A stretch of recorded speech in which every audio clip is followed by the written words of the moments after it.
Welcome, dear friends, to a magical evening by the crackling fireplace. As the gentle flames dance and fill the room with warmth, we invite you to cozy up and let our soothing narration take you away on a journey into dreams. In this tranquil moment, let go of your worries and embrace serenity, knowing that relaxation brings the sweetest dreams and a wonderful start to your upcoming day. Story 1. In a distant galaxy, where stars twinkled like diamonds against the inky blackness of space, two unlikely companions found themselves thrown together by the whims of fate. The galaxy was a tapestry of vibrant colors and swirling nebulae, each planet a story waiting to be uncovered. Yet amidst this cosmic expanse, a new tale was about to unfold, deepening the bonds that tied its characters and enriching the world around them. Zira was a curious young creature from the planet Xylion. Her shimmering scales danced with every color of the rainbow, catching the light in a mesmerizing display that seemed to shift with her every movement. Her kind were known for their intelligence and thirst for knowledge, but their over-analytical nature often made them seem aloof and detached, favoring the cold logic of numbers over the warmth of emotions.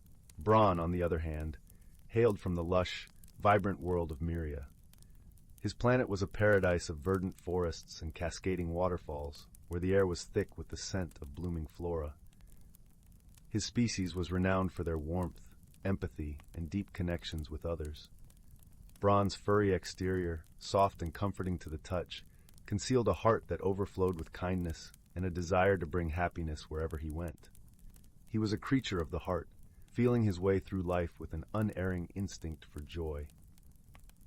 When a cosmic storm knocked their ships off course, Zira and Bron found themselves stranded on a remote, uncharted planet.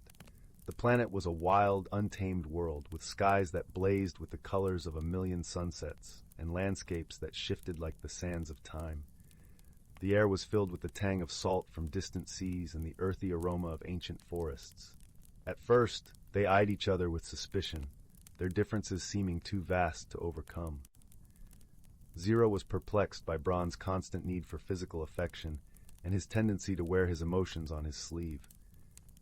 How can one function with such a barrage of feelings? She wondered, her analytical mind struggling to comprehend the chaos of emotions that Bron seemed to navigate with ease. In quiet moments, she would observe him, trying to decode the mystery of his warmth, her own heart stirring with emotions she didn't yet understand. Bron, in turn, found Zira's detached demeanor and incessant questioning frustrating. Why must everything be dissected and analyzed? He thought, longing for the easy camaraderie he shared with his own kind.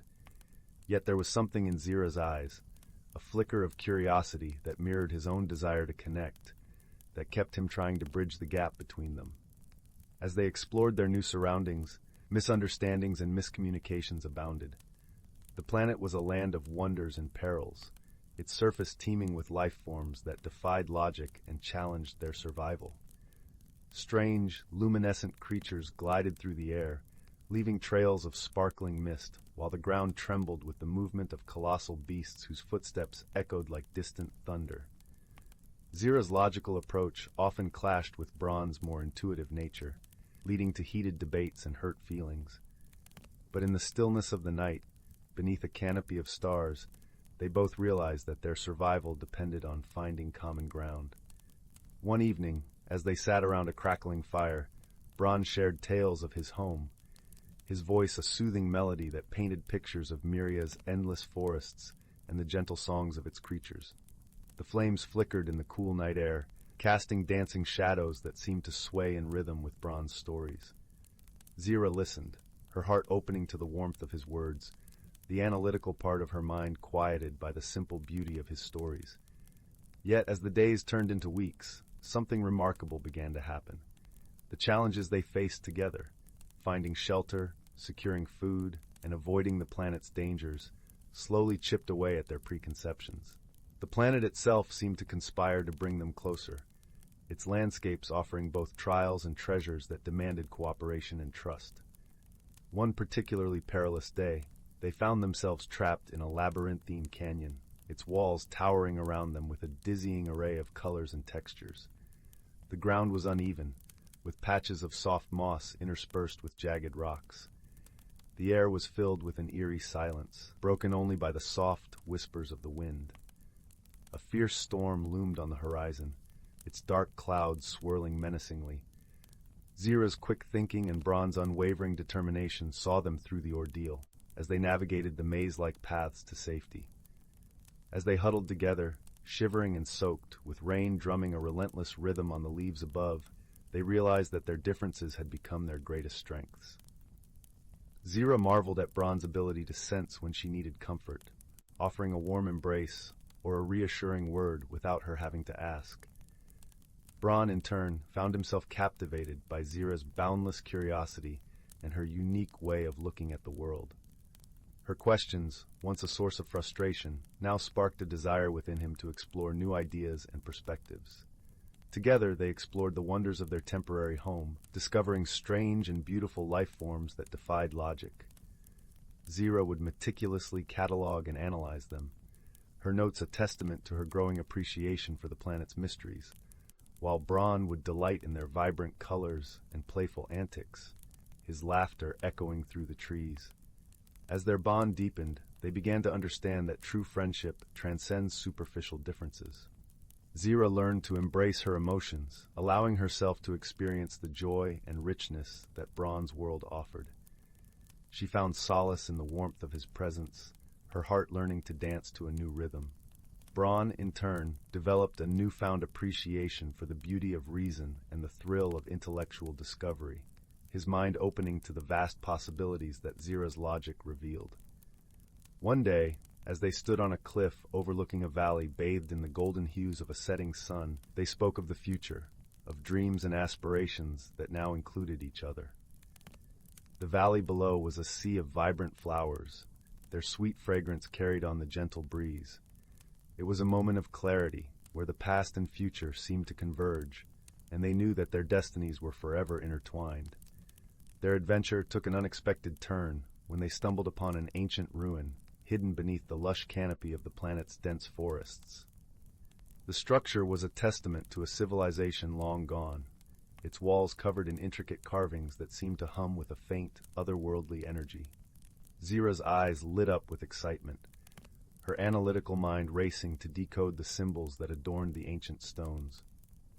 Bron watched her with admiration, sensing the significance of this discovery and the potential it held to unveil the planet's secrets. As they delved deeper into the ruins, they uncovered a chamber filled with artifacts, each one telling a story of a people who had once thrived in harmony with the planet. Among the relics was a map, etched into a metallic surface, that hinted at a hidden sanctuary somewhere within the heart of the land. The promise of this newfound mystery ignited a shared determination in both Zira and Bron, urging them to embark on a journey that would test the limits of their bond and reveal the true depths of their friendship. Their quest for the sanctuary was fraught with challenges, each obstacle more daunting than the last. They traversed treacherous terrains from towering cliffs to dense jungles, each step bringing them closer to the heart of the planet and to the heart of their own truths. The journey was a crucible, forging their relationship into something unbreakable, a testament to the strength found in embracing differences and the unity born from shared purpose. As they ventured deeper, they faced a mysterious force that seemed to echo the planet's will. Unseen creatures watched them with curious eyes, their presence felt in the rustling leaves and the sudden hush of the forest. One evening, as they camped by a serene lake, its surface reflecting the swirling galaxies above, Zira and Bron shared their fears and hopes. Zira admitted her struggle with vulnerability, the fear of being misunderstood, while Bron confided his hesitation to rely on logic, fearing it might overshadow his natural empathy. This exchange of truths strengthened their bond, each understanding the other's internal struggles and supporting one another in their growth. When a rescue ship finally arrived, its sleek design a stark contrast to the wild beauty of the planet, they found themselves reluctant to part ways. The journey had transformed them, turning strangers into soulmates and forging a connection that defied the boundaries of species and planet. They exchanged a silent promise, a vow to meet again among the stars, where their friendship would continue to grow. As they bid farewell, Zira and Bron knew that their paths would inevitably cross again. For in their hearts, they had discovered the true meaning of friendship, a bond that transcends all differences and illuminates the beauty in each other's unique perspectives. Their journey had been one of discovery, not just of a new world, but of themselves and each other. And in that vast, endless cosmos, their story would become a shining beacon, reminding all who heard it that even the most unlikely of companions can find solace, understanding, and love in one another's embrace. It was a tale of hope and unity, a testament to the power of connection that reached beyond the stars, echoing through the ages like a melody of the universe. Story 2. Once upon a time, in a quaint village nestled between verdant hills and a shimmering blue lake, there lived a gentle soul named Thalia. The village itself was a tapestry of vibrant colors and sounds, with cobblestone streets winding through rows of quaint cottages, each adorned with blooming window boxes. The scent of fresh-baked bread mingled with the earthy aroma of the surrounding woods, while the laughter of children and the distant toll of the church bell provided a comforting soundtrack to daily life.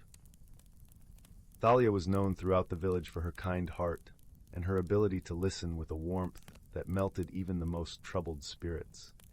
Her cottage, with its thatched roof and climbing roses, was a haven of peace and comfort, where the scent of lavender and rosemary filled the air, mingling with the soft rustle of leaves in the gentle breeze. Her garden was a riot of colors, with sunflowers standing tall like sentinels and daisies that seemed to nod in agreement to every passerby. The sweet fragrance of honeysuckle often wafted through the air, wrapping around visitors like a gentle embrace. Thalia had a peculiar hobby. She collected stories. Tales from travelers passing through, legends whispered by the elders, and even the whimsical yarns spun by children playing in the meadows. Her favorite stories, however, were those that seemed to hold a grain of magic, those that hinted at worlds unseen and mysteries untold. It was perhaps this love for stories that led her to discover the most wondrous tale of her own. One evening, as the sun dipped below the horizon, painting the sky in hues of orange and pink, Thalia decided to take a walk by the lake. The path was lined with wildflowers, their petals glistening with the dew of twilight. The air was cool, the earthy scent of the lake mingling with the soft chirping of crickets, a lullaby to the approaching night. The lake's surface mirrored the sky's colors, creating a canvas of shifting light and shadow. As she approached the lake, Thalia noticed something unusual. There, nestled among the reeds, was a small, intricately carved box. Its surface was adorned with swirling patterns that seemed to dance in the dim light, the craftsmanship hinting at ancient origins. Curiosity piqued, Thalia picked up the box, feeling its smooth, almost warm surface.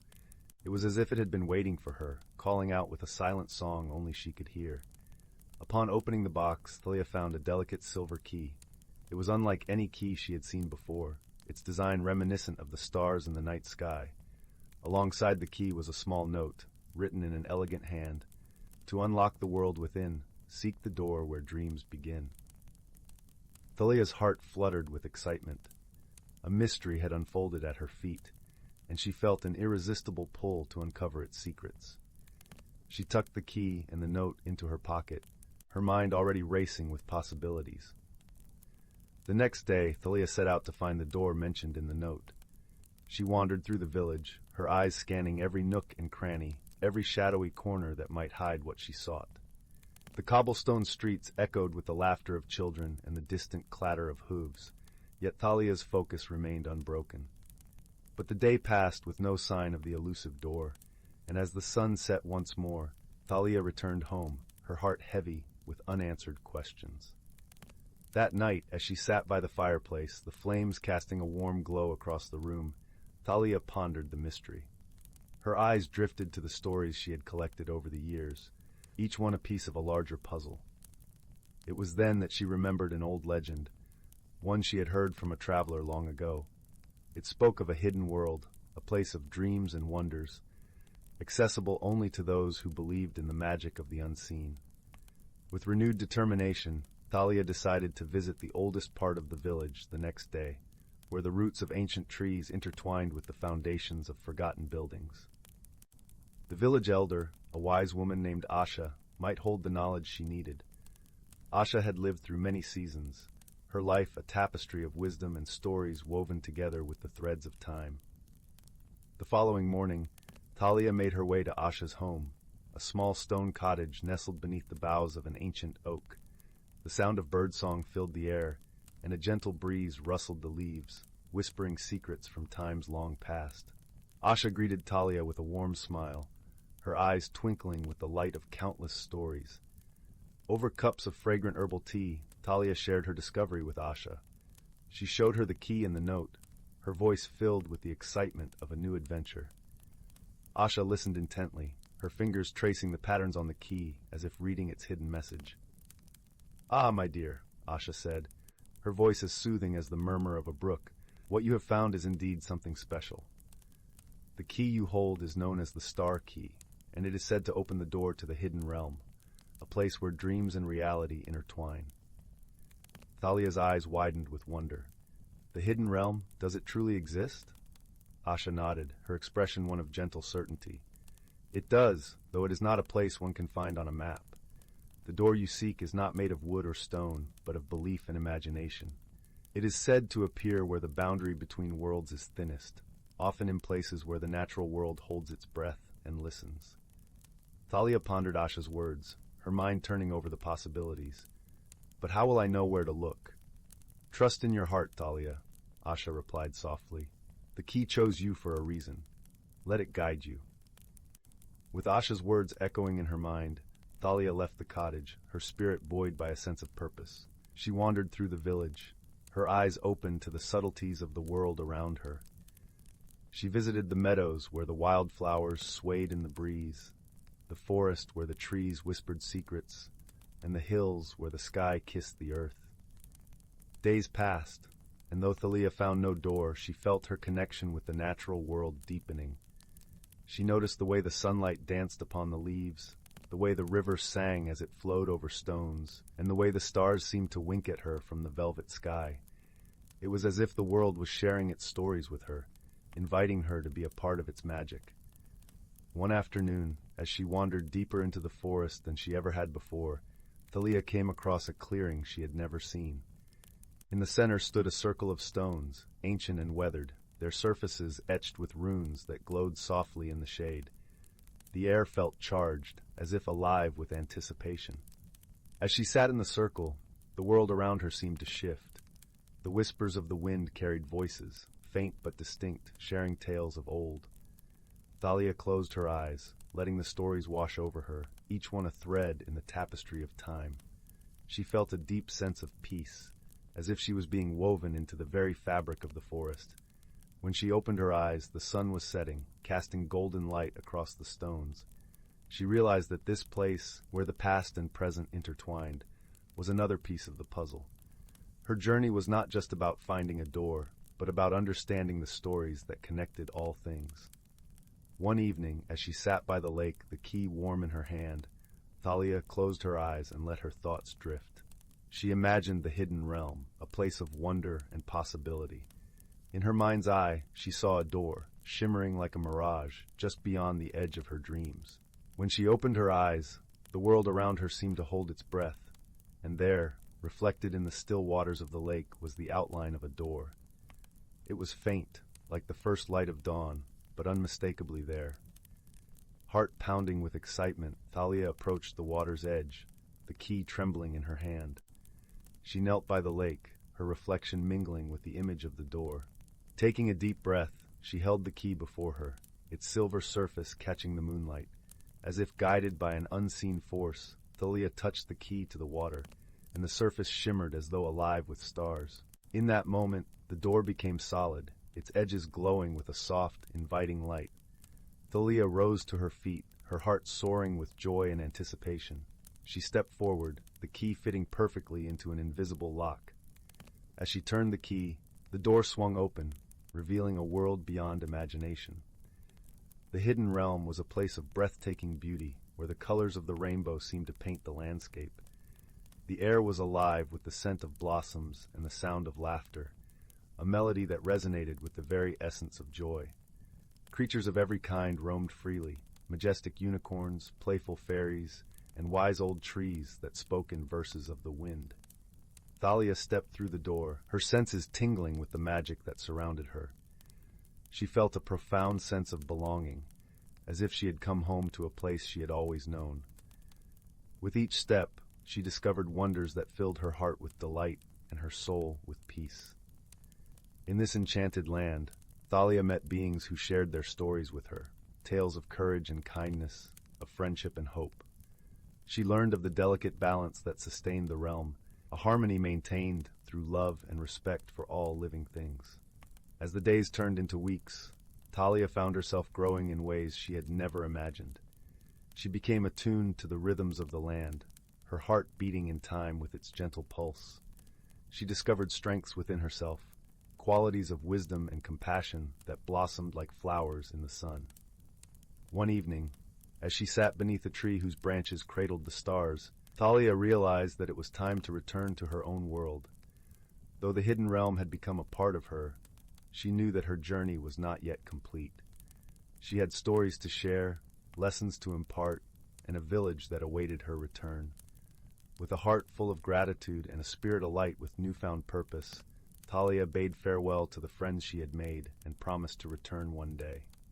As she stepped back through the door, the hidden realm whispered its blessings, a gentle breeze that caressed her cheek. Back in her own world, Thalia found herself by the lake once more, the door now a memory reflected in the water. The key lay warm in her hand, a reminder of the journey she had undertaken and the magic she had discovered. Thalia returned to her cottage, her heart filled with stories that danced like fireflies in the night. She shared her tales with the villagers, her words weaving a tapestry of wonder and inspiration.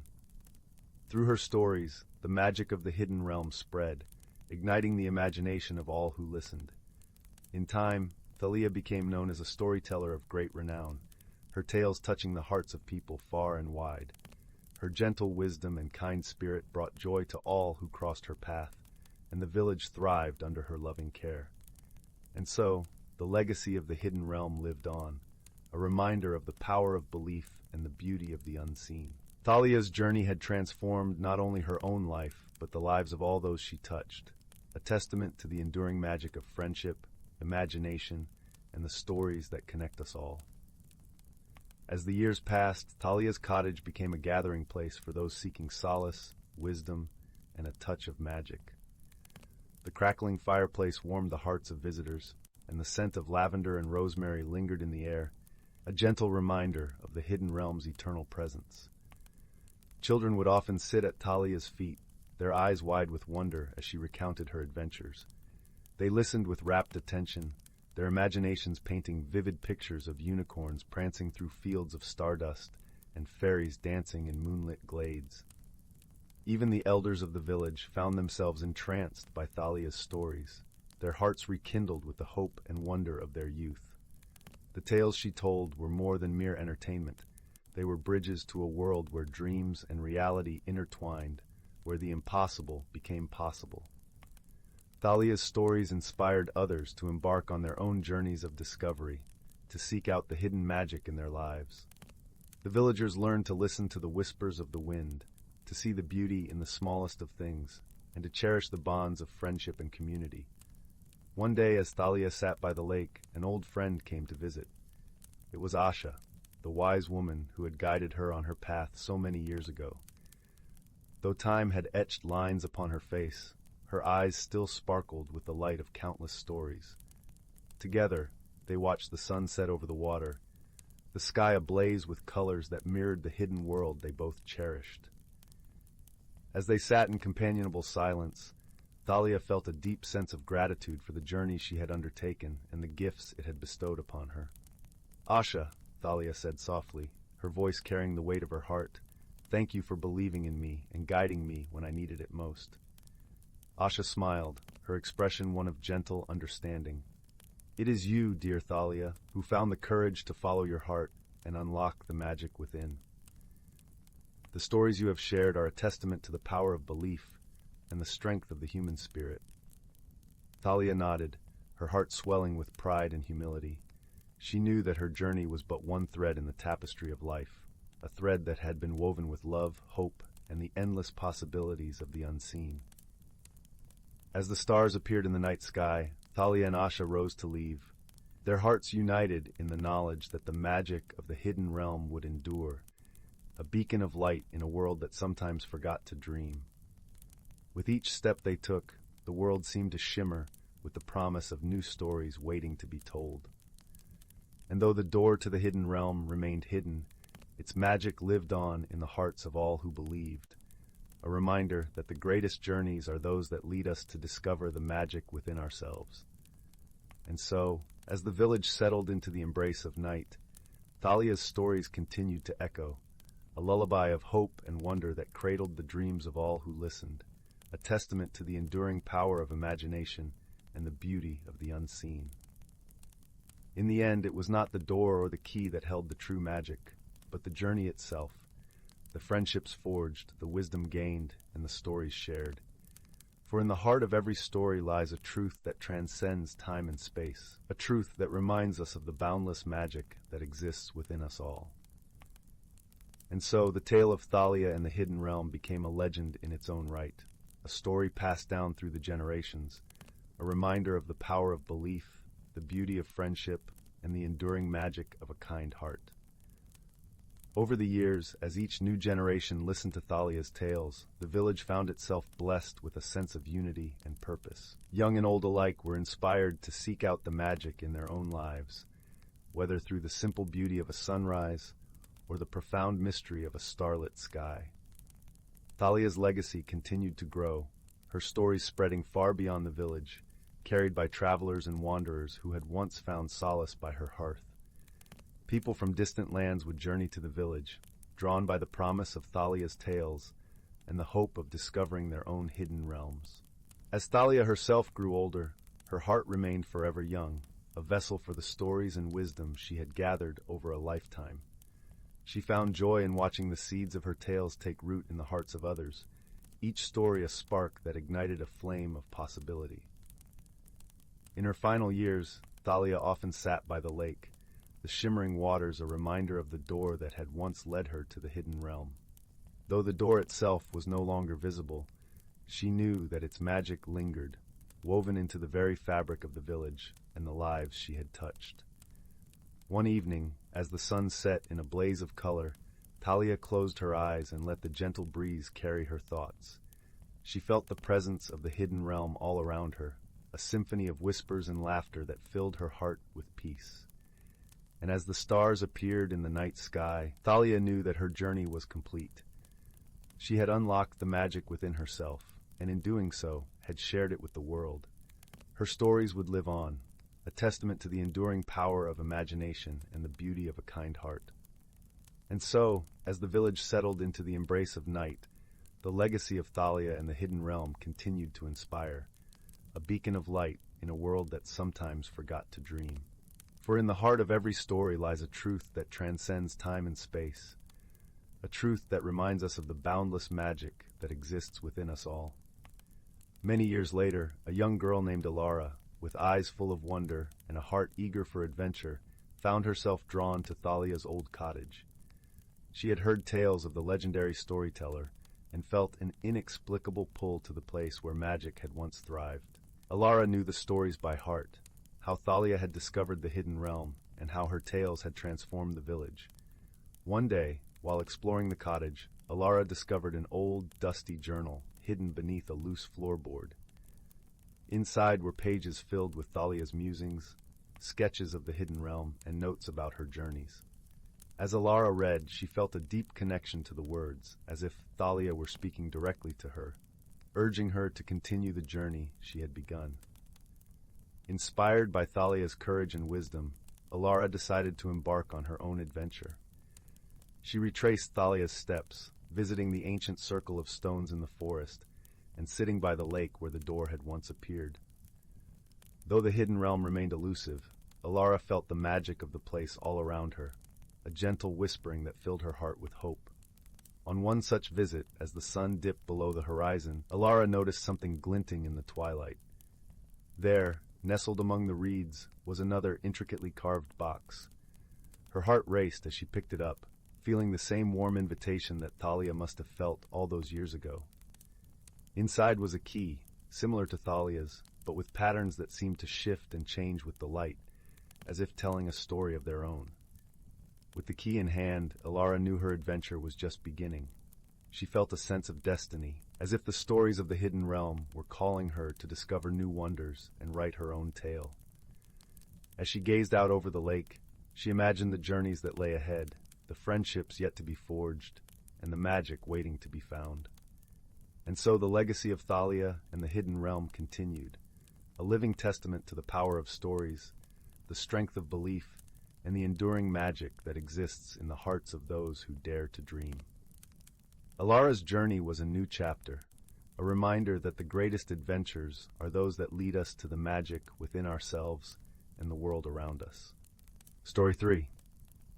In the quaint village nestled at the edge of an ancient forest, where the air always carried a hint of pine and wildflowers, lived a young girl named Leora. Her home, a cozy stone cottage, had a roof dappled with moss and windows always aglow with the warm light of candles. This village, with its cobblestone paths and thatched roofs, seemed to exist in a world untouched by time, where the whispers of the forest mingled with the laughter of the villagers. Leora was known throughout the village, not just for her vivid imagination and kind heart, but also for her insatiable curiosity. These traits she had inherited from her grandmother, a woman whose stories of magic and mystery were as much a part of Leora's upbringing as the air she breathed.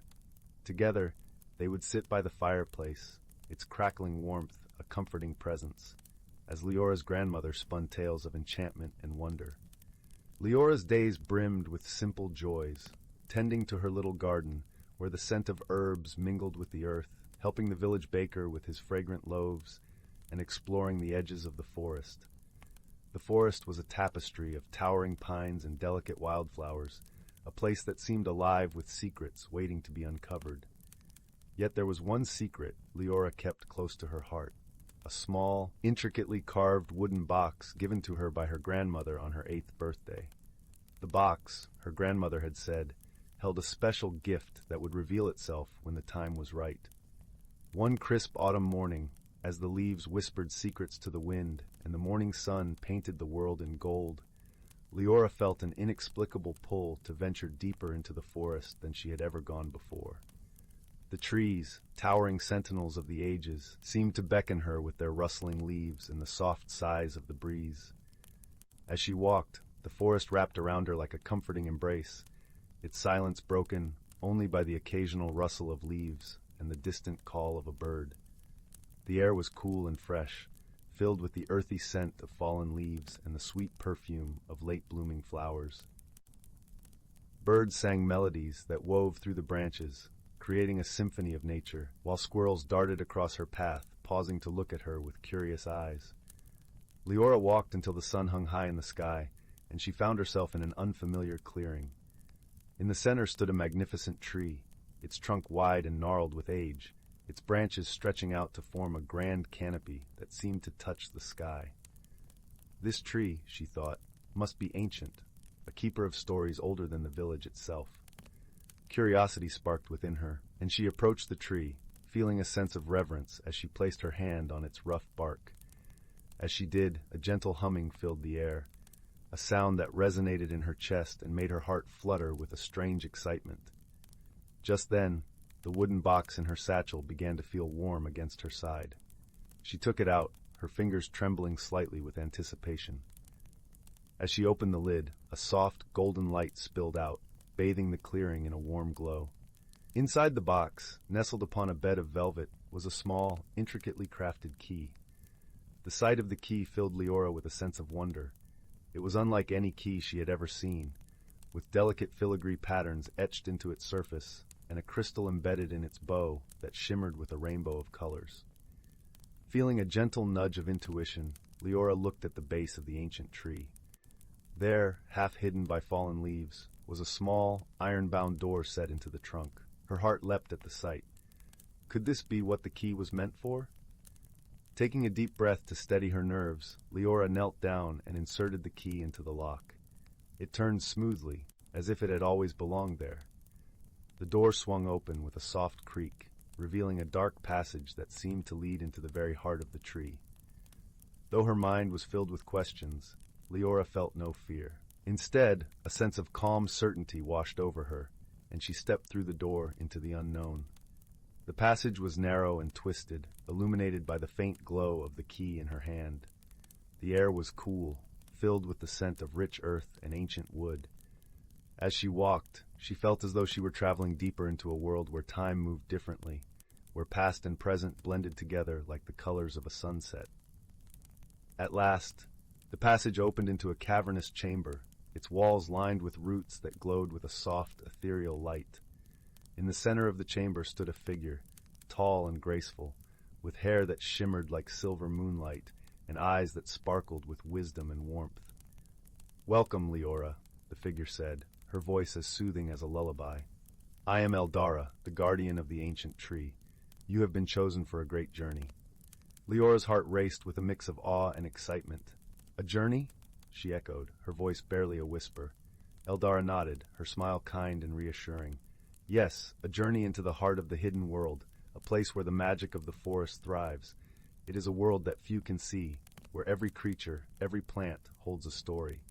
And you, dear Leora, have the gift to listen and learn." Leora's eyes widened with wonder.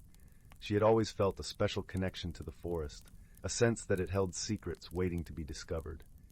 And now, it seemed, she was being given the chance to uncover them.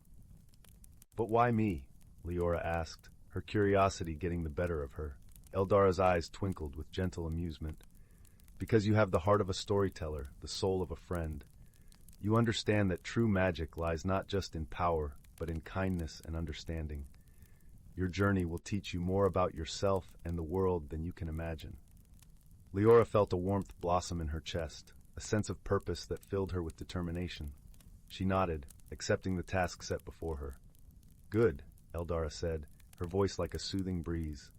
"Your journey begins now. Trust in your heart, and let the magic guide you." With those words, the chamber began to glow brighter, enveloping Leora in a cocoon of light.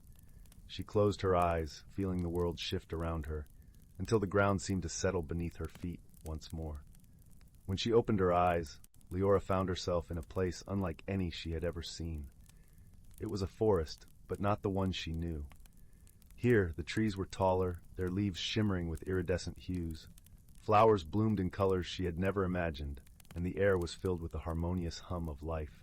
And there, in the heart of this hidden world, Leora saw creatures both familiar and fantastical. A fox with fur like sunlit amber darted through the underbrush, while a group of rabbits with ears like delicate lace peeked out from behind a cluster of ferns. Overhead, a bird with feathers like liquid silver soared through the sky, singing a song that tugged at Leora's heart. As she marveled at the wonders around her, Leora felt a gentle presence beside her. She turned to see a small creature that looked like a cross between a squirrel and a fox, with bright, curious eyes and a bushy tail that twitched with excitement. "Hello there," Leora said softly, crouching down to meet the creature's gaze. "What's your name?" The creature chittered in response, its eyes sparkling with intelligence. "I'm Fen," it said, its voice a playful melody. "And I've been waiting for you, Leora." Leora's heart leapt with joy. She had always wished for a companion on her adventures, and here was Fen, eager and full of life. Together, they set off into the hidden world, exploring its wonders and learning its secrets. They met a wise old turtle who shared stories of the forest's history, a family of otters who taught them the art of play, and a gentle deer who showed them the beauty of stillness and silence. Through it all, Leora felt herself changing, growing more attuned to the rhythms of the world around her. She learned to listen with her heart, to see with eyes unclouded by doubt, and in turn, she shared her own stories, weaving tales of friendship and hope that brought smiles to the faces of those she met. But Leora's journey was not without challenges. One day, as they wandered through a grove of ancient oaks, Fen suddenly stopped, his ears swiveling in alarm. "Do you hear that?" he asked, his voice tinged with concern. Leora listened carefully, and soon she heard it too, a faint, mournful song carried on the wind like a distant echo. "It's coming from the heart of the forest," Fen said, his eyes wide with worry. "We must go and see what troubles the forest." With their resolve strengthened, Leora and Fen followed the sound deeper into the forest. The air grew heavy with an unsettling silence, and the vibrant colors of the hidden world seemed to fade to muted shades. At last, they came upon a clearing where the trees stood tall and silent, their branches drooping as if weighed down by sorrow. In the center of the clearing stood a figure cloaked in shadows, singing a song of loneliness and loss. Leora's heart ached at the sight. She stepped forward, her voice gentle and filled with compassion. "Why do you sing such a sad song?" she asked. The figure turned, revealing eyes that glowed with a soft, melancholy light. "I am the spirit of echoes," it said, its voice like the rustle of leaves in the wind. "I sing of the forgotten, the stories lost to time." Leora felt a deep empathy for the spirit. She knew what it was like to feel alone, to long for connection and understanding. "Would you share your stories with us?" she asked, her voice warm and inviting. "Perhaps together we can remember them." The spirit's eyes softened, and for the first time a hint of a smile graced its features. "You would listen to my stories?" it asked, its voice filled with wonder. Leora nodded, and Fen chirped in agreement. "We would be honored," she said. And so the spirit of echoes began to share its tales, stories of love and loss, of joy and sorrow, woven into the very fabric of the forest. As Leora listened, she felt the weight of the spirit's loneliness begin to lift, replaced by a lightness that spread through the clearing like the first rays of dawn. In return, Leora shared her own stories, tales of hope and friendship, of the bonds that could never be broken. As she spoke, the colors of the hidden world began to return, vibrant and full of life. The spirit of echoes listened with rapt attention, its eyes shining with gratitude. "Thank you," it said, its voice filled with a warmth that resonated in Leora's heart. "You have given me a gift beyond measure." As the sun began to set, casting a golden glow over the forest, Leora and Fen bid farewell to the spirit, promising to return and share more stories in the future. With their hearts full of joy and their spirits lifted, Leora and Fen continued their journey through the hidden world, knowing that they had made a friend who would always be there to listen and share in the magic of the forest. Their journey took them to the edge of a serene lake, its waters reflecting the sky like a mirror. Here, they encountered a community of water sprites, ethereal beings who danced upon the surface, leaving trails of light in their wake. The sprites welcomed Leora and Fen with open arms, inviting them to join in their nightly celebration of dance and song. Leora felt a sense of belonging as she joined hands with the sprites, her laughter mingling with theirs as they moved in harmony. It was a moment of pure joy, a reminder of the connections that bound all living things together. As the days turned into weeks, Leora's journey through the hidden world continued to reveal wonders beyond her wildest dreams. She and Fen traveled through enchanted meadows where flowers sang in harmony, and sparkling streams where fish danced in shimmering patterns. They climbed to the tops of mountains that touched the clouds, and ventured into the depths of valleys where the air hummed with ancient secrets. With each step, Leora felt herself growing more connected to the world around her, her heart expanding with a love that encompassed every creature and every corner of the forest. She learned to see the beauty in every moment, to cherish the simple joys that filled each day. And as her journey unfolded, she discovered that the magic of the forest was not just in its wonders, but in the friendships she formed along the way.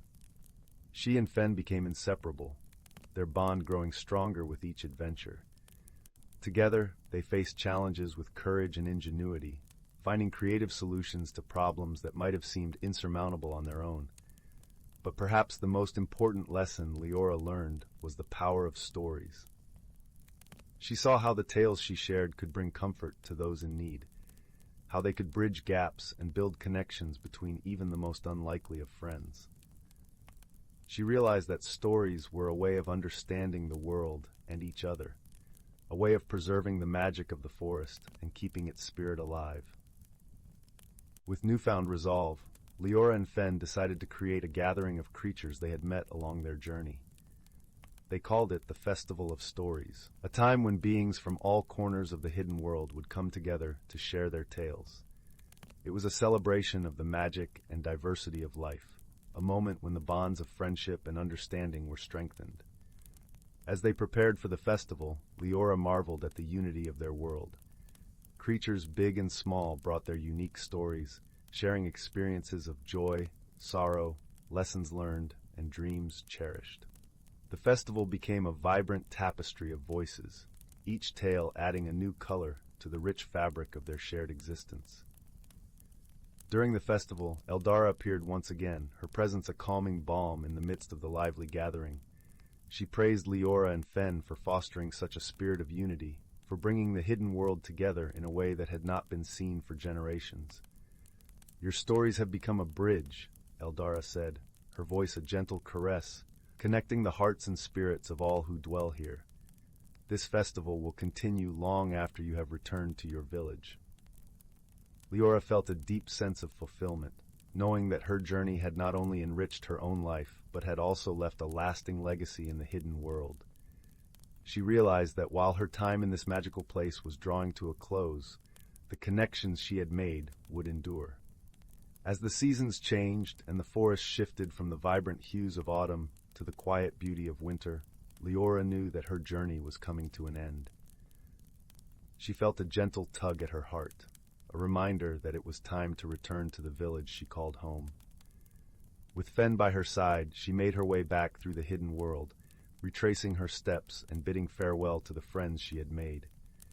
She promised to return one day, to continue sharing stories and discovering new wonders.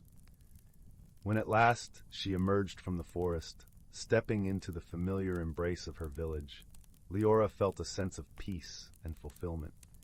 She knew that she had been changed by her journey, that she carried the magic of the hidden world within her heart. And as she settled back into her life in the village, tending to her garden and sharing stories with those around her, she found that the magic of the forest remained with her. It was in the laughter of children as they played in the fields, in the warmth of the sun on her face, in the gentle rustle of the wind through the trees. Leora knew that the hidden world was always there, just beyond the edge of the forest, waiting to be discovered by those with hearts open to wonder and imagination. And so, by the light of the crackling fireplace, with Fen curled up beside her and the wooden box resting on the mantel, Leora shared her stories with all who would listen. Stories of friendship and courage, of the magic that lay hidden in the heart of the forest, and the power of tales to bring light to even the darkest of days.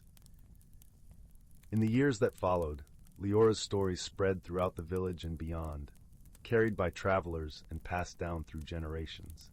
They became a part of the village's lore, a testament to the magic that could be found in the world and the beauty of the bonds that connected them all. Leora herself grew older, her hair turning silver like the moonlight, her eyes still bright with the spark of curiosity and kindness. She remained a beloved figure in the village, her home always open to those seeking stories and solace. And though Leora's journeys through the hidden world became less frequent, her connection to it never waned. She knew that the magic of the forest lived on in her heart, and in the hearts of those who listened to her tales. In the quiet moments when the world slowed and the stars twinkled like scattered gems in the night sky, Leora would sit by her window, gazing out at the forest that had given her so much. And in those moments, she felt a profound gratitude for the journey she had taken, for the friends she had made, and for the stories that would continue to light the way for generations to come. As the years passed, Leora watched as new generations of children grew up in the village, their eyes wide with wonder as they listened to her tales. She saw in them the same spark of curiosity and adventure that had once led her into the hidden world, and she knew that the magic of the forest would continue to inspire and guide them on their own journeys. And so, the legacy of Leora's stories lived on, a testament to the power of imagination, friendship, and the enduring magic of the natural world. Her tales became a part of the village's identity, a cherished tradition that brought people together and reminded them of the beauty and wonder that surrounded them every day. In the twilight of her life, Leora found comfort in the knowledge that her stories had made a difference, that they had touched the hearts of those who heard them and sparked a sense of wonder and possibility. She knew that the magic of the hidden world was not just in the forest, but in the connections and friendships that her tales had fostered. And so, as the sun set on her long and fulfilling life, Leora closed her eyes with a heart full of gratitude and love, knowing that her stories would continue to light the way for those who came after her, guiding them on their own journeys of discovery and wonder. In the end, Leora's life was a testament to the power of stories to inspire, to heal, and to connect. Her legacy lived on in the hearts of those who had been touched by her tales, a reminder that magic could be found in the most unexpected places, and that the greatest journeys were those taken with an open heart and a spirit of adventure. And so, the story of Leora and the hidden world became a cherished part of the village's history, a beacon of hope and wonder that would continue to inspire generations to come. Story 4. In the heart of the whispering woods, where the trees stood tall like ancient sentinels and their leaves murmured secrets to the wind, there lay a quaint little village named Evergrove. The village was nestled amidst emerald canopies and vibrant wildflowers, their fragrance mingling with the crisp, cool air like a gentle lullaby. The woods stretched far and wide, their depths cloaked in a delicate mist that whispered tales of times long past. The people of Evergrove knew well the stories of the forest, passed down through generations like heirlooms, each tale tinged with a sense of wonder and respect for the magic that surrounded them. The villagers of Evergrove were known for their warmth and hospitality, always ready to share a cup of herbal tea or a slice of their famous honey cake. The tea, brewed from the leaves of the ancient tea bushes that grew only in these parts, was said to contain the essence of the forest itself, calming and invigorating in equal measure. But lately, a peculiar series of events had cast a shadow of curiosity across the cheerful hamlet. Each night, as the moonlight bathed the village in silver, small, mysterious happenings would unfold. It started with the flowers. One morning, the villagers awoke to find the gardens rearranged. The roses had entwined with the lilies, forming intricate patterns that mimicked the constellations above. The arrangements were so precise, so deliberate, that even the most skeptical among them couldn't dismiss it as mere coincidence. Then, the following night, the village's lanterns, which usually swayed gently in the evening breeze, had shifted colors, glowing in shades of soft blue and green, as if reflecting the hues of the sea. The lanterns, crafted lovingly by the village artisans, seemed to pulse with a life of their own, casting ethereal shadows that danced across the cobblestone paths. Puzzled but intrigued, the villagers gathered in the cozy nook of the Evergreen Inn, their eyes wide with wonder and speculation. Could it be the work of a sprite? Wondered Gerda, the innkeeper, her voice a gentle murmur like the bubbling brook nearby. Her suggestion was met with nods and soft murmurs of agreement, for Evergrove was no stranger to the presence of magical creatures. The tales of sprites, with their playful nature and penchant for harmless mischief, were as old as the village itself. In the midst of the discussions sat a young girl named Leora. With her chestnut curls and eyes that sparkled with curiosity, she was known for her keen observations and quick wit. Leora loved unraveling mysteries, and this peculiar occurrence had captured her imagination. She listened intently, her mind weaving through the possibilities like a loom crafting a tapestry. She had always felt a deep connection to the woods, a bond that transcended the physical world and spoke to her very soul. As the villagers continued to speculate, Leora's gaze drifted to the window, where the full moon hung like a luminous pearl in the night sky. An idea began to form in her mind, as gentle and steady as the whispering winds. "What if," she began, her voice as soft as a feather's touch, "what if these happenings are not just random? What if they're trying to tell us something?" Her words hung in the air, a gentle ripple across a still pond. The villagers paused, considering her suggestion. Encouraged by their attentive silence, Leora continued, "Perhaps we should observe more closely, see if there's a pattern." And so, it was decided. That night, Leora, accompanied by her loyal companion, a wise old owl named Nimbus, took to the village paths. Nimbus, with his feathers as soft as dusk and eyes that glowed with ancient knowledge, was a creature of the night, and his presence was as comforting as a warm cloak. Nimbus had been with Leora for as long as she could remember, a silent guardian and a steadfast friend who seemed to understand the world in ways few could. Together, they wandered through the moonlit village, their steps light and careful. The night was alive with the gentle sounds of the forest, the rustle of leaves, the distant hoot of an owl, and the soft sigh of the wind weaving its way through the boughs. The air was alive with a subtle magic, a presence that tingled at the edge of perception, reminding Leora of the unseen forces that shaped their world. As they walked, Leora noticed something peculiar. The rearranged flowers seemed to guide them, their patterns leading in a specific direction. With Nimbus perched on her shoulder, his eyes scanning the surroundings with quiet wisdom, Leora followed the floral trail until they reached the edge of the woods, where the trees stood like guardians of an ancient secret. There, in a small clearing bathed in moonlight, they found an enchanting sight. A gathering of forest creatures, gentle and kind, had assembled. There were foxes with bushy tails, rabbits with twitching noses, and even a family of deer, their eyes reflecting the moon's glow. At the center of this gathering stood a small, ethereal figure, shimmering with an aura of soft light, a woodland sprite named Silva. Silva, with her delicate wings that glimmered like dew-kissed cobwebs, greeted Leora and Nimbus with a smile that spoke of ages past. "Welcome, dear friends," she said, her voice as soothing as a lullaby. "We've been waiting for you."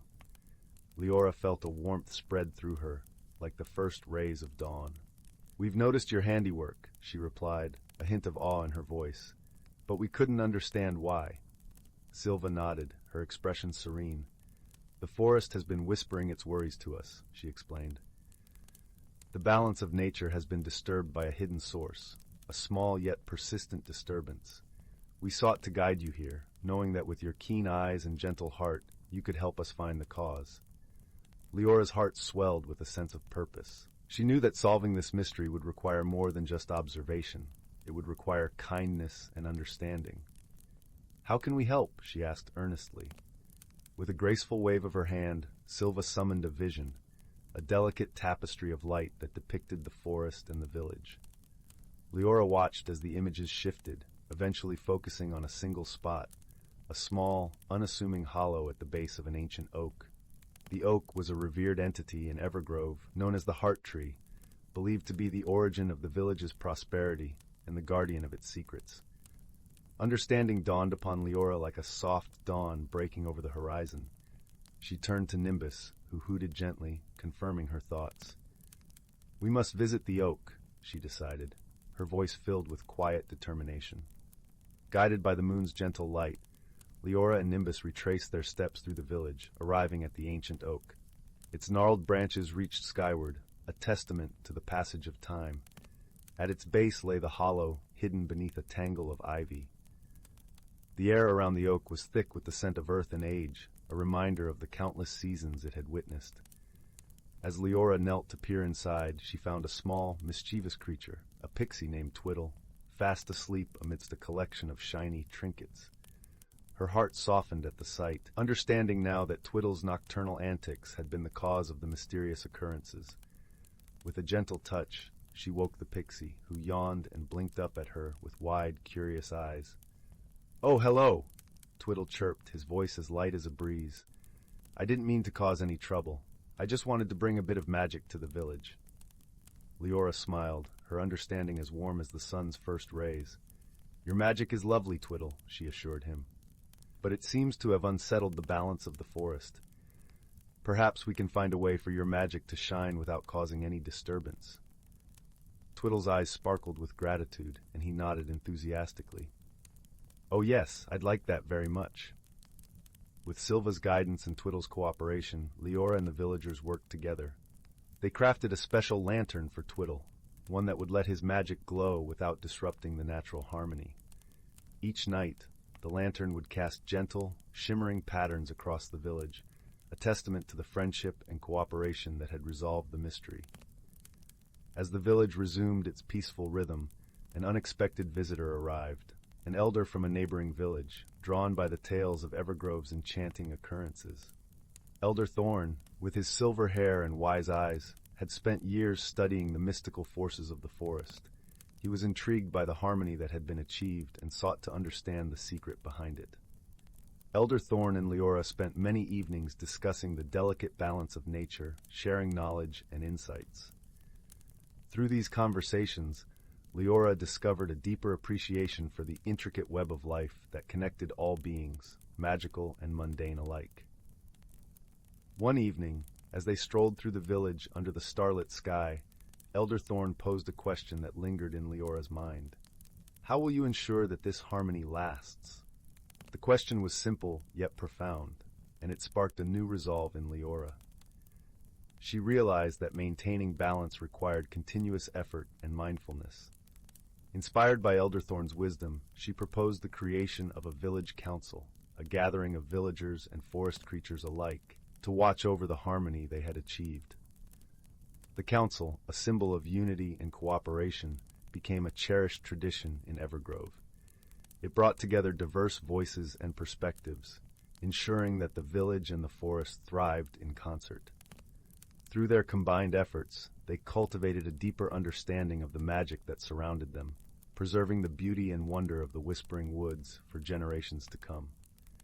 As the council took shape, Leora found herself growing into a leader, her confidence blossoming like the wildflowers that adorned the village. She learned to listen deeply, not only to the voices of the villagers and the creatures, but also to the whispers of the forest itself. This newfound role brought her a sense of fulfillment she had never anticipated, as if she had finally discovered her true purpose amidst the ancient trees. One day, as Leora walked through the woods, she encountered a young boy from a distant village, lost and frightened. His name was Finn, and he had wandered into the woods in search of adventure, only to find himself overwhelmed by its vastness. Leora's heart went out to him, for she saw in his eyes the same spark of curiosity that had driven her own journey. With Nimbus as their guide, Leora gently led Finn back to Evergrove, sharing stories of the village and its magical inhabitants along the way. As they walked, she realized that Finn's arrival was a reminder of the forest's enduring allure and the importance of welcoming those who sought its wonders with open hearts. When they reached the village, Finn was greeted with warmth and kindness, and he soon became a beloved member of the community. His presence brought fresh energy to Evergrove, and he quickly learned the ways of the forest, his youthful enthusiasm rekindling the villagers' own sense of wonder. Through Finn's eyes, Leora saw the world anew, and she was reminded of the importance of nurturing the next generation's connection to the magic of the woods. Together, they planted new saplings at the edge of the village, ensuring that the legacy of the Whispering Woods would endure for years to come. As the seasons turned and the village thrived, a new challenge emerged. The villagers noticed that the stream that ran through Evergrove had begun to slow, its crystal-clear waters dwindling to a mere trickle. Concerned, Leora gathered the council, knowing that the health of the stream was vital to the village's prosperity and the well-being of the forest. Elder Thorn, with his wealth of knowledge, suggested that they follow the stream to its source to uncover the cause of the disruption. Leora, accompanied by Nimbus, Twiddle, and a few villagers, embarked on a journey upstream, their path winding through the heart of the Whispering Woods. As they traveled deeper into the forest, the air grew cooler, and the canopy above thickened, filtering the sunlight into soft, dappled patterns on the forest floor. The group moved with quiet determination, their footsteps muffled by the carpet of fallen leaves. Eventually, they arrived at a hidden glen where the stream's source lay nestled among a circle of ancient stones. To their surprise, they found the glen overgrown with tangled vines and debris, obstructing the flow of water. A family of industrious beavers had taken residence, their dam inadvertently causing the stream's decline. Leora approached the beavers with respect, understanding that they too were part of the forest's intricate web. With Twiddle's help, she communicated their concerns, proposing a solution that would allow the beavers to remain while restoring the stream's flow. Working together, the villagers and the beavers carefully restructured the dam, ensuring that the water could flow freely once more. As the stream resumed its lively dance through the village, the forest seemed to sigh with relief, its balance restored once again. Through this experience, Leora learned that harmony was not merely the absence of conflict, but the presence of understanding and cooperation. She realized that every creature, no matter how small, had a role to play in maintaining the delicate equilibrium of their world. With the mystery unraveled and a newfound harmony in place, the village of Evergrove slumbered peacefully under the watchful gaze of the moon, its dreams filled with the gentle glow of a pixie's lantern and the comforting rustle of the whispering woods. The villagers knew that, united, they could face any challenge, their bonds as strong as the ancient trees that stood sentinel over their beloved home. Story 5. In the quaint village of Fern Hollow, nestled between whispering woods and rolling verdant hills, life flowed with an enchanting rhythm that mirrored the natural beauty surrounding it. The village was a harmonious blend of nature and enchantment, where magic was as natural as morning dew settling on the cobblestones. Its streets meandered like gentle streams, lined with cottages that had roofs of moss and windows framed with ivy. It was here that a curious mystery began to unfold, subtle yet intriguing, like a gentle breeze carrying the scent of lavender and honey. Our story centers on a young girl named Anwen, whose heart was as warm and welcoming as the sunlit glades of the forest. Anwen lived with her grandmother, Malis, in a cozy cottage at the edge of the village where the forest began its gentle embrace. Their home was a tapestry of delightful scents and colors, with herbs hanging from the rafters and a garden that fluttered with butterflies and the occasional fairy. Malis, a wise woman with silver hair and eyes that mirrored the depths of the nearby river, often shared stories of the village's magical past, kindling Anwen's curiosity about the world around her. One evening, as the sun dipped below the horizon, painting the sky in hues of amber and rose, Anwen noticed something peculiar. The candles in their home flickered without wind, casting playful shadows that danced across the walls. Outside, the village seemed to hum with a strange melodic tune, as if the earth itself was whispering secrets. The melody was both haunting and beautiful, a tapestry of notes that called to something deep within Anwen's heart. Curious but unperturbed, Anwen decided to investigate. She wrapped herself in a patchwork shawl, embroidered with stars and moons, and stepped into the cool embrace of twilight. The air was crisp, carrying the essence of pine and the sweet promise of night-blooming jasmine. Each step on the cobbled path seemed to resonate with the mysterious tune, urging her onward. As Anwen wandered down the cobbled path, she met her friend, Finn, a boy with tousled hair and eyes as bright as the morning sky. He was a clever lad, always eager for adventure and discovery. Finn's family had lived in Fern Hollow for generations, and he carried with him an innate understanding of the land's hidden wonders. Together, they set off to uncover the source of the village's strange melody. Their first stop was the old mill by the river, its wooden wheel creaking softly in the gentle flow of water. The miller, a kind old man named Ewan, greeted them with a smile as warm as freshly baked bread. "Ah, Anwen and Finn, what brings you to the mill at this hour?" he asked, his voice a soothing rumble. Anwen explained the curious occurrences, and Ewan nodded thoughtfully, stroking his beard. "The forest has its own ways, my dear, but if you seek answers, perhaps the wise willow can guide you." The wise willow was an ancient tree, its trunk gnarled and roots deep, known to hold the wisdom of ages. Anwen and Finn thanked Ewan and made their way to the heart of the forest, where the wise willow stood as a guardian of time. As they walked, the forest enveloped them in its gentle embrace. Fireflies danced like tiny lanterns, and the soft rustle of leaves sang a lullaby to the stars. The path twisted and turned, leading them deeper into the heart of the woods. Along the way, they encountered a family of deer, their eyes reflecting the moonlight with a knowing gaze, as if they too understood the forest's secrets. Finally, they arrived at the wise willow, its branches swaying in a breeze that seemed to carry the whispers of 1,000 stories. The tree's presence was both comforting and awe-inspiring, its ancient bark etched with the passage of time. "Welcome, young ones," the wise willow intoned, its voice like the rustling of leaves in autumn. "What brings you to my grove this night?" Anwen and Finn shared their tale of flickering lights and the village's strange melody. The wise willow listened, its branches nodding gently in understanding. "Ah, it seems the forest spirits are restless. They seek something lost, something forgotten." With a gentle murmur, the wise willow revealed a tale of an old, forgotten music box, crafted by a skilled artisan who once lived in Fern Hollow. The music box held a melody that harmonized with the very soul of the village, and its loss had left the spirits yearning. Intrigued, Anwen and Finn thanked the wise Willow and set off to find the music box. They visited the village records, housed in the cozy confines of the town hall, where shelves of books lined the walls like sentinels of history. There they discovered a map that hinted at a hidden attic in the oldest cottage at the village's center. With the map as their guide, Anwen and Finn reached the cottage, its stone walls adorned with climbing roses and its chimney puffing gentle wisps of smoke. They climbed the creaky steps to the attic, where they found a dusty chest tucked away in a corner. Inside, nestled among yellowed letters and trinkets, lay the music box.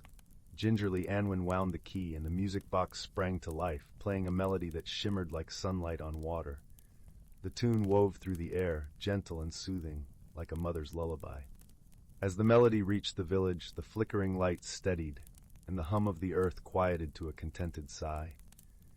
The spirits, now at peace, danced unseen through the village, their joy a soft breeze that caressed the night.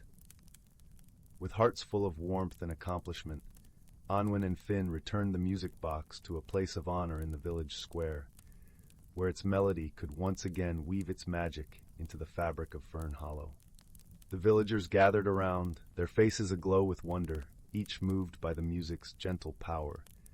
Malus, watching from the edge of the crowd, smiled with a knowing nod, her heart swelling with pride for her granddaughter's courage and determination. Anwen and Finn stood together, their bond strengthened by the adventure they had shared. They knew that this was only the beginning of their journey, and that Fern Hollow held many more secrets waiting to be discovered. The village settled into a serene slumber, bathed in moonlight and the gentle, harmonious tune of the music box. Anwen and Finn, their mystery solved, returned to their homes, their dreams filled with the promise of new adventures. The following morning, the village awoke to a different kind of wonder. As the early sun cast its golden glow over Fern Hollow, villagers gathered in the square, intrigued by the transformation of their beloved gathering place. Overnight, vibrant wildflowers had sprung up around the music box, their petals glistening with dew, as though the earth itself was celebrating the return of the lost melody. Anwen, drawn by the murmurs of excitement, found herself standing amidst the colorful bloom. She noticed something she hadn't before, a faint inscription on the music box's base, worn but legible. It read, "To those who seek, the melody shall guide." Her curiosity piqued. Anwen consulted her grandmother. Malus, with her characteristic twinkle of wisdom, led Anwen to a dusty book on their shelf. The tome, bound in weathered leather, was an anthology of old Fern Hollow legends. Turning the pages with care, Malus shared a story of an ancient festival once celebrated in the village, where the music box played a central role. The festival, known as the Harmony of Seasons, was believed to bring prosperity and harmony to the land. As Anwen absorbed the tale, a feeling of purpose bloomed within her. She and Finn decided to revive the festival, believing it could strengthen the bonds between the villagers and the magical essence of the land. They envisioned a celebration that would honor the music box and the mysteries it had rekindled. For weeks, Anwen and Finn worked tirelessly, rallying the villagers to their cause. The square was transformed into a vibrant tapestry of life and color, with garlands of flowers and lanterns that twinkled like stars. The air buzzed with anticipation, and the scent of freshly baked pastries mingled with the sweet fragrance of blooming flowers. On the day of the festival, Fern Hollow was a symphony of joy. Villagers danced and sang, their laughter echoing through the hills. Anwen, standing by the music box, watched as the village came alive with a magic all its own. She felt a deep sense of fulfillment, knowing that they had not only solved a mystery, but also rekindled the spirit of unity and celebration in Fern Hollow. As the sun set, casting a warm glow over the festivities, Anwen and Finn shared a quiet moment by the music box, now surrounded by a circle of flickering candles. Finn turned to Anwen, his eyes reflecting the joy of the day. "We did it, Anwen. We brought the magic back." Anwen nodded, her heart brimming with gratitude and hope. "Yes, and it feels like just the beginning." And so, with the harmony of seasons revived, Fernhollow continued its gentle dance through time, guided by wisdom, friendship, and the sweet, lingering notes of a melody once forgotten but now eternally cherished. In the weeks following the festival, Anwen found herself drawn to the woods more than ever. There was a new depth to her bond with Finn, and together they uncovered a series of hidden trails that wound deeper into the forest. On one such exploration, they stumbled upon an ancient stone circle, overgrown with ivy and surrounded by a ring of wildflowers. The air there was different, charged with an energy that made their skin tingle. Anwen, with her innate curiosity, sensed there was more to this place than met the eye. She knelt to inspect the stones, each one carved with symbols that seemed to shimmer in the dappled sunlight. Finn, meanwhile, felt a familiar pull in his chest, as if the land itself was calling to him. They knew this was another mystery waiting to be unraveled, one that perhaps held the key to more of Fernhollow's secrets. They returned to Malus, who listened intently as they described the stone circle. Her eyes sparkled with a mix of surprise and recognition. She revealed that the stones were remnants of an ancient site used by the village's ancestors, a place where earth and magic intertwined. It was said to be a meeting point for those with the gift to commune with the natural world. Armed with this new knowledge, Anwen and Finn felt a renewed sense of purpose. They began to gather stories from the elders, piecing together the history of the stone circle and its role in their village's lore. It became clear that the site was not only a relic of the past, but a bridge to Fernhollow's future. Through their efforts, Anwen and Finn fostered a deeper connection with the land and its magic, inspiring the villagers to embrace their heritage with pride. The stone circle became a place of gathering once more, where stories were shared and the bonds of community were strengthened. As Anwen stood amidst the stones, she realized that Fernhollow was not just a village. It was a living tapestry of history, magic, and dreams. She understood that her journey was far from over, and with Finn by her side, she was ready to explore the endless possibilities that lay ahead, guided by the melody of a music box and the whispers of the ancient stones. 6. Whispers of the Willow Glen. In a quaint village nestled between rolling hills and whispering forests, there lived a young girl named Marin. The village, known for its lush greenery and the gentle brook that sang through its heart, was a place of simple joys and unspoken mysteries. But Marin had always felt the pull of the unknown, a yearning for adventure that danced just beyond the horizon of her everyday life. On one particularly golden afternoon, as the sun began to dip and paint the sky with strokes of amber and rose, Marin found herself wandering along the edge of the village.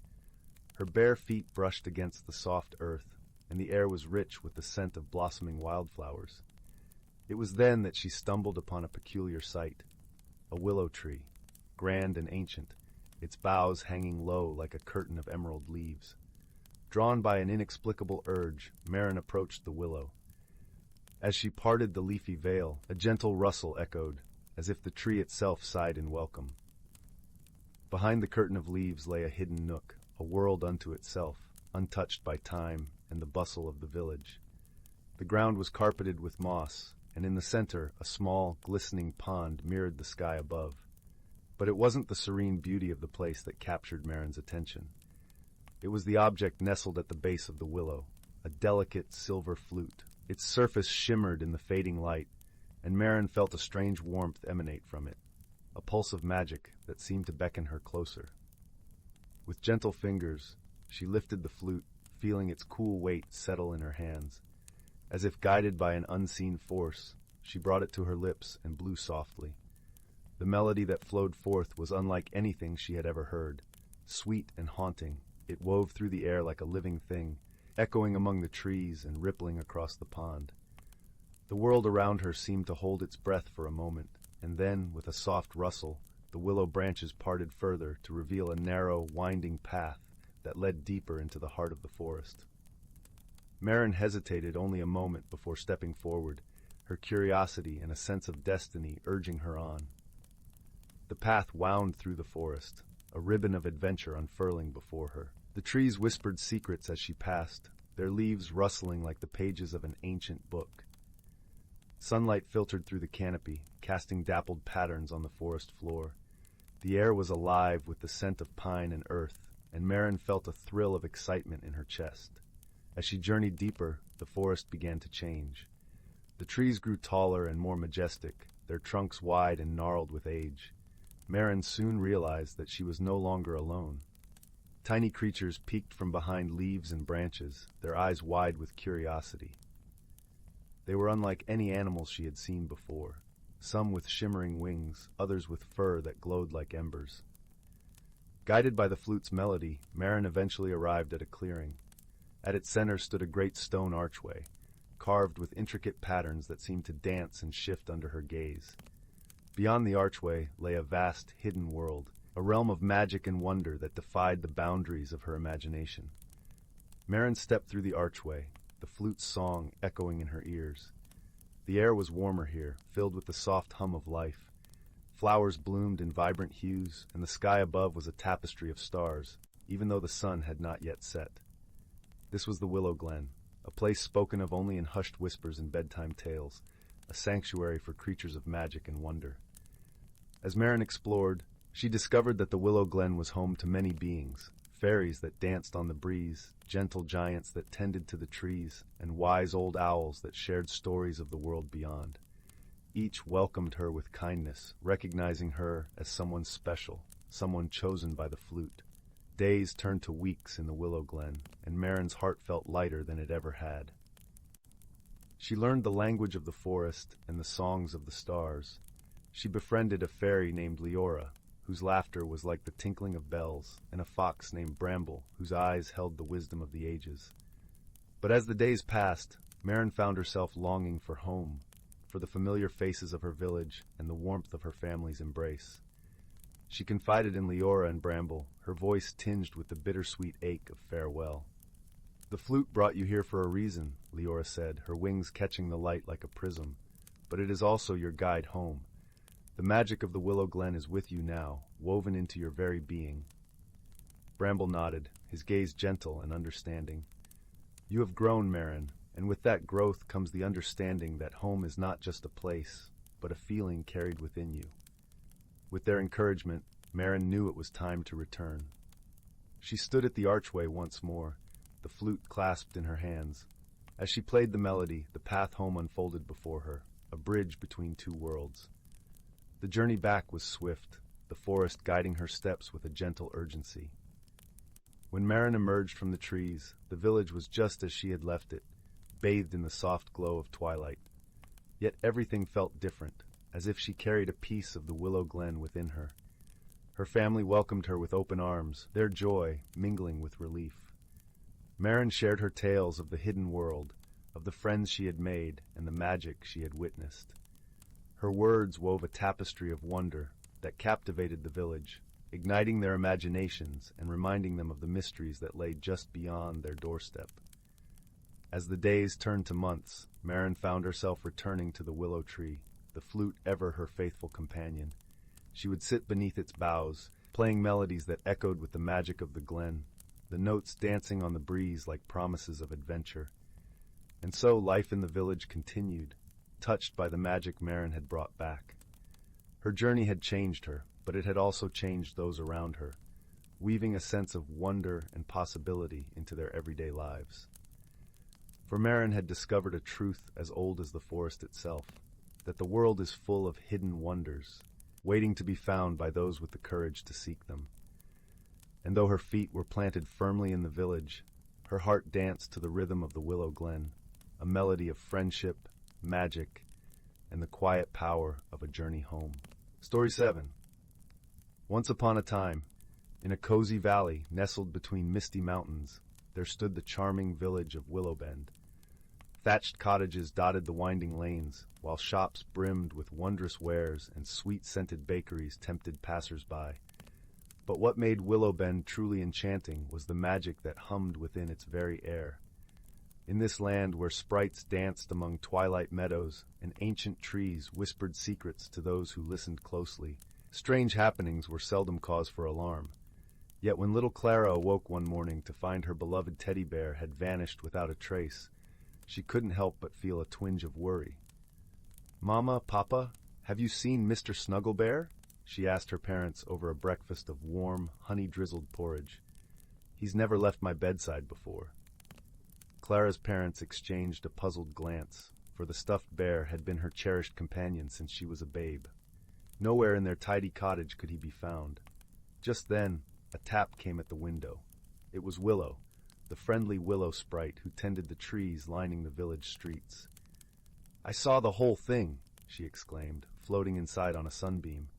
"Mr. Snugglebear was borrowed by a mischievous brownie in the dead of night." The brownies, those impish but good-hearted folk, were known for playing harmless tricks on the villagers now and then. Relieved her bear was likely safe, Clara nonetheless fretted over how she might get him back. Wise old Mrs. Bluebell, the village's most skilled herbalist, had just the solution. "Brownies have a fondness for sweet things," she explained with a wink. "Bake them a batch of your mama's famous treacle tarts, and I'll wager they'll return your stuffed friend before you can say roly-poly pudding." With Mrs. Bluebell's guidance, Clara and her mother spent the afternoon baking the most scrumptious treacle tarts their kitchen had ever seen, drizzled with thick golden syrup and sprinkled with crunchy candied nuts. Once night fell, Clara arranged the tempting treats on a platter outside her bedroom window, hoping the brownies would take the bait. But come morning, the tarts had vanished, and still no sign of Mr. Snugglebear. Disappointment turned to bewilderment as Willow the Sprite relayed more baffling news. Not brownies, but a crew of playful pixies were the true culprits. Pixies adored all things shiny, Mrs. Bluebell advised, so Clara retrieved her mother's costume jewelry and strung the beads and bangles in a glittering trail leading back to her bedroom, certain that would lure the pixies. Yet another day passed, and the pixies seemed utterly uninterested in the sparkling treasures. Instead, the bird-like fae who dwelled in the forest blackberry thickets had been the ones to pilfer Clara's bear away. "This is getting dreadfully confusing," Clara sighed, her chin in her hands. "How will I ever solve this mystery?" Just then, a wise old snowy owl swooped onto the windowsill, his great eyes shining with moonlit wisdom. "Why don't you simply ask the forest folk yourself, little one?" he hooted kindly. "I would be happy to take you to their glen at first light." And so, as the pale pink sunrise peeked over the mountains, Clara and the snowy owl took wing toward the whispering emerald woods. They found the berry fae capering amidst the brambles, Mr. Snugglebear clutched in their tiny hands as they danced and sang. "Please, may I have my teddy back?" Clara asked politely. "He means so much to me." One of the berry fae fluttered up to her, a mischievous grin on her cherubic face. "Only if you can solve our riddle," she chirped. Nodding bravely, Clara listened carefully as the riddle unfolded. "We are lighter than a feather, yet the strongest folk alive. We enter through keyholes and holes, though nothing you'd call small. What are we?" Clara furrowed her brow in thought as the snowy owl looked on approvingly. Glancing around at the sunbeams streaming through the forest canopy, she had her answer. "Why, your sun rays, of course!" Clara exclaimed triumphantly. No sooner were the words out of her mouth than a peal of delighted laughter rang out from the fae.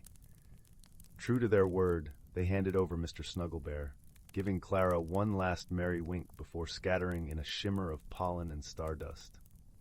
All was well once more as Clara cuddled her beloved bear close, the snowy owl guiding them safely back through the misty woods to Willowbend. From then on, she never failed to keep her bedroom window unlatched, allowing the first golden rays of dawn to spill across her pillow each morning as a reminder of her enchanting adventure. For in that magical village, nestled between mountains that summer, where sprites danced amid wildflowers and ancient oaks bent their boughs to whisper secrets, even the strangest mysteries could be untangled through wisdom, cleverness, and a spirit of fun. The world was full of endless wonders. You need only open your eyes to find them. Story 8. In a quaint village nestled between rolling emerald hills and a babbling brook, there lived a young girl named Lila. Her eyes sparkled with the same curiosity as the brook rippling outside her window, forever whispering tales of lands unknown. Lila loved her village, with its cobblestone paths and flower-laden windowsills, but her heart yearned for adventure beyond the familiar fields and orchards. One misty morning, as the sun began its gentle climb above the horizon, Lila set off on a journey, Wrapped in a cloak of soft wool and armed with nothing but a small satchel filled with bread and cheese, she followed the brook's melodious tune, which seemed to invite her to discover its source. As Lila ventured deeper into the forest, the air shimmered with the scent of pine and earth, and the sunlight danced through the canopy, casting playful patterns on the forest floor. She soon arrived at a place where the brook widened into a serene pond, its surface a mirror of the azure sky. Here, Lila paused, enchanted by the sight of lily pads floating like tiny green islands. Suddenly, the stillness was broken by a gentle splash. Lila turned to see a curious creature peeking out from behind a lily pad. It was a frog, but unlike any she had seen before. Its skin was a vibrant mosaic of emerald and gold, and its eyes twinkled with the wisdom of ages. "Hello there," croaked the frog in a voice that sounded like the rustle of leaves. "I am Finn, the guardian of this pond. Few travelers venture this far. What brings you here, young one?" "I seek adventure and the wonders of the unknown," Lila replied, her voice filled with the earnestness of a true explorer. Finn nodded, his eyes crinkling with approval. "Then you must follow the path of the fireflies," he said, gesturing to a trail of glowing lights that danced in the air, leading deeper into the forest. Lila thanked Finn and set off once more, her heart alight with excitement. The fireflies twinkled like tiny stars, guiding her through groves of whispering willows and fields of wildflowers that swayed in the gentle breeze. The forest was alive with the songs of birds and the rustle of small creatures hidden in the underbrush. As she walked, Lila encountered a family of rabbits, their fur as soft and white as freshly fallen snow. The youngest rabbit, with ears too large for his little head, hopped over to her, offering a carrot from their stash. Touched by their kindness, Lila shared her bread and cheese, and they all feasted together under the shade of a towering oak. The path of the fireflies led Lila to a clearing bathed in golden sunlight, where a shimmering waterfall cascaded into a crystal-clear pool. The air was filled with the scent of honeysuckle and the gentle hum of bees. Here Lila rested, letting the soothing sound of the waterfall wash over her. As she sat in peaceful contemplation, a soft voice floated to her on the breeze. "Welcome, brave traveler," it said. Lila turned to see a figure emerging from the mist of the waterfall. It was a deer with antlers that glistened like silver in the sunlight, adorned with delicate flowers. "I am Seraphina," the deer said, her eyes as deep and calm as the pool at her hooves. "Few have the courage to follow the path of the fireflies. You possess a rare spirit, Lila." Lila blushed at the compliment, feeling a warmth spread through her. "Thank you, Seraphina, but I only followed where the brook and fireflies led me." "Ah," Seraphina nodded, "but it takes courage to step into the unknown, to trust your heart and the kindness of strangers along the way." With these words, Seraphina dipped her head, and the air shimmered with a soft luminescence. Lila felt a gentle tingling, as if the forest itself was wrapping her in an embrace. The feeling was one of unity, of being part of something larger and wondrous. After a time, Lila knew it was time to return to her village. She bid farewell to Seraphina and retraced her steps, the path now familiar, yet filled with a newfound wonder. The forest seemed to hum with a melody she had not noticed before, a song of life and harmony. When Lila finally emerged from the forest, the sun was setting, painting the sky in hues of pink and gold. Her village lay before her, a tapestry of warmth and welcome. As she crossed the stone bridge over the brook, she paused, looking back at the path she had traveled. In her heart, she carried the magic of the forest, the kindness of its creatures, and the courage she had discovered within herself. That night, as Lila lay in her cozy bed, the whisper of the brook lulled her to sleep. She dreamed of fireflies and waterfalls, of silver-antlered deer and emerald frogs.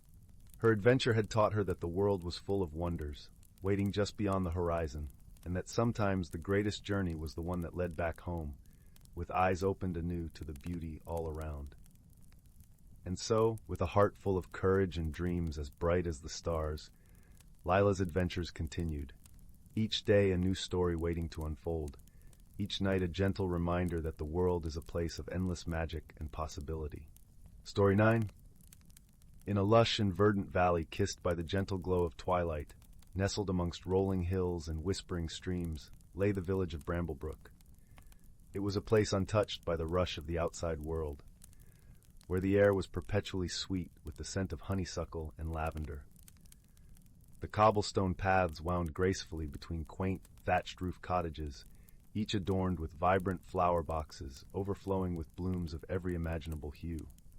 The heart of Bramblebrook was its market square, a lively yet serene hub where villagers gathered to exchange goods, stories, and laughter. In the center stood a grand old oak tree, its branches stretching wide, offering shade and a sense of timelessness. Beneath this ancient tree sat an equally ancient bench, worn smooth by countless tales told and secrets shared. One evening, as the sun dipped below the horizon, painting the sky in shades of peach and gold, a peculiar event began to unfold. The villagers noticed that the twinkling lights of the fireflies, which usually danced merrily in the dusk, were nowhere to be seen. Instead, a soft, shimmering mist curled through the air, weaving its way like a silken ribbon through the village. The villagers, though curious, were not alarmed, for they were accustomed to the mysterious wonders of their magical world. However, the absence of the fireflies was indeed unusual, and so they turned to their beloved friend and guide, an elderly woman named Anwen, known for her wisdom and gentle spirit. Anwen lived in a cozy cottage at the edge of the village, surrounded by a garden brimming with herbs and wildflowers. Her presence was as calming as a lullaby, and her eyes twinkled with the knowledge of 1,000 stars. The villagers approached her with their concerns, and she listened intently, nodding as they spoke. "It seems we have a little mystery on our hands," Anwen said with a soft chuckle, her voice like the rustle of leaves. "Fear not, for mysteries are like puzzles, and every puzzle has its pieces." Intrigued, a small group of villagers offered to assist Anwen in uncovering the puzzle's solution. Among them was a young boy named Finn, whose curiosity was as boundless as the sky, and a thoughtful girl named Isla, who had a knack for noticing the smallest of details. Together, they formed a merry band, ready to explore the strange happenings. Anwen suggested they begin their exploration at the edge of the village, where the forest of Eldergrove began. Eldergrove was a magical place, home to many wondrous creatures, some known and some yet to be discovered. As the group made their way into the forest, the air filled with the soft sounds of crickets chirping and leaves whispering secrets. Finn and Isla, walking side by side, marveled at the beauty around them. The trees were wrapped in moonlight, their leaves shimmering like silver coins. They caught sight of a family of rabbits peeking curiously from their burrows, and a pair of owls hooting softly from a high branch. "Look," Elis, pointing to the ground where faint, glowing footprints appeared, leading deeper into the forest. Anwen, following their gaze, smiled knowingly. "We are on the right path," she said. "These are the tracks of the glow mice, gentle creatures who often know more than they let on." With renewed determination, they followed the luminous trail, which led them to a clearing bathed in the light of the crescent moon. There, amidst the clover and wild thyme, they found a gathering of glow mice, their small forms aglow with a soft, golden light. The glow mice chattered excitedly at the sight of the villagers, their tiny voices like the tinkling of bells. Anwen knelt down, her gentle presence calming the creatures, and asked them about the missing fireflies. The leader of the glow mice, a wise old creature with whiskers as white as snow, stepped forward. "The fireflies have taken shelter in the Whispering Cavern," he explained, drawn by a strange song that echoes through the night. "A song?" Finn echoed, his eyes wide with wonder. "What kind of song?" "It is a melody both beautiful and enchanting," the glow mouse replied. "But it is not of this world, and it unsettles the fireflies, drawing them away from their dance." The group thanked the glow mice for their help and set off towards the Whispering Cavern, a place known for its echoes and mysterious acoustics.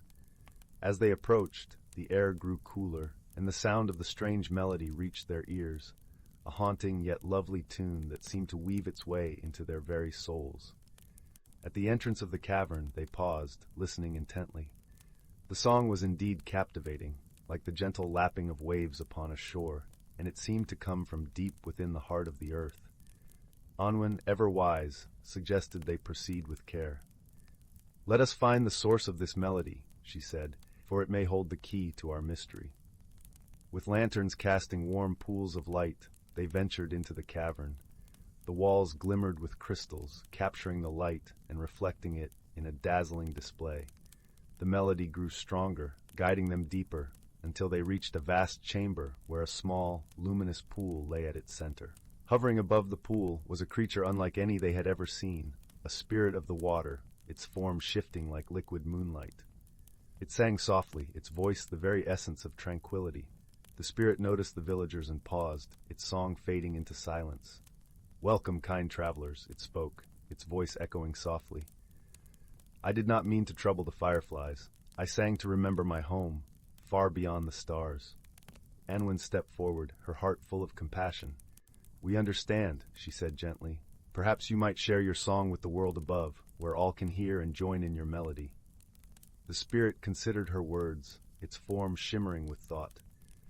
"That would be lovely," it replied at last, "to sing under the open sky, where the moon and stars can hear my song." With the villagers' encouragement, the spirit rose from the pool, its song swelling once more, this time with joy and gratitude. Together, they returned to the village, where the spirit's melody filled the air, a harmonious blend with the night. The fireflies, drawn by the new harmony, returned to their dance, their lights twinkling like stars fallen to earth. The villagers gathered in the market square, their hearts lifted by the beauty of the night. And so the mystery was resolved, not through force or fear, but with understanding and kindness. The spirit found a new home in Bramblebrook, where it sang each night, accompanied by the fireflies, the glow mice, and the whispers of the ancient oak. As the villagers retired to their homes, the world outside their windows was a symphony of light and song. Finn and Isla, nestled beneath warm quilts, closed their eyes, their dreams filled with the magic of the night. And in the heart of Bramblebrook, beneath the starlit sky, the spirit sang on, its melody a gentle promise of peace and wonder, weaving through the dreams of all who listened. Story 10. In the heart of the whispering woods, where the leaves murmured secrets to the wind, and the brook hummed a gentle tune, there lay a quaint little village called Luminara. The village was known far and wide for its twinkling lanterns that lined every cobbled street, casting a warm golden glow that seemed to make the stars jealous. In this village, surrounded by an embrace of ancient oaks and soft moss, lived a young girl named Mabel. Mabel was known for her curious heart and her gentle spirit. She had a knack for noticing the little things that others often overlooked, like the way the morning dew clung to the cobwebs, or how the scent of lavender filled the air in late afternoon. One crisp autumn morning, as the first rays of sunlight spilled over the horizon, Mabel noticed something peculiar. As she strolled through the village square, she saw that the lanterns, usually so bright and merry, flickered weakly, casting shadows that danced uneasily against the thatched roofs. The villagers bustling about their morning chores seemed not to notice, but Mabel felt a twinge of concern. Mabel decided to pay a visit to the elderly sage who lived at the edge of the forest, a wise old owl named Gwyndor. Gwyndor was as ancient as the trees themselves and had feathers as soft as the clouds. He was known for his wisdom and his gentle guidance, always willing to share his insight with those in need. As Mabel approached Gwyndor's home, she found him perched on a low branch, his golden eyes reflecting the autumn sun. "Good morning, young Mabel," hooted Gwyndor softly as the leaves rustled in greeting. "What brings you to my humble abode so early?" "Gwyndor," Mabel began, her eyes wide with concern, "the lanterns in the village are flickering. It's as if they're losing their light. I fear something might be amiss." Gwyndor nodded slowly, his feathers ruffling as a gentle breeze passed through the trees. "Ah, yes, I have sensed a change in the air as well. The balance of light and shadow is delicate, and sometimes even the smallest of disturbances can ripple through the world." "But what could be causing this?" Mabel asked, her voice a whisper against the backdrop of the whispering leaves. Gwyndor closed his eyes, letting the sounds of the forest wash over him. "There is a rare flower," he explained, "a bloom that only opens under the light of the full moon. It is said to hold the essence of light within its petals. Perhaps its absence is what troubles the lanterns." Mabel listened intently, her mind whirring with thoughts and possibilities. "Where can we find this flower, Gwyndor?" "The moonlit glade," Gwyndor replied, opening his eyes to meet Mabel's gaze. It lies deep within the forest, where the moonlight dances through the canopy like a silver stream. Determined to restore the village's light, Mabel thanked Gwyndor and made her way deeper into the forest. The path was winding, flanked by ferns and carpeted with fallen leaves that crunched softly underfoot. As the sun began to dip below the horizon, casting a tapestry of colors across the sky, Mabel knew she was close. The forest grew denser, and the air was laced with the scent of pine and earth. Suddenly, the trees parted, revealing a clearing bathed in the soft glow of moonlight. In the center of the glade, nestled among the ferns, was the flower Gwyndor had spoken of. Its petals shimmered like silver, and as Mabel approached, she could feel the warmth of its light wrapping around her like a comforting embrace. But the flower was guarded by a small, gentle creature, a fairy with wings that sparkled like the night sky. Her eyes were kind, and she smiled as Mabel approached. "Greetings, traveler," the fairy said in a voice as light as the breeze. "I am Lumina, keeper of the moonlit glade." Mabel bowed respectfully. "Hello, Lumina. I come from Luminara, where the lanterns have begun to flicker. I believe this flower holds the key to restoring their light." Lumina nodded, understanding the importance of Mabel's quest. "The flower does indeed hold the light you seek, but it also needs companionship, a reminder that light thrives in the presence of warmth and love." Mabel thought for a moment, then reached into her satchel to retrieve a small, hand-woven pouch filled with seeds from her garden. "These seeds are from my home," she explained. "They've always grown under the care of our village, surrounded by laughter and friendship. Perhaps they can offer the companionship the flower needs." Lumina's eyes twinkled with approval, and she waved her hand, allowing the seeds to scatter around the base of the flower. As they settled into the earth, the flower seemed to glow even brighter, its light weaving through the night air like a gentle lullaby. With the flower's essence safely gathered, Mabel returned to Luminara. As she placed the essence into each lantern, they began to glow with renewed vigor, casting a warm golden light that chased away the shadows. The villagers watched in awe, their faces lit with gratitude and joy. Gwyndor, perched on a nearby branch, nodded in satisfaction. "You have done well, Mabel. You have shown that sometimes the smallest gestures of kindness can bring light to the darkest of places." And so, with the lanterns shining brightly once more, the village of Luminara settled into a peaceful slumber, comforted by the knowledge that even in the midst of mystery, wisdom and friendship would always light the way. Story 11. In the heart of the whispering woods, where the trees hummed gentle lullabies and the moonlight danced on dew-kissed leaves, there lay the quaint village of Willowbrook. Small cobblestone paths wound through the village like ribbons, flanked by cottages with thatched roofs and windows that glowed warmly against the crisp night air. It was a place where magic whispered gently, like a loving secret shared between friends. One particular evening, as the sun dipped below the horizon and stars sprinkled the sky like sugar, the villagers of Willowbrook gathered in the town square. They had come to discuss a peculiar series of events that had set the village abuzz with curiosity and mild concern. It began with the baker, Mr. Pumpernickel, who found his freshly baked loaves of bread transformed into perfectly sculpted topiary animals overnight. Then, the florist, Miss Petunia, reported her daisies singing in harmonious tunes at dawn. These strange yet enchanting occurrences left the villagers scratching their heads, pondering the source of such mischief. Amidst the gathering, young Finn, known for his keen eye and gentle heart, listened intently. Finn was a boy of about 12, with hair the color of autumn leaves and eyes that sparkled with the curiosity of 1,000 questions. He had a knack for noticing the little details others often overlooked, and a heart as warm as the sun on a summer's day. As the villagers chattered, an idea sparked in Finn's mind. He decided he would unravel the mystery that enveloped Willowbrook, not out of a sense of duty, but from a genuine love for his home and its inhabitants. The next morning, with a satchel slung over his shoulder and a twinkle of determination in his eyes, Finn set off into the whispering woods. The woods, though magical, were a place of solace and serenity. Sunlight filtered through the canopy, painting patterns of light and shadow on the forest floor, while the air carried the fresh scent of pine and earth. Finn's first stop was the home of Grandmother Willow, the wisest of the forest's inhabitants. Her cottage was nestled between two grand oaks, their branches forming a protective arch overhead. As Finn approached, Grandmother Willow, a kindly old woman with silver hair that flowed like moonlit rivers, greeted him with a warm smile. "Ah, Finn," she said, her voice as soft as a feather quilt. "What brings you to my corner of the woods today?" Finn explained the strange happenings in Willowbrook, his voice filled with curiosity and wonder.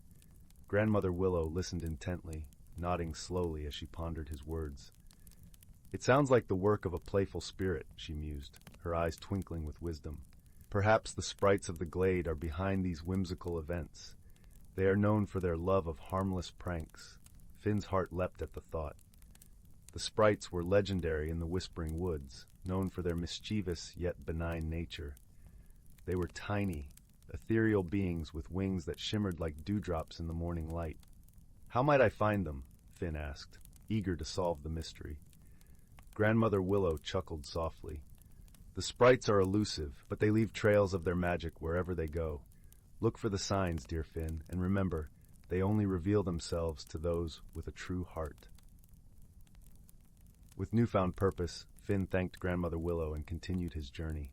He wandered deeper into the woods, attuned to the sights and sounds around him. The forest seemed to hold its breath, watching over him as he searched for clues. As he walked, Finn noticed something peculiar, a soft, iridescent glow trailing along the path. It was as if the air itself shimmered with tiny sparks of light. Following the trail, he soon found himself in a small glade, its grass lush and flowers blooming in vibrant hues. In the center of the glade stood an ancient oak, its gnarled branches reaching skyward like welcoming arms. Beneath it, the ground was carpeted with the silken glow of the sprite's magic. Finn knelt, examining the delicate filaments that wove through the grass. Just then, a gentle giggle echoed through the air, like the tinkling of distant bells. Finn looked up to see the sprites emerging from their hiding places, their tiny forms alight with joy and mischief. They flitted around him, their laughter a melody that filled the glade with warmth. One of the sprites, a particularly bold one with wings like spun sugar, hovered before Finn. "Greetings, kind Finn," it chimed, its voice as light as a breeze. "We have heard of your quest and admire your gentle heart." Finn smiled, his eyes wide with wonder. "Are you the ones who have been playing tricks in Willowbrook?" The sprite nodded, its eyes twinkling like stars.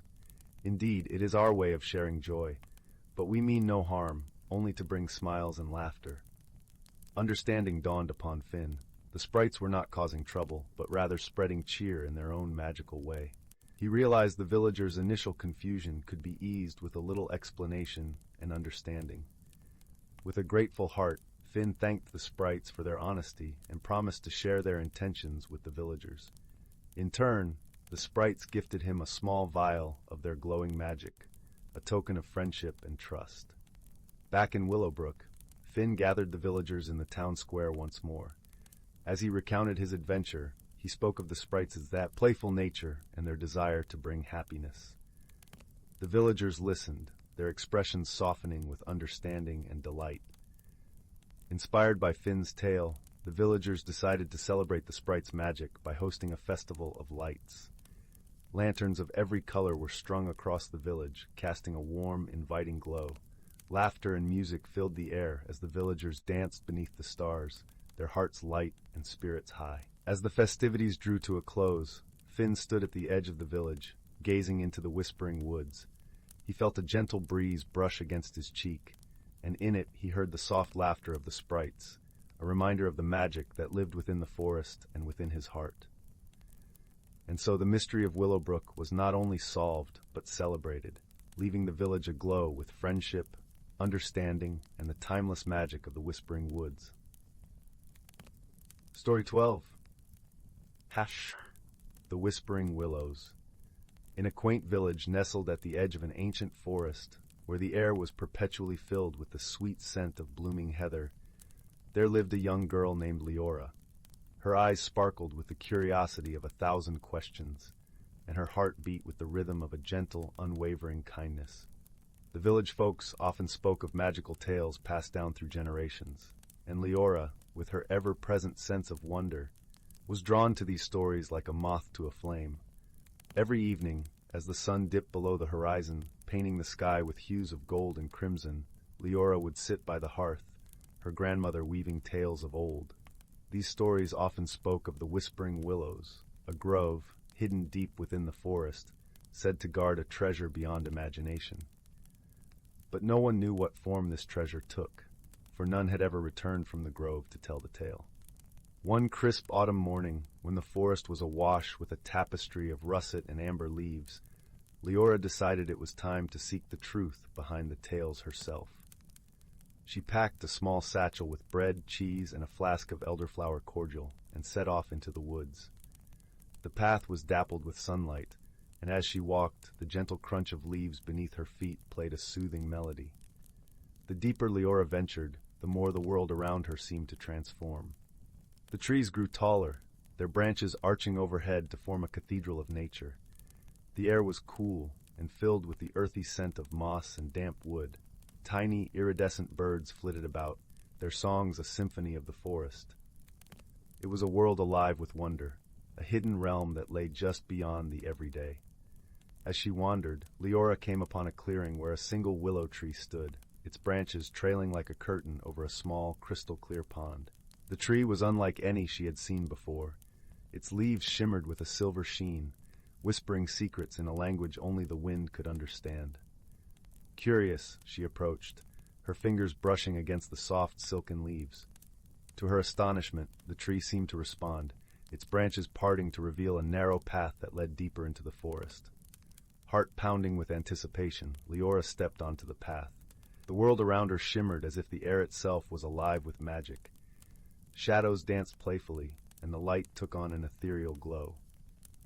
As she followed the path, Leora found herself in a grove unlike any other. It was a place of serene beauty, where flowers of every color bloomed in perpetual spring.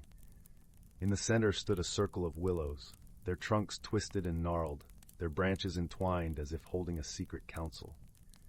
In the midst of this circle lay a small, intricately carved wooden box.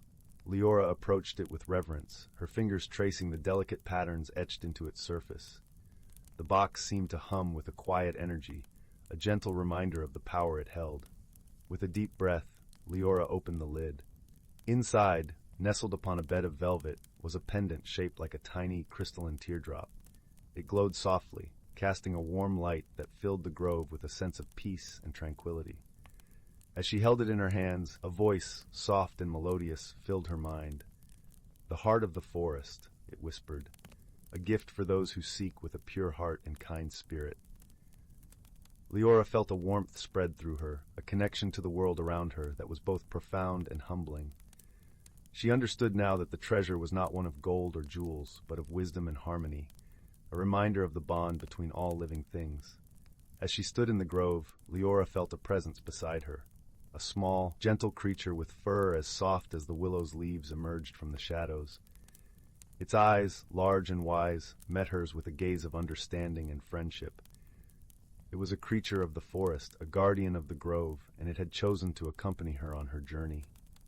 Together, they returned to the village, the pendant resting against Leora's heart, a symbol of her newfound connection to the world.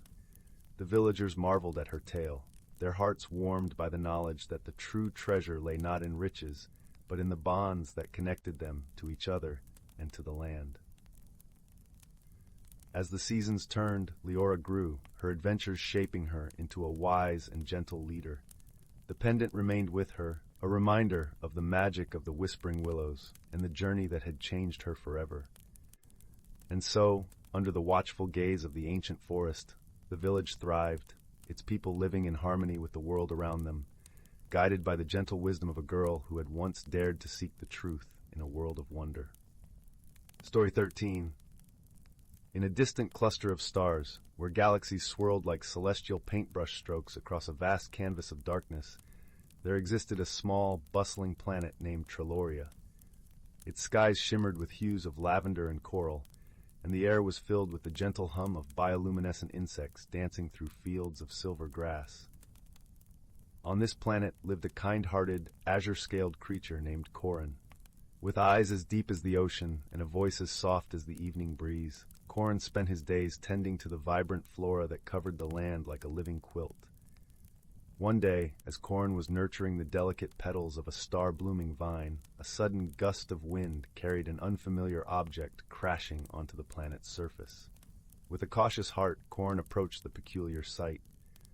It was a small, spherical pod, glistening with a metallic sheen, and as he watched, a hatch slowly opened with a gentle hiss. Out stumbled a figure unlike any Corin had ever seen. It was a being from a distant planet known as Solara, a place of endless deserts and fiery sunsets. This visitor, named Lyra, had hair like spun gold and eyes that mirrored the warm glow of a setting sun. Her skin, smooth and sandy, contrasted starkly with Corin's scales. Startled by her sudden arrival, Corin extended a hand in friendship. "Welcome to Treloria," he said, his voice soothing like the rustle of leaves in a gentle wind. Lyra, initially wary, studied Corin's outstretched hand. Misunderstanding the gesture, she hesitated, thinking it might be a sign of challenge. But as she caught the warmth in his eyes, she realized he meant no harm. Tentatively, she took his hand, and a spark of understanding passed between them. Their initial meeting was filled with awkward missteps and miscommunications. Lyra spoke in vivid, fiery imagery, while Corin's speech was calm and fluid. Yet beneath these differences, a genuine curiosity about each other's worlds began to bloom. As days passed, Lyra and Corin found themselves facing a shared challenge.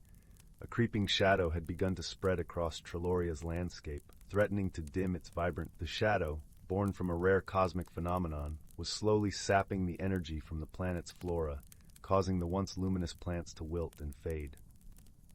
Determined to save Treloria, Corin and Lyra embarked on a journey to the planet's heart, where a legendary crystal known as the Luminaris was said to rest. The crystal, with its radiant energy, was the only hope to banish the encroaching shadow. Their path was fraught with obstacles. They navigated through dense, whispering forests that seemed alive with secrets, and crossed rivers that sang with ancient melodies. Each challenge they faced required them to rely on one another's strengths. Corin's knowledge of the land guided them safely through the treacherous terrain, while Lyra's fiery determination and quick thinking illuminated their way in moments of doubt. One night, as they rested under a canopy of softly glowing stars, Corin shared stories of Treloria's legends, his voice weaving a tapestry of tales that lulled the night into a serene stillness.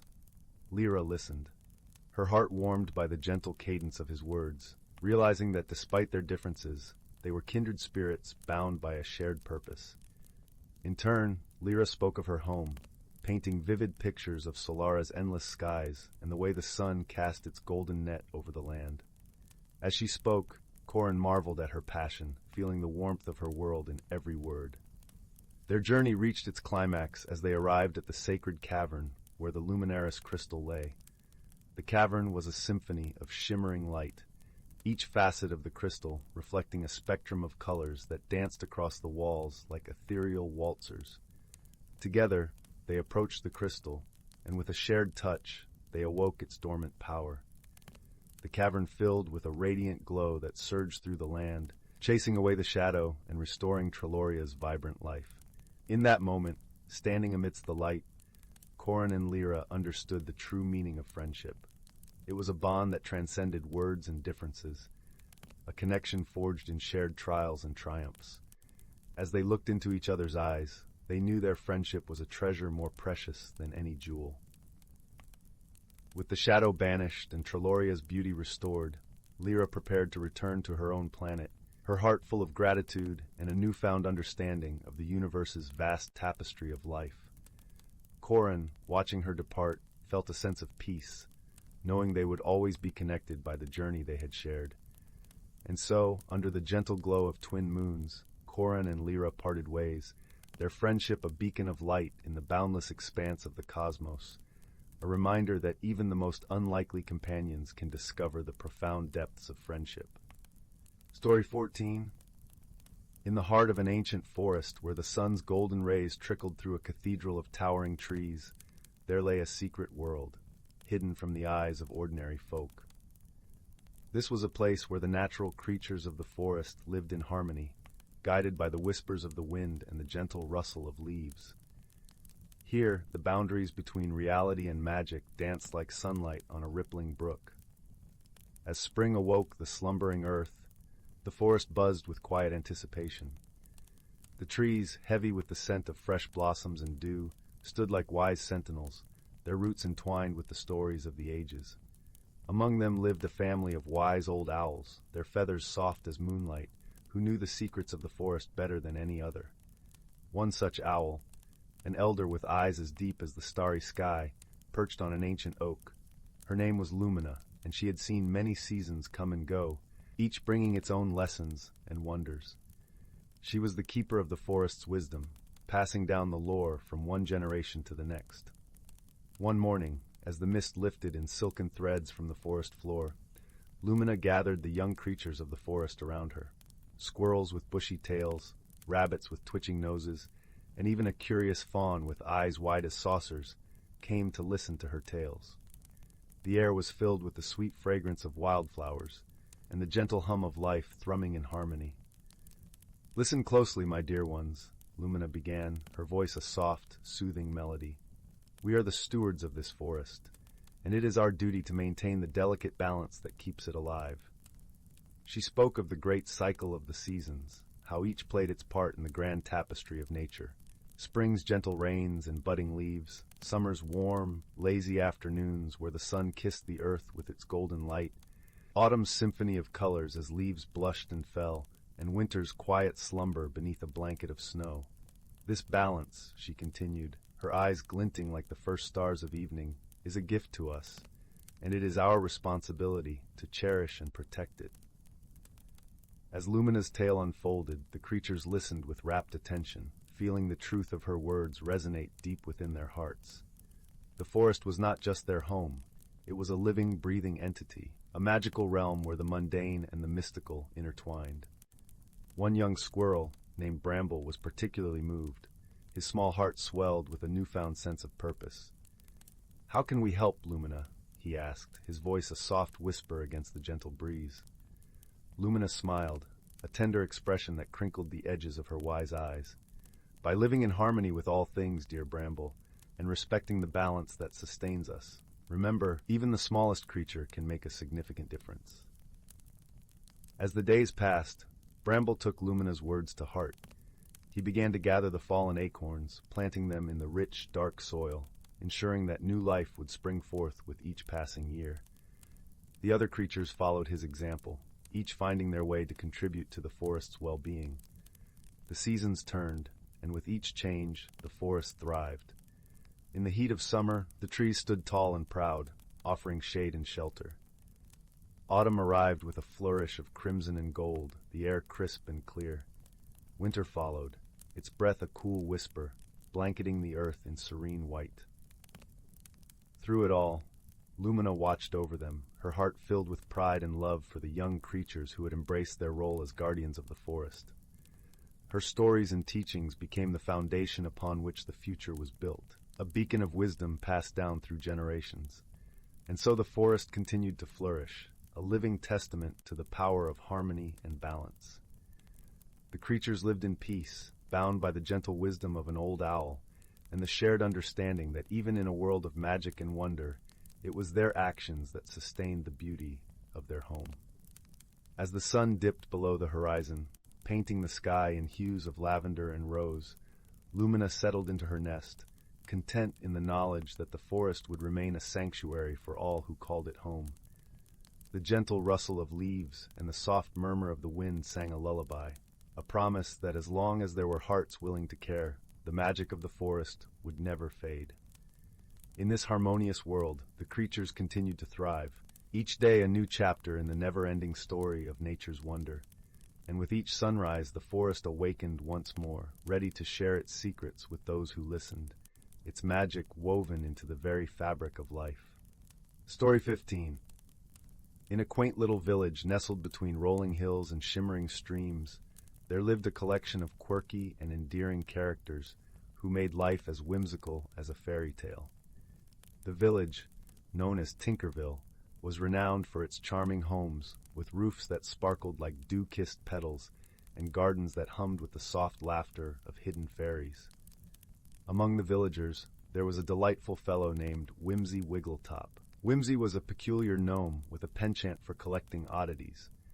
His hat, a towering green cone, was adorned with a rainbow of ribbons and bells that tinkled with every step. He had a pair of glasses perched on his nose that magnified his eyes to a comical size, making him seem perpetually surprised. Whimsy's heart was as big as his curiosity, and he was always eager to help anyone in need. Then there was Lila Larkspur, a sprightly fairy with wings that shimmered like 1,000 tiny stars. Lila had a talent for weaving the most enchanting spells with her wand, which she crafted herself from the branch of a magical willow tree. Her laughter was like the tinkling of wind chimes, bringing smiles to all who heard it. One sunny morning, as the village awoke to the sweet scent of blooming lilacs, something peculiar happened. The sky above Tinkerville was suddenly filled with a kaleidoscope of floating bubbles. These weren't ordinary bubbles. They were as big as pumpkins and emitted a soft, golden glow. The villagers watched in awe as the bubbles drifted down, gently bobbing in the breeze. At first, the bubbles seemed delightful, but soon the villagers realized they had a curious side effect. Anything that touched them would momentarily float into the air. As you can imagine, this led to all sorts of humorous mishaps. Chickens clucked in surprise as they bobbed up and down, and children giggled uncontrollably as their hats and scarves floated away. The villagers gathered in the town square, scratching their heads in puzzlement. What could be causing this bubble bonanza, wondered Whimsy aloud, his bells jingling as he gestured animatedly. I believe it's a spell gone awry, mused Lila, fluttering her wings thoughtfully. We need to find the source and set things right. With a twinkle in her eye, Lila suggested they consult the Grand Library of Whimsy, a magical place where every book had a personality of its own. The library stood at the edge of the village, its walls made of ancient oak and its roof a patchwork of colorful tiles. As Whimsy and Lila approached the library, they were greeted by the head librarian, a wise old owl named Oliver Hoot. Oliver wore tiny spectacles and a bow tie, and he had a penchant for riddles. "Ah, my dear friends," hooted Oliver, "I see you're in need of some literary guidance." "Indeed," replied Whimsy, his eyes wide with anticipation. "We need to find the source of these magical bubbles." Oliver led them to a dusty tome titled The Playful Pranks of Puck the Pixie. As Lila flipped through the pages, she discovered a spell that matched the description of their bubbly predicament. "It seems that Puck, a mischievous pixie, has been playing tricks again," Lila giggled. "According to this book, he's hiding in the enchanted woods, causing bubbles to drift into the village." Armed with this knowledge, Whimsy and Lila set off toward the enchanted woods. The path was lined with flowers that sang in harmony and trees that whispered softly to one another. As they ventured deeper, the air grew thick with enchantment, and the sunlight danced in playful patterns on the forest floor. Finally, they stumbled upon a clearing where a tiny pixie with a cheeky grin was perched atop a mushroom. His wings glittered like 1,000 tiny rainbows, and he seemed utterly delighted with the chaos he'd caused. "Puck," called Lila, trying to stifle her laughter. "We know it's you behind these bubbles." Puck gave a mischievous wink. "Oh, I was just having a bit of fun, but I suppose I can help fix things." With a wave of his hand, Puck conjured a shimmering net, capturing the bubbles and gently guiding them back into the forest. As the last bubble disappeared, the village's floating objects slowly returned to the ground. Whimsy, Lila, and Puck returned to the village, where they were greeted with cheers and laughter. The villagers decided to celebrate with a spontaneous parade, decorating the town square with colorful streamers and lanterns. As the sun set, casting a warm golden glow over Tinkerville, the villagers gathered around a bonfire, sharing stories and songs. Puck, now a welcome guest, entertained everyone with tales of his adventures. And so, the day ended in a swirl of joy and friendship, with the villagers of Tinkerville drifting into the most delightful dreams, knowing that in their whimsical world, magic and laughter were never far away. Story 16. In the heart of the Whispering Woods, where the trees stood tall like ancient guardians and the air was sweet with the scent of pine and earth, there lay a hidden world that few had ever seen. This wasn't just any stretch of woodland. It was a place where the natural and the magical intertwined, where the ordinary turned into the extraordinary, with a mere flutter of a leaf or the whisper of the wind. In this enchanting realm, the line between reality and fantasy blurred, creating an atmosphere of endless possibility. One sunny morning, as the first rays of dawn painted the forest in hues of gold and green, a gentle breeze carried the laughter of a brook that meandered lazily through the undergrowth. It was here that a young girl named Lyra began her day. Lyra was known for her curious nature and a heart as open as the sky above. Her hair danced with a life of its own, catching the sunlight like strands of spun gold, and her eyes, wide and full of wonder, mirrored the deep blue of a summer sky. Lyra lived at the edge of the Whispering Woods, in a quaint little cottage with her grandmother, who was as wise as the forest was old. Her grandmother often spoke of the hidden world within the woods, a realm that could only be seen by those with hearts pure and willing to believe. Though many dismissed these tales as mere bedtime stories, Lyra held them close, like treasures in her heart, always hoping for a glimpse of the magic her grandmother spoke of. One particular morning, as she wandered deeper into the woods, Lyra found herself drawn to an unusual shimmer among the trees. It was as if the forest was calling to her, its voice soft and inviting. Guided by instinct and a sense of adventure, she followed the light, stepping carefully over roots and fallen leaves until she reached a small clearing. There, nestled among the ferns and wildflowers, was a pond unlike any she had ever seen. Its surface was as smooth as glass, reflecting the world above with perfect clarity. But there was something more, something extraordinary that made her heart skip a beat. Floating just above the water, seemingly suspended in the air, was a small, intricately carved wooden box. It glowed with an ethereal light, casting gentle ripples of color across the pond. Lyra approached cautiously, her breath caught in her throat. The box seemed to hum with a quiet energy, its presence both mysterious and inviting. She reached out, her fingers brushing against its surface, and in that moment, a warmth spread through her, like sunlight on a chilly morning. The box opened, revealing a small, delicate key made of silver that sparkled as if the stars themselves had lent it their light. With the key now in her possession, Lyra felt a strange yet comforting sensation, as though she was being watched over by unseen eyes. It was then that she noticed the soft rustling of leaves, a sound that seemed to carry words just beyond her understanding. Intrigued and filled with a newfound sense of purpose, she decided to return home, eager to share her discovery with her grandmother. Back at the cottage, her grandmother listened intently as Lyra recounted her adventure. Her eyes, wise and knowing, twinkled with a mixture of pride and excitement.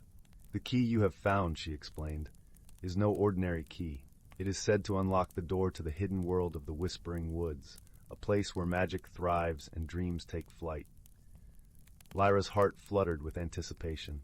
She knew that this was the beginning of a journey unlike any other, one that would change her in ways she could not yet comprehend. Her grandmother, sensing her enthusiasm, offered her a reassuring smile. "Remember, my dear," she said softly, "the key will guide you, but it is your heart and your choices that will light the path." The next morning, with the silver key tucked safely in her pocket, Lyra set out once more into the Whispering Woods. The forest greeted her like an old friend, its familiar sights and sounds wrapping around her like a warm embrace. As she walked, she felt the magic of the forest all around her, an invisible force that seemed to pulse with life. Guided by a feeling she couldn't quite describe, Lyra wandered deeper into the woods until she reached a place where the trees grew so closely together that their branches intertwined, forming a natural archway. It was here that she discovered an ancient door, almost hidden among the roots and moss. Its surface was adorned with intricate carvings of leaves and vines, whispering tales of the ages they had witnessed. With a deep breath, Lyra inserted the silver key into the lock, and as she turned it, the door swung open with a gentle creak. Beyond it lay a world that defied all expectations, a realm of breathtaking beauty and wonder. The air was filled with the sweet scent of blooming flowers, and the sky shimmered with a kaleidoscope of colors, as if the sunset had decided to linger forever. As she stepped through the doorway, Lyra was greeted by a host of creatures she had only ever dreamed of. Tiny fairies flitted about like delicate butterflies, their laughter like the tinkling of bells. A majestic stag with antlers that sparkled like frost stood watchful and serene, its eyes holding the wisdom of the forest. And among them was a small fox, its fur a vivid orange that seemed to capture the warmth of the sun. The fox approached Lyra, its eyes bright with intelligence and mischief. "Welcome, traveler," it spoke, its voice smooth and melodic, carrying a hint of laughter. "You have found the door to our world, a place where the magic of the forest comes alive." Lyra felt a surge of joy at the fox's words. "I have always believed in this place," she confessed, her voice filled with awe.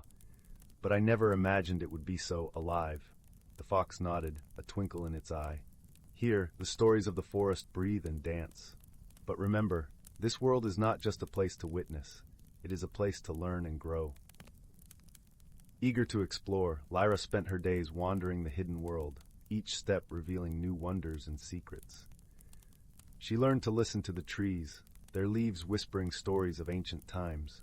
She danced with the fairies under the moonlight, their laughter echoing in the night. And she shared quiet moments with the stag, whose presence was both comforting and profound. As the days turned into weeks, Lyra found herself changing in ways she hadn't expected. Her once timid heart grew bold and resilient, her mind opened to the endless possibilities of the world around her. She discovered a strength within herself, one that came not from magic, but from understanding and embracing who she truly was. But as her journey unfolded, Lyra also realized that the hidden world was facing a challenge of its own. The magic that sustained it was fading, its light dimming with each passing day. The creatures of the forest, once vibrant and full of life, grew weary and forlorn. Determined to help, Lyra sought the counsel of the wise old stag. "The magic of our world," he explained, "is a delicate balance, dependent on the harmony between our realm and the world beyond. It is a connection that must be nurtured and cherished." With the stag's guidance, Lyra embarked on a quest to restore the balance, her heart filled with hope and determination. She journeyed to the heart of the Whispering Woods, to a place where the magic was born, a place that had been forgotten by many, but not by the forest itself. There, she found a tree unlike any other, its trunk twisted and gnarled, its branches reaching for the sky. It was the heart of the forest, the source of all magic and life. But its leaves were withered, its once vibrant glow now a faint flicker. Guided by a deep understanding that had grown within her, Lyra knelt before the tree, her hands gently touching its bark. She closed her eyes and opened her heart, allowing the love and gratitude she felt for the hidden world to flow from her like a river of light. In that moment, the forest responded. The heart of the forest began to glow, its light growing stronger and brighter until it enveloped the entire realm. The magic that had been fading was renewed, its energy spreading like a warm embrace to every corner of the hidden world. The creatures of the forest, once weary, were revitalized, their spirits lifted by the return of the magic. The fairies danced in joy, the stag's eyes shone with gratitude, and the fox, ever playful, nuzzled Lyra with affection. As the hidden world flourished once more, Lyra knew that her journey was coming to an end. The time had come for her to return to her own world, but she did so with a heart full of memories and lessons learned. On her last day in the hidden realm, the fox, her steadfast companion, presented her with a small, simple seed. "Plant this in your world," it said, its voice gentle and sincere. "Let it be a reminder of the magic that exists within and around you, a symbol of the journey you have taken." With tears of gratitude in her eyes, Lyra promised to cherish the gift, knowing that her adventure had transformed her in ways she would forever carry with her. As she stepped back through the ancient door, leaving the hidden world behind, she felt a sense of peace and fulfillment. Back in her own world, Lyra planted the seed in her grandmother's garden, watching with wonder as it sprouted and grew, vibrant and full of life. It was a symbol of her journey, a testament to the magic that lived within her heart. Lyra's journey had come full circle, but she knew it was only the beginning. The lessons she had learned and the friendships she had forged would guide her in all the adventures yet to come. And though the hidden world lay beyond the door of the Whispering Woods, its magic would forever be a part of her, a gentle reminder that the extraordinary was always within reach. As the sun set over the whispering woods, casting a warm, golden glow over the land, Lyra sat by the garden, her heart filled with a quiet joy. The world around her was alive with possibility, and she embraced it with open arms, ready for whatever wonders the future might hold. Story 17. Once upon a time, in a tranquil village nestled among rolling green hills, there lived a gentle soul named Leora. The village was a place where the air was always sweet with the scent of blooming lavender, and the sound of a babbling brook played a soft melody that lulled the villagers to sleep each night. The people of the village were kind-hearted and lived harmoniously with nature and each other. Leora was known for her bright eyes that sparkled like sunlit dew on a spring morning. She had a heart as warm as the sun itself, yet she carried within her a quiet turmoil, a struggle with change that often cast a shadow over her gentle spirit. Leora loved the familiar rhythms of life, the predictable dances of the seasons, and the comforting routines of her day. But, like the shifting winds that rustled through the village's mighty oaks, change was inevitable. It all began one crisp autumn evening, as Leora sat by the fireplace in her snug little cottage, the flames casting a golden glow upon the walls. She was weaving a tapestry, a skill she had learned from her grandmother, whose nimble fingers had taught her the art of storytelling through thread and fabric. The tapestry was to depict the changing seasons, yet as Leora worked, she found herself hesitating, uncertain of how to capture the vibrant explosion of colors that heralded autumn. She feared that once she began, the familiar landscape of her tapestry would be forever altered. Her dear friend, Rowan, a gentle soul with a twinkle in his eye that matched the stars, often visited her on such evenings. Rowan was a skilled woodcarver, his creations filled with the whispers of the forest and the stories of the trees. He entered the cottage with a gust of cool, fragrant air, bringing with him the earthy scent of freshly fallen leaves. "Leora, my friend," Rowan began as he settled into a chair opposite her, "I see the tapestry you weave is as lovely as ever, yet I sense a hesitation in your hands. What troubles you?" Leora paused, her fingers gently resting on the soft, colorful threads. "It's the change, Rowan," she confessed, her voice a soft murmur. "I fear that once I weave the autumn into this tapestry, everything will be different. I have always found comfort in the familiar, and yet change seems to loom like a shadow." Rowan smiled warmly, his eyes kind and understanding. "Ah, but change, dear Leora, is like the breath of the forest. It is natural and necessary, bringing renewal and growth. Perhaps you might find that it holds a beauty all its own." As the night deepened, Rowan shared tales of the forest, of how the trees shed their leaves not in sorrow but in joyful preparation for the new life to come. His words were like a balm, soothing Leora's troubled heart, and she began to see the potential for beauty in the transformation she feared. That night, as Leora lay in bed, the moonlight spilling through her window like liquid silver, she dreamt of a magical garden hidden in the heart of the forest, a place where change was celebrated with the grace of 1,000 butterflies taking flight. In the dream, she found herself standing before a stately oak, its branches adorned with shimmering golden leaves. As she gazed up, the tree whispered softly to her, its voice like the rustle of leaves in an autumn breeze. "Embrace the change, dear one," the oak murmured, "for in change lies your transformation." When Leora awoke, she felt a gentle shift within her, a budding courage to embrace the change she once feared. With renewed determination, she returned to her tapestry, weaving vibrant threads of fiery crimson and golden amber into the fabric. Each stitch was a step forward, a celebration of the beauty found in the dance of change. Encouraged by her newfound resolve, Leora ventured into the forest, drawn to the place where she had met the stately oak in her dream. The forest welcomed her with open arms, its paths carpeted with leaves that crunched softly beneath her feet. As she wandered deeper, she encountered a family of rabbits, their fur sleek and glossy, their eyes bright with wisdom. The eldest rabbit, a matronly figure with fur as soft as the clouds, spoke to Leora with a voice as gentle as a child's lullaby. "You are seeking the Garden of Transformation, are you not?" Leora nodded, feeling the warmth of the rabbit's presence envelop her like a cozy blanket on a winter's night. "I am," she replied softly. "I wish to understand the beauty of change."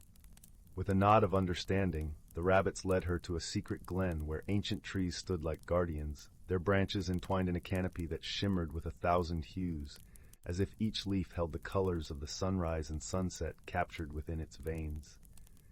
In the center of the glen lay a pond, its surface a mirror reflecting the world above.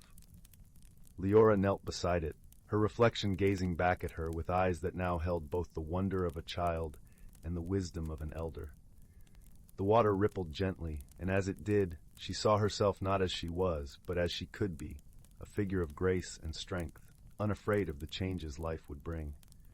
Beside her, the rabbits watched in silence, their presence a quiet affirmation of her journey.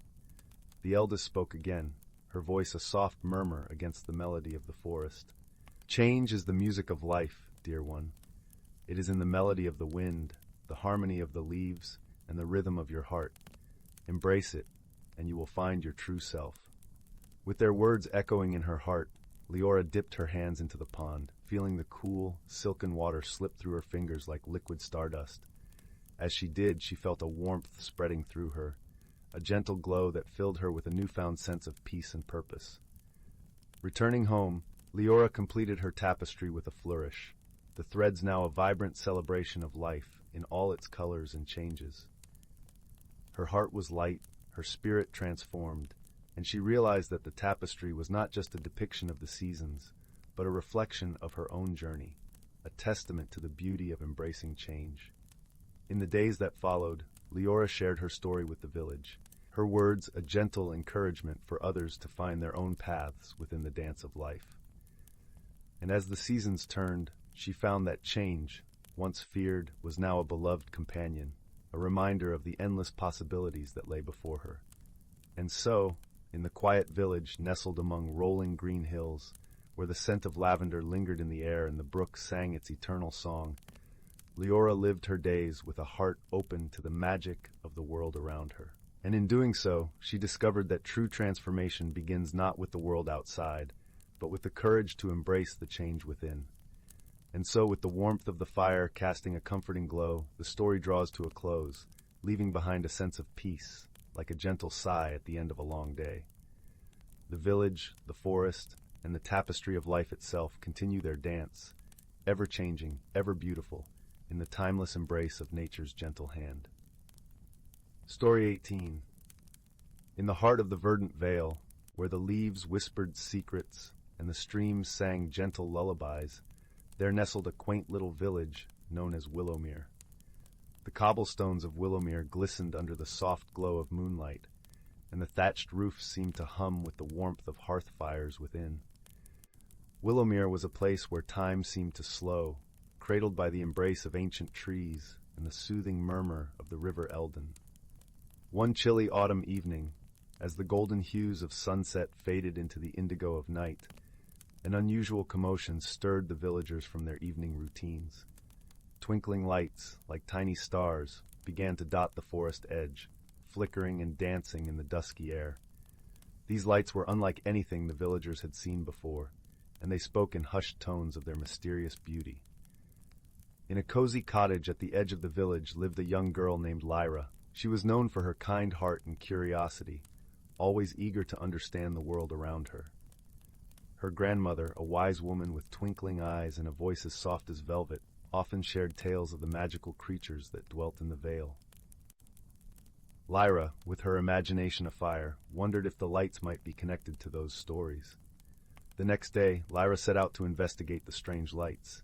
She donned her warmest cloak, a deep emerald green that matched the forest's lush canopy, and tucked a notebook into her satchel to jot down any observations. As she stepped into the crisp morning air, the scent of pine and earth filled her senses, comforting and familiar. As Lyra ventured deeper into the forest, she was joined by her dear friend Oliver, a gentle boy with an insatiable curiosity much like her own. Oliver had a knack for noticing the small details others often overlooked, and together they made a perfect team. The forest was alive with the sounds of rustling leaves and the distant call of an owl settling in for the day. "Do you think it could be the fireflies?" Oliver mused, his breath visible in the cool air. Lyra shook her head, her eyes scanning the forest floor for clues. These lights weren't like fireflies. They were different, brighter, and they moved in patterns. As they walked, they stumbled upon a path of silvery mushrooms that seemed to glow faintly in the dim light. The path led them deeper into the forest, where they found a clearing bathed in a gentle, ethereal light. There, in the center of the clearing, stood a magnificent tree, its branches heavy with shimmering silver leaves that tinkled like tiny bells in the breeze. A soft rustling drew their attention, and from behind the tree emerged a creature unlike any they had seen before. It was a small, fox-like creature with fur that sparkled as if dusted with starlight. Its eyes were bright and intelligent, and it watched them with a curious, kind expression. "Welcome, young ones," the creature spoke, its voice a melodic whisper. "I am Soren, guardian of the Starwood. You have come seeking the lights, have you not?" Lyra and Oliver nodded, too entranced by the magical creature to speak. Soren smiled, a gentle warmth radiating from him. "The lights are the star sprites, beings of pure magic. They emerge when the balance of our world is in need of restoration. Lately, the forest has been restless, and the sprites dance to soothe it." Lyra furrowed her brow, pondering Soren's words. "How can we help?" she asked, her voice filled with determination. Soren's eyes twinkled. "There is a stream that runs through the heart of the forest. It has been blocked, and the water's song has been silenced. If you can find the source of the blockage and restore the stream's flow, the forest will return to harmony." With Soren's guidance, Lyra and Oliver made their way to the stream. They followed its winding path, noticing how the once vibrant flora seemed to droop in the absence of its nourishing waters. As they walked, they listened to the forest, their footsteps soft on the mossy ground. Finally, they reached a spot where the stream's path was obstructed by a tangle of fallen branches and stones. Lyra and Oliver set to work, carefully removing the debris and clearing the way for the water to flow once more. As they worked, they spoke of the creatures of the forest, of Soren, and of the star sprites, their voices mingling with the gentle rustle of leaves. With a final push, the last stone was dislodged, and the water gushed forth, a clear, joyful sound echoing through the trees. As the stream resumed its melody, a soft glow enveloped the clearing, and the star sprites appeared, their light dancing in celebration. Soren appeared once more, his eyes bright with gratitude. "You have done a great service, young ones. The forest sings once more, thanks to your kindness and courage." Lyra and Oliver beamed, their hearts light with the satisfaction of a task well done. As they made their way back to Willowmere, the forest seemed to hum with a newfound vibrancy, the trees swaying gently in the breeze. That night, as Lyra lay in her warm bed, her grandmother's stories echoing in her mind, she closed her eyes and imagined the star sprites dancing in the forest, their light a gentle reminder that even the smallest acts of kindness can restore harmony to the world. And so, in the peaceful village of Willowmere, nestled within the verdant vale, the magical lights continued to flicker at the forest's edge, a testament to the friendship and wisdom of two young adventurers and the gentle magic of the world they cherished. Story 19. Once upon a time, in the quaint village of Larkspur, nestled amid rolling green hills and whispering woods, there was a young boy named Finn. He lived with his grandmother in a cozy cottage with a thatched roof and a garden that bloomed in a riot of colors. The air always smelled sweetly of honeysuckle and freshly turned earth, and the gentle hum of bees was a constant lullaby. Finn was not like the other children in the village. While they would play in the fields or race sticks in the brook, Finn was often found exploring the edges of the forest, his imagination spinning tales of wonder and magic. He had a thirst for adventure and a heart that beat in tune with the mysteries of the world around him. One crisp autumn afternoon, as the leaves rustled like whispers of old stories, Finn's grandmother called him into the dim warmth of their kitchen. Her eyes twinkled with a secret as she handed him a small, intricately carved box. It was made of dark wood, polished smooth by time and care, and its lid was adorned with swirling runes that seemed to dance in the flickering firelight. "This," she said, her voice a gentle melody, "is a very special box. It belonged to your grandfather and his grandfather before him. It holds a secret, a gift that can only be unlocked by someone with a true heart." Finn's eyes widened with wonder. He traced the runes with his fingertips, feeling a tingling warmth beneath his skin. "What does it do?" he asked, his voice barely above a whisper. His grandmother smiled, a soft, knowing smile. "That, my dear, is for you to discover. But remember, true magic is not about what you can do, but about who you are."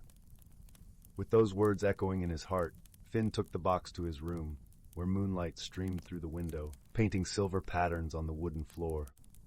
That night, as stars watched over the world, Finn dreamt of faraway lands and ancient secrets, his fingers still curled around the mysterious box. The following day dawned bright and crisp, with the scent of fallen leaves in the air. Finn, fueled by curiosity, decided to venture deeper into the forest than he ever had before. The trees loomed tall and majestic, their branches swaying like gentle giants in the breeze. As Finn walked, the world around him seemed to shimmer with possibility. He soon found himself at the edge of a small, sparkling pond, its surface smooth as glass. The water reflected the sky in perfect clarity, creating a mirror between earth and heaven. Finn knelt beside it, mesmerized by the dance of light and shadow. It was then that he noticed something glimmering beneath the water. A tiny key, its metal glinting invitingly. Without hesitation, Finn reached into the cool, clear depths and retrieved it. As he held the key in his hand, he felt a connection, as if it had been waiting for him all along. With a racing heart, Finn returned to the village, the key nestled safely in his pocket. The box seemed to hum with anticipation as he inserted the key into a hidden lock, the runes glowing softly with each turn. With a click, the lid sprang open to reveal a small, delicate compass. It was unlike any compass Finn had ever seen, its needle spinning wildly before settling, pointing not north, but somewhere unknown. A thrill of adventure coursed through Finn. He understood, in that moment, that the compass would guide him on a journey beyond the boundaries of his world, to places where dreams and reality intertwined. The next morning, with a satchel packed with provisions and his grandmother's blessing, Finn set out, following the compass's guidance. The path it led him on was unlike any he had traveled before, weaving through sun-dappled glades and over moss-covered stones, always deeper into the heart of the forest. As he walked, Finn felt a comforting sense of companionship, as if unseen friends walked beside him. Birds sang songs of welcome, and the trees whispered secrets in the language of the wind. Each step took him closer to the unseen, to a world hidden within the natural world, where magic still thrived. Days passed, each filled with new wonders. Finn encountered creatures he had only read about in his grandmother's stories. A family of gentle deer with antlers crowned in blossoms, a wise old owl with eyes like amber, and a fox with fur that shimmered like stardust. Each offered him guidance and friendship, their presence a testament to the harmony of the hidden world. One evening, as the sun dipped below the horizon and the sky blazed with colors of fire and rose, Finn arrived at a clearing. In its center stood a magnificent tree, ancient and grand, its trunk wide enough to house 1,000 secrets. Its leaves glowed with a golden light, casting a warm glow that enveloped Finn like a gentle embrace. Beneath the tree sat an old man, his beard as white as the first snow, and his eyes as wise as the forest itself. He smiled at Finn, a smile that spoke of welcome and understanding. "Welcome, young traveler," he said, his voice a soothing melody. "I have been waiting for you." Finn felt a sense of recognition, as if he had finally reached the heart of his journey. "Who are you?" he asked, feeling the weight of the moment. The old man chuckled softly. "I am the keeper of the forest, the guardian of its secrets and the guide to those who seek its wisdom." As they talked, Finn learned of the balance between the seen and unseen worlds, the delicate dance of nature, and the power of a true heart. The keeper taught him that the compass did not simply guide him to places, but to understanding and connection, to the heart of the world and to his own inner truth. Under the tree's golden glow, Finn realized that his journey had changed him in more ways than he had imagined. He had found friendship in unexpected places, wisdom in silence, and magic in the everyday. He understood that his true gift was not the compass, but the ability to see and appreciate the wonder around him. With a heart full of gratitude and a spirit alight with newfound purpose, Finn thanked the keeper and promised to cherish the lessons he had learned. The keeper nodded, his eyes twinkling with approval. As Finn made his way back home, the forest seemed to welcome him with open arms. The compass, now resting safely in his pocket, pointed the way, its needle calm and steady. The journey back felt like a homecoming, each step bringing him closer to the familiar warmth of his village. When he finally emerged from the forest, the village was bathed in the soft glow of twilight, the first stars twinkling in the sky. Finn's grandmother welcomed him with open arms, her eyes filled with pride and love. That night, as Finn lay in his bed, he reflected on his adventure. He realized that while the forest had changed him, his heart had remained true. He understood that the real magic lay not in the compass or the journey, but in the connections he had made and the wisdom he had gained. And so, with the gentle rustle of leaves and the soft lullaby of the night, Finn drifted into a peaceful sleep, knowing that his story was but one chapter in the endless tapestry of the world, a world where magic thrived in the hearts of those who dared to dream. As the years passed, Finn grew into a wise and gentle soul, much like his grandmother.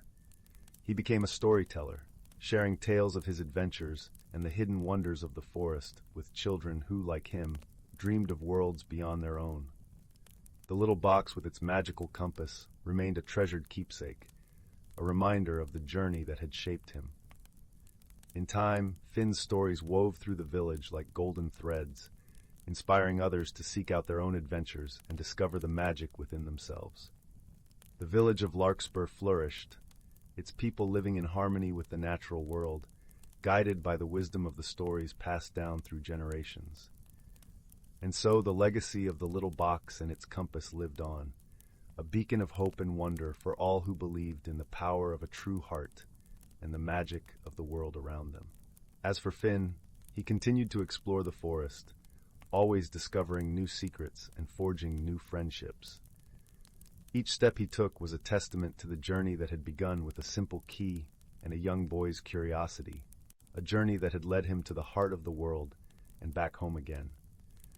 And in the quiet moments, when the stars painted the sky with their brilliance and the world was hushed with the beauty of night, Finn would sit by the fire and tell his stories, his voice a gentle melody that lulled the village to sleep. His tales were filled with the warmth of friendship, the wisdom of the forest, and the magic of a journey well-traveled. In this way, Finn's story continued, a never-ending adventure that lived on in the hearts of those who listened, a reminder that the greatest magic of all is found not in distant lands, but within ourselves. And so, with each telling, the story of Finn and the magical compass became a part of the village's soul, a cherished legend that whispered of dreams and wonders, of a boy who followed his heart and discovered the world. Story 20. In the heart of the whispering woods, where the trees wore cloaks of emerald and the air shimmered with the scent of pine and wildflowers, there lay the quaint village of Lullaby. Its cobblestone streets were lined with quaint cottages, their thatched roofs dusted lightly with golden pollen from the buzzing bees that danced through the meadows. The village was known for its peaceful charm and the gentle hum of life that flowed through it, much like the babbling brook that wound its way around the village's edge. But recently, something peculiar had begun to happen in Lullaby. Each morning, as the first blush of dawn kissed the sky, the villagers awoke to find their socks mysteriously missing from their clotheslines. The villagers were puzzled and slightly amused, for it seemed a harmless riddle, but a riddle nonetheless. Socks of every size, shape, and color had vanished overnight, leaving the villagers to tread lightly on chilly wooden floors come morning. Among the villagers was a young girl named Leela, whose heart was as warm and bright as the sunshine. Leela had a curious mind and a knack for noticing things others might overlook. She lived with her grandmother, the wise and gentle Matilda, who was known for her herbal remedies and stories that could weave dreams. Together, they shared a cozy cottage at the edge of the woods, where the leaves rustled like whispers whenever the wind passed by. One evening, as Lila and Matilda sat by their crackling hearth, the glow of the fire painting stories on the walls, Lila decided it was time to solve the mystery of the missing socks. "Grandmother," she began, her voice soft and thoughtful, "do you think there's a reason why only our socks are disappearing?" Matilda smiled, her eyes twinkling like stars caught in a net. "Every mystery has a reason, my dear. Sometimes it takes a bit of patience and a keen eye to uncover it." Determined, Lila set her plan into motion the following day. She tied a small bell to a piece of string and attached it to a particularly bright pair of socks, hanging them on the clothesline outside their cottage. As night descended and the village settled into a gentle slumber, Lila stayed awake, her eyes peering out the window, her heart beating with quiet excitement. The moon hung high, bathing the village in a silvery glow, when Lila heard the faintest jingle. She crept outside, the cool night air brushing against her cheeks like a cat's whiskers. There, at the edge of the woods, she saw a flicker of movement. Her heart quickened, but she moved gently, her steps as light as the breeze. As she drew closer, she saw them, tiny creatures with wings that sparkled like dewdropped cobwebs in the moonlight. They were no taller than her knee, with faces both mischievous and kind. One of them was holding her sock, examining it with an expression of utmost curiosity. "Hello," Lila called softly, not wanting to startle them. The creatures turned, their eyes wide with surprise, but not fear. "We mean no harm," one of them said, its voice like the tinkling of wind chimes. "We are the silky sprites, and we have been borrowing your socks." "Borrowing?" Lila echoed, a smile playing on her lips. "But why?" The sprite with Lila's sock fluttered closer, its wings shimmering with every movement. "We have a special need," it explained. "The trees in our glen have been feeling cold as the nights grow longer. We use the socks to wrap their roots and keep them warm." Touched by the sprite's gentle care for the forest, Lila nodded in understanding. "If you had asked, I'm sure the villagers would have gladly shared their socks." The sprites exchanged glances, their expressions shifting from surprise to hope. "We didn't know how to ask," another sprite confessed, its wings drooping slightly. "Perhaps I can help," Lila suggested, her heart swelling with the warmth of kindness. "Tomorrow we can visit the village together, and you can explain to everyone what's been happening." The sprites nodded eagerly, their faces lighting up like lanterns in the night. Together they made their way back to the village, the path illuminated by the soft glow of moonbeams and the gentle hum of friendship. The next morning, as the sun began its ascent, casting the world in hues of rose and gold, Lila gathered the villagers in the town square. The sprites hovered nearby, their presence a delightful surprise to the sleepy-eyed crowd. Lila shared the story of the silky sprites and their need to keep the forest warm. The villagers listened, their hearts opening like blossoms to the sun. They marveled at the tiny creatures, their faces softening with understanding and compassion. From that day onward, each villager set aside a few socks for the sprites, who visited regularly to collect the colorful bundles. In return, the sprites left behind tokens of gratitude, tiny wreaths of wildflowers, dew-kissed and fragrant, hung on the villagers' doors. And so, the mystery of the missing socks was solved, not through accusation or anger, but through the gentle discovery of a need and the warmth of friendship. Lulled by the symphony of rustling leaves and the sweet chorus of birds, the village of Lullaby continued to thrive, its heart forever touched by the magic of the silky sprites and the wisdom of a kind-hearted girl named Lila. As Lila and her grandmother sat by their fire each evening, their home filled with laughter and stories, they knew that the world was a place of wonder, a place where even the smallest creatures could teach the greatest lessons of care, understanding, and the simple beauty of reaching out with an open heart. And in that knowledge they found peace, their dreams woven with the gentle threads of magic and friendship forever. Story 21. Once upon a time, deep within the heart of an ancient forest, a realm thrived where the boundaries between reality and enchantment blurred. This was the domain of the hidden folk, creatures of the earth who lived in perfect harmony with the rhythms of nature. As the first rays of dawn peeked through the canopy, the forest stirred to life. Dewdrops glistened on emerald leaves, and the sweet fragrance of wildflowers danced on the crisp morning air. A family of rabbits emerged from their burrow, their noses twitching as they sampled the dewy grass. Nearby, a matronly hedgehog shuffled along, her quills rustling as she foraged for succulent mushrooms and berries.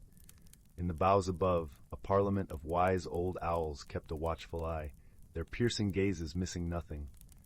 They were the guardians of knowledge in this realm, repositories of ancient lore passed down through countless generations. One snowy owl, her feathers as pure as newly fallen snow, hooted softly to her fledglings, imparting the secrets of the forest. As the day wore on, the creatures went about their hidden lives, each playing their part in the intricate tapestry of the woodland.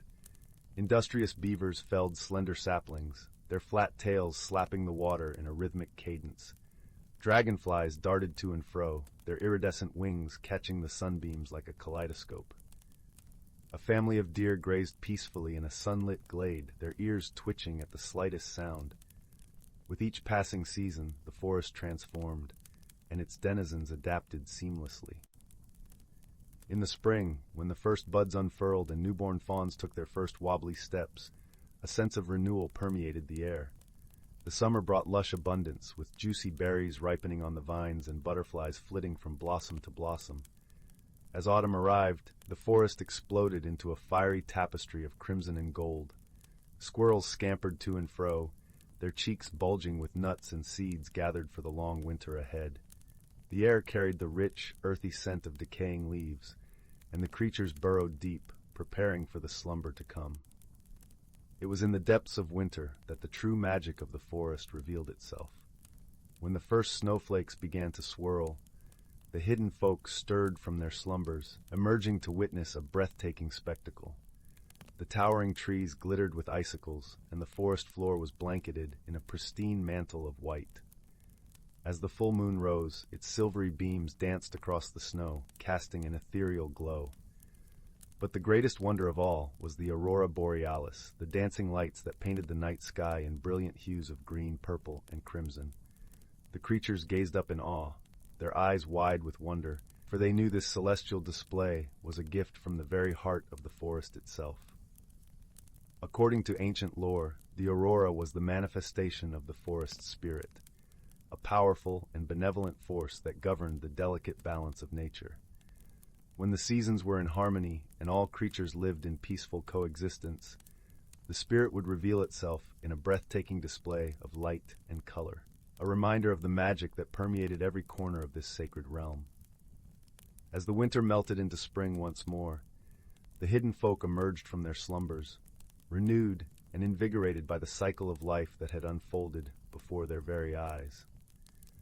They knew that as long as they honored the wisdom of their ancestors and tended to the forest with reverence and care, the magic would endure, and the aurora would dance across the night sky for generations to come. And so, the ancient forest continued to thrive, a sanctuary where the boundaries between reality and enchantment blurred, and the hidden lives of its creatures unfolded in perfect harmony with the rhythms of nature. A place where wisdom was passed down like a precious heirloom, and the magic of the world revealed itself in every fallen leaf, every droplet of dew, and every breath of wind that whispered through the boughs. Story 22. In the heart of the whispering woods, where the sun's rays painted dappled patterns on the forest floor, and the scent of pine mingled with the sweet aroma of wildflowers, lay the quaint village of Moonbrook. The village was a charming place, where cobblestone paths wound their way between cozy cottages with thatched roofs, and laughter often spilled out from the windows as families gathered by their hearths. Moonbrook was a village known for its gentle magic, the kind that made the flowers bloom in brilliant colors, even in the cool of autumn, and caused the streams to sing soft lullabies as they meandered through the woods. The people of Moonbrook lived in harmony with nature, guided by the wisdom of the ancient oak tree that stood at the center of the village green. One crisp autumn evening, as the sun began to set and painted the sky with hues of amber and rose, a curious incident began to unfold.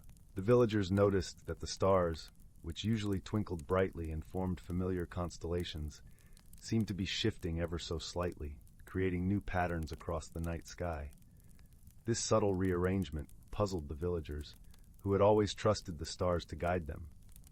The village elder, a wise woman named Myria, who wore robes as soft as moss and carried a staff adorned with moonstones, gathered the villagers under the ancient oak. Her eyes twinkled with the wisdom of years as she addressed them. "Fear not, dear friends," she said, her voice as soothing as a gentle breeze. "The stars speak in their own language, and perhaps they have a message for us." Mira's words calmed the villagers, but the mystery remained unsolved. Among those gathered was a young girl named Lila, known for her keen observation and gentle heart. Lila had always been fascinated by the stars and often spent her evenings lying in the meadow, tracing their patterns with her finger against the velvet sky. Determined to uncover the mystery, Lila set out the next evening with a lantern in hand, her faithful companion, a wise old owl named Orin, perched upon her shoulder. Orin, with his feathers as soft as the clouds and eyes that seemed to hold the secrets of the universe, was a trusted guide in matters of the unknown. Orin, Lila whispered as they walked, "Do you think the stars are trying to tell us something?" Orin blinked slowly, a gesture that in their secret language meant, "Let's find out together." They wandered through the woods, the path illuminated by the soft glow of Lila's lantern.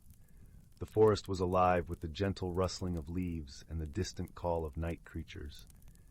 As they reached a clearing, Lila noticed something peculiar. A circle of mushrooms had appeared, their caps glistening in the moonlight, forming a perfect ring. "This wasn't here before," Lila mused, crouching down to examine the mushrooms more closely. Orin hooted softly, drawing Lila's attention to a faint shimmer within the circle. It was as if the very air inside the ring was infused with magic. Suddenly, from the center of the ring, a soft voice emerged, barely more than a whisper. "Greetings, kind-hearted ones." Startled, Lila took a step back, but Orin's calm presence reassured her. From the center of the mushroom circle, a tiny figure appeared, no taller than Lila's hand. It was a star sprite, with wings like gossamer and eyes that sparkled like the midnight sky. "Do not be afraid," the sprite continued, her voice like the tinkling of distant bells. "I am Astra, guardian of the stars, and I have come to seek your help." Lila listened intently as Astra explained that the stars had shifted because they were trying to tell the villagers of Moonbrook about a special event, a celestial dance that would occur only once every 100 years. The stars needed to align perfectly for the dance to begin, but a mischievous gust of wind had knocked them out of place. "We need someone with a pure heart and sharp eyes to guide the stars back to their rightful positions," Astra said, her wings fluttering with urgency. Lila's heart swelled with determination. "I'll help," she promised, her voice steady with resolve.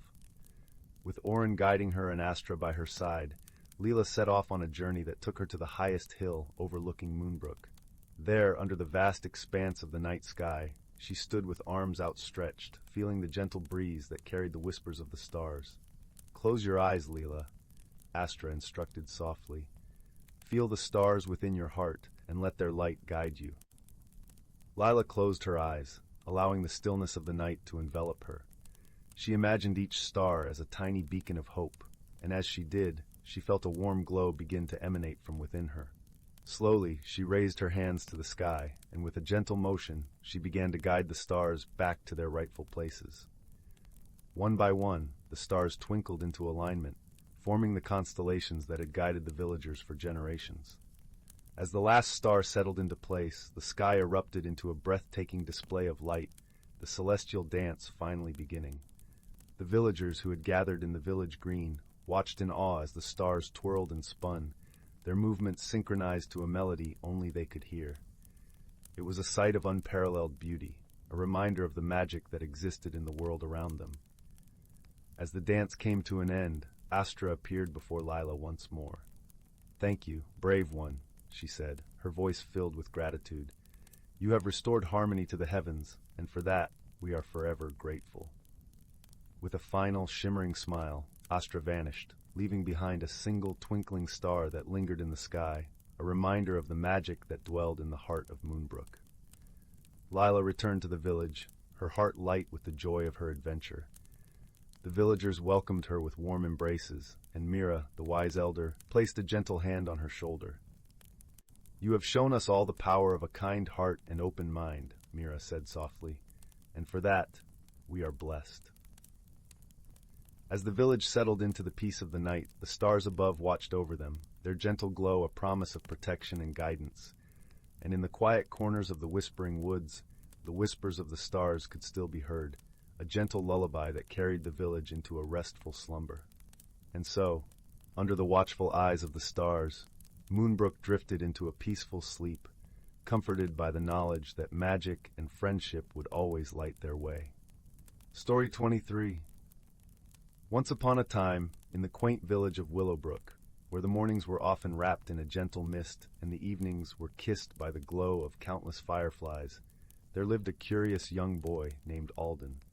With his wild mop of chestnut hair and eyes wide as saucers, Alden was known for his insatiable curiosity and a heart as big as the moon. One crisp autumn afternoon, while exploring the attic of his grandmother's cozy cottage, Alden stumbled upon an old, dust-covered trunk. It was tucked away in a forgotten corner, beneath a tapestry of cobwebs that glistened like silver threads in the waning light. As he brushed away the dust, the trunk creaked open to reveal an assortment of peculiar items. Among them lay an unassuming brass key, its surface etched with intricate patterns that seemed to shift and shimmer with a life of their own. Alden's fingers tingled with excitement as he held the key. It was warm to the touch, as if it held a pulse of its own. He felt an inexplicable pull, a gentle whisper that guided him to a small, hidden drawer built into the wall of the attic. The key fit perfectly, and with a soft click, the drawer slid open to reveal a delicate golden compass. The compass was unlike any Alden had ever seen. Its needle spun gently, not pointing north, but dancing towards a direction known only to the heart. Intrigued, Alden decided to follow its guidance, feeling a sense of anticipation bubbling within him like a spring brook. As he stepped outside, the air was crisp and filled with the earthy scent of fallen leaves. The compass led him through the woods that bordered Willowbrook, where sunlight filtered through the canopy above, casting dappled shadows on the forest floor. The path was unfamiliar, yet Alden felt a comforting sense of purpose with each step. Along his journey, Alden encountered a wise old owl perched upon a gnarled branch. The owl's feathers were a soft, muted gray, blending seamlessly with the misty surroundings. Her eyes, deep and knowing, twinkled with a gentle light. "Young one," she hooted softly, "the compass you hold reveals the paths of the heart. It will guide you to what you seek, but remember, it is wisdom and kindness that will lead you to your true destination." Alden thanked the owl and continued on, the compass still swirling with ethereal life. Soon he came across a babbling brook, its waters singing a melody as ancient as the forest itself. Beside the brook sat a fox, its fur a vibrant tapestry of russet and cream. The fox looked up, its eyes gleaming with mischief and warmth. "Hello there, traveler," the fox greeted with a playful grin. "Where might you be headed on this fine day?" Alden explained his find and the compass's mysterious journey. The fox nodded thoughtfully, its tail swishing through the fallen leaves. "Remember, dear boy, the greatest treasures are not always the ones we seek. Sometimes, the journey itself holds the most wondrous of gifts." With the fox's words echoing in his heart, Alden pressed on, the forest gradually giving way to a serene meadow blanketed with wildflowers swaying in the gentle breeze. At the meadow's center stood an ancient oak tree, its branches stretching towards the heavens as if in a perpetual embrace. Underneath the oak, a small gathering of woodland creatures sat, a council of sorts, each with a story etched in their eyes. Alden felt a warmth spreading through him, a sense of belonging that was both new and familiar. The compass, now a steady glow, pointed directly at the heart of the oak. As Alden approached, he noticed a small door carved into the tree's trunk. With a deep breath, he turned the brass key, and the door swung open to reveal a small, hidden chamber filled with soft, golden light. Inside, he found a collection of books, each one whispering tales of wonder and wisdom, of past and future, of dreams yet to be dreamt. In that moment, Alden realized that the true treasure was the journey itself, the friends he had made, and the wisdom gained along the way. The compass had led him to a place where stories lived and breathed, a place where his own story had just begun. And so Alden returned to Willowbrook, his heart full and his spirit alight with the magic of discovery. He shared his tales with the villagers, bringing them together in the warm glow of friendship and wonder. The brass key and golden compass found a place on his mantle, a gentle reminder that the greatest adventures often begin with a single step into the unknown. As the stars winked into existence above the sleepy village, Alden tucked himself into bed, the gentle hoot of the owl and the fox's playful laugh still echoing in his dreams. And he knew, with a cozy certainty, that magic was all around, just waiting to be found by those who dared to look beyond the ordinary. Story 24. In the gentle embrace of the cosmos, where stars twinkled like distant lanterns, two unlikely companions embarked on a journey that would change their worlds forever. The galaxy was vast, a serene ocean of celestial wonders, where stories of friendship were written in the language of stardust. One fine evening, beneath the shimmering skies of the planet Viridia, a young Viridian named Leora gazed up at the heavens. Her skin, the color of emerald leaves, shimmered in the moonlight, and her hair flowed like silver cascading waterfalls. She was known for her gentle heart and an insatiable curiosity that often led her to the edge of Viridia's lush, verdant forests. On the other side of the galaxy, in the crystalline caves of Zira, a Zenarian named Kyo pondered the mysteries of the universe. Zenarians were known for their intricate, gemstone-like skin that glimmered in hues of blue and violet, reflecting the bioluminescent glow of their subterranean home. Kyo, with his thoughtful nature and a mind like a well-tuned starship, was always seeking new knowledge to quench the thirst of his inquisitive soul. The tale of their meeting began not by chance, but by a cosmic alignment that brought their worlds into an unexpected orbit. A rare celestial event, known as the Convergence, caused a temporary overlap of space-time, creating a bridge between Viridia and Zynara. It was a phenomenon celebrated once every millennia, marked by the soft, harmonious hum of the universe itself.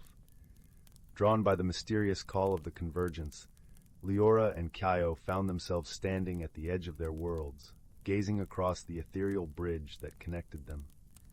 The air was thick with the scent of blooming star lilies, their petals unfurling under the gentle caress of moonbeams.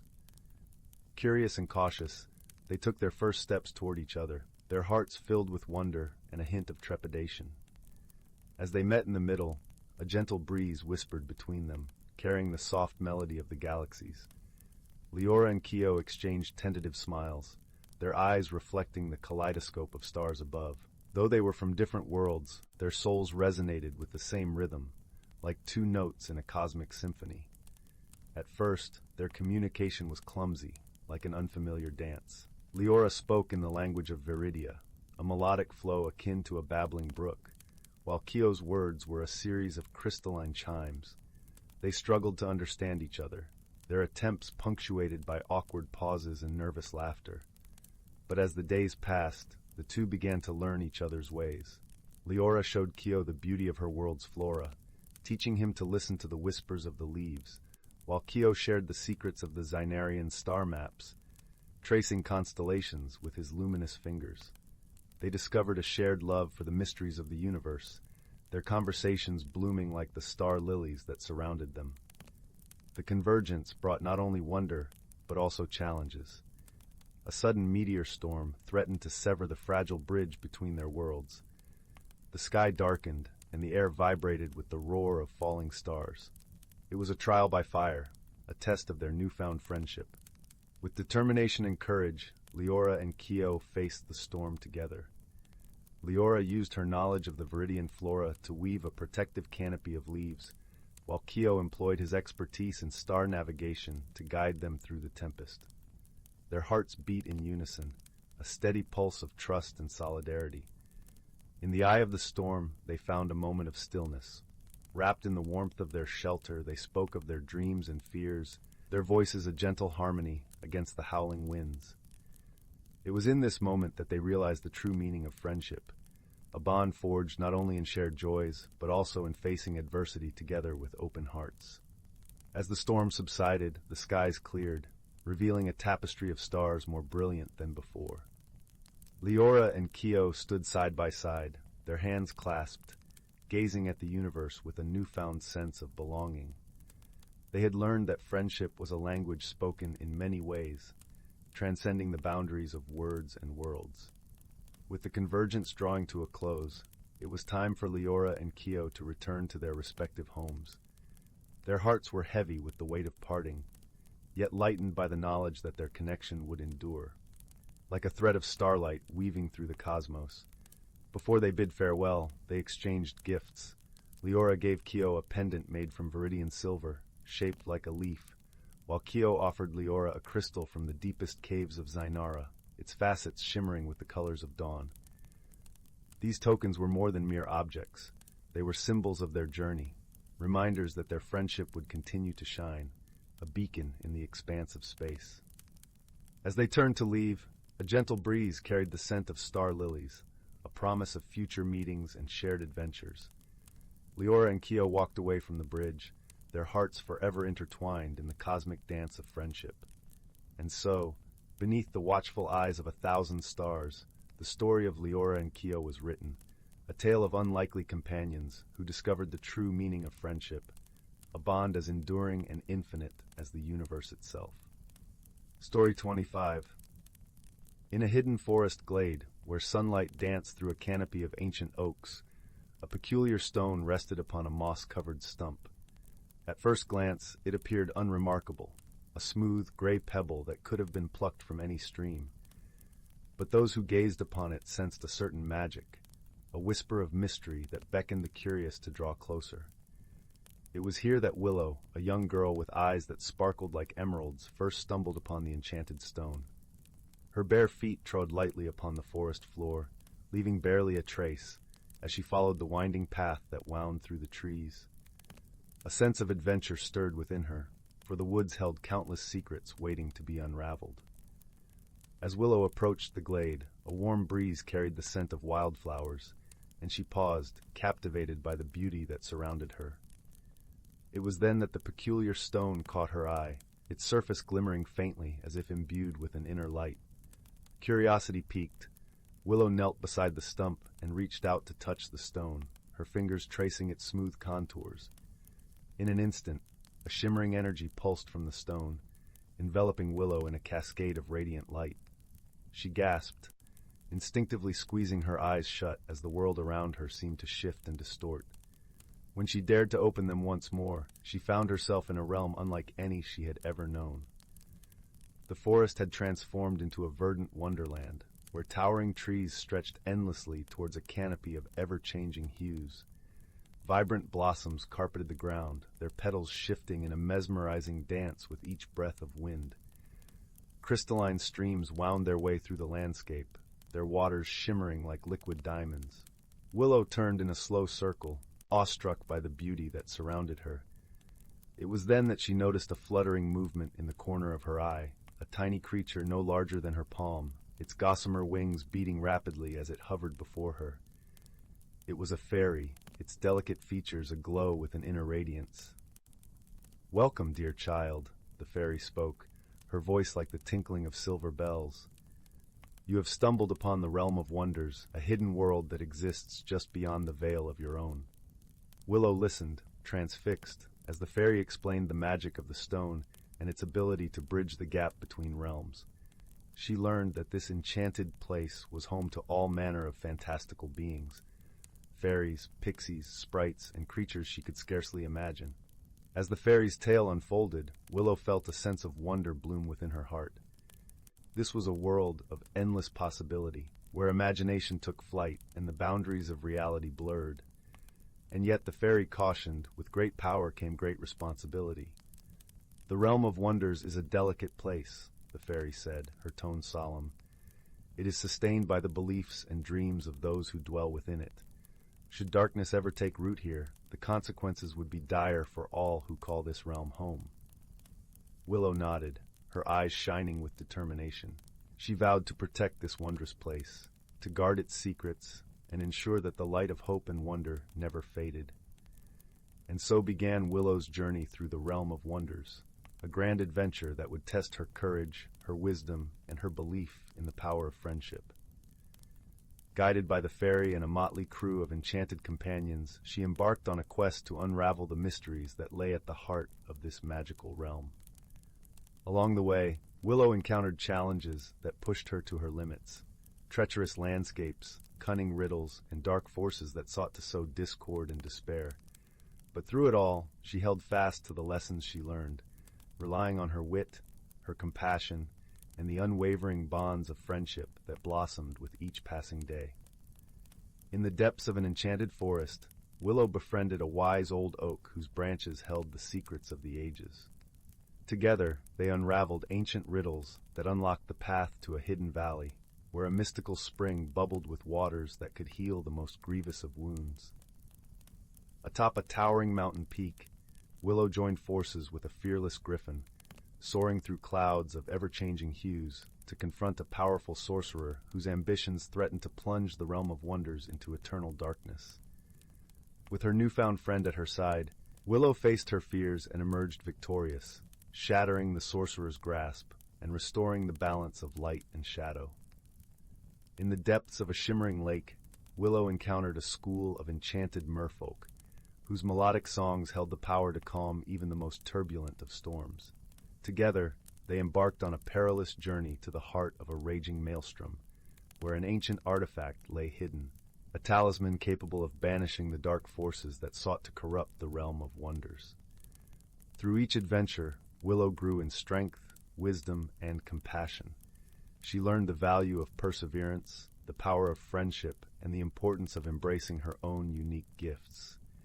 And as she journeyed deeper into the heart of the realm of wonders, she discovered that the greatest magic of all lay not in spells or enchantments, but in the boundless potential of the human spirit. At last, after countless trials and triumphs, Willow found herself standing before the fairy once more, her eyes shining with the knowledge and experiences she had gained. The fairy smiled, her radiant form flickering with pride. "You have proven yourself worthy, dear child," the fairy said, her voice filled with warmth. "The realm of wonders has been forever changed by your presence, and the light of hope and wonder burns brighter than ever before."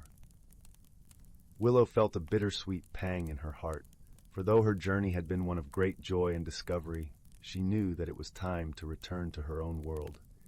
But as she gazed into the fairy's eyes, she understood that the magic of the realm of wonders would forever be a part of her, a wellspring of strength and inspiration to draw upon in the days to come. With a final, grateful embrace, Willow turned and made her way back towards the stone that had first brought her to this enchanted place. As she stepped through the shimmering veil, she felt a sense of profound transformation. No longer a child, but a young woman whose spirit had been tempered by the fires of adventure and the bonds of friendship. And though the realm of wonders faded from sight, its magic lived on within Willow's heart, a constant reminder of the wonders that await those who dare to dream, to believe, and to embrace the extraordinary within themselves and the world around them. Story 26. In the heart of a lush, ancient forest, where the sun filtered through the canopy in golden streams, there nestled a quaint village named Alderwood. The village was surrounded by towering trees that whispered secrets in the breeze, and a gentle river that sang a lullaby as it flowed over smooth stones. It was a place where time seemed to slow down, and the air was always sweet with the scent of blooming wildflowers and fresh pine. In this village lived a young girl named Lila. She had eyes the color of summer skies and hair as wild and red as the autumn leaves that carpeted the forest floor. Lila was known for her kindness and her insatiable curiosity about the world around her. She spent her days wandering through the woods, collecting stories like others might collect stones or feathers. Her closest companion was Finn, a gentle-hearted fox whose fur was a tapestry of russet and cream. One crisp autumn morning, as the first frost dusted the leaves with a delicate sparkle, Lila and Finn set off on one of their daily adventures. The forest was alive with the rustle of creatures preparing for winter, and Lila's breath puffed out in little clouds as she marveled at the delicate crystals clinging to the branches. "Where shall we go today, Finn?" Lila asked, her voice a lilting melody in the quiet morning. The fox tilted his head, his eyes bright with mischief, and darted off, leading Lila deeper into the forest than they had ever ventured before. The path twisted and turned, leading them past ancient oaks whose branches seemed to reach out to touch the sky, and over a brook that giggled and gurgled with the joy of its own journey. Lila followed Finn with a heart full of wonder, trusting in her friend's unerring sense of direction. After a while, they arrived at a part of the forest that felt different, as though it were holding its breath. The trees here were older, their trunks thick and their bark gnarled and wise. In the center of this grove stood an enormous oak tree, its roots twisting like the fingers of a giant hand, and its branches spreading wide as if to embrace the heavens. At the base of the oak, partially hidden by a curtain of ivy, was an opening. It wasn't a large opening, just big enough for a curious girl and her fox friend to squeeze through. Lila hesitated for a moment, feeling the weight of the forest's silence, before her curiosity got the better of her. "Shall we see what's inside?" she whispered to Finn, who wagged his bushy tail in agreement. They slipped through the opening and found themselves in a hidden world unlike anything Lila had ever imagined. The inside of the oak was hollow, but it was not dark. Soft, golden light emanated from tiny glowing mushrooms that dotted the walls, casting a warm, soothing glow. The air was filled with the scent of earth and leaves, and the gentle sound of a harp seemed to drift from nowhere and everywhere all at once. In the center of this magical space sat a small table carved from a single piece of rosewood. On the table lay an object that shimmered with a light all its own, a delicate silver pendant shaped like a leaf, with intricate veins etched into its surface. Lila approached the table, her heart fluttering with excitement and a touch of trepidation. She reached out, her fingers brushing the cool metal, and as she did, she felt a soft warmth spread from the pendant, up her arm, and into her heart. "What do you think this is, Finn?" Lila asked, her voice barely more than a breath. Finn circled the table, his nose twitching as he sniffed the air, before sitting back on his haunches with a look that seemed to say, "It's something special." As Lila held the pendant, she felt a gentle tugging sensation, as if it were guiding her thoughts and feelings. She closed her eyes and found herself seeing the forest not just as it was, but as it had been and as it could be, a vibrant tapestry of life, ever changing and ever growing. Suddenly a soft voice broke the silence, smooth and gentle like a stream over stones. "You have found the heart of the forest, child." Startled, Lila turned to see an old woman standing at the edge of the light. Her hair was white as snow and flowed down her back like a waterfall. Her eyes were deep and knowing, filled with the wisdom of ages. She wore a cloak of moss and leaves, and her presence seemed to hum with the pulse of the earth itself. "Who are you?" Lila asked, her voice trembling with awe. "I am the guardian of the oak." The woman replied with a gentle smile. "I protect this place and the magic that resides here." Lila nodded, feeling a sense of peace wash over her. "And this?" she asked, gesturing to the pendant. "The heart of the forest is a gift," the guardian explained. "It holds the power to connect you to the life around you. It is a reminder that we are all part of something greater, that every leaf, every creature is woven into the fabric of existence." Lila's heart swelled with understanding. She looked at Finn, who seemed to nod in agreement, his eyes bright with the light of the mushrooms. "But with this gift comes responsibility," the guardian continued. "It is not meant to be kept for oneself, but to be shared. It is a tool to bring harmony and balance, to heal and to protect." Lila understood the weight of the words, the importance of the task entrusted to her. She slipped the pendant around her neck, feeling its warmth settle against her heart. "Thank you," she said softly, her voice filled with gratitude and resolve. The guardian nodded, her eyes soft and kind. "Remember, the forest will always be with you, guiding you when you need it most." With that, the guardian seemed to fade into the shadows, leaving Lila and Finn alone once more. The harp music lingered for a moment longer, then faded into the gentle rustle of leaves. Lila took a deep breath, feeling the magic of the place settle into her bones. She knew that her life had changed, that she was now part of something wondrous and ancient. As they left the hidden grove and made their way back through the forest, Lila felt a new connection to the world around her.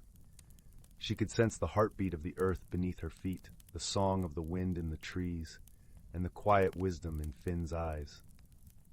The journey back to Alderwood was filled with a new kind of wonder. As Lila saw the forest through fresh eyes, she noticed the intricate patterns in the bark of the trees, the delicate dance of a spider spinning its web, and the vibrant colors of a butterfly's wings. Each detail was a reminder of the beauty and mystery of life. Back in the village, Lila found herself drawn to those in need. She used the pendant's gentle power to heal a wounded bird, to encourage the growth of a struggling sapling, and to bring comfort to a friend who was feeling lost. With each act of kindness, the pendant glowed a little brighter, its warmth spreading to those around her. As the days turned into weeks and the weeks into months, Lila became known as the heart of the forest. Her presence was a source of peace and joy, and the village flourished under her care. The bond between Lila and the forest grew stronger, and even the shyest creatures of the woods came to trust her, sensing her gentle spirit and the magic she carried. One day, as winter's chill began to creep into the air, Lila and Finn ventured once more into the heart of the forest. The ground was blanketed in a silvery frost, and the trees stood silent and majestic under a sky painted with the soft hues of dawn. They returned to the ancient oak, where the guardian awaited them, her eyes as bright and clear as the first snowfall. "You have done well," the guardian said, her voice a melody of wind and wood. "The forest thrives under your care, and you have brought harmony where there was once discord." Lila smiled, her heart full of gratitude and love. "I couldn't have done it without Finn," she said, glancing at her fox companion, who sat proudly by her side. The guardian nodded, her eyes filled with warmth. True friendship is a powerful thing. It can bridge worlds and heal hearts. Never underestimate its strength. Lila knew the truth of those words, for her bond with Finn had grown deeper with every shared adventure, every whispered secret under the stars. As the first snowflakes began to fall, Lila felt a sense of peace and fulfillment. She knew that her journey was just beginning, that there were still wonders to discover and stories to tell. But she also knew that she was never alone, that the forest and its magic would always be with her, guiding her steps and lighting her path. With a final nod of farewell, the guardian faded into the forest, leaving Lila and Finn to stand together in the quiet beauty of the morning. They watched as the snow fell gently, covering the world in a soft, white blanket that promised rest and renewal. And in that moment, Lila understood that the true magic of the heart of the forest lay not in the pendant around her neck, but in the connections she had forged, the love she had shared, and the wisdom she had gained. Together, she and Finn turned back towards the village, their hearts full of hope and wonder, ready for whatever adventures the future might hold. The forest sang its timeless song around them, a melody of life and love, as they walked hand in paw into the bright new day. Story 27. Once upon a time, nestled in a quaint little village surrounded by lush, whispering forests and rolling emerald hills, there lived a gentle-hearted boy named Oliver. His home was a snug cottage with ivy-clad walls and a garden that hummed with the soft lullabies of crickets at night. Oliver's eyes were the color of the morning sky, alight with curiosity and wonder. One misty morning, as dawn's first light kissed the dew-laden leaves, Oliver set out for a stroll through the forest, his boots softly crunching on the carpet of fallen leaves. His heart was light, and the air was crisp with the scent of pine and earth. It was during this walk, where the sun trailed its golden fingers through the canopy, that Oliver discovered something most unusual. Tucked beneath the gnarled roots of an ancient oak tree, he found an old, tarnished locket. Its intricate design was barely visible beneath layers of time's embrace, but something about its delicate craftsmanship spoke to Oliver. As he turned it over in his hands, a warm pulse of magic tingled through his fingertips, filling him with an inexplicable sense of belonging. Compelled by an invisible thread of destiny, Oliver carefully opened the locket. Inside he found a tiny, shimmering flame, dancing without burning, casting a gentle glow that seemed to whisper secrets as old as the stars. With a gentle breath, Oliver released the flame, and to his astonishment, it floated before him, forming into the shape of a tiny, ethereal fox. The fox's eyes sparkled like the midnight sky, wise and knowing. "Greetings, young traveler," the fox spoke in a soft, melodic voice. "I am Ember, guardian of this ancient locket." Oliver, though startled, felt an overwhelming sense of calm. "What is this locket?" he asked, his voice filled with wonder. "It is a key to understanding the magic that dwells within all things," replied Ember. "And you, dear one, have been chosen to unlock its secrets. But first, there is a journey you must undertake." Intrigued and eager, Oliver nodded. "What must I do?" Ember flicked her tail, showering the ground with sparkling stardust. You must venture to the Heartwood Glade, where the oldest tree in the forest stands. There, you will find the answers you seek.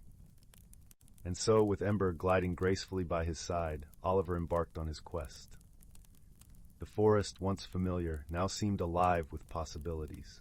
Birds sang with a jubilant chorus, and the breeze whispered songs of encouragement.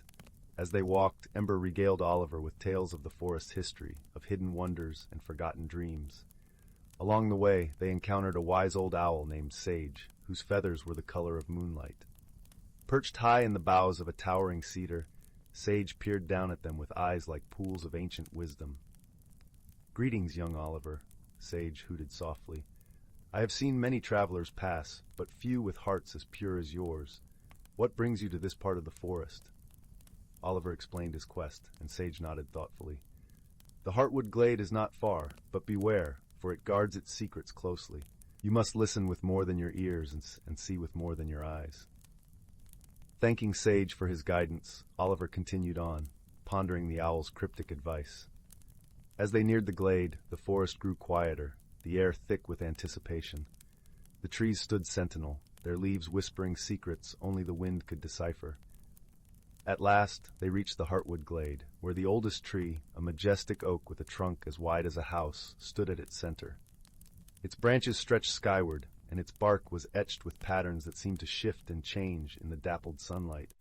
Ember nudged Oliver gently. "Remember, listen and see with your heart." Taking a deep breath, Oliver approached the ancient tree. He placed his hand upon its warm, rough bark and closed his eyes. At first, there was only silence, but gradually he began to feel a gentle hum, a rhythm that resonated deep within him. Images and feelings flowed through him like a river of light. He saw the history of the forest, the lives it had nurtured, the storms it had weathered. He felt the interconnectedness of all things, a tapestry woven from countless threads of life and magic. With newfound clarity, Oliver understood that the true magic of the locket was not in the flame itself, but in the wisdom it revealed. The knowledge that every creature, every leaf, every stone held a spark of wonder, waiting to be discovered. Opening his eyes, Oliver smiled, his heart brimming with gratitude. "Thank you," he whispered to the great oak, and the tree seemed to nod in acknowledgement. As Oliver and Ember made their way back home, the forest felt different, alive with possibilities. Oliver knew that he had changed. He saw the world now with eyes that recognized the beauty in every moment, the magic in every day. Upon returning to his village, Oliver carried the locket close to his heart, not as a source of power, but as a reminder of the wisdom he had gained.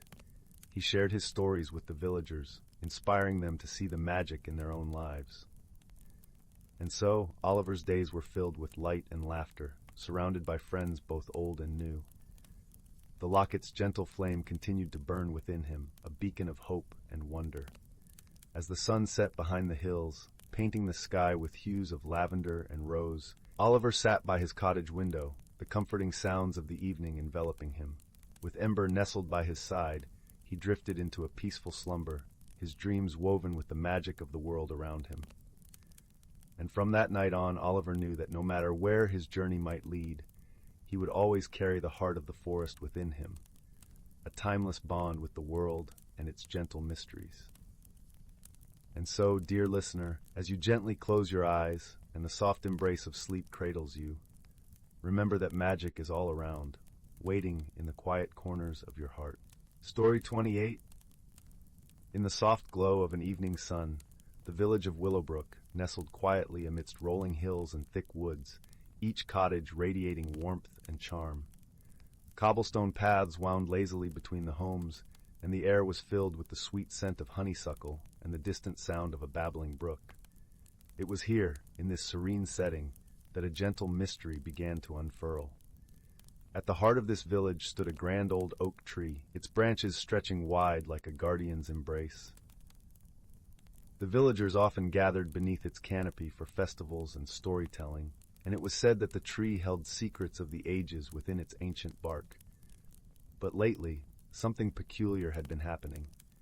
Each morning, the villagers would awaken to find small, twinkling lights dancing around the oak tree, vanishing just as the first rays of dawn kissed the earth. The lights left behind a trail of shimmering dust that sparkled with an unearthly glow. The villagers were puzzled and curious whispers filled the air. Some thought it to be the work of fairies, others suggested mischievous sprites. The mystery grew, as did the villagers' desire to understand the enchanting occurrences. In a cozy cottage at the edge of the village lived a young girl named Clara. With eyes as bright as the stars and a heart full of wonder, Clara was known for her keen observation and gentle spirit. She often spent her days exploring the woods, befriending the creatures that dwelled within. Clara was curious about the lights and resolved to uncover the secret behind them. One evening, with a soft knitted shawl wrapped around her shoulders, Clara set out towards the oak tree. The air was crisp and cool, and a gentle breeze whispered through the leaves. She settled at the foot of the tree, her back against its sturdy trunk, and waited patiently as the sky deepened to twilight. As the stars began to twinkle, Clara noticed a faint rustling in the leaves above. Her heart fluttered with excitement. She peered upwards and gasped softly. There, flitting amongst the branches, were the most exquisite creatures she had ever seen. Tiny, luminescent beings with wings like gossamer, each one glowing with its own soft light. "Hello," Clara whispered, her voice filled with awe. "Are you the ones who create the lights?" The creatures paused in their dance, and one of them, slightly larger than the rest, floated down to Clara. Its eyes sparkled like dewdrops, and it spoke with a voice that chimed like a gentle bell. "Yes, dear Clara," it said. "We are the Starfire sprites, caretakers of the ancient oak. Every night we gather stardust to weave dreams for the villagers and sprinkle hope into their hearts." Clara listened, her heart swelling with warmth and understanding. "But why now? Why have you only just begun to show yourselves?" The sprite's wings shimmered with a soft light. The tree felt a sadness growing in the village, a longing for wonder and connection. "We revealed our presence to remind everyone of the magic that exists in the ordinary. But we must remain a secret, known only to those who truly believe." Clara nodded, understanding the delicate balance of magic and reality. "Is there anything I can do to help?" The sprite's eyes softened with gratitude. "Share your stories, dear Clara. Help others see the beauty and kindness that surrounds them. In doing so, you will keep the light of wonder alive." With a promise sealed in her heart, Clara watched as the sprites took flight once more, their lights winking out one by one as they returned to their hidden realm. The village lay quiet and peaceful, the mystery now a gentle secret shared between Clara and the Starfire sprites. Each night, as the villagers slept beneath the twinkling sky, Clara would weave tales of wonder and kindness, of friendship and courage, and the village of Willowbrook thrummed with a renewed sense of joy and togetherness. And so the gentle mystery was resolved, not with grand gestures or complex solutions, but through the simple power of belief and the warmth of shared stories. The lights around the oak continued to twinkle every night, a reminder that magic dwelled in every heart willing to see it. In the end, the village thrived, cradled in the embrace of the ancient oak, where every whispered leaf and rustling branch sang the song of enchantment and peace. And Clara, with her stories and her gentle spirit, became a beacon of light, guiding the hearts of Willowbrook with the magic of her words. Story 29. In the quaint village of Meadowbrook, nestled between rolling hills and lush, whispering woods, stood a small, time-worn cottage. Its walls were draped in ivy, and wildflowers flourished around its stone path. Inside, the air was always tinged with the warmth of cinnamon and the gentle crackle of a fire that seemed to never go out. Living in this cozy abode was a kind-hearted young girl named Clara.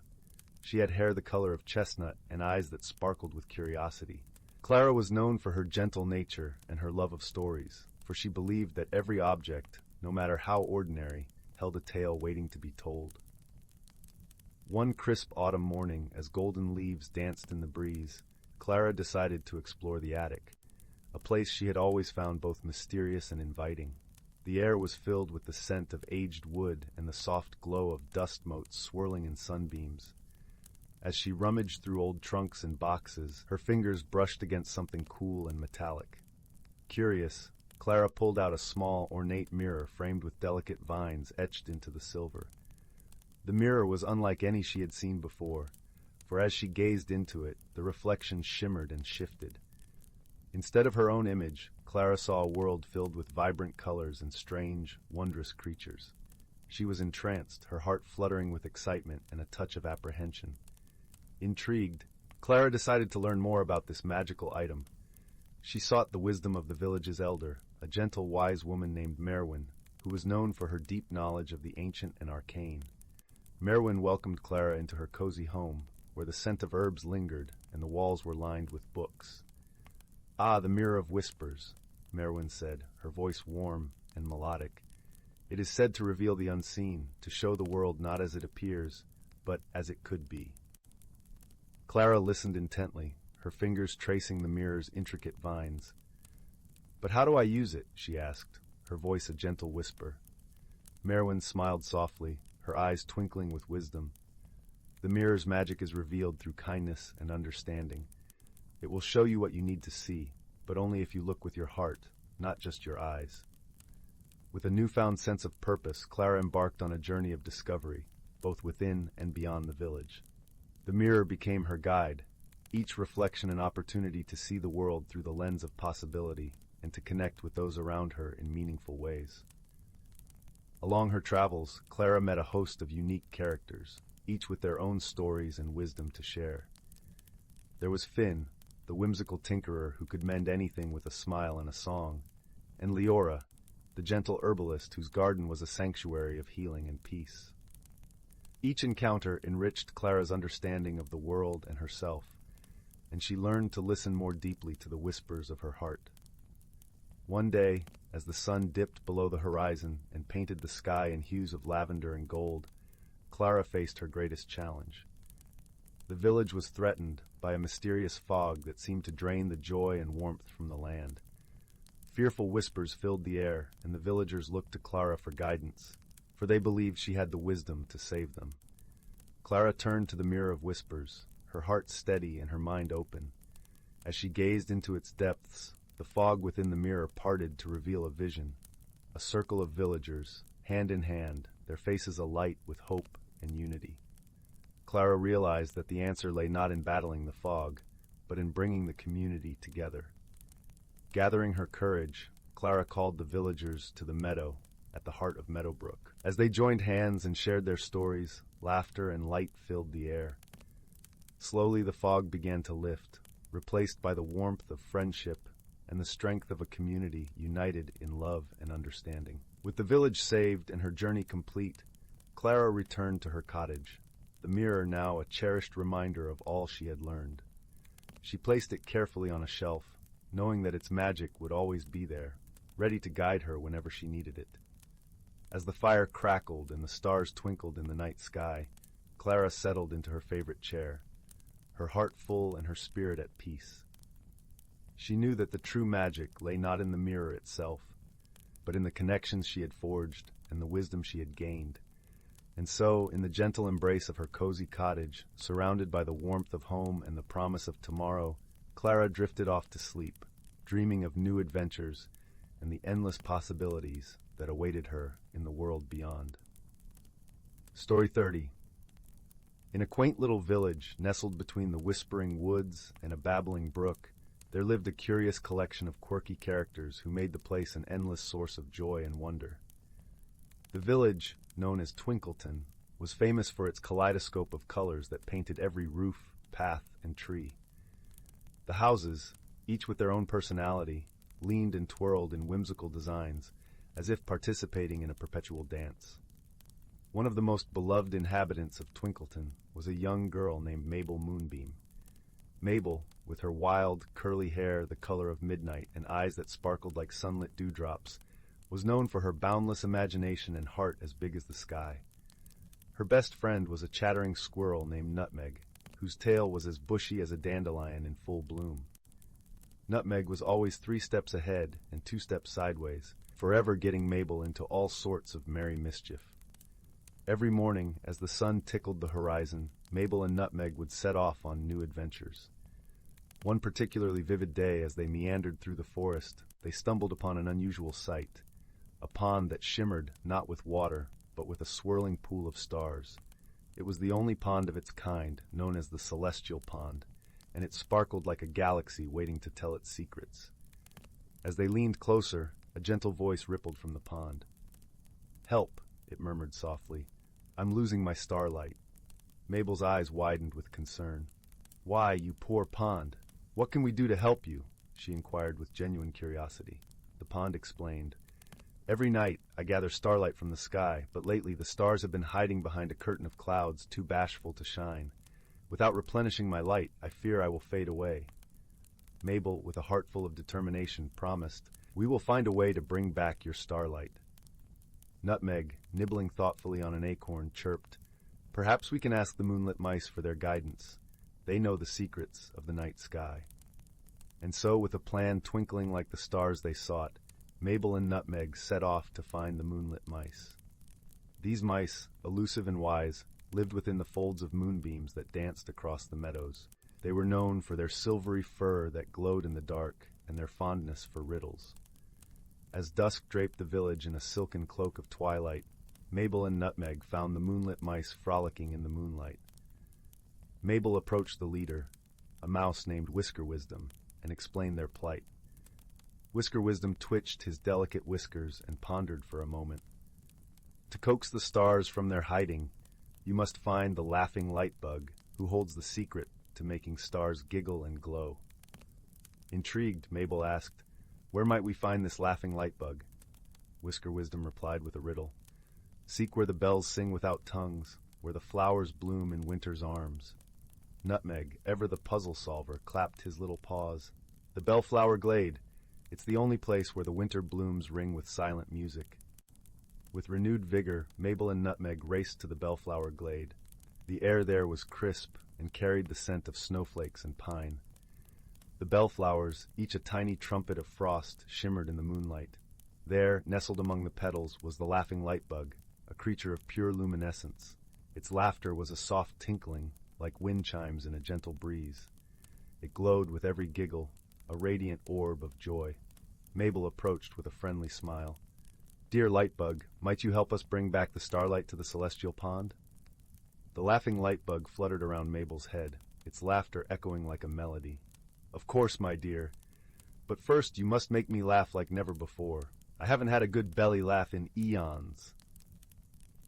This was indeed a challenge, for the lightbug had heard every joke and seen every pratfall. Mabel pondered, a thoughtful finger tapping her chin, and then an idea blossomed like a sunrise. With a flourish, Mabel and Nutmeg began a playful pantomime, mimicking the antics of the forest creatures they had seen.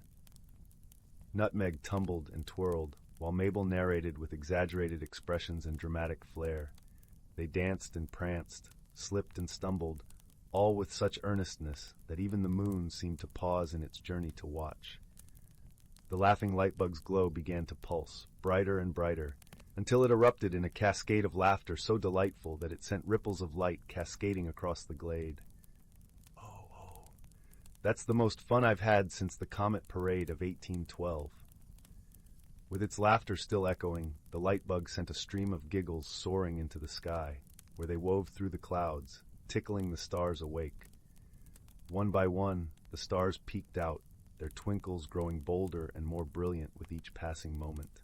The celestial pond began to shimmer anew with the dance of starlight, its surface a tapestry of cosmic wonder. Mabel and Nutmeg watched in awe as the pond's voice sang out in gratitude, a soft melody that resonated through the forest. "Thank you, dear friends, for bringing back my light," the pond chimed, its voice a gentle lullaby. "May your hearts always shine as brightly as the stars." As the first hints of dawn brushed the horizon with strokes of rose and gold, Mabel and Nutmeg bid farewell to their luminous friends. They returned to their village, where the houses seemed to sway in approval, and the air was thick with the scent of promise and new beginnings. And so, in the village of Twinkleton, where the trees whispered secrets and the colors danced like dreams, Mabel and Nutmeg learned that laughter and love could light up the darkest of nights. They drifted off to sleep with hearts aglow, knowing that in kindness and creativity, true magic was found. The end. Story 31. Once upon a time, nestled deep in the heart of a lush, whispering forest, there was a small village named Greenwood Hollow.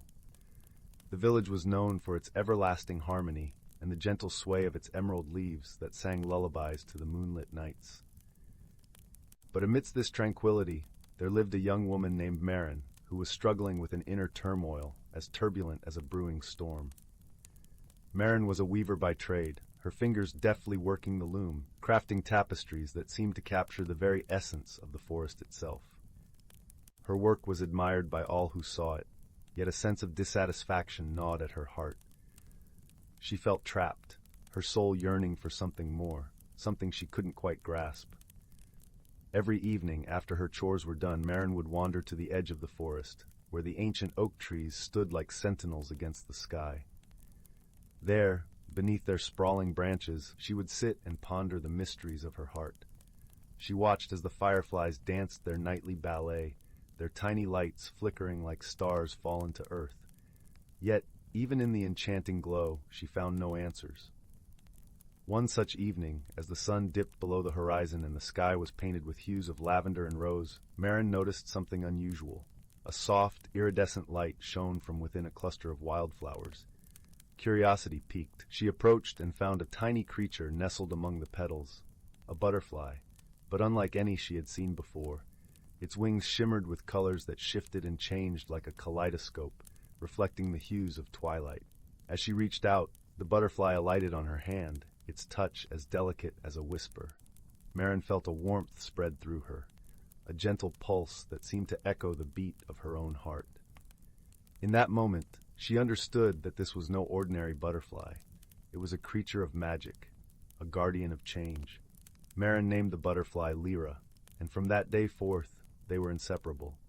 Lyra would flit around the loom as Marin worked, her presence a comforting reminder that she was not alone in her quest for transformation. With each passing day, Marin began to notice subtle changes within herself. Her senses sharpened, her perceptions deepened, and her once uncertain heart began to hum with a new melody. But Marin's journey was not without its challenges. As her connection with Lyra grew, so too did her awareness of the world beyond Greenwood Hollow. She was drawn to explore, to discover what lay outside the village that had been her home. Yet she feared leaving behind the familiar comforts, the warmth of her cottage, and the friends who had always been her solace. It was during one of her nightly vigils beneath the oak trees that Marin met Eamon, an elderly storyteller who wandered the forest paths. His silver hair and kindly eyes spoke of a lifetime of adventures, and he carried with him an air of wisdom as tangible as the scent of pine in the air. Eamon listened patiently as Marin voiced her fears, her longing for change clashing with her love for her home. With a gentle smile, he shared tales of his own journeys, of the friends he had met, and the lessons he had learned. "Change is like the turning of seasons," he said, his voice as soothing as the rustle of leaves. "It may bring uncertainty, but it also brings growth and new beginnings." Encouraged by Eamon's words and Lyra's unwavering presence, Marin decided to take the first step towards embracing the unknown. She began by exploring the outskirts of Greenwood Hollow, each day venturing a little further than the last. With each journey, she discovered wonders she had never imagined: a hidden glen, where wildflowers bloomed in a riot of colors, a crystal-clear stream that sang a merry tune as it danced over stones. The forest, once a backdrop to her life, became a living tapestry of stories and secrets. Marin's heart swelled with newfound courage and curiosity, and she realized that the change she had feared was a path to discovery. Her adventures brought her to meet Elowin, a wise herbalist who lived in a cottage woven from vines and fragrant herbs. Elowin taught Marin the art of healing, sharing her knowledge of plants and their magical properties.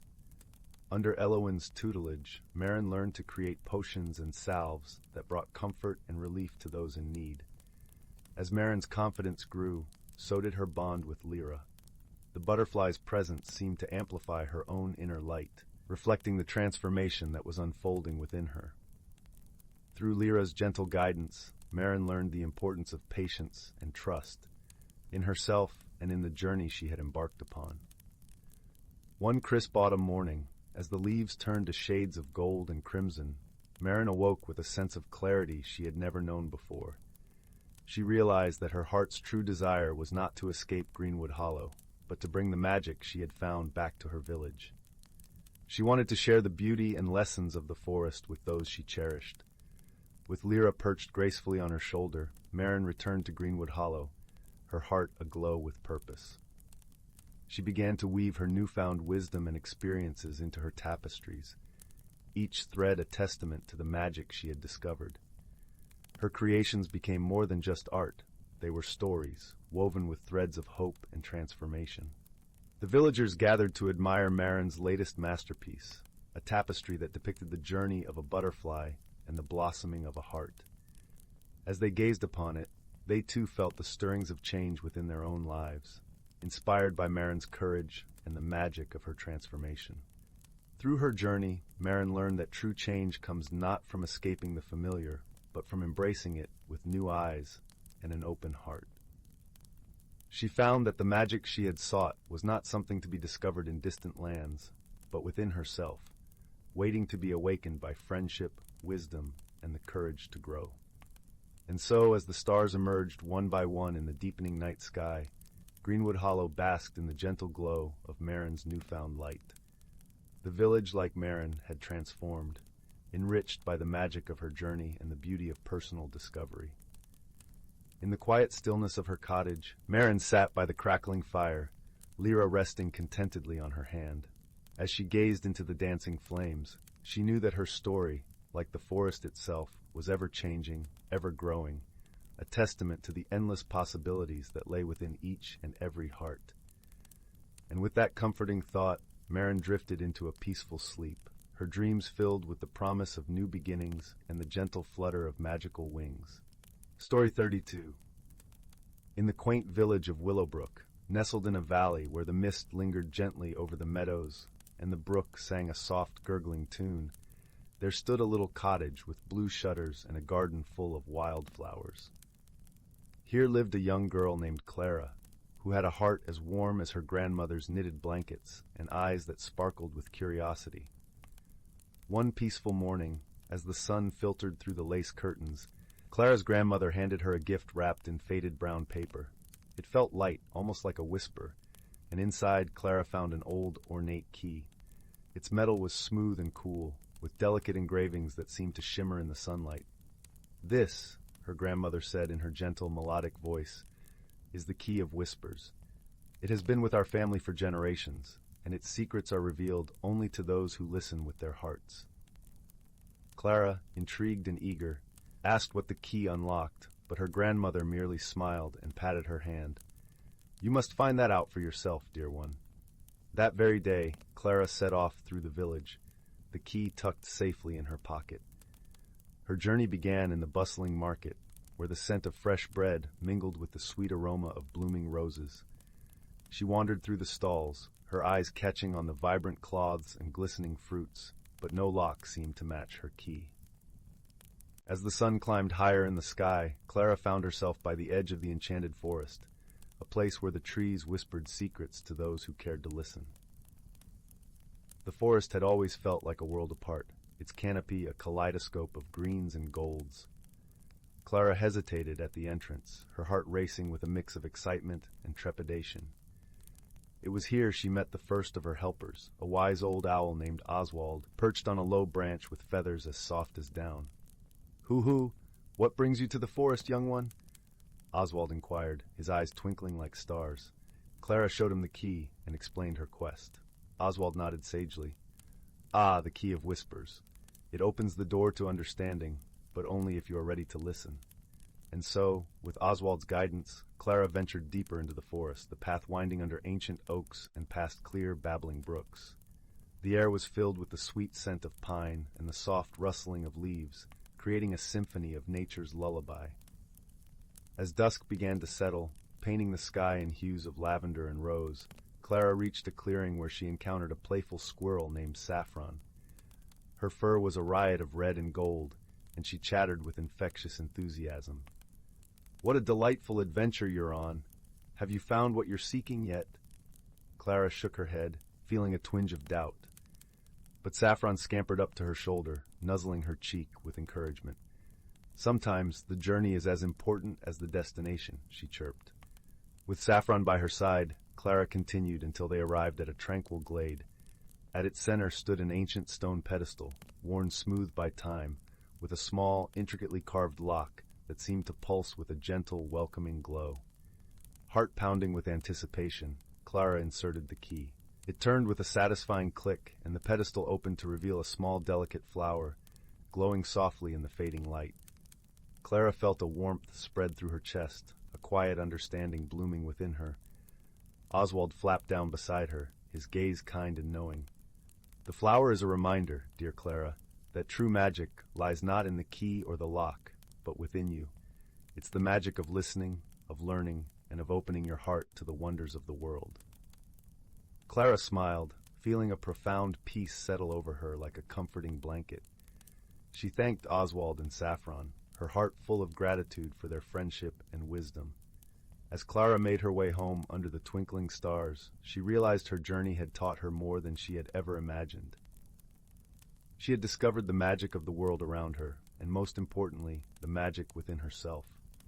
When Clara returned to her grandmother, she recounted her adventure by the crackling fireplace, her voice soft with awe and wonder.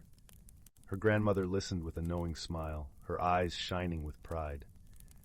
And so, in the cozy glow of the cottage, Clara learned that the most extraordinary secrets were often found in the simplest of things, if only one took the time to listen. And with that thought, she drifted into a restful sleep, the key of whispers safely by her side, promising more adventures to come. Story 33. In the heart of a tranquil village nestled between rolling hills and meandering streams, there lived a young girl named Lyra. Lyra was known for her gentle heart and the way she tended her grandmother's garden, coaxing vibrant blooms from the soil with her careful touch. Yet despite the garden's beauty, Lyra felt a seed of restlessness growing within her, a yearning for change that she could not quite grasp or understand. The village, with its cobblestone paths and cottages that seemed to lean towards one another in whispered conversation, was a place where time itself seemed to linger. Change came slowly, like the turning of seasons, and Lyra found herself caught between the comfort of the familiar and the pull of the unknown. One cool autumn evening, as the day's light faded into a tapestry of twilight hues, Lyra wandered to the edge of the village. There, at the boundary between cultivated land and the wild expanse of the forest, stood an ancient oak. Its branches stretched wide as if embracing the sky, and its roots delved deep into the earth, whispering secrets of the ages. As she approached the tree, a soft, shimmering light caught her eye. Hanging from a low branch was a small silver bell. It chimed with the slightest breeze, its sound a gentle echo of laughter. Lyra reached out, her fingers brushing against the cool metal, and as she did, a voice as soft as the wind spoke to her heart. "Lyra," it whispered, "change is not to be feared. It is the path to discovering who you truly are." Startled, Lyra stepped back, her heart fluttering like a startled bird. But curiosity, that ever-present companion, drew her forward again. She took the bell in her hands, and as she did, the world around her seemed to shimmer and shift. Suddenly, Lyra found herself in a sunlit glade, the air alive with the scent of wildflowers and the song of a nearby brook. Before her stood an ethereal figure, neither wholly human nor completely wild. The being's eyes were like pools of moonlight, and its smile held the warmth of a summer's day. "Welcome, Lyra," the figure said, its voice like the rustle of leaves. "I am Selene, guardian of the forest's magic. You hold in your hand a bell of transformation, a gift to guide you through change." Lyra listened, her heart now steady with the calm presence of Selene. "But how do I begin?" she asked, her voice a blend of wonder and uncertainty. Selene gestured to the glade around them. "The forest has much to teach if you are willing to learn. Each step you take will mirror the journey within." With Selene's guidance, Lyra began her journey through the enchanted forest.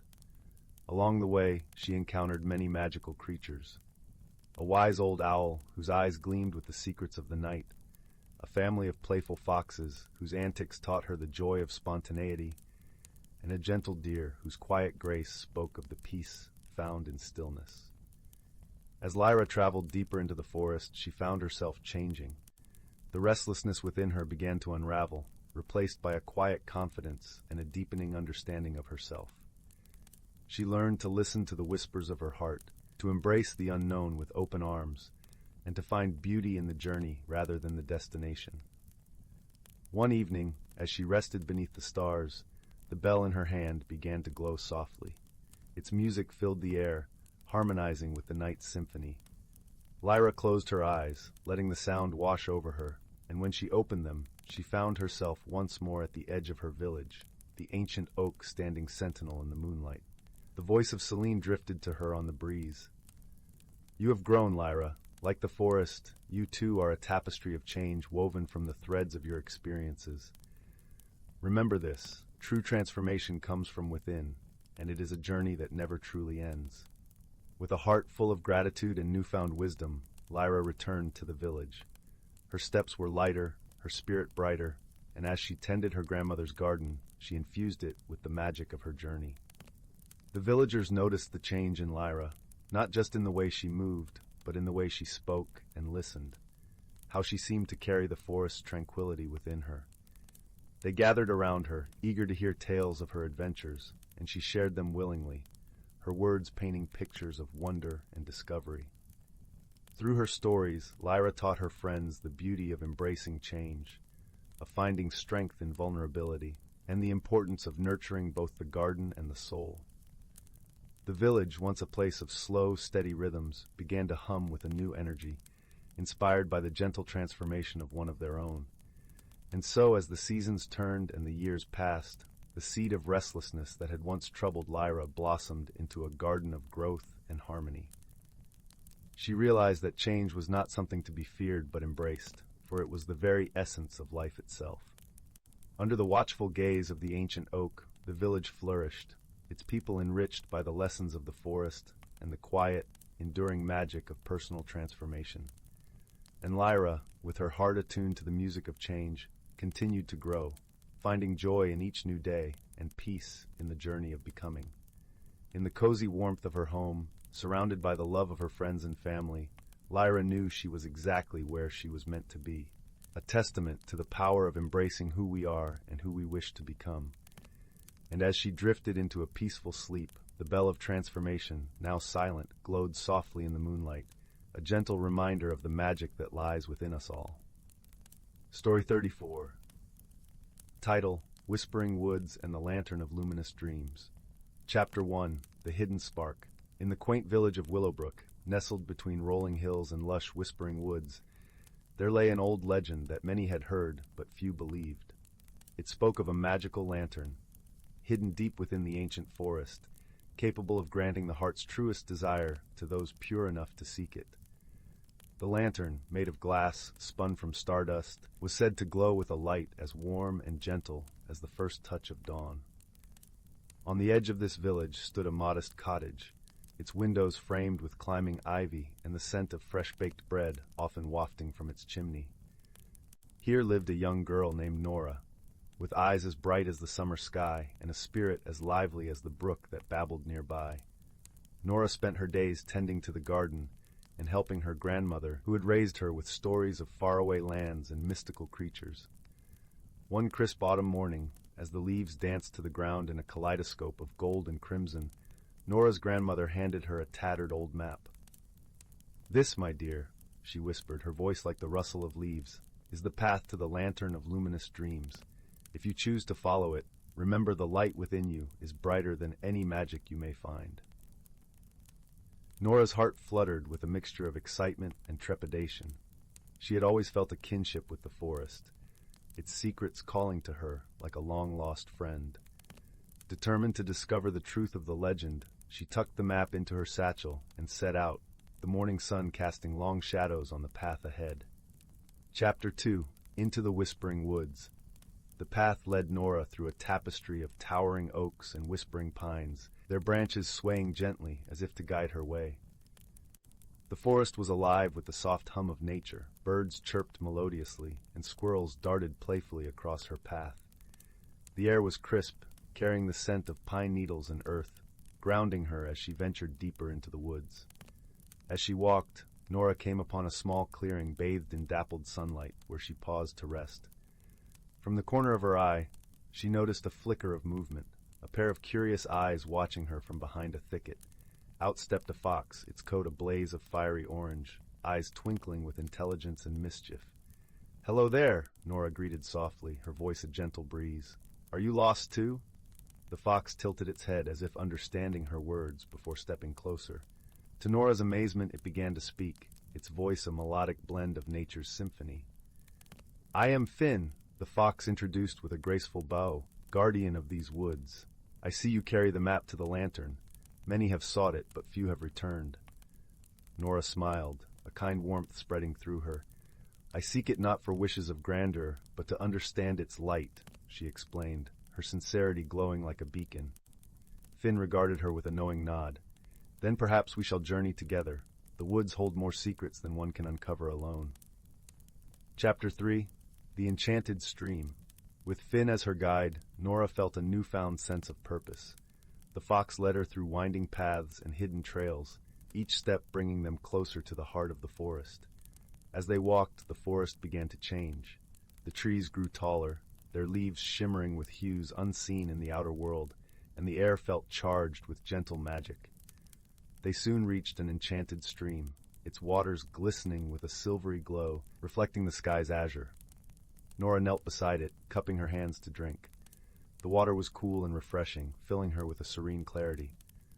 "Legend has it," Finn began, his voice like the stream's gentle babble, "that this water holds the echoes of dreams left unspoken. Drink, and you might hear the whispers of those who once walked this path."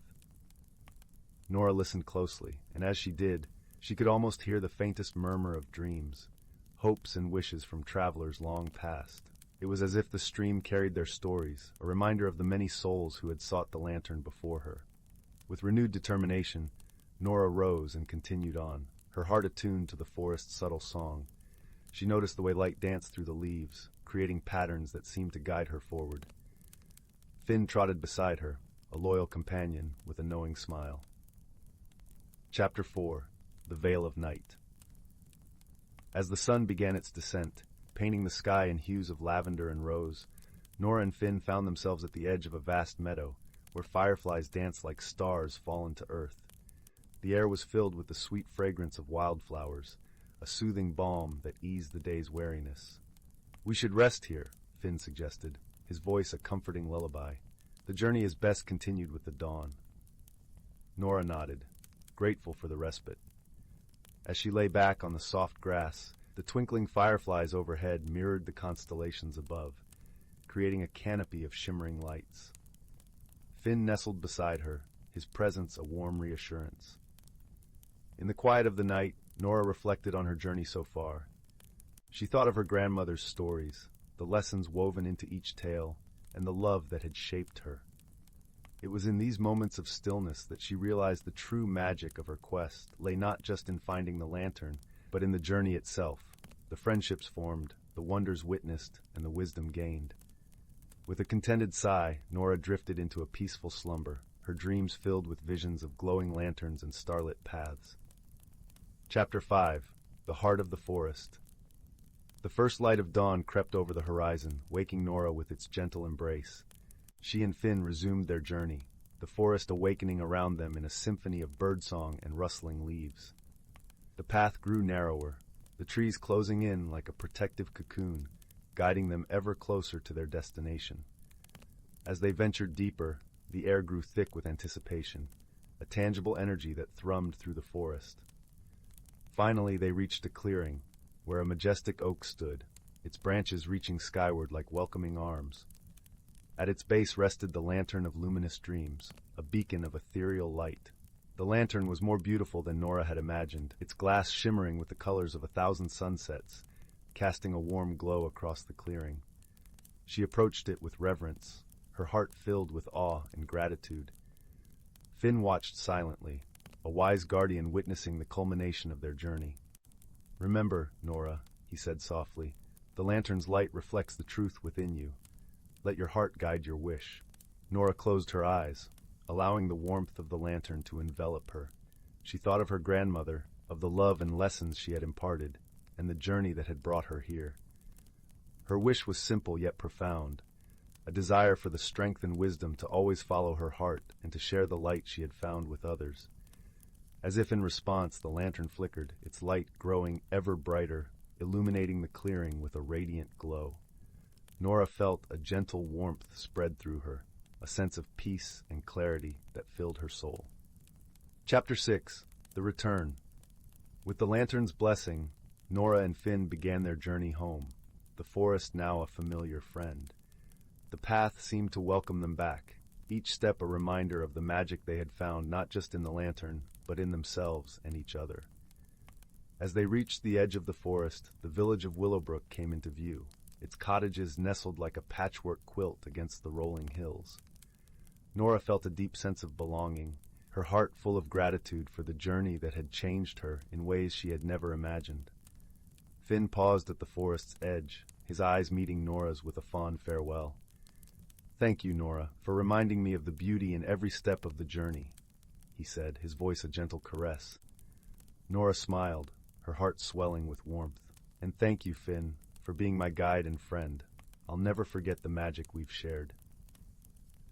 With a final understanding nod, Finn turned and disappeared into the forest, leaving Nora with the promise of future adventures yet to come. As she walked down the familiar path to her cottage, Nora felt the lantern's light within her, a beacon of hope and love that would guide her always. She knew that the true magic of the lantern was not just in its glow, but in the journey, the friendships, and the wisdom that it had illuminated along the way. Settling into the comfort of her home, Nora found her grandmother waiting, a knowing smile on her face. "Welcome back, my dear," she said, her voice as warm as a hearth. "I see the light within you has grown even brighter." Nora embraced her grandmother, filled with love and gratitude. "Thank you for believing in me," she whispered, her heart full. "The journey was everything I hoped it would be, and so much more." As the sun set over Willowbrook, casting its golden light across the village, Nora sat by the window, the lantern's glow a gentle reminder of the magic within her. And as she drifted into sleep, she knew that the journey, though complete, was only the beginning of a life filled with light, love, and endless possibilities. Epilogue: The Cycle of Light. In the years that followed, the story of Nora's journey spread throughout Willowbrook, inspiring many to seek the light within themselves. The forest remained a place of wonder, a sanctuary where dreams whispered through the trees and the spirit of adventure thrived. Nora became a storyteller, weaving tales of the lantern and the forest, of friendships forged and the wisdom found in every journey. Her stories, filled with warmth and light, touched the hearts of all who listened, a testament to the power of kindness, courage, and the enduring magic of the human spirit. And so the legend of the Lantern of Luminous Dreams lived on, a beacon of hope in the heart of Willowbrook, reminding all who sought it that the true light shines brightest from within. Story 35.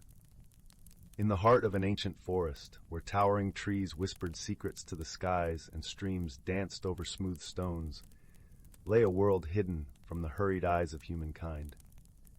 Here, in the gentle embrace of nature, the creatures of the forest lived in harmonious balance, guided by the rhythms of the earth and the wisdom passed down through countless generations. The forest was alive with the gentle symphony of life. The air was rich with the scent of pine needles and moss, while the ground was cushioned by soft layers of fallen leaves that crunched lightly underfoot. Sunlight filtered through the thick canopy, casting dappled patterns on the forest floor and lending a golden glow to the world beneath. It was spring, the season of renewal, when the earth awakened from its winter slumber. The forest creatures were busy with the tasks of the season. Birds flitted from branch to branch, their songs weaving a melodious tapestry through the air. Squirrels chattered merrily as they gathered nuts, their bushy tails flicking with excitement. And in the sheltered glades, the deer moved gracefully, their eyes soft and watchful. Among these creatures lived an old, wise tortoise named Elder Mossback. His shell was a tapestry of lichen and moss, and his eyes held the depth of centuries. Elder Mossback was known far and wide for his stories, which he shared beneath the ancient oak that stood at the heart of the forest. Creatures of all kinds would gather there, drawn by his gentle voice and the warmth of his tales. One particular spring morning, as the mist lifted from the forest floor and the first rays of sun kissed the dew-laden leaves, Elder Mossback began to speak. The animals gathered around, their eyes wide with anticipation. Once, in a time long forgotten, the forest was threatened by a great imbalance. He began, his voice a soothing rumble that seemed to resonate with the very earth itself. The seasons had forgotten their dance, and winter lingered too long, casting a chill over the land. A shiver ran through the assembled creatures, for they knew the importance of the season's dance, each one flowing into the next, bringing with it the changes that nurtured life. In those days, continued Elder Mossback, there lived a young fox named Fern. She was clever and kind-hearted, with a coat as red as the autumn leaves and eyes that sparkled like the stars. Fern had always been a curious soul, eager to learn the secrets of the forest and her inhabitants. The animals leaned in closer, captivated by the tale of Fern, who was known to them as a figure of legend. Fern was troubled by the endless winter, Elder Mossback said, his voice dropping to a conspiratorial whisper. She saw the hardship it brought to her friends, the struggle for food and warmth. Determined to help, she sought the wisdom of the ancient beings who dwelled in the forest's hidden places. The forest seemed to hold its breath as Elder Mossback spoke of Fern's journey. She traveled to the heart of the forest, where the trees grew so tall and thick that they whispered only to the sky. There, in a grove untouched by time, lived the season's circle, ancient spirits who watched over the world. As Fern approached, the spirits appeared before her, he said, describing their forms, spirits of mist and shadow, of light and wind, each one embodying the essence of a season. Fern bowed her head respectfully, her heart full of hope and courage.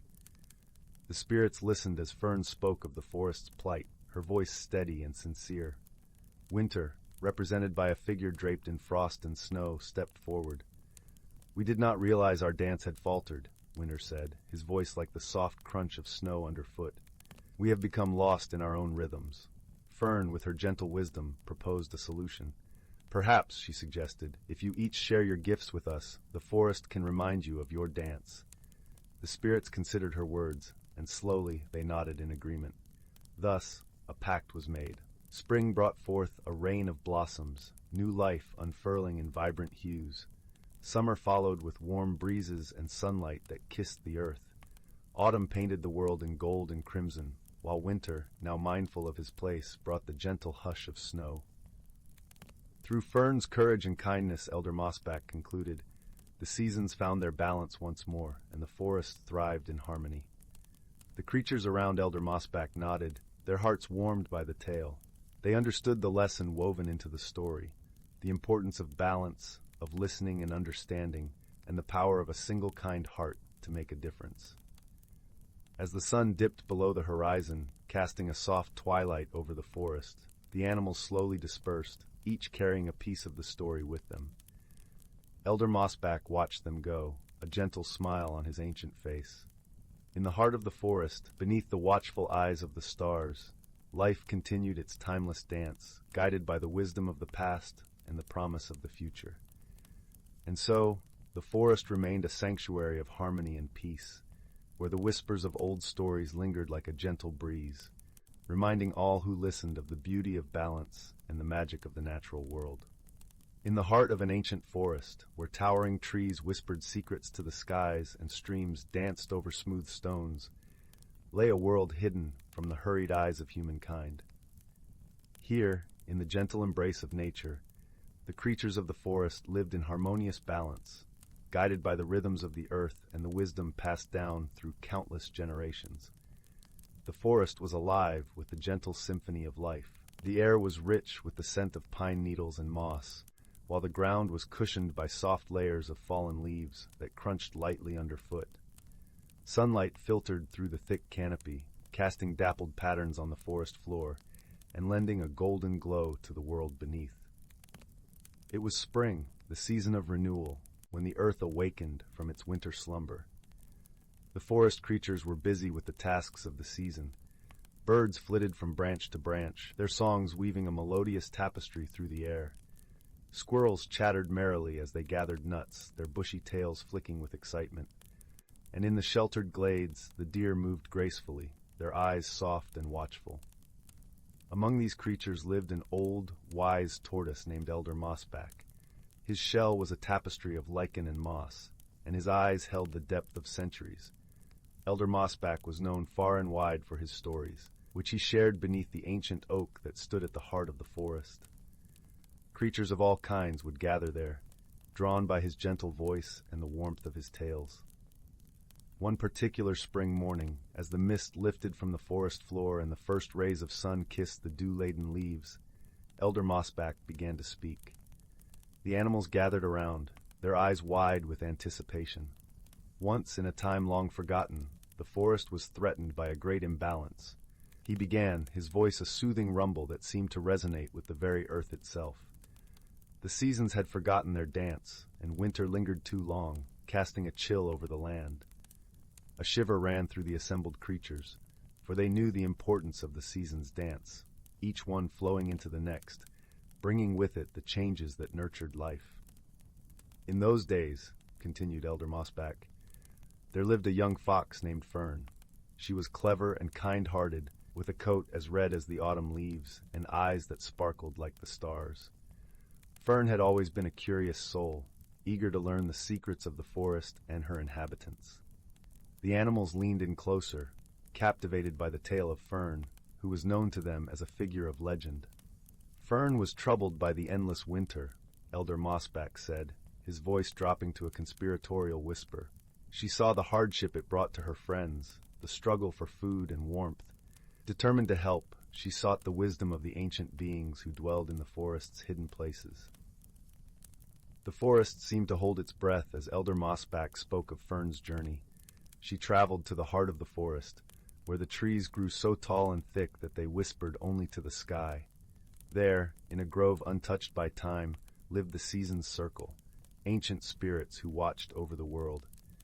As Fern approached, the spirits appeared before her, he said, describing their forms, spirits of mist and shadow, of light and wind, each one embodying the essence of a season. Fern bowed her head respectfully, her heart full of hope and courage. The spirits listened as Fern spoke of the forest's plight, her voice steady and sincere. Winter, represented by a figure draped in frost and snow, stepped forward.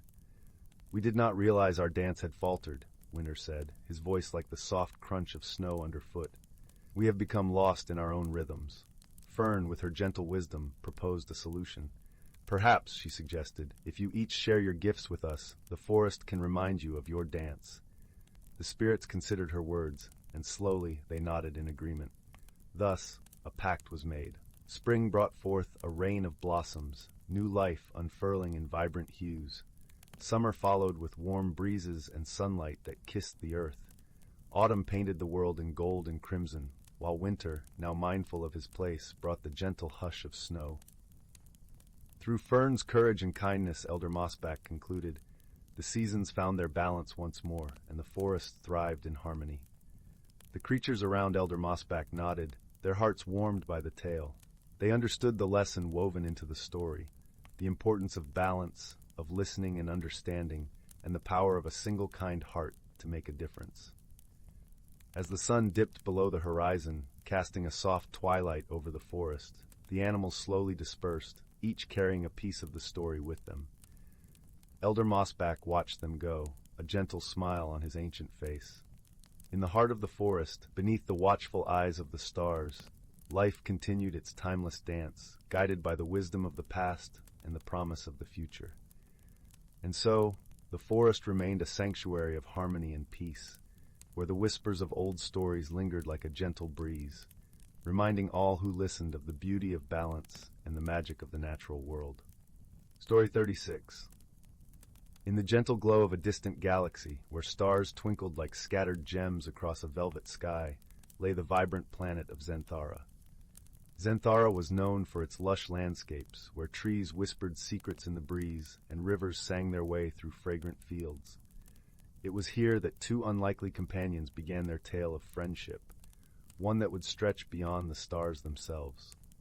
First among them was Leora, a delicate creature from the planet Illyri, known for its ethereal beauty and inhabitants who glowed softly like moonlight.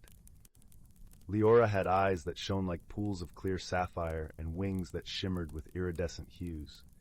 She was sent to Xanthara on a mission of peace, to learn about the diverse beings of the universe. Her counterpart was a robust and earthy Xanthari named Jax. With skin like the bark of ancient trees and eyes as warm as molten amber, Jax was a creature of the soil, deeply connected to the rhythms of the planet. He was tasked with welcoming visitors and ensuring they understood the ways of Zenthara. Their first meeting was marked by a misunderstanding. As Leora landed her delicate craft amidst the verdant fields, Jax stood ready to greet her. However, the Illyrian custom of bowing in reverence was misinterpreted by Jax as a gesture of disdain. He thought she was mocking him, and his heart bristled with pride. Leora, sensing his unease, tried to communicate with gestures and smiles, but the language of her people was a symphony of soft lights and gentle hums, which only deepened Jax's confusion. Still, she persisted, and with time her sincerity began to melt away Jax's apprehensions. Their first true test came with an unexpected storm, a rare occurrence on Zenthara, where the weather was usually as gentle as a lullaby. The skies darkened, and the winds began to howl like restless spirits. Leora and Jax found themselves sheltering in a small, cozy cave, its walls sparkling with embedded crystals that glimmered softly in the dim light. As the storm raged outside, the two sat in silence, the air thick with the scent of rain and earth. It was in this shared quiet that Leora reached out, her hand glowing softly as she touched Jax's arm. The warmth of her touch was like a gentle balm, and Jax's tension eased as he realized her intentions were pure. The storm continued, a symphony of thunder and rain, yet inside the cave, a different kind of music began to play, a harmony of understanding. Jax, with his deep rumbling voice, began to tell tales of Zenthara, of its ancient trees and the creatures that danced in the moonlight. Leora listened, her eyes wide with wonder, and in return, she shared stories of Illyri, of skies that shimmered with light and seas that sang with the voices of her kin. In that cave, amidst the storm, they found a rhythm together, like two different notes creating a perfect chord. As days turned into weeks, Leora and Jax faced more challenges. They encountered the mischievous Zenthari sprites, who delighted in playful pranks, and navigated the dense, whispering forests that could easily lead travelers astray. Each obstacle they faced together drew them closer, their differences becoming a source of strength rather than division. There was a moment, under the soft light of Zenthara's twin moons, when Leora became homesick. The longing for her kin and the familiar lullabies of Illyri filled her heart with a gentle ache. Sensing her sadness, Jax gathered blossoms that glowed with a pale blue light, arranging them in a circle around her. As the blossoms pulsed softly, they sang a tune that whispered of home, easing Leora's heart. In return, Leora crafted a small amulet for Jax, infusing it with the soft glow of Illyrian lights. She placed it around his neck, telling him it would guide him in times of doubt, a beacon of their friendship. Their journey was not without its trials, but through each challenge, they learned the beauty of acceptance and the power of unity. Leora's gentle wisdom complemented Jax's strength and grounding presence. Where one faltered, the other offered support, creating a tapestry of companionship that was both strong and delicate. As the time came for Leora to return to her home planet, there was a poignant moment of farewell. They stood on the edge of a meadow, the grass swaying like a sea of emeralds beneath the golden sun. Leora's wings shimmered in the light, casting colorful reflections that danced around them. "Though we are from different worlds, our hearts beat with the same rhythm," Leora said softly, her voice like a melody carried on the breeze. Jax nodded, his eyes reflecting the warmth of countless shared moments. "Your light will forever guide my path," he replied, the amulet around his neck glowing softly. With one last embrace, they parted ways, yet the bond they had forged remained unbroken. As Leora's craft ascended into the sky, a trail of light following in her wake, Jax watched until she became a distant star. Though their paths diverged, the friendship between Leora and Jax was a testament to the power of understanding and the beauty that lies in embracing differences.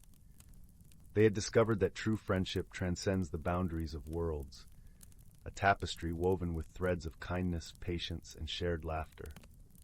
And so, under the vast canopy of the universe, their story became a gentle reminder that even the most unlikely companions can find harmony, crafting a melody that echoes across the stars. Story 37. In the heart of a serene, undulating valley, where the whispering winds carried tales of old and the stars blinked knowingly from a vast, velvety sky, lay the quaint village of Bramble Hollow. Nestled among lush emerald hills and kissed by the gentle glow of twilight, the village was a place where dreams were nurtured and stories were cherished. The villagers of Bramble Hollow were a kind and gentle folk, each with their own unique talents and quirks. But perhaps the most intriguing among them was a young girl named Lila. Lila had a heart as vast as the sky and an imagination that soared even higher.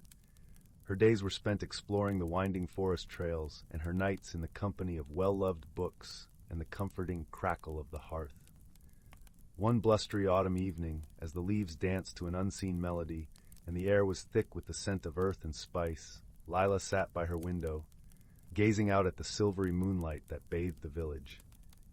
Her thoughts wandered to the tales of her grandmother, a wise woman who had once told her of hidden worlds and magical places, waiting just beyond the veil of the ordinary. It was in this moment of quiet contemplation that Lila's eyes caught a glimmer from the corner of her room. Curiosity piqued. She turned to find a small, intricately carved wooden box she had never seen before. The box was adorned with delicate patterns of leaves and vines, and in its center lay a single, luminous opal that seemed to pulse with a gentle, otherworldly light. With a tender touch, Lila lifted the lid, revealing a soft, shimmering fabric inside, a cloak unlike any she had ever seen. The cloak shimmered like stardust woven into a tapestry of twilight, its colors shifting and dancing with every movement. As her fingers brushed the fabric, a warmth spread through her, as if the cloak itself welcomed her touch. Determined to uncover the mystery of this magical garment, Lila wrapped the cloak around her shoulders. In an instant, a gentle breeze swept through the room, and Lila felt herself being drawn into a world that lay just beyond the edges of her reality. The room faded away, replaced by a vibrant forest, alive with colors and scents that defied description. The trees towered above her, their leaves whispering secrets in a language only the wind could understand. The ground beneath her feet was soft and welcoming, a carpet of moss and fallen leaves that cushioned her steps. As she ventured deeper into this enchanted realm, Lila encountered creatures of all shapes and sizes. A family of curious foxes with eyes like liquid amber, a chorus of birds whose songs wove the very fabric of the air, and a gentle deer with antlers that glistened like frost-kissed branches. Each creature greeted her with a nod or a song, as if acknowledging her as one of their own. It was here, amidst the symphony of the forest, that Lila met Finn, a sprightly squirrel with fur that shimmered like copper in the sun. Finn was a mischievous soul, forever darting between branches and leaves, his laughter like the tinkling of tiny bells. "Welcome, Lila," Finn chattered, his eyes twinkling with delight. "We've been waiting for you. The forest has a task for you, if you're willing to accept." "A task?" Lila asked, intrigued and eager to help. Finn nodded, his expression turning earnest. "The heart of our forest is in danger. Shadows have crept in, threatening to dim the light that nurtures our world. We need your help to find the source and restore the balance." Lila's heart swelled with a mix of trepidation and determination. She had always longed for an adventure, and here it was, unfolding before her, like the pages of a beloved story. With Finn as her guide, Lila set off into the depths of the forest, the magical cloak swirling around her with each step. They journeyed through sun-dappled glades and over babbling brooks, the air rich with the scent of pine and the earthy sweetness of the forest floor. As they traveled, Finn shared tales of the forest's history, of the ancient magic that flowed through its roots and branches, binding all creatures in a delicate harmony. But the further they ventured, the more apparent it became that something was amiss. The trees grew sparse, their leaves tinged with an unnatural pallor. The air grew still, heavy with an oppressive silence that weighed upon Lila's heart. It was in this desolate part of the forest that they encountered Eldon, a wise old owl with feathers as white as snow and eyes that held the wisdom of ages.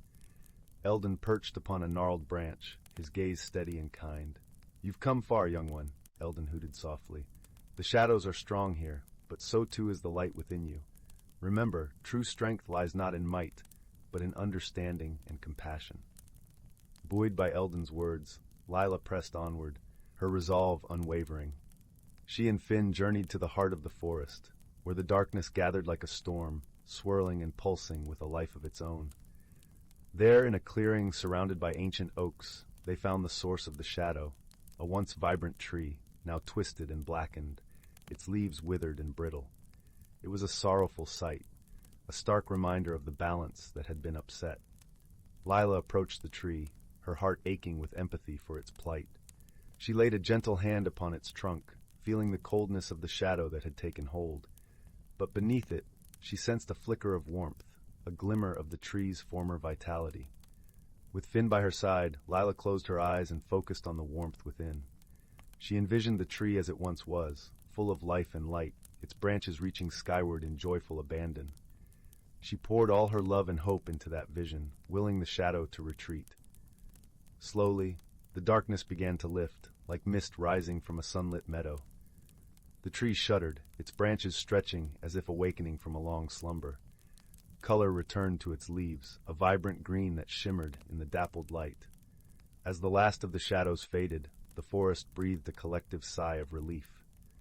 The air was filled with the sweet scent of blossoms, and the sound of birdsong echoed joyfully through the trees.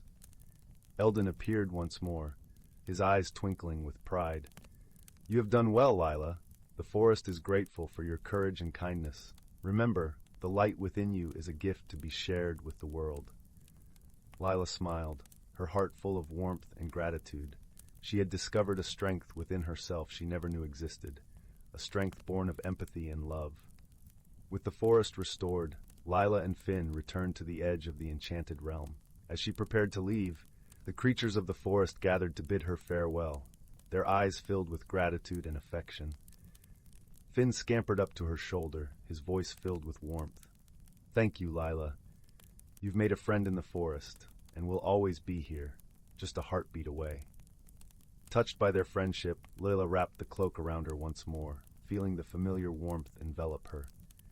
The forest faded from view, and she found herself back in her room, the wooden box resting on her lap.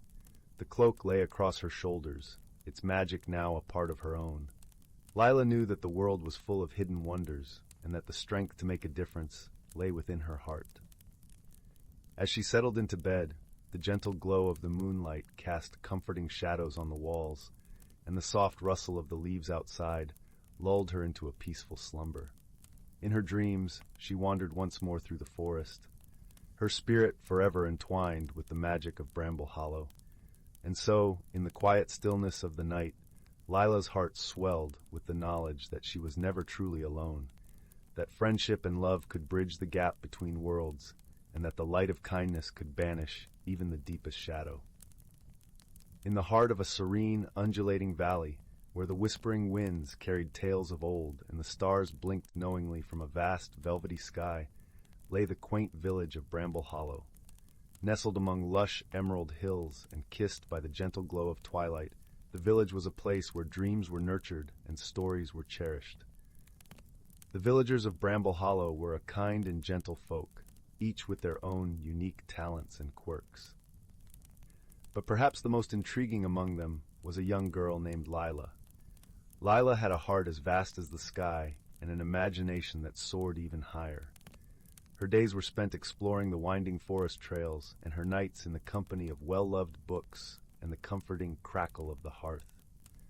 One blustery autumn evening, as the leaves danced to an unseen melody and the air was thick with the scent of earth and spice, Lila sat by her window, gazing out at the silvery moonlight that bathed the village.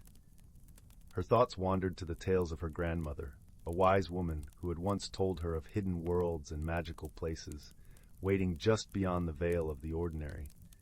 It was in this moment of quiet contemplation that Lila's eyes caught a glimmer from the corner of her room. Curiosity piqued, she turned to find a small, intricately carved wooden box she had never seen before. The box was adorned with delicate patterns of leaves and vines, and in its center lay a single, luminous opal that seemed to pulse with a gentle, otherworldly light.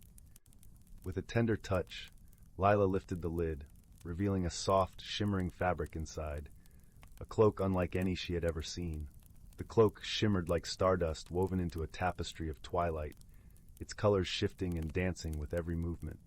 As her fingers brushed the fabric, a warmth spread through her, as if the cloak itself welcomed her touch. Determined to uncover the mystery of this magical garment, Lila wrapped the cloak around her shoulders. In an instant, a gentle breeze swept through the room, and Lila felt herself being drawn into a world that lay just beyond the edges of her reality. The room faded away, replaced by a vibrant forest, alive with colors and scents that defied description. The trees towered above her, their leaves whispering secrets in a language only the wind could understand. The ground beneath her feet was soft and welcoming, a carpet of moss and fallen leaves that cushioned her steps. As she ventured deeper into this enchanted realm, Lila encountered creatures of all shapes and sizes. A family of curious foxes with eyes like liquid amber, a chorus of birds whose songs wove the very fabric of the air, and a gentle deer with antlers that glistened like frost-kissed branches. Each creature greeted her with a nod or a song, as if acknowledging her as one of their own. It was here, amidst the symphony of the forest, that Lila met Finn, a sprightly squirrel with fur that shimmered like copper in the sun. Finn was a mischievous soul, forever darting between branches and leaves, his laughter like the tinkling of tiny bells. "Welcome, Lila," Finn chattered, his eyes twinkling with delight. "We've been waiting for you. The forest has a task for you, if you're willing to accept." "A task?" Lila asked, intrigued and eager to help.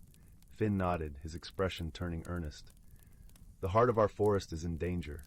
Shadows have crept in, threatening to dim the light that nurtures our world. We need your help to find the source and restore the balance." Lila's heart swelled with a mix of trepidation and determination. She had always longed for an adventure, and here it was, unfolding before her, like the pages of a beloved story. With Finn as her guide, Lila set off into the depths of the forest, the magical cloak swirling around her with each step. They journeyed through sun-dappled glades and over babbling brooks, the air rich with the scent of pine and the earthy sweetness of the forest floor. As they traveled, Finn shared tales of the forest's history, of the ancient magic that flowed through its roots and branches, binding all creatures in a delicate harmony. But the further they ventured, the more apparent it became that something was amiss. The trees grew sparse, their leaves tinged with an unnatural pallor. The air grew still, heavy with an oppressive silence that weighed upon Lila's heart. It was in this desolate part of the forest that they encountered Eldon, a wise old owl with feathers as white as snow and eyes that held the wisdom of ages. Eldon perched upon a gnarled branch, his gaze steady and kind. "You've come far, young one," Eldon hooted softly. "The shadows are strong here, but so too is the light within you. Remember, true strength lies not in might, but in understanding and compassion." Buoyed by Eldon's words, Lila pressed onward, her resolve unwavering. She and Finn journeyed to the heart of the forest, where the darkness gathered like a storm, swirling and pulsing with a life of its own. There, in a clearing surrounded by ancient oaks, they found the source of the shadow, a once vibrant tree, now twisted and blackened, its leaves withered and brittle. It was a sorrowful sight, a stark reminder of the balance that had been upset. Lila approached the tree, her heart aching with empathy for its plight. She laid a gentle hand upon its trunk, feeling the coldness of the shadow that had taken hold. But beneath it, she sensed a flicker of warmth, a glimmer of the tree's former vitality. With Finn by her side, Lila closed her eyes and focused on the warmth within. She envisioned the tree as it once was, full of life and light, its branches reaching skyward in joyful abandon. She poured all her love and hope into that vision, willing the shadow to retreat. Slowly, the darkness began to lift, like mist rising from a sunlit meadow. The tree shuddered, its branches stretching as if awakening from a long slumber. Color returned to its leaves, a vibrant green that shimmered in the dappled light. As the last of the shadows faded, the forest breathed a collective sigh of relief. The air was filled with the sweet scent of blossoms, and the sound of birdsong echoed joyfully through the trees. Eldon appeared once more, his eyes twinkling with pride. "You have done well, Lila. The forest is grateful for your courage and kindness. Remember, the light within you is a gift to be shared with the world." Lila smiled, her heart full of warmth and gratitude. She had discovered a strength within herself she never knew existed, a strength born of empathy and love. With the forest restored, Lila and Finn returned to the edge of the enchanted realm. As she prepared to leave, the creatures of the forest gathered to bid her farewell, their eyes filled with gratitude and affection. Finn scampered up to her shoulder, his voice filled with warmth. "Thank you, Lila. You've made a friend in the forest, and will always be here, just a heartbeat away." Touched by their friendship, Lila wrapped the cloak around her once more, feeling the familiar warmth envelop her. The forest faded from view, and she found herself back in her room, the wooden box resting on her lap. The cloak lay across her shoulders, its magic now a part of her own. Lila knew that the world was full of hidden wonders, and that the strength to make a difference lay within her heart. As she settled into bed, the gentle glow of the moonlight cast comforting shadows on the walls, and the soft rustle of the leaves outside lulled her into a peaceful slumber. In her dreams, she wandered once more through the forest, her spirit forever entwined with the magic of Bramble Hollow. And so, in the quiet stillness of the night, Lila's heart swelled with the knowledge that she was never truly alone, that friendship and love could bridge the gap between worlds, and that the light of kindness could banish even the deepest shadow. Story 38. In the heart of the whispering woods, where the trees sang softly to the rhythm of the wind and the ground was carpeted with a thick, velvety layer of moss, lay the tranquil village of Willowbrook. The village was known for its charming cottages, each with unique, colorful shutters and gardens spilling over with vibrant flowers. Smoke curled lazily from chimneys, filling the air with the comforting aroma of burning wood and freshly baked bread. The villagers of Willowbrook were accustomed to a serene life, surrounded by the gentle magic that infused the forest. It was a place where the birds could be heard chatting with the squirrels, and the streams giggled as they danced over smooth stones. However, lately, a series of strange occurrences had set the villagers at witter with curiosity and mild concern. Every morning, just as the sun kissed the horizon, small objects would mysteriously move from their places. Teacups would relocate from kitchen tables to garden walls, and watering cans would be found hanging from tree branches, as if the trees themselves had decided to tend to the gardens. Though these happenings were harmless, they had puzzled the villagers, who were keen on understanding the playful mischief.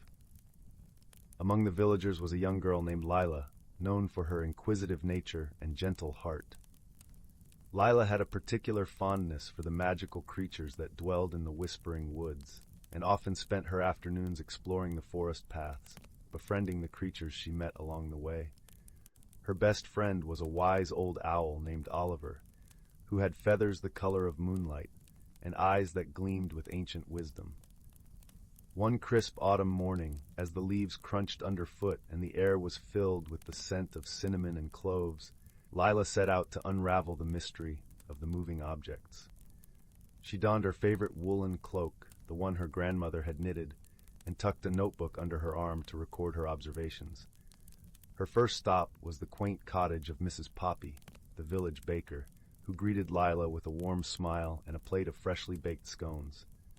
"Oh, Lila dear," Mrs. Poppy chuckled, "those teacups of mine have quite the wanderlust. I found them perched on the windowsill this morning, enjoying the sunrise." Lila noted the incident in her book, and with a scone in hand, continued her investigation. She meandered through the village, speaking with the blacksmith whose tools had mysteriously rearranged themselves, and the gardener whose watering cans had taken to the trees. As she walked, Lila listened closely to the whispers of the forest, for she knew that the woods held secrets and stories untold. The rustle of leaves and the babble of brooks were like a melody, guiding her deeper into the heart of the forest where the oldest magic lay. It was here, in a clearing bathed in dappled sunlight, that Lila found Oliver perched on a low branch. The owl blinked thoughtfully as Lila approached, her curiosity evident in her bright eyes. "Hello, Oliver," Lila greeted, giving a small bow. "I seek your wisdom in solving a curious puzzle. The objects in our village have taken to wandering in the night, and I wonder if the forest knows why." Oliver ruffled his feathers, considering the question. "Ah, young Lila," he hooted softly, "the forest is alive with ancient magic, and not all of it is understood by those who dwell in cottages. Sometimes the magic decides to play, to remind us of its presence and its joy. But why now? Lila asked, settling onto the soft moss beside the owl. Why have the objects begun to move only recently? Oliver tilted his head, his eyes reflecting the gold of the autumn leaves. Perhaps the forest wishes to share a message or a lesson. Have you noticed anything else that might offer a clue? Lila thought for a moment, recalling her observations. The objects always move at dawn, when the first light touches the village, and they seem to gather in places where they can see the sunrise. The owl hooted in agreement, a sound like the gentle rustle of leaves. Very good, Lila. The dawn is a time of new beginnings, of light overcoming darkness. Perhaps the forest wishes to teach the village the importance of embracing change and seeing the world from a new perspective. With the wisdom of Oliver's words, Lila felt a spark of understanding. The forest's magic was not a mystery to be solved, but a reminder to be cherished. The moving objects were an invitation for the villagers to pause, to appreciate the beauty of their world, and to find joy in the unexpected. Armed with this insight, Lila returned to the village and gathered the villagers in the town square. As the sun dipped behind the trees, casting a warm glow over Willowbrook, she shared Oliver's message. "The forest is inviting us to see our world anew," Lila explained, her voice clear and steady, "to find joy in the little changes and to embrace the magic of each sunrise." The villagers listened, nodding as the truth of her words resonated in their hearts. From that day forward, they welcomed the playful magic of the forest, delighting in the whimsical surprises that greeted them each morning. And so, the village of Willowbrook continued to thrive, nestled in the heart of the whispering woods, where the air was always filled with the scent of fresh bread and the gentle hum of ancient magic. The villagers learned to cherish the dawn, to seek out the beauty in each day, and to find comfort in the knowledge that they were part of a world filled with wonder and possibility.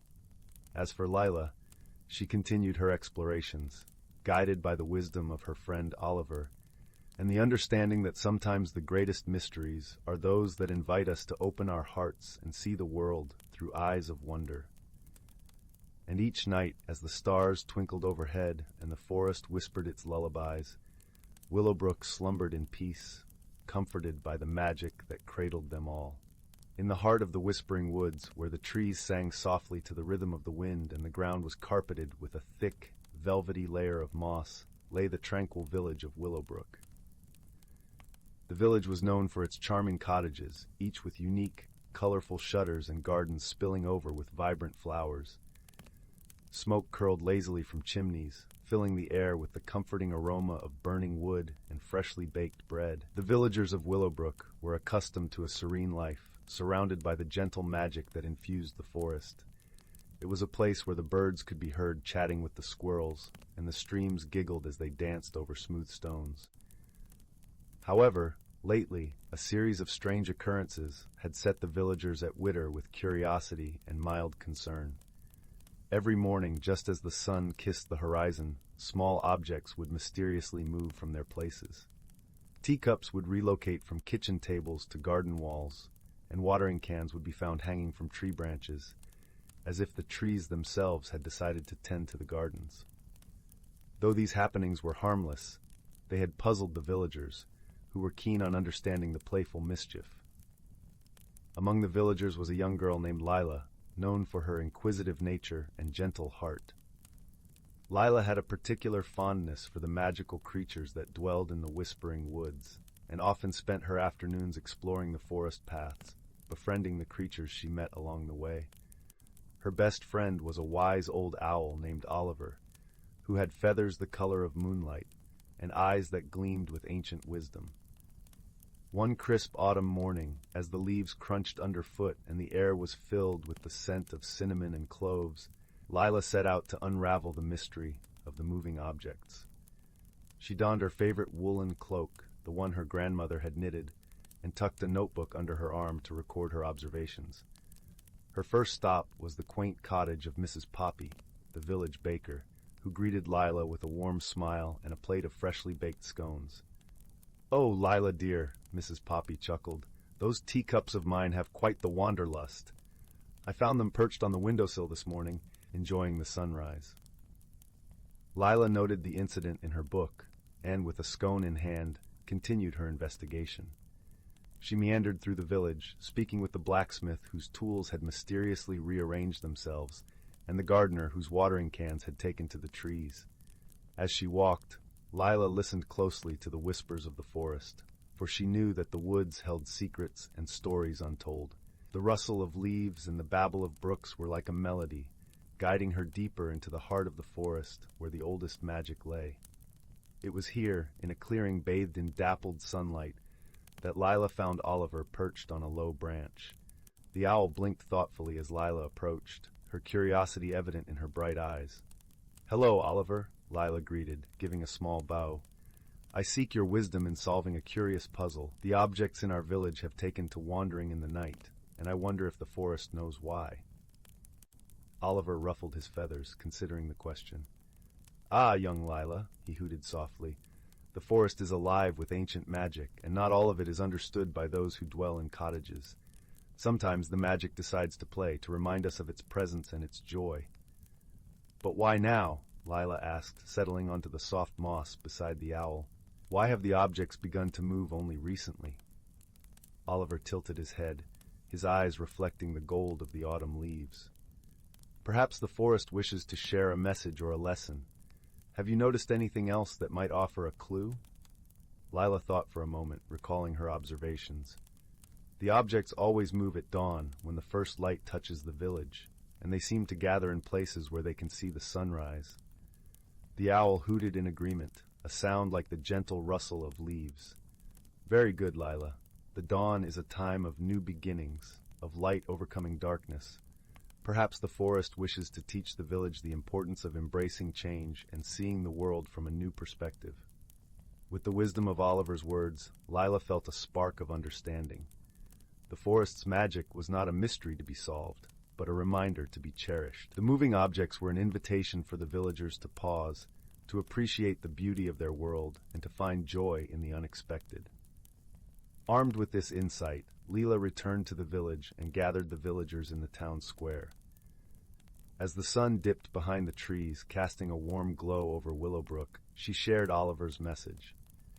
"The forest is inviting us to see our world anew," Lila explained, her voice clear and steady, "to find joy in the little changes, and to embrace the magic of each sunrise."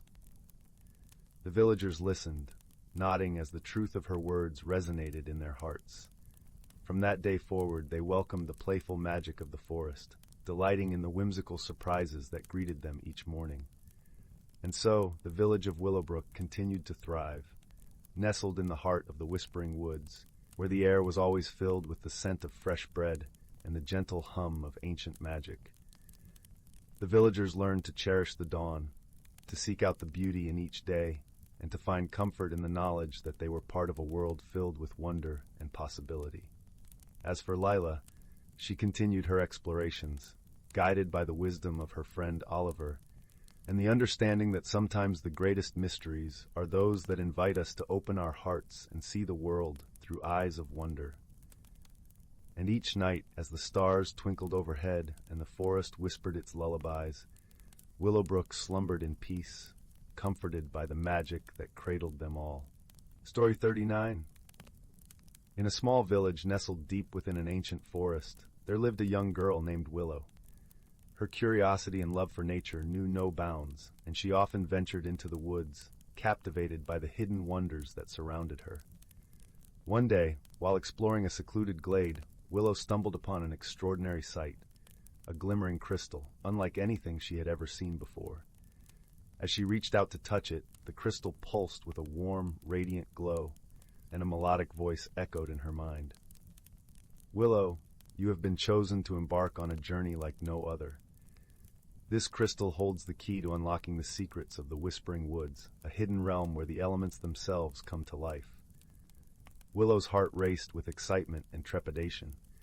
She had always sensed that the forest held deeper mysteries, but never could she have imagined such a wondrous truth. With the crystal's guidance, Willow ventured deeper into the forest, following a path that only she could see. The trees seemed to part before her, their branches swaying in a gentle rhythm, as if welcoming her into their midst. As she walked, the world around her began to transform. The air grew heavy with the scent of damp earth and wild flowers, and the sounds of the forest took on a new, enchanting melody. Willow found herself surrounded by vibrant colors and shapes that defied explanation, as if the very essence of nature had come alive. In the heart of the whispering woods, Willow encountered a group of curious creatures, the guardians of the elements. Each guardian embodied the spirit of a different element, earth, air, fire, and water, and they welcomed her with warmth and wonder. "You have been chosen, Willow," spoke the guardian of earth, her voice rich and earthy. "The crystal you carry is a sacred relic, a conduit to the very essence of nature itself." Willow listened in awe as the guardians revealed the secrets of the Whispering Woods, a realm where the boundaries between the physical and the ethereal blurred, where the elements danced in perfect harmony, and where the true power of nature resided. Under the guidance of the guardians, Willow embarked on a journey of self-discovery, learning to harness the power of the elements and commune with the spirits of the forest. She learned to shape the earth with her mind, to call forth gentle breezes, and to coax the flames of life into brilliant displays. As her connection to the Whispering Woods deepened, Willow's understanding of the world around her shifted. She realized that the elements were not mere forces of nature, but living, breathing entities with their own personalities and desires. The guardian of water, whose form shimmered like a crystalline stream, taught her the importance of patience and adaptability, while the guardian of fire, a being of passionate energy, instilled in her the courage to embrace change and transformation. With each lesson, Willow felt her own essence evolving, her perspective broadening, and her connection to the natural world strengthening. She forged deep bonds of friendship with the guardians, each one imparting invaluable wisdom and guidance. Yet even as Willow reveled in the wonders of the Whispering Woods, a dark shadow loomed on the horizon. The guardian of air, whose form danced like a gentle breeze, warned her of a great imbalance that threatened the very fabric of the realm, a force that sought to disrupt the delicate harmony of the elements. Willow soon learned that this force was none other than the Blight, a malevolent entity born from the greed and disregard of humankind towards nature. The Blight had infiltrated the Whispering Woods, spreading like a sickly miasma, corrupting the elements and disrupting the natural order. Determined to protect the realm she had come to love, Willow joined forces with the Guardians, embarking on a quest to unravel the mystery of the Blight and restore balance to the Whispering Woods. Their journey took them through ethereal landscapes and breathtaking vistas, each more wondrous than the last. They navigated treacherous paths, overcame daunting obstacles, and confronted the corrupted manifestations of the Blight, all the while strengthening their bond and deepening their understanding of the elements. In the depths of a shadowy ravine, they uncovered the source of the Blight, a twisted reflection of the crystal Willow carried, its once pure light tainted by greed and disharmony. With the combined power of the Guardians and the guidance of the crystal, Willow faced the Blight in a climactic battle, her newfound mastery of the elements serving as her greatest weapon. In the end, Willow's unwavering spirit and her deep connection to the natural world prevailed. The Blight was vanquished, its corrupting influence banished from the Whispering Woods. As the realm returned to its former glory, the Guardians looked upon Willow with pride and gratitude, for she had proven herself worthy of the crystal's power and the trust they had placed in her. But Willow's journey had not ended. It had only just begun. As she emerged from the Whispering Woods, she carried with her the lessons she had learned, the friendships she had forged, and the profound understanding that true balance and harmony could only be achieved by respecting and protecting the natural world. With the crystal as her guide, Willow vowed to share her knowledge and experiences with others, to inspire them to embrace the wonders of nature and to safeguard the delicate balance that sustains all life. For she had learned that the true magic of the Whispering Woods resided not only in its ethereal beauty, but in the wisdom and resilience of the natural world itself. And so Willow's journey continued, her footsteps leaving a trail of wonder and understanding, as she shared the secrets of the Whispering Woods with all who would listen, forever changed by the transformative power of nature's embrace. Story 40. In a tranquil village nestled in the heart of an emerald forest, there lived a gentle soul named Rowan. Rowan was a thoughtful young artist, whose love for painting filled the small cottage where he lived with colors and light. His walls were adorned with landscapes that stretched to the horizon, portraits that captured the essence of laughter, and scenes that danced with the soft hues of twilight. Yet, despite the vibrancy of his art, Rowan felt a quiet unease within himself, a whispering doubt that he was incapable of change. Every morning, as the first light of dawn crept through the leafy canopy above, Rowan would sit by the window, brush in hand, and gaze out at the world with a heart both full of dreams and weighed by uncertainty. Though his art brought joy to those around him, Rowan feared that he lacked the courage to step beyond the familiar bounds of his village, to explore new vistas that might inspire his soul and set his spirit free. One crisp autumn evening, as the golden leaves danced across the pathways and the scent of wood smoke curled into the chilly air, Rowan ventured into the forest. He walked along a path of soft moss and watched as the setting sun painted the sky in shades of ember and rose. He was not alone on his journey. By his side trotted a small, curious fox named Lyra, whose eyes twinkled with the wisdom of the woods. It was Lyra who first sensed the magic in the air, her ears perking up as a gentle breeze carried with it the sound of distant chimes. Intrigued, Rowan followed the melody deeper into the forest until he came upon a glen bathed in moonlight. At its center stood an ancient oak tree, its branches stretching like arms embracing the sky. The oak's bark shimmered with an ethereal glow, and nestled within a knot of its trunk was a tiny door. As Rowan approached, the door creaked open, revealing a spiral staircase that descended into the earth. Hesitant yet drawn by an invisible thread of destiny, Rowan stepped inside, Lyra padding softly behind him. The staircase led them to a cavern aglow with luminescent mushrooms and crystals that sparkled like stars. In the center of this enchanted chamber sat a wise old tortoise named Elder Finn, whose shell was etched with the stories of ages past. Elder Finn raised his head slowly, his voice a soothing rumble that echoed gently through the cave. "Welcome, young artist," Elder Finn intoned with a knowing smile. "You seek change, yet fear its embrace. But fear not, for within you lies a magic untapped, a power to transform as the seasons do." Rowan, awed by the tortoise's presence, listened intently. "How can I find this magic?" he asked, his voice a whisper in the stillness. "By embracing the journey within," Elder Finn replied, "and with the help of those who walk beside you." With that, the tortoise gestured to the crystals that surrounded them. Each crystal, he explained, held a lesson, a truth that could guide Rowan on his path of personal growth.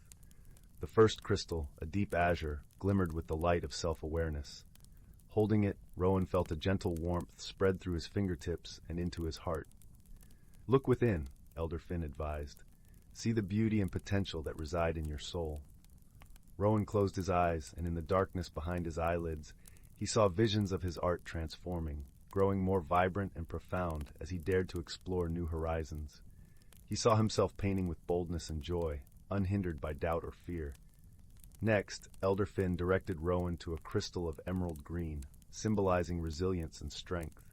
As Rowan held it, he felt the steadfast roots of the great oak above, grounding him with a sense of stability and courage. Lyra nudged his leg, her presence a reminder that he was not alone on his journey.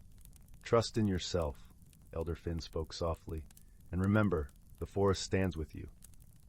Rowan nodded, feeling the truth of the tortoise's words seep into his very being. With each lesson, he felt an inner transformation, a gentle unfolding of his true self. Finally, Elder Finn revealed a crystal of radiant gold, representing the light of friendship and community. Holding it close, Rowan felt an overwhelming sense of gratitude for the support of those around him, the villagers who cherished his art, the forest creatures who guided him, and Lyra, his steadfast companion. "Share your journey," Elder Finn encouraged, "and inspire others to find their own paths." As the moon rose high above the ancient oak, Rowan and Lyra emerged from the cavern, their spirits lifted and renewed. The forest seemed to hum with a newfound energy, a reflection of the changes within Rowan himself. In the days that followed, Rowan began to paint with a fearless heart. His art became a tapestry of the world as he saw it, alive with color and emotion. The villagers marveled at the transformation, drawn to the warmth and depth of his creations. Rowan's journey of self-discovery also inspired those around him to seek their own paths of growth and change. Together they celebrated the beauty of the world and the magic that lay within each of them, a magic that blossomed when nurtured by friendship and courage. And so, under the watchful gaze of the ancient oak, Rowan found his place in the world, a place where dreams could take root and flourish. With Lyra by his side and the wisdom of Elder Finn in his heart, he knew that he was truly home. As the seasons turned and the forest donned its ever-changing hues, Rowan continued to explore the endless possibilities within himself, painting his journey for all to see. And in each brushstroke he discovered anew the gentle, transformative magic of personal growth. Story 41. Once upon a time, in a realm where magic danced through the air like glittering motes of stardust, there was a cozy little village nestled in a verdant valley. The cottages were adorned with thatched roofs and cheerful window boxes overflowing with vibrant blooms. A winding stream, its waters sparkling like liquid diamonds, flowed through the heart of the village, serenading the residents with its gentle melody. In one of these cottages lived a young girl named Willow. Her eyes shone with curiosity, and her heart was filled with a deep love for the natural world around her. Each morning, she would skip through the village streets, waving cheerfully to the friendly villagers and greeting the enchanted creatures that called the valley home. One crisp autumn day, as Willow was wandering through the woods, she noticed something peculiar. The usually vibrant leaves seemed to be losing their color, their once brilliant hues fading to a dull, lifeless gray. Confusion knitted her brow as she hurried deeper into the forest, only to find that the strange phenomenon was spreading, leaving a trail of grayness in its wake. Willow's heart raced with concern for the well-being of the woodlands and its inhabitants. She knew she had to unravel this mystery before it was too late. With determination sparkling in her eyes, she set out to seek the guidance of her dear friend, Oakroot, the ancient tree spirit who had watched over the forest for centuries. As Willow approached Oakroot's gnarled and towering form, the wise tree spirit sensed her distress. "What troubles you, young one?" Oakroot's voice was like the gentle creaking of ancient branches in the wind. Willow explained the strange phenomenon she had witnessed, her words tumbling out in a rush of worry. Oakroot listened patiently, his bark-covered brow furrowing in thought. "Ah, I sense the work of the grayling, a mischievous sprite with a penchant for draining the vibrancy from the natural world," Oakroot said solemnly. "Fear not, little Willow, for there is a way to restore the balance." With a rustle of leaves, Oakroot summoned a trio of friendly pixies, their gossamer wings shimmering with iridescent hues. "These pixies will guide you on your quest," he said. "Together, you must seek out the grayling's lair and find a way to persuade him to undo his mischief." Willow's heart swelled with determination, and she nodded resolutely. Hand in hand with the pixies, she embarked on a whimsical journey through the enchanted forest, following the trail of grayness that led deeper and deeper into the heart of the woodlands. Along the way, they encountered wondrous sights and helpful creatures. A family of curious gnomes offered them a basket of fresh-baked treats to sustain them on their quest. A wise old owl, perched atop a twisted branch, shared invaluable insights into the grayling's habits and whereabouts. At last, they reached a secluded glade, where a peculiar mist hung in the air, casting a dull pall over the surroundings. In the center of the glade stood a twisted, gnarled tree, its bark as gray as ash. Willow and the pixies exchanged a knowing glance. This was the grayling's lair. As they approached the tree, a small, impish figure emerged from a knothole, his mischievous eyes twinkling with delight. "Well, well, what have we here?" The grayling chuckled, his voice like the rustling of dry leaves. Willow stepped forward, her heart beating with a mixture of apprehension and determination. "Grayling, we've come to ask you to restore the color and vibrancy to the forest," she said, her voice steady but kind. The grayling tilted his head, considering her words. "And why would I do that?" he asked, a hint of mischief dancing in his eyes. It was then that one of the pixies fluttered forward, her gossamer wings sparkling like 1,000 tiny rainbows. With a gentle smile, she began to weave a tale of the beauty and joy that vibrant colors brought to the forest. The brilliant hues of the autumn leaves, the cheerful blossoms that dotted the meadows, the rich greens of the ancient trees.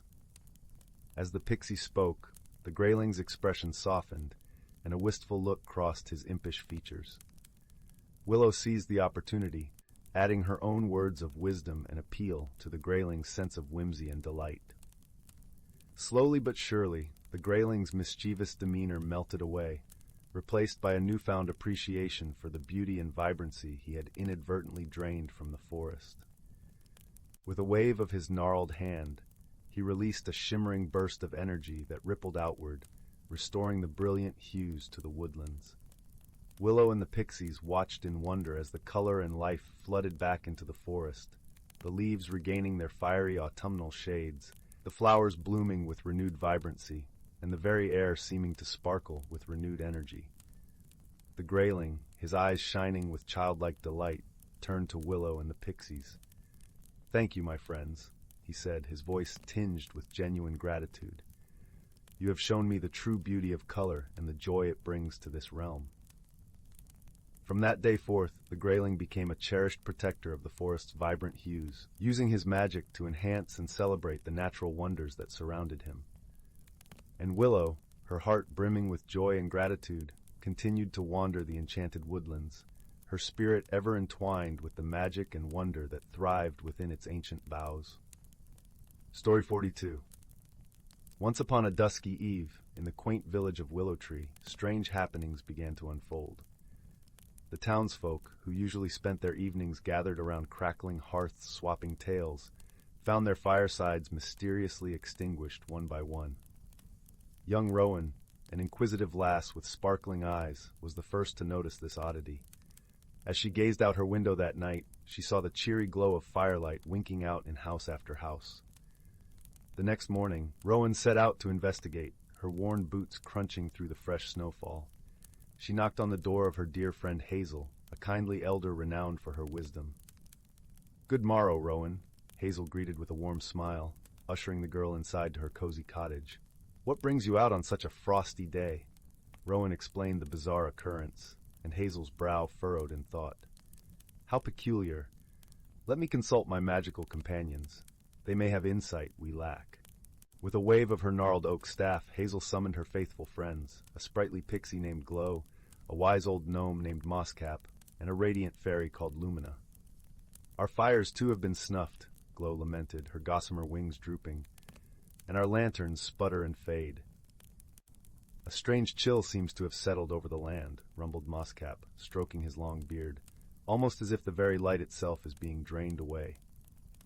Lumina floated closer, her golden tresses shimmering.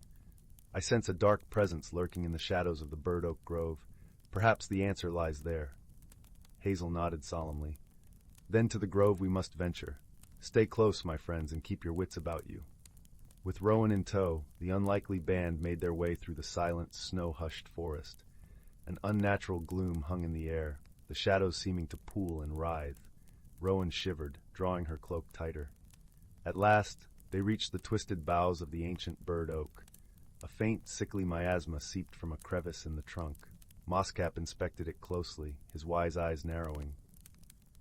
"Aha! I've found the source of the darkness," he proclaimed.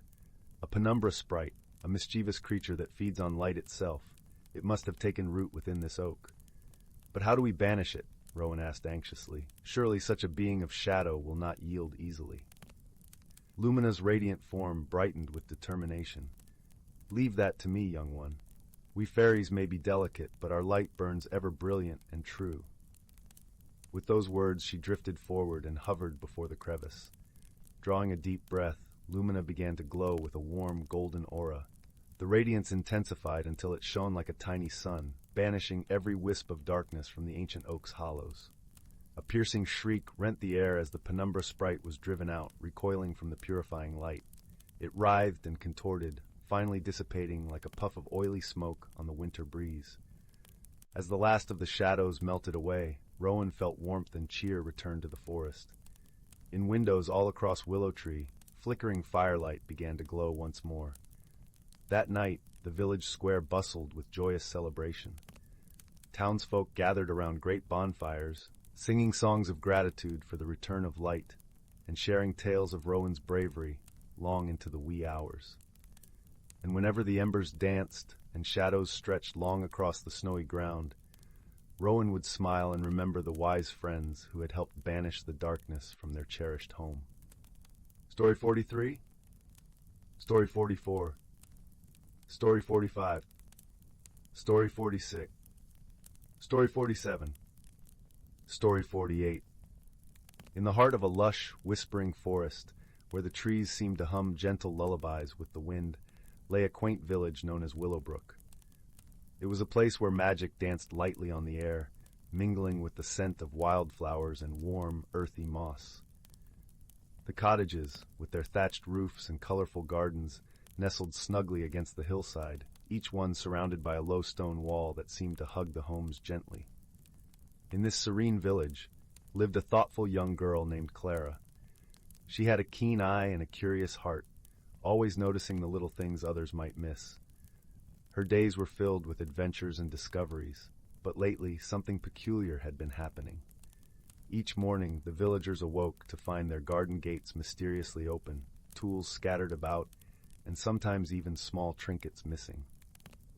The villagers were puzzled but not alarmed, for they knew their village was a safe and gentle place.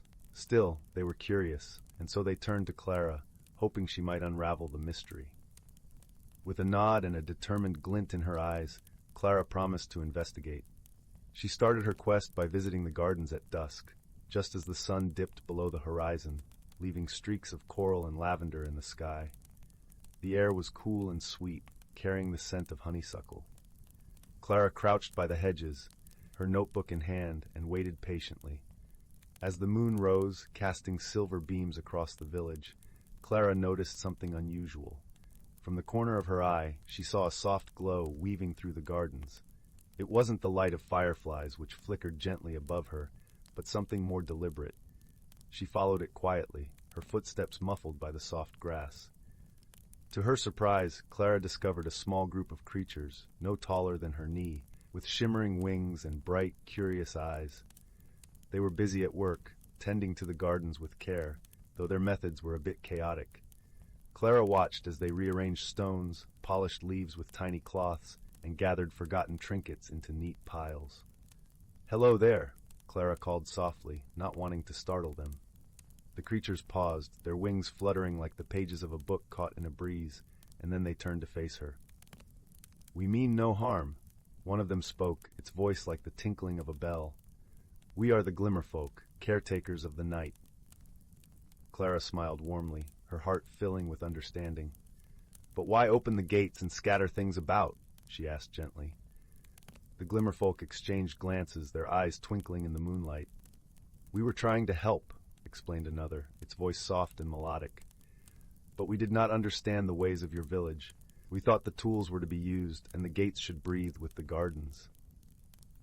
Clara chuckled softly, touched by their sincerity. "Your intentions are kind," she assured them, "but perhaps we can learn from each other.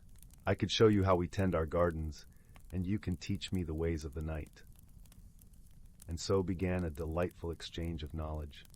Each evening, as the stars blossomed in the sky, Clara and the Glimmerfolk worked together. The creatures taught Clara about the secret language of plants and the songs of the earth, while Clara explained the villagers' ways, showing them how to care for the gardens in harmony with the day. As the days passed, the mystery of the open gates was resolved, and the village thrived with newfound magic. The Glimmerfolk, now understanding the balance between night and day, helped the gardens flourish in ways the villagers had never imagined. Flowers bloomed with vibrant colors, and the air was filled with a melody of nature's own making.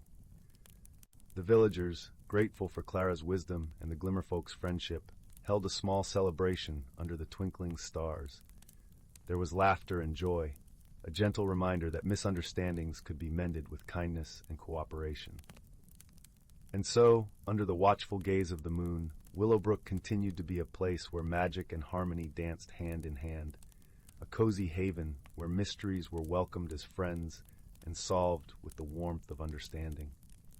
As Clara lay in bed that night, her heart full of contentment, she knew that the world was a little brighter and a little more magical, thanks to the friends she had found. And as she drifted into dreams, the village slept peacefully, cradled in the gentle arms of the forest, where the trees sang their lullabies to the stars above. Story 49. Story 50. Story 51. Once upon a time, in the distant reaches of the galaxy, there existed a small, buzzing spaceport known as Nexus Station. It was a place where travelers from countless planets came together, each bringing the peculiarities of their home worlds. Among the throng of beings, two very different creatures found themselves drawn into an adventure neither had anticipated. First was Tali, a delicate creature from the verdant world of Lusharia.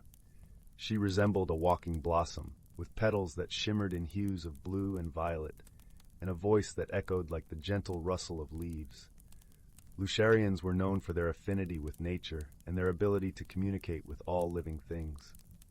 Tali had come to Nexus Station in search of rare seeds to bring back to her planet's gardens.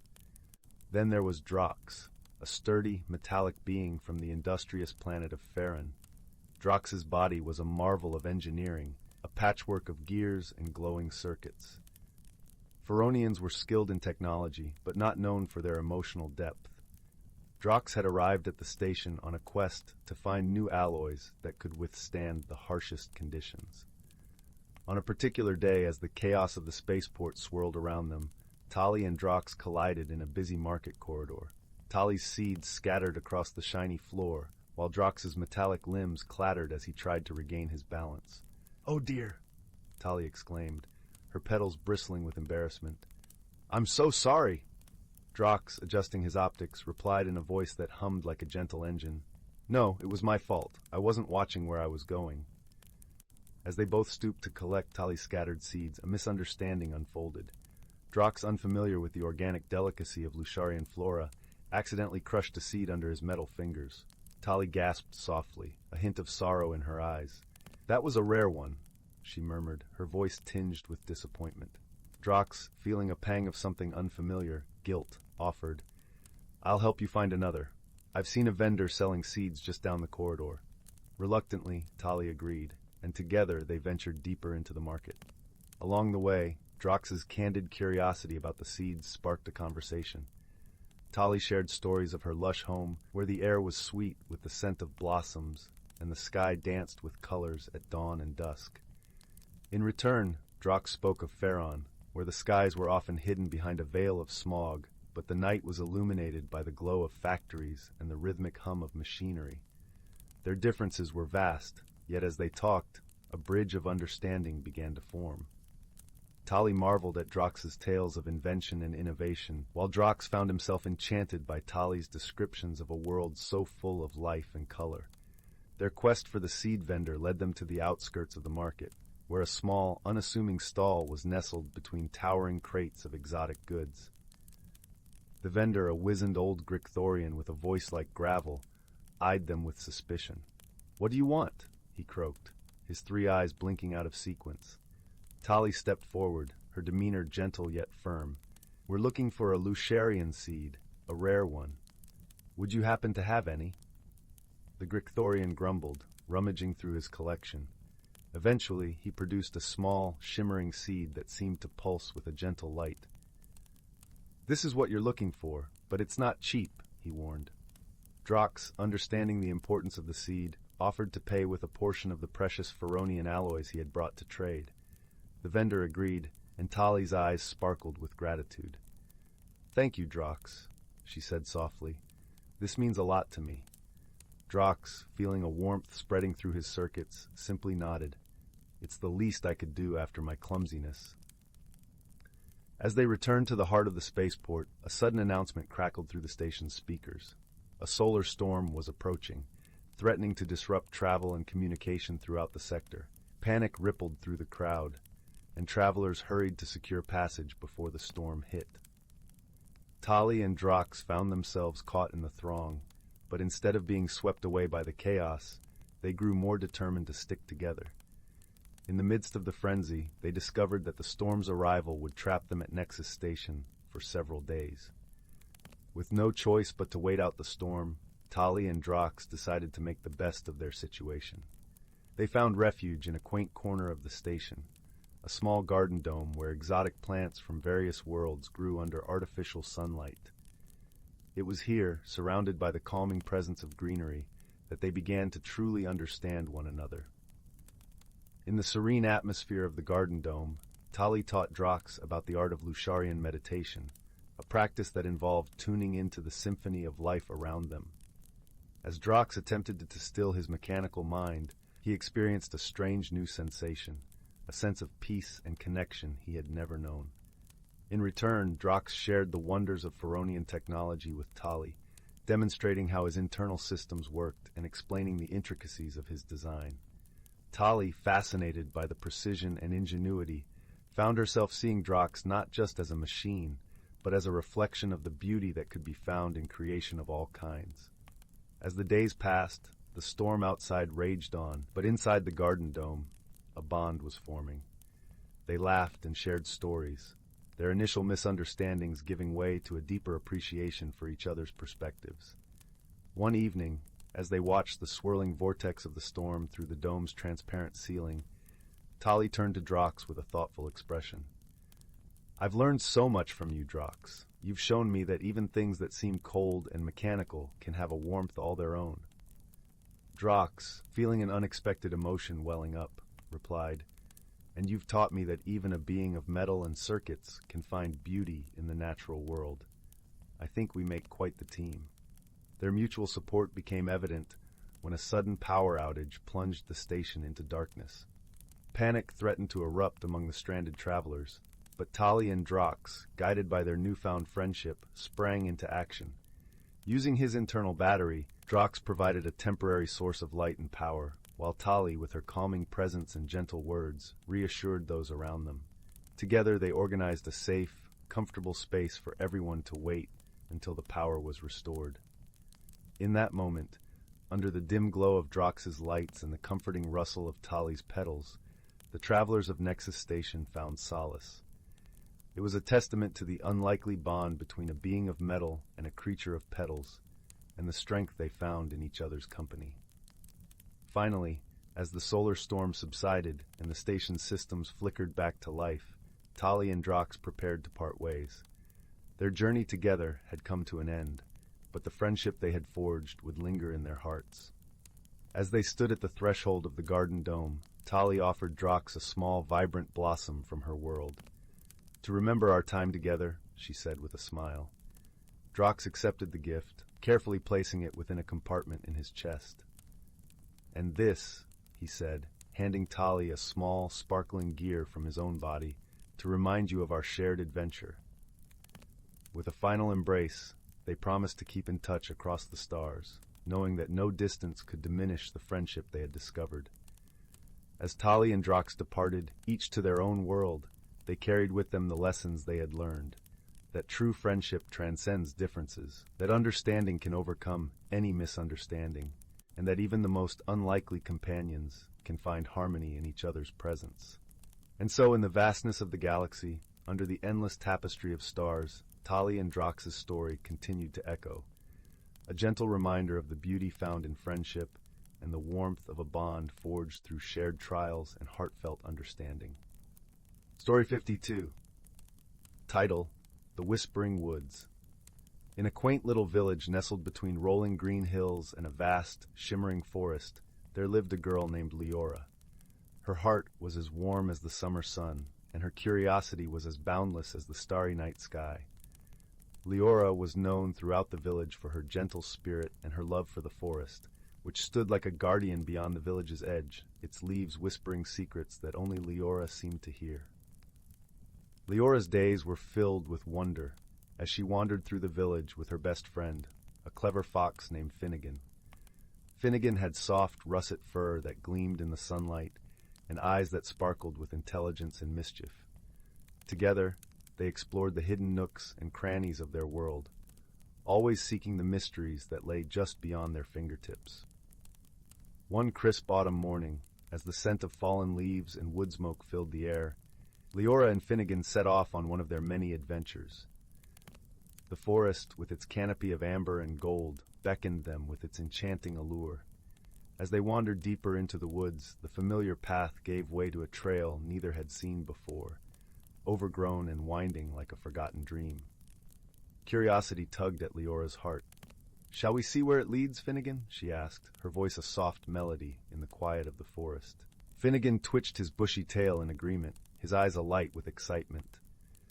Together they stepped onto the path, feeling the crunch of leaves beneath their feet and paws, the cool breeze whispering through the trees like a gentle lullaby.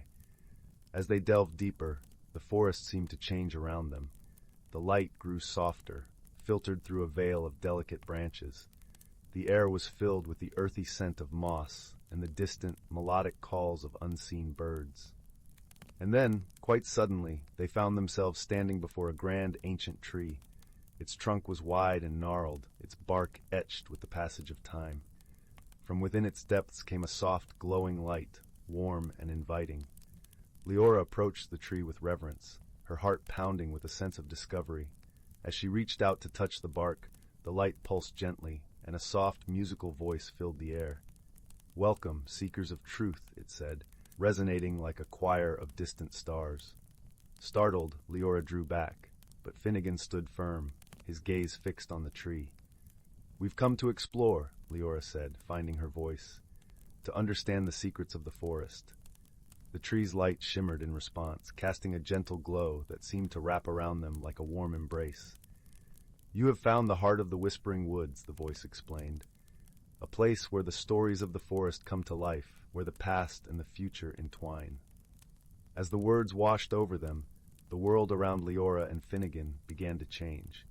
The forest shimmered and shifted, revealing a hidden world teeming with magic and wonder. Creatures of all shapes and sizes appeared, their eyes twinkling with ancient wisdom and playful curiosity. There were tiny fairies flitting about on gossamer wings, their laughter like the tinkling of bells. Majestic stags with antlers that glowed like moonlight stood among the trees, watching with gentle eyes. Leora felt a thrill of joy and awe. This hidden realm was a tapestry of life and magic, woven together by threads of light and shadow. She and Finnegan wandered through this enchanted world, marveling at its beauty, until they came upon a small clearing. In the center of the clearing stood a stone pedestal, upon which rested a small ornate box. Its surface was intricately carved with patterns that seemed to shift and change, catching the light and drawing the eye with their mesmerizing dance. Leora approached the box, her fingers tracing the delicate carvings. "What is this?" she asked, her voice barely above a whisper. The tree's voice answered, its tone gentle and wise. "This is the Box of Echoes, a vessel of memories and dreams. It holds the stories of those who have come before and those yet to come. To open it is to embark on a journey of discovery and transformation." Leora felt a flutter of excitement in her chest. She glanced at Finnegan, who nodded encouragingly, his eyes bright with anticipation. Taking a deep breath, Leora lifted the lid of the box. A soft, golden light spilled forth, and the air was filled with the sound of distant music, like the echoes of a long-forgotten melody. Leora and Finnegan leaned closer, drawn into the light, and found themselves swept away on a journey through time and space. They drifted through scenes of wonder and mystery, witnessing the lives of those who had walked the forest paths before them. They saw a young girl, much like Leora, who had befriended a mischievous raccoon and discovered the secret of the singing stones. They watched as an elderly man, with hair as white as snow, found solace and wisdom among the trees, guided by the gentle touch of a wise owl. With each story, Leora felt a connection, a thread binding her to the tapestry of life that stretched across time. She realized that every creature, every soul that had passed through the forest, had left an imprint, a story that was woven into the very fabric of the Whispering Woods. As the final echoes of the music faded, Leora and Finnegan found themselves back in the clearing, the Box of Echoes glowing softly on its pedestal. The tree's voice spoke once more, filled with warmth and kindness. "You have seen the stories of the past, and now it is time for you to shape the future. The Whispering Woods are yours to protect, to cherish, and to share with those who seek their magic." Leora felt a deep sense of purpose, a newfound understanding of her place in the world. She knew that the forest held secrets beyond imagination, but it was also a living, breathing entity that needed love and care. With Finnegan by her side, she vowed to honor the stories of the past and to create new tales for the future. As the sun dipped below the horizon, painting the sky in hues of pink and gold, Leora and Finnegan made their way back to the village. The forest, once a place of mystery, now felt like a friend, a sanctuary filled with whispers of hope and dreams. From that day on, Leora and Finnegan became the guardians of the Whispering Woods, sharing its magic with all who sought it. Their adventures became legends, stories shared around warm fires on cold winter nights. And as the stars twinkled in the velvet sky, the forest stood watch, its heart beating with the stories of those who had come before and those who would come after. For in the Whispering Woods, every soul was a part of the grand tapestry of life, woven together by love, friendship, and the timeless magic of the world. The tale of Leora and Finnegan is a reminder that the world is filled with wonder and wisdom, waiting to be discovered by those with open hearts and curious minds. As you drift into slumber, may your dreams be filled with the magic of the Whispering Woods, where stories live and secrets dance in the light of the moon. Story 53. In the heart of an ancient forest, where the canopy of towering oaks whispered secrets in the language of rustling leaves, there lay a world unseen by hurried eyes. Here the boundary between the earthly and the enchanted was as thin as a spider's silk, shimmering with the dew of dawn and the gold of setting sun.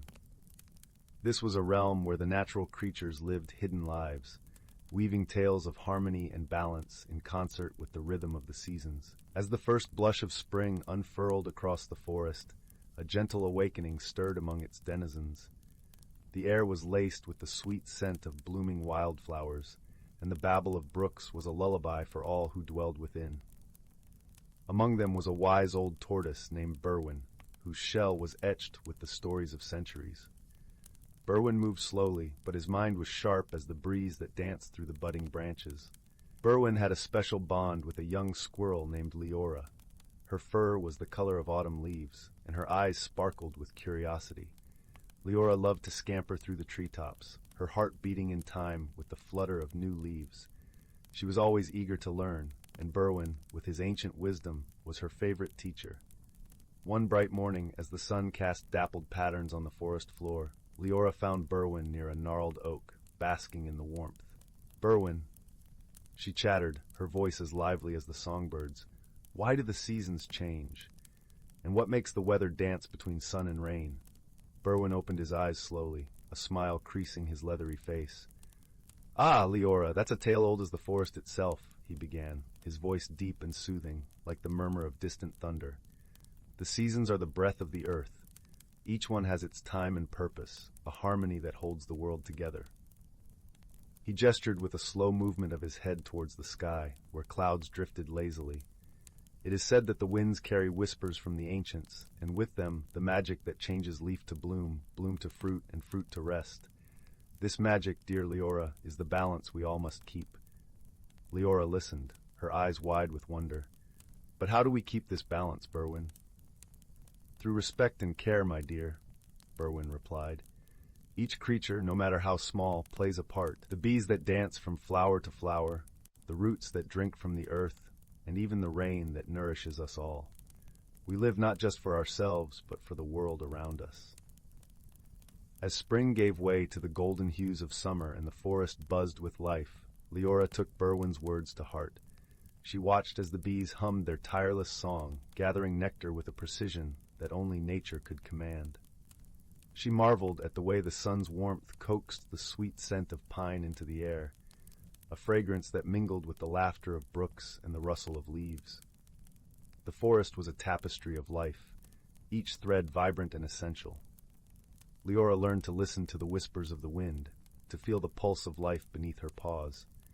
She understood the importance of her place within this delicate dance. As the sun began to dip lower in the sky, painting the forest in hues of amber and sienna, the whispers of change rustled through the leaves once more. The air grew crisp, and the scent of earth and wood smoke mingled, signaling the approach of autumn. One evening, as the moon hung low and round like a lantern, Leora found Berwin nestled beneath a canopy of red and gold. Berwin, the air feels different, and the forest is changing again, she observed, her voice now tinged with the wisdom she had gathered through the seasons. Berwin nodded, his eyes reflecting the gentle glow of the moon. Yes, Leora, the earth is preparing to rest, and soon the world will be blanketed in the quiet of winter. It is a time for reflection and renewal. Leora settled beside him, the crisp leaves crunching softly beneath her. And when will spring return, bringing its magic and life? In time, dear Leora, Berwin said softly. The world turns in its gentle rhythm, a cycle that teaches us patience and trust. We must honor the gifts of each season, for they are the heartbeats of the earth. As the stars twinkled like fireflies in the vast expanse above, Leora understood the deep truth in Berwin's words. The forest, with all its hidden lives and magical phenomena, was a testament to the power of balance and harmony. Each season brought its own gifts and lessons, a reminder that life was a wondrous journey, best traveled with kindness and wisdom. With this knowledge cradled in her heart, Leora curled up beside Berwin, their breaths mingling in the cool night air. Together they listened to the lullaby of the forest, a melody as timeless as the stars above. And so, beneath the watchful gaze of the moon, the ancient forest continued its eternal dance. A sanctuary of peace and magic, where creatures great and small lived in harmony with the world and each other. Story 54. Once upon a time, in the vast expanse of the universe, where stars twinkled like a million lanterns in the velvet sky, there were two distant planets, each with its unique inhabitants. One was the lush, emerald-covered planet of Verdantia, home to the gentle Verdantians, creatures resembling elegant deer with shimmering leaf-like antlers that glowed softly in the moonlight. The other was the arid, rust-colored world of Farum, inhabited by the Ferites, sturdy beings with metallic skin and eyes that sparkled like polished gemstones. Despite the vast distance separating their worlds, a series of cosmic events had aligned to bring together two unlikely companions. From Verdantia came Lyra, a curious and kind-hearted Verdantian, whose antlers glowed with the soft light of 1,000 tiny stars. From Farum came Zeph, a resourceful and resilient Ferrite, whose metallic skin gleamed like polished copper.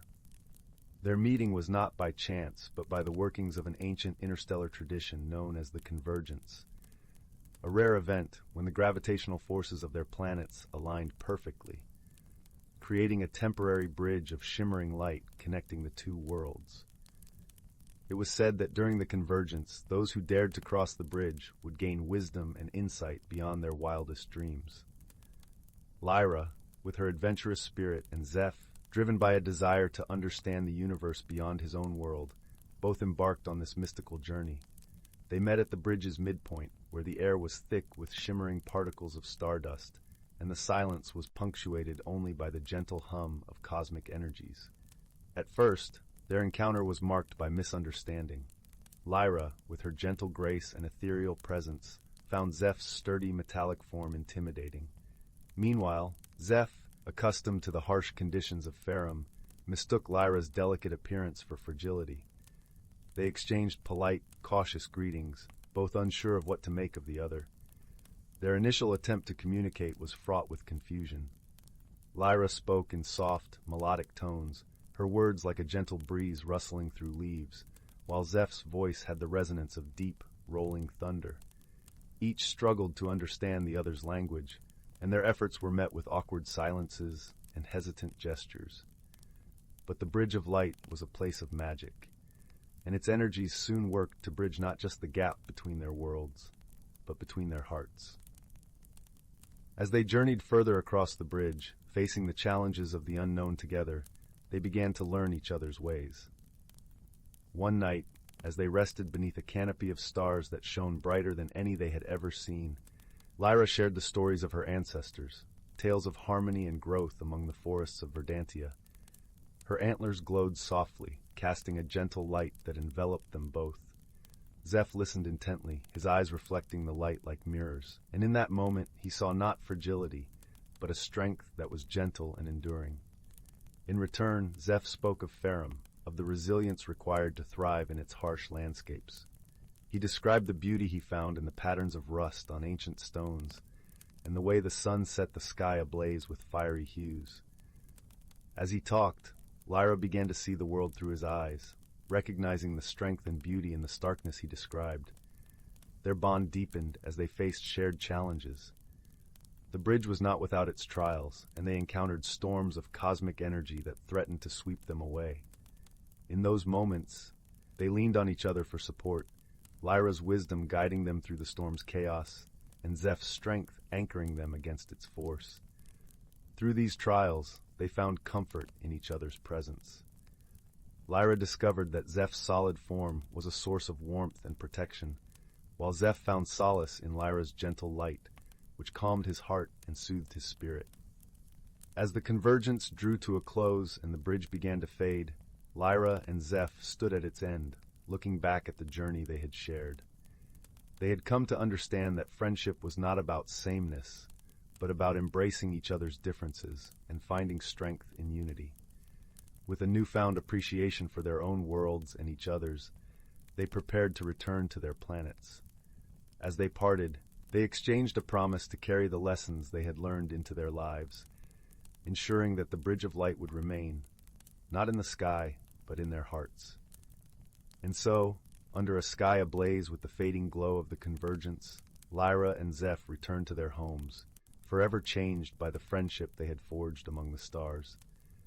Though they were separated by the vastness of space, they knew that their bond would endure, shining brightly like the stars above, a testament to the power of understanding and the magic of friendship.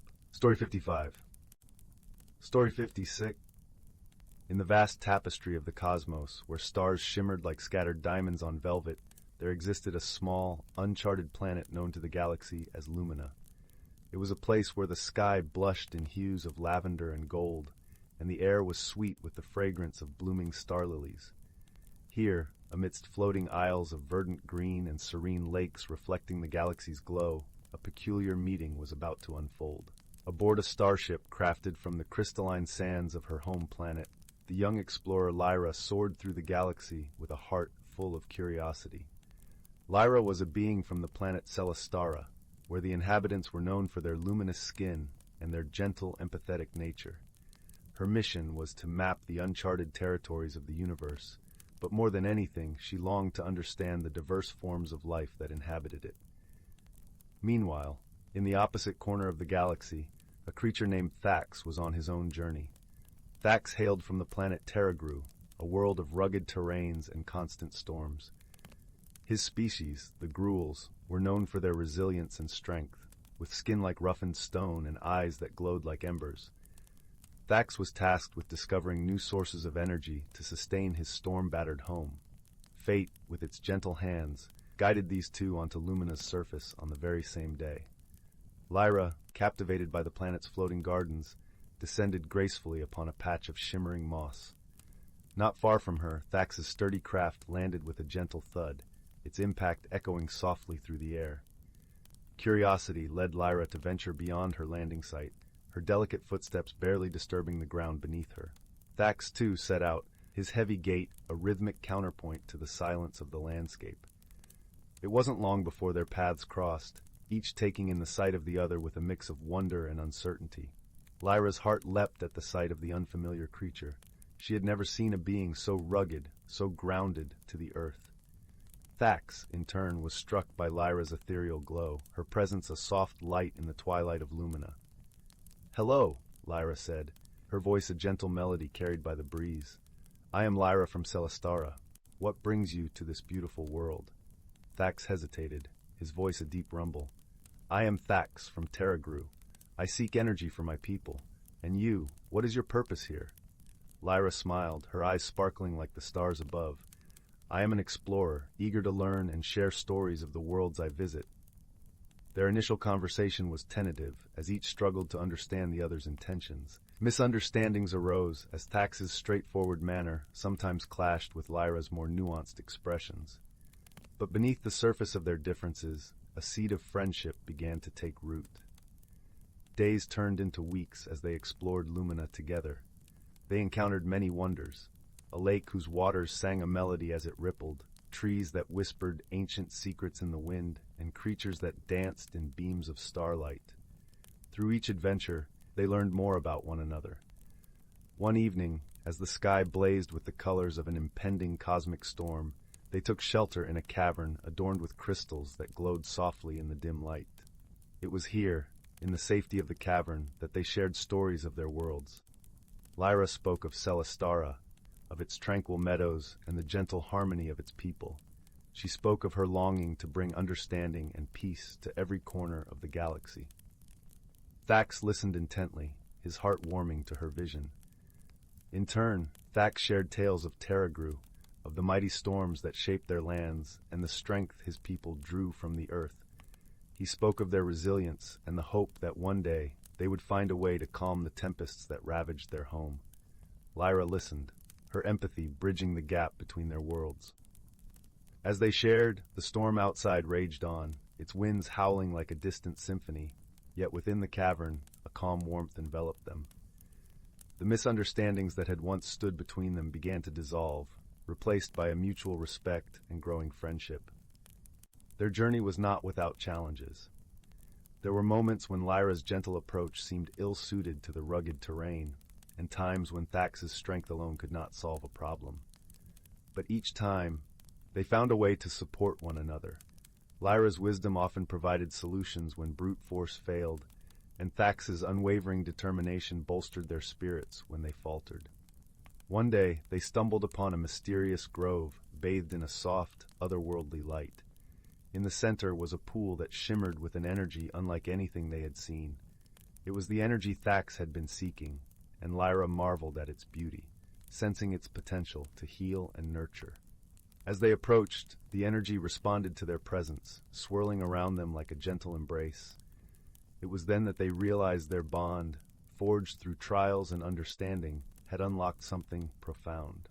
The energy was a gift, born from their friendship and trust. Together, they devised a way to harness it, creating a conduit that would allow Thax to transport this precious resource back to Terragru. It was a moment of triumph, a testament to their journey and the power of unity. As their time on Lumina drew to a close, they stood side by side on a hill overlooking the planet's breathtaking expanse. The lavender sky above was a canvas painted with the first stars of evening, and the air was filled with the soft rustle of leaves. "Thank you, Lyra," Thax said, his voice filled with gratitude, "for showing me that strength is not just in the body, but in the heart." Lyra smiled, her eyes reflecting the starlight. "And thank you, Thax, for teaching me that resilience and hope can weather any storm." With hearts full and paths intertwined, they bid farewell to Lumina, knowing their friendship would span the galaxies. As they departed, the planet seemed to glow a little brighter, a beacon of the bond they had forged.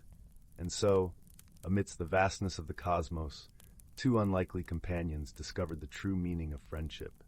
It was a bond that transcended stars and worlds, a gentle reminder that, in the end, it is our connections that light the way through the universe. Story 50. The Whispering Woods, a tale of friendship and magic. Once upon a time, nestled on the edge of a sleepy village, lay a forest unlike any other.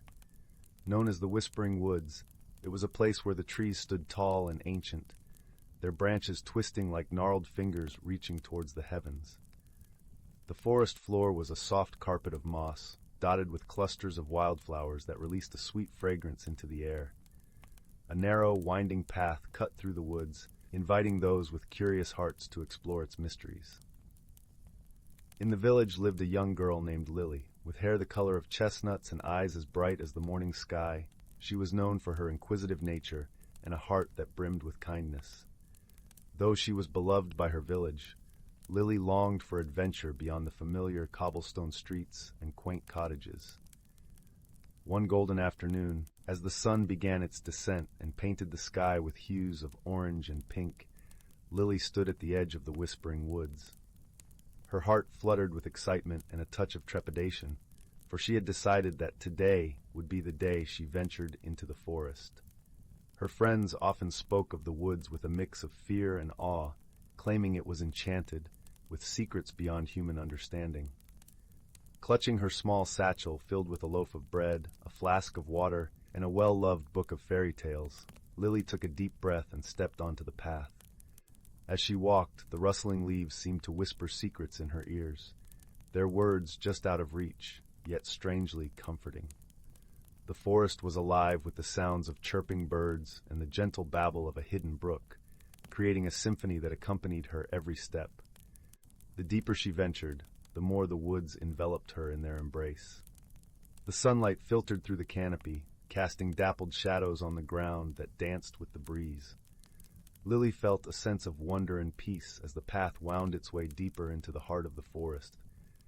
After walking for what felt like hours, Lily came upon a small clearing, bathed in the soft glow of the setting sun.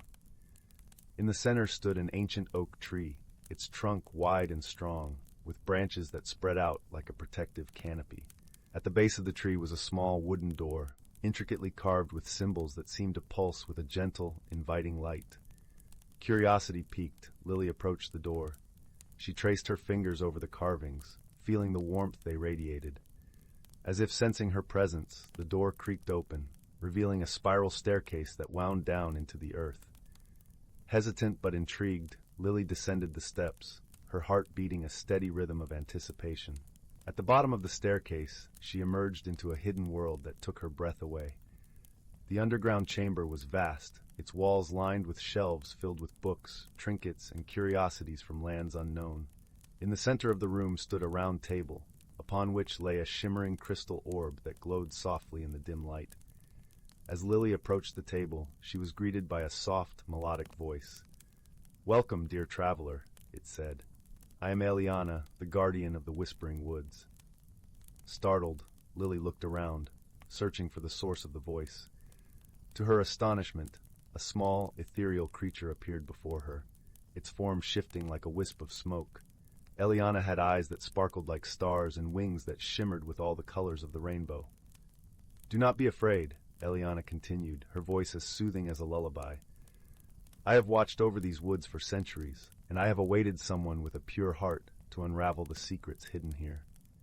Lily, though initially taken aback, felt a sense of calm wash over her. "I am honored to meet you, Eliana," she replied, her voice steady. "What secrets do you speak of?" Eliana fluttered closer, her wings leaving trails of light in the air. "Within this orb lies the memory of the forest, a tapestry woven from the stories of those who have walked these paths before you. It is said that those who possess the courage and kindness to listen to these tales will gain wisdom beyond their years." Enchanted by the prospect, Lily reached for the orb. As her fingers brushed its surface, it pulsed with warmth, and a gentle hum filled the air. The room faded away, and Lily found herself standing in a meadow filled with vibrant wildflowers and the sound of laughter echoing in the breeze. In this vision, she saw two children, a boy and a girl, playing a game of hide-and-seek among the flowers. Their joy was infectious, and Lily couldn't help but smile as she watched them. As the vision unfolded, she realized that the children were none other than the founders of her village, their friendship the seed from which the community had grown. The scene shifted, revealing a young woman standing at the edge of a cliff, her face turned towards a stormy sea. Despite the tumultuous waves, her expression was one of determination and hope. Lily understood that this woman had once faced a great challenge, her courage and resilience serving as an inspiration for generations to come. As the visions continued, Lily felt her heart swell with understanding and compassion. Each story revealed to her the interconnectedness of life, the importance of friendship and courage, and the beauty of embracing the unknown. When the last vision faded, Lily found herself back in the chamber, the orb resting quietly on the table. Eliana hovered nearby, her eyes filled with warmth and approval. "You have seen the wisdom of the forest," Eliana said softly. "Hold these lessons close to your heart, for they will guide you on your journey." Lily nodded, feeling a newfound sense of purpose. "Thank you, Eliana. I will cherish these stories and share them with others, so their wisdom may continue to grow." With a knowing smile, Eliana gestured towards the staircase. "Go now, dear Lily, and let the light of your heart guide you." As Lily ascended the steps, she felt the gentle embrace of the woods around her. The path home seemed brighter, the whispers of the forest more harmonious than ever before. By the time she reached the edge of the woods, the stars were beginning to twinkle in the evening sky, casting a gentle glow over the village. Lily's heart was full as she stepped onto the cobblestone streets, her mind alive with the tales she had witnessed. She knew that her journey had only just begun, and that the Whispering Woods would always be a part of her, guiding her with its timeless wisdom. In the days and weeks that followed, Lily shared the stories of the forest with her friends and neighbors. She spoke of the strength found in friendship, the courage to face the unknown, and the beauty of life's interconnected tapestry. Her words inspired those around her, planting seeds of kindness and understanding that blossomed into a stronger, more compassionate community. As the seasons passed, the Whispering Woods continued to stand as a silent guardian over the village, its secrets shared with those who dared to listen. And Lily, with her heart full of wonder and wisdom, knew that the magic of the forest would forever be a part of her story. And so, beneath the watchful gaze of the ancient trees and the twinkling stars above, the Whispering Woods and its tales lived on, a testament to the power of friendship, courage, and the ever-turning wheel of life. Story 58. Story 59. Story 60. 61. Story 62. Story 63. Story 64. Story 65. Story 66. In the heart of the Whispering Woods, where the air was always sweet with the scent of honeyed blossoms and the sun filtered through the leaves like golden syrup, there lay a quaint little village called Moonberry Hollow. The village was known for its cozy cottages with thatched roofs, curling chimneys that puffed out gentle wisps of smoke, and gardens bursting with vibrant flowers and herbs. In this peaceful place, where the days seemed to drift by like lazy clouds, lived a young girl named Lila. Lila had a curious mind and a heart as warm as a summer breeze. She spent her days exploring the woods and fields, always eager to discover the secrets of her enchanting world. Her constant companion was a wise old owl named Orin, who perched on her shoulder and shared stories of the forest's mysteries. Orin had feathers as soft as moonlight and eyes that held the wisdom of 1,000 stars. One crisp autumn morning, as the chill began to weave its way through the branches, Lila noticed something peculiar. The villagers were abuzz with whispers and puzzled expressions. It seemed that every night, just after the moon had risen, a strange, gentle humming sound could be heard echoing through the village. It was a soothing melody, yet it left everyone curious and a bit bewildered. Determined to uncover the source of the mysterious hum, Lila set out to investigate. She wrapped herself in her favorite knitted shawl, as colorful as an artist's palette, and with Orin fluttering at her side, she ventured into the forest under the silvery light of the waxing moon. The woods were alive with the rustle of leaves and the soft chirping of crickets.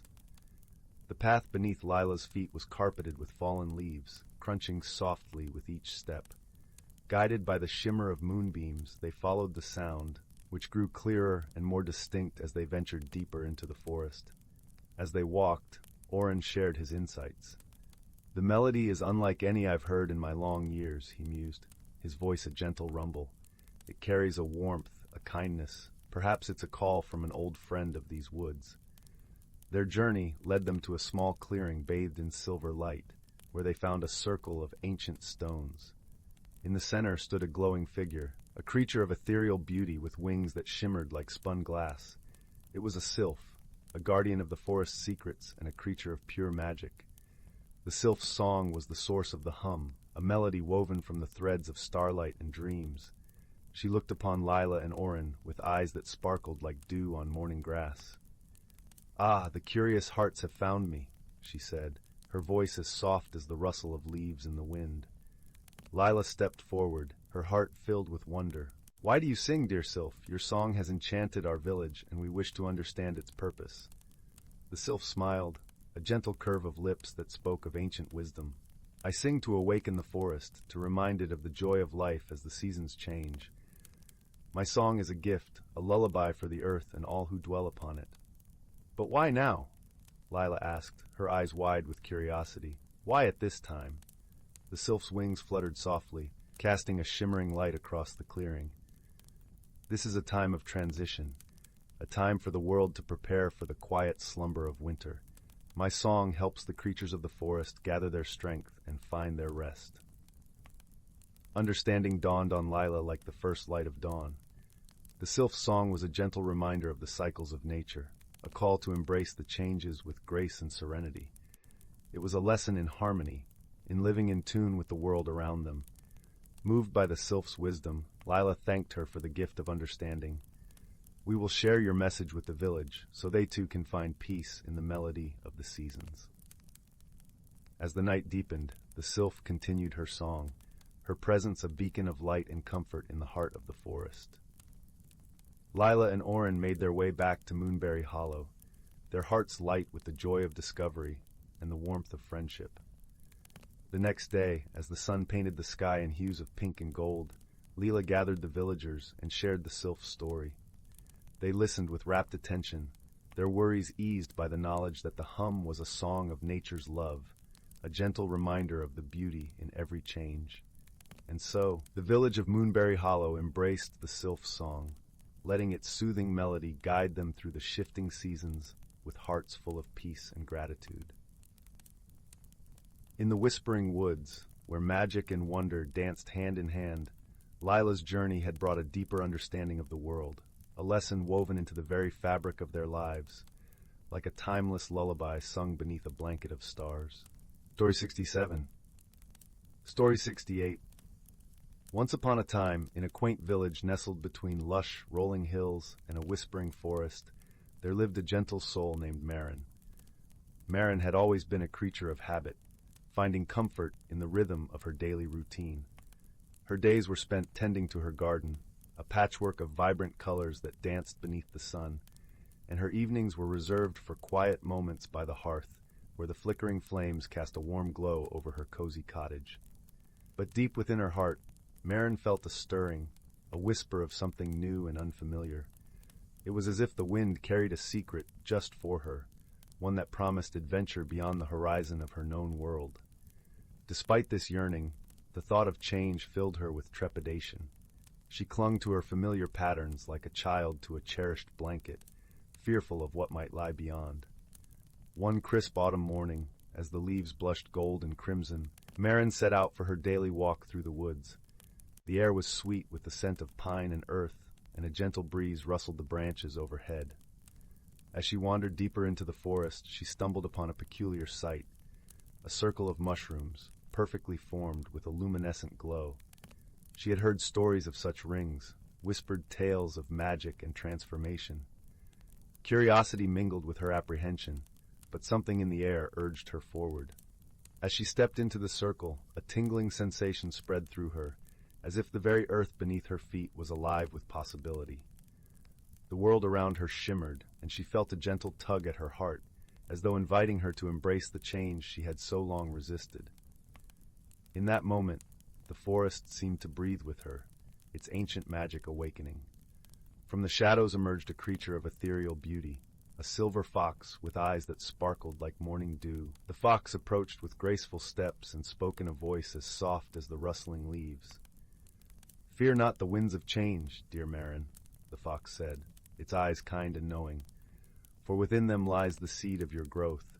Embrace the journey, and you shall find the strength that has always dwelled within you." Though her heart still fluttered with uncertainty, Marin felt a newfound courage stirring. She realized that the fox was right. Perhaps it was time to step beyond the safety of her routine and discover what lay beyond. With a nod of gratitude, she followed the fox deeper into the forest, where the path was lit by the gentle glow of the mushrooms. Along their journey, they were joined by other creatures of the woods, a wise old owl who shared stories of the stars, a playful squirrel who taught her the joy of spontaneity, and a gentle deer who showed her the peace found in stillness. Each companion offered Marin a lesson in embracing the unknown, and with every step she felt her heart grow lighter. As the days turned into weeks, Marin discovered the beauty of transformation. She learned to dance with the wind, to listen to the whispers of the trees, and to find wonder in the smallest of things. The forest became her teacher, and with each lesson she felt herself blossoming, much like her beloved garden back home. One evening, as the sun dipped below the horizon, painting the sky in hues of lavender and rose, Marin stood at the edge of a glistening lake. The fox, who had become a dear friend, stood beside her. The reflection on the water was that of a woman transformed, not by magic alone, but by the courage to embrace her own potential. "You have grown, dear Marin," said the fox, its voice filled with pride. "You have found your way through the forest of your fears, and now the world is yours to explore." Marin smiled, her heart brimming with gratitude for the journey she had undertaken and the companions who had walked beside her. She understood now that change was not something to be feared, but a gentle nudge from the universe, inviting her to become her truest self. With a heart full of newfound wisdom and an adventurous spirit, Marin returned to her village. Her garden seemed even more vibrant, as if reflecting the transformation within her. And though her routine had shifted, she found joy in the balance of old comforts and new discoveries. As the seasons turned, Marin continued to nurture her garden and her heart, always remembering the lessons of the forest. And on quiet evenings, as she sat by the crackling fire, she would tell tales of her journey to those who sought her wisdom, sharing the magic of personal growth and the beauty of embracing change. And so, in the gentle embrace of the village and the whispers of the forest, Marin lived her days with a heart open to the wonders of the world, knowing that true magic lay not in resisting change, but in welcoming it with open arms. Story 69. In the heart of the whispering woods, where the trees sang softly to the rhythm of the wind, nestled a quaint village named Willowbrook. It was a place where the sky stretched in hues of lavender and gold at dusk, and mornings were greeted with the gentle caress of mist. The villagers were warm-hearted, and each day was filled with the comforting hum of a community in harmony with nature. In this village lived a young woman named Anwen. Anwen was known for her gentle spirit and thoughtful nature, but she carried a burden within her heart, a fear of change. She found solace in routines, like the familiar path through the woods she walked each morning, the comforting scent of her grandmother's lavender-scented shawl, and the melodic chimes of the village clock tower marking the hours. However, the winds of change were blowing gently but persistently through Willowbrook, whispering secrets of transformation that Anwen could not ignore. A new season was approaching, one that promised new beginnings, and Anwen found herself standing at the edge of this change, anxious and uncertain.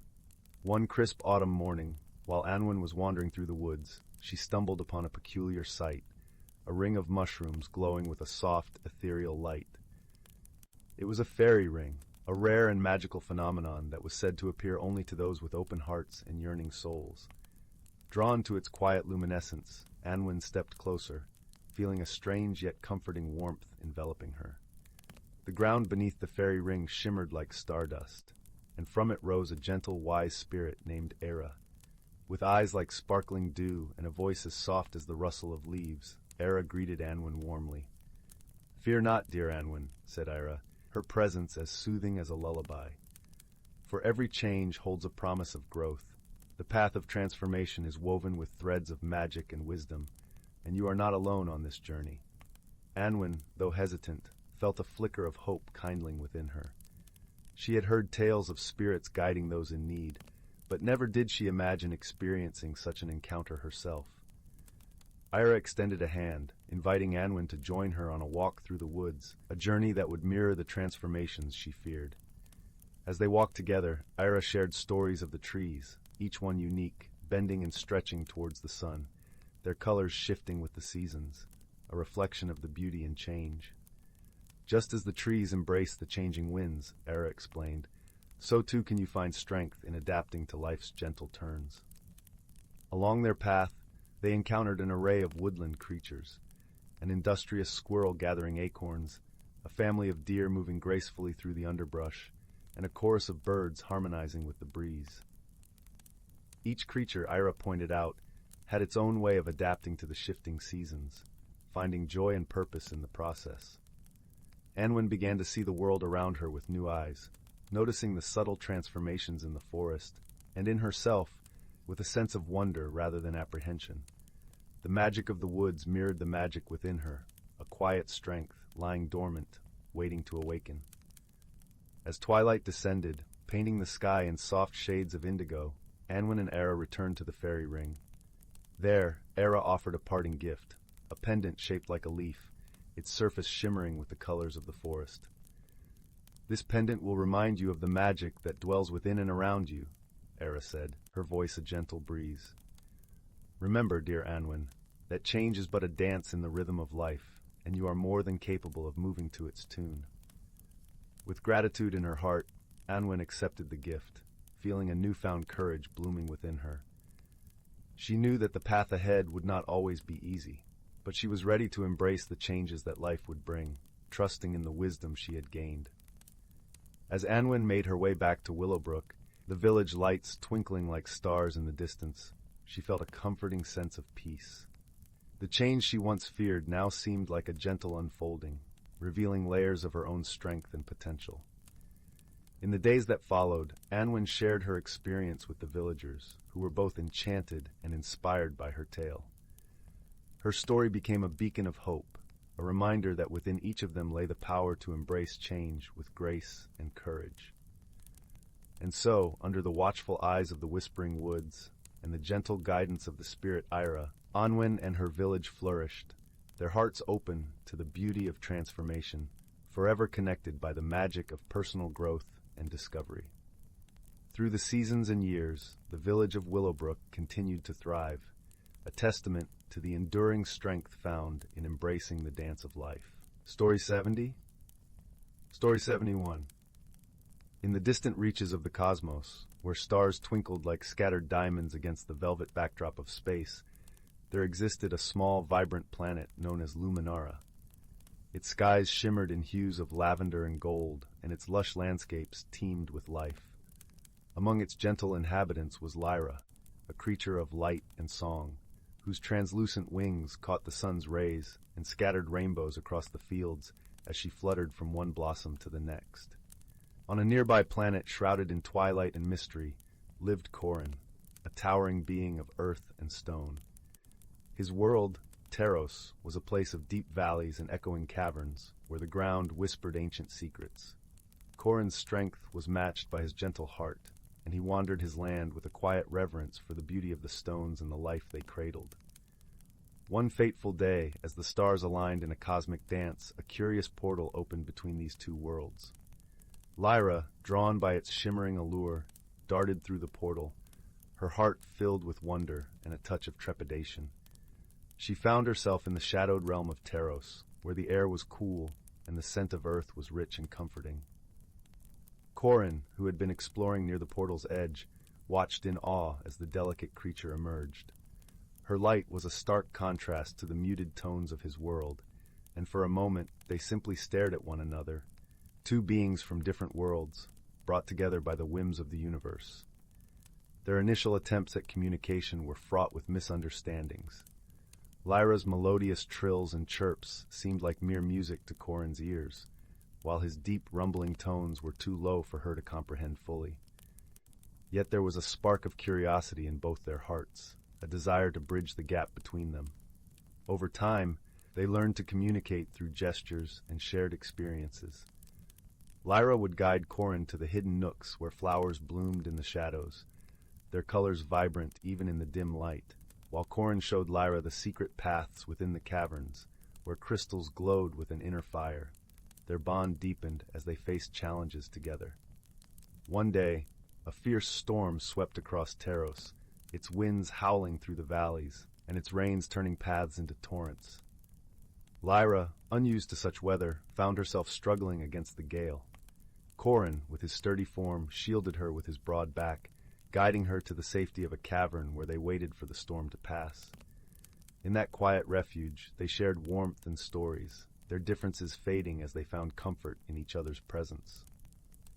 As the days turned into weeks, Lyra and Corin discovered the true meaning of friendship.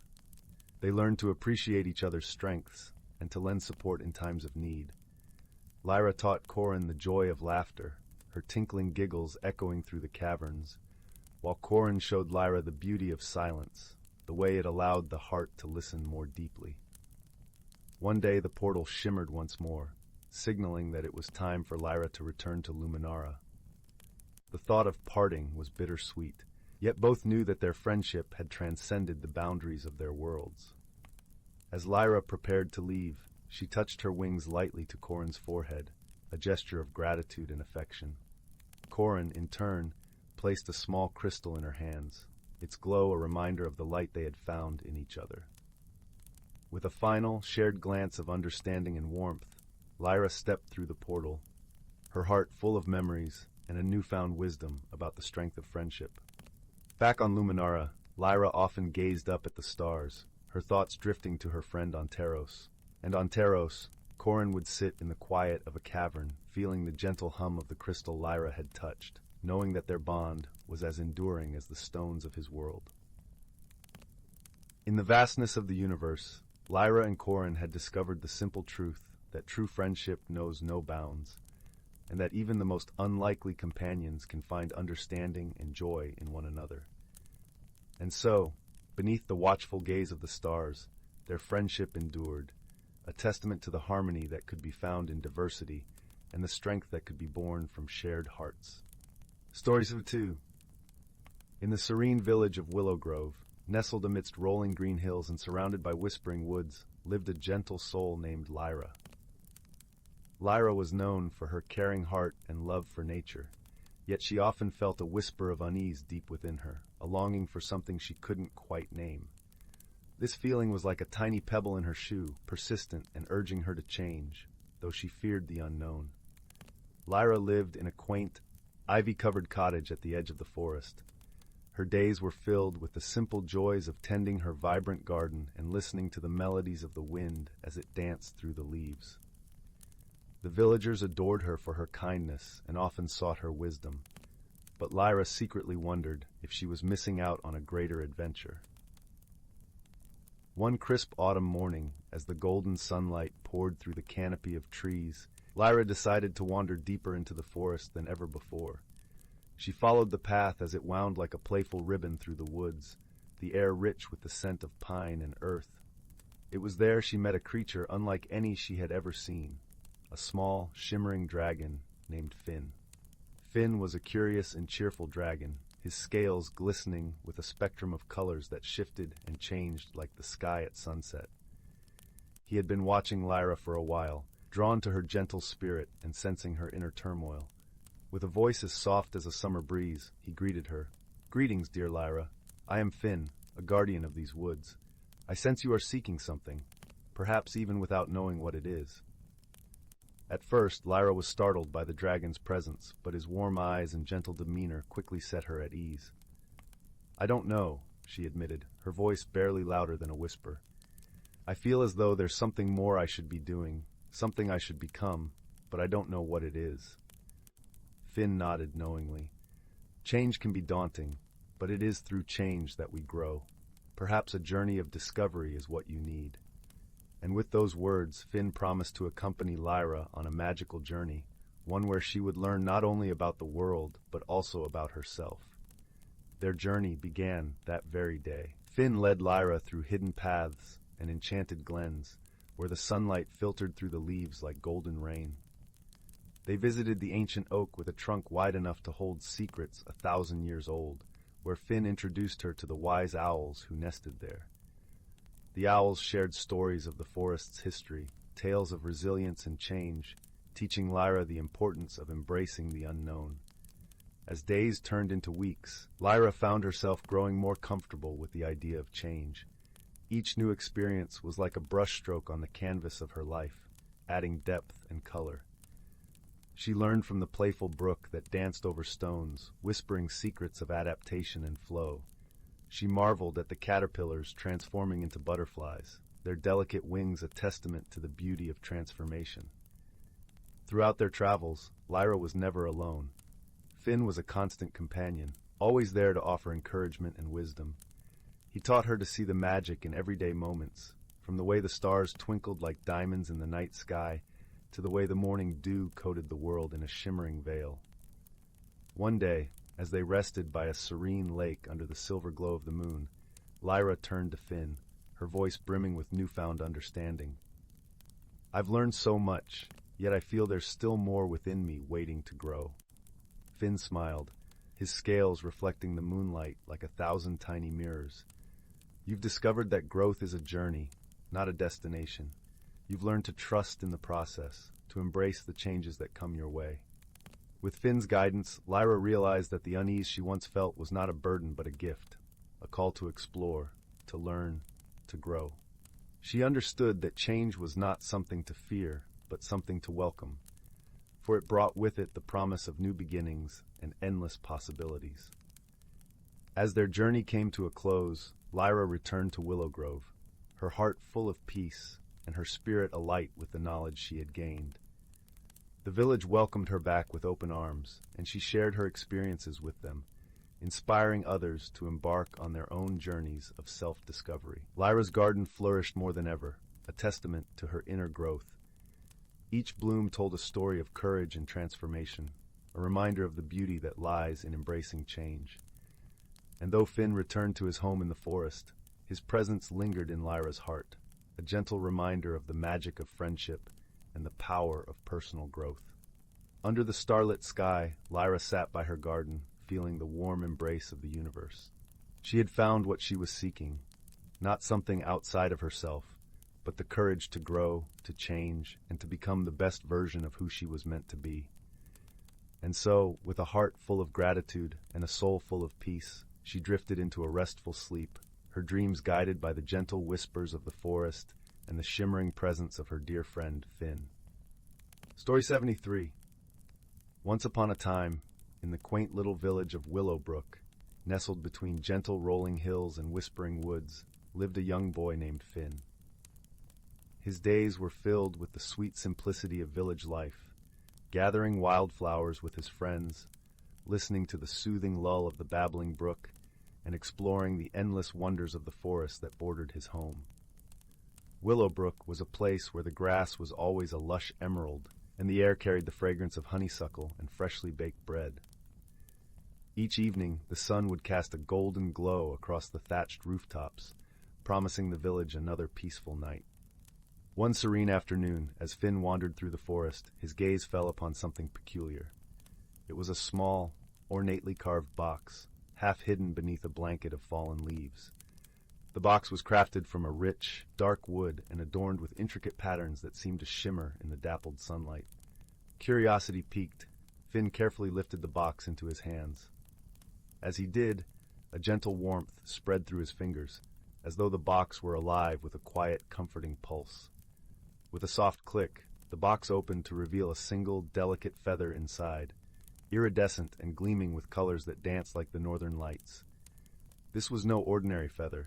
It whispered secrets to Finn's heart, unlocking a sense of magic he had never known.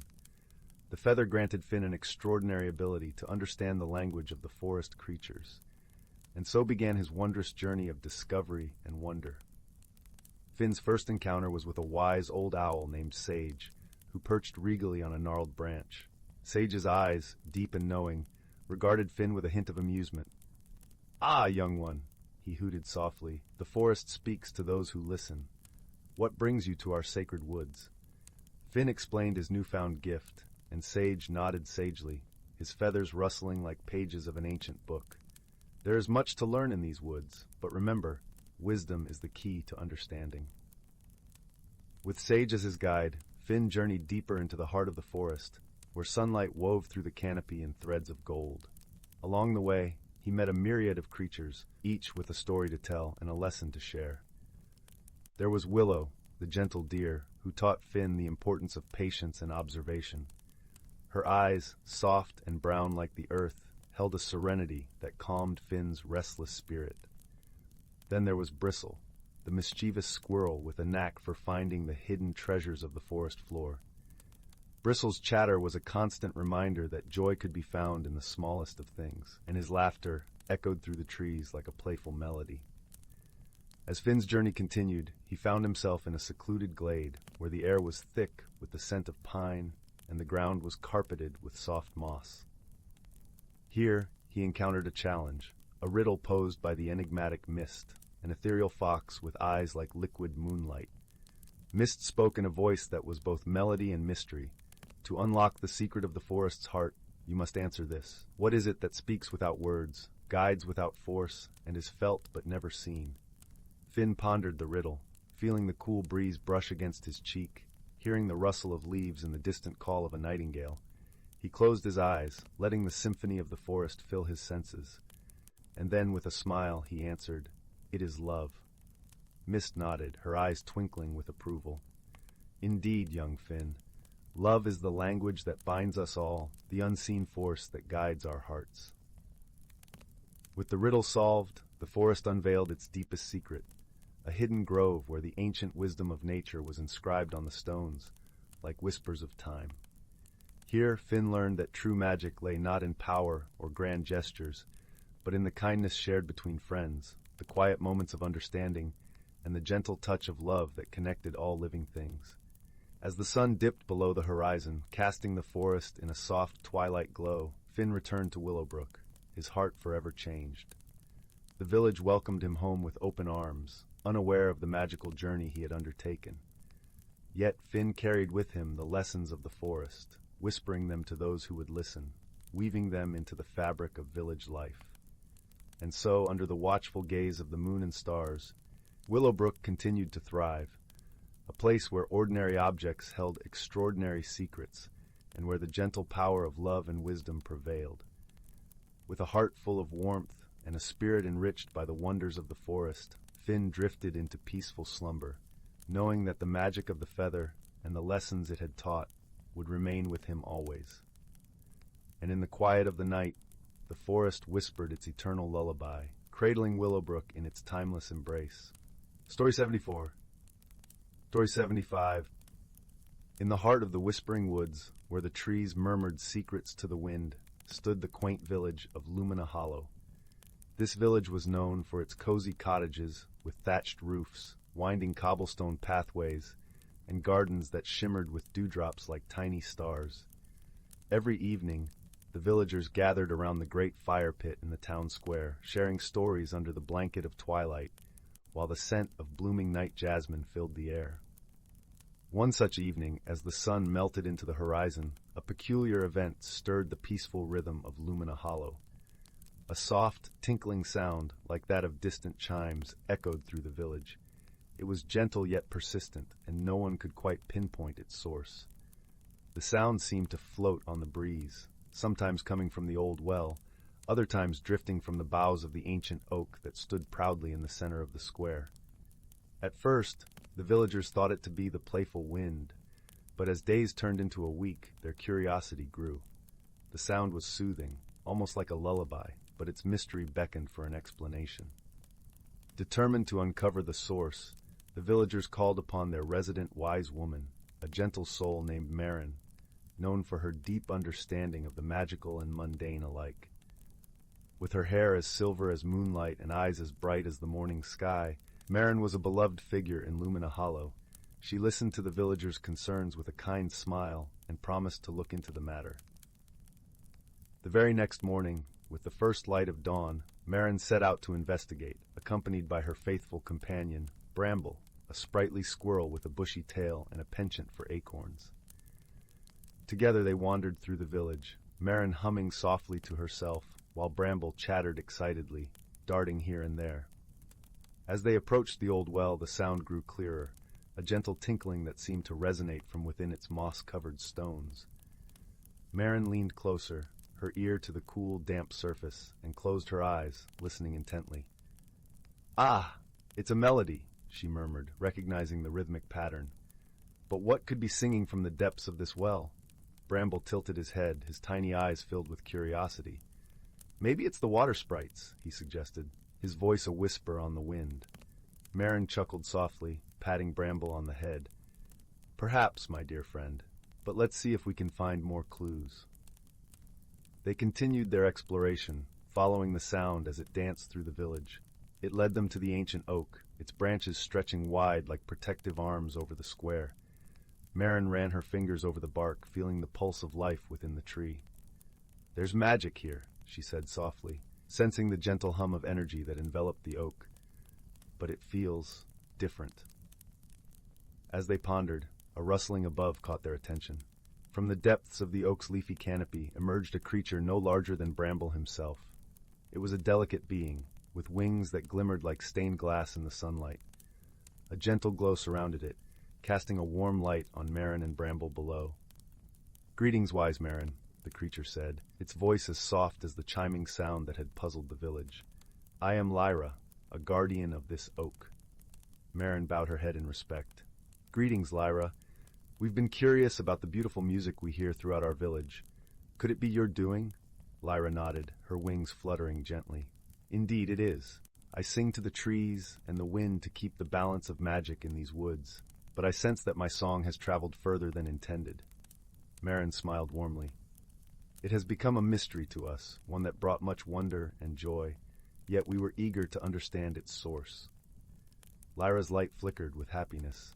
"I am glad my song has brought joy. I shall adjust my melody so it rests more quietly upon the woods." Before Marin could respond, Bramble chirped, "But Lyra, why did the song change? It was never heard before." Lyra's glow dimmed slightly, a hint of bashfulness in her expression. "Oh, it was a new tune I've been practicing. I did not realize it would carry so far." Marin laughed, a sound as gentle as a breeze rustling through leaves. "Your song was a gift to us, even as it was a surprise. Thank you, Lyra, for sharing your magic with Lumina Hollow." With a graceful nod, Lyra promised to visit the village more often, her songs weaving joy and tranquility into the fabric of the village life. As she fluttered back into the branches, the air felt lighter, filled with a sense of camaraderie and shared understanding. Marin and Bramble returned to the village square, where the villagers awaited eagerly. Marin recounted their adventure, her words painting a vivid picture of Lyra and her enchanting melody.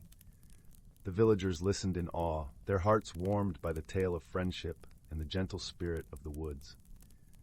As night embraced Lumina Hollow, the villagers gathered once more around the great fire pit. The strange chimes had transformed into a cherished memory, a gentle reminder of the magical world that embraced their village. With hearts at ease and minds at peace, they settled into their homes, the night wrapping them in its comforting embrace. And so, under a canopy of stars, Lumina Hollow returned to its tranquil slumber, the whisper of Lyra's song a soft, soothing lullaby that cradled the village in dreams as sweet as the scent of night jasmine. Story 76. Title: The Whispering Grove. Underneath the pale glow of the moon, nestled in the heart of the Whispering Woods, there was a grove known only to a few. Cloaked in mystery and enchantment, this grove was said to hold the secrets of the forest, whispered by the tall, ancient trees that stood like guardians around its periphery. It was here that the story of a young girl named Leora began, a tale spun with magic, friendship, and self-discovery. Leora was a gentle soul, with eyes the color of a clear summer sky, and hair that tumbled down her back like a cascade of golden leaves. She lived on the outskirts of the woods, in a quaint cottage with her grandmother, who often spoke of the wonders hidden in the forest.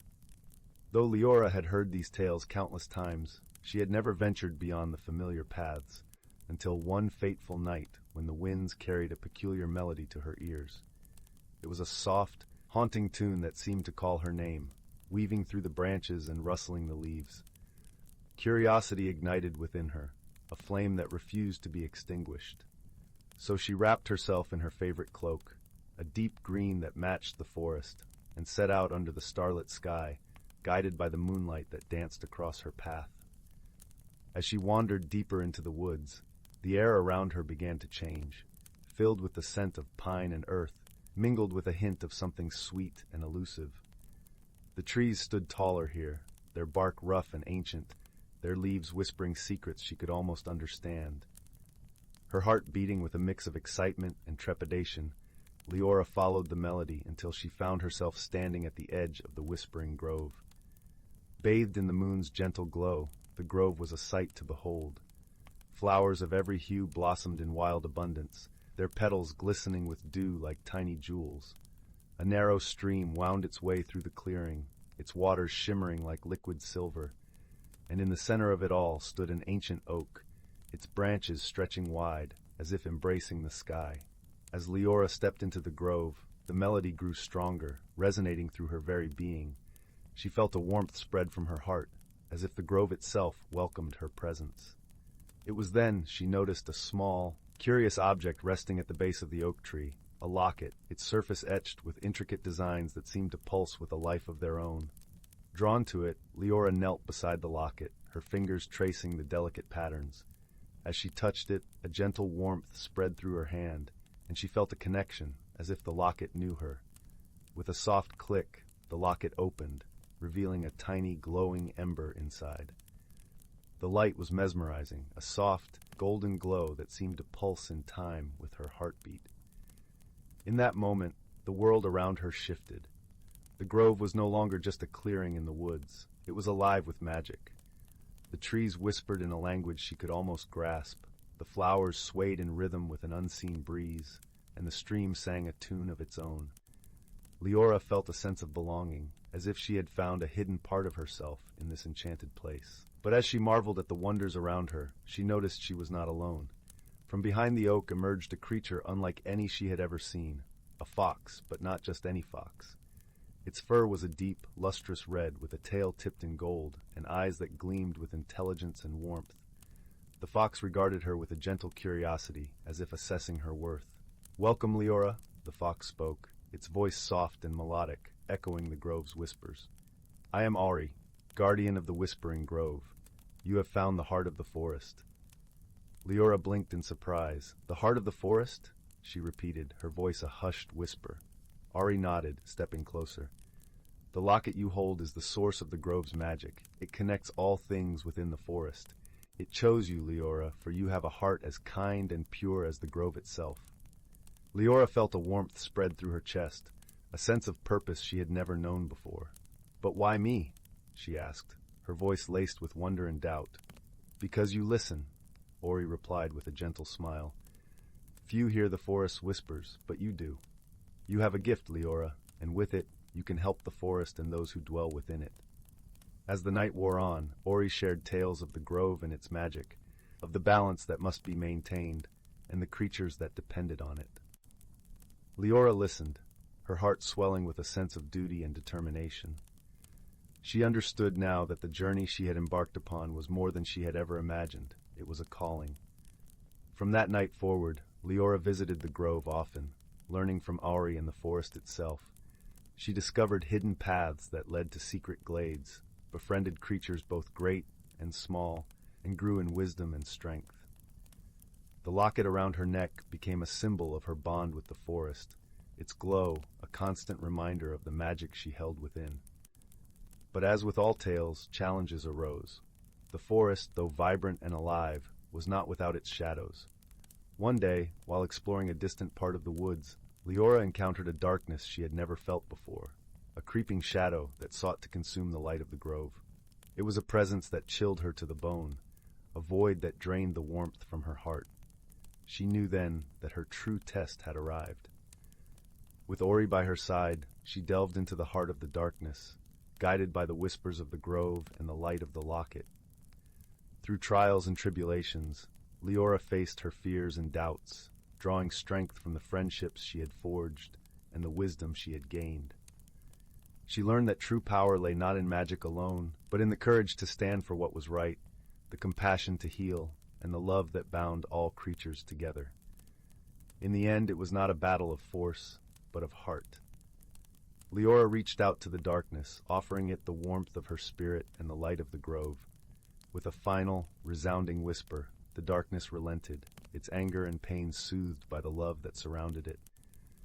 As the shadows lifted and the light returned, the forest sang a song of renewal and hope. Leora stood at the center of the grove, the locket glowing with a radiant light, her heart full of peace. In that moment, she understood the true magic of the Whispering Grove, that even in the darkest of times, love and friendship could light the way. And so, with the forest thriving and the bond between them stronger than ever, Leora's journey of discovery came to a gentle, fulfilling end. The Whispering Grove, with its secrets and wonders, would forever be a part of her soul, a testament to the power of kindness, courage, and the enduring magic of the natural world. And as she returned to her cottage, the moonlight guiding her path, Leora knew that she was truly home. Story 77. In the heart of the whispering woods, where sunlight filtered through ancient, towering trees and cast dappled patterns on the soft forest floor, there nestled a quaint little village. The village was known as Willowbrook, famous for its lush gardens and the gentle, melodic hum of the river that wound its way through the land. In Willowbrook, the residents lived harmoniously with the magical creatures that dwelled in the forest. Among these creatures were the Fae, tiny beings with wings like gossamer, who tended to the flowers and whispered secrets to the wind. There were also the wise owls, who perched high above in their leafy abodes, watching over the village with kind, knowing eyes. One peaceful evening, as the sun dipped below the horizon and painted the sky in hues of orange and purple, an unusual event began to unfold. The villagers noticed that each morning the flowers in their gardens were blooming in peculiar patterns, spirals and stars, unlike anything they had seen before. The villagers were puzzled, for these flowers seemed to change their formations overnight, as if by some unseen hand. Among the villagers was a gentle-hearted girl named Leora. Her curiosity was as boundless as the forest itself, and she had a knack for noticing the smallest details. Leora loved the mysteries of the woods and often spent her days exploring its hidden paths and listening to the stories told by the forest creatures. Determined to uncover the mystery of the changing flowers, Leora set out one misty morning, her heart full of excitement. She wandered through the village, her senses alive with the scent of fresh earth and the sound of leaves whispering in the breeze. As she approached the edge of the village, she was greeted by the soft, musical laughter of the Fae, who flitted around her like a shower of glittering rain. "Good morning, Leora," sang a Fae with wings that shimmered like pearls. "What brings you to the woods today?" "Good morning, dear friends," Leora replied with a smile. "I'm hoping to solve the mystery of the enchanted flowers. Have you seen anything unusual in the forest?" The Fae exchanged knowing glances, their eyes twinkling with mischief and delight.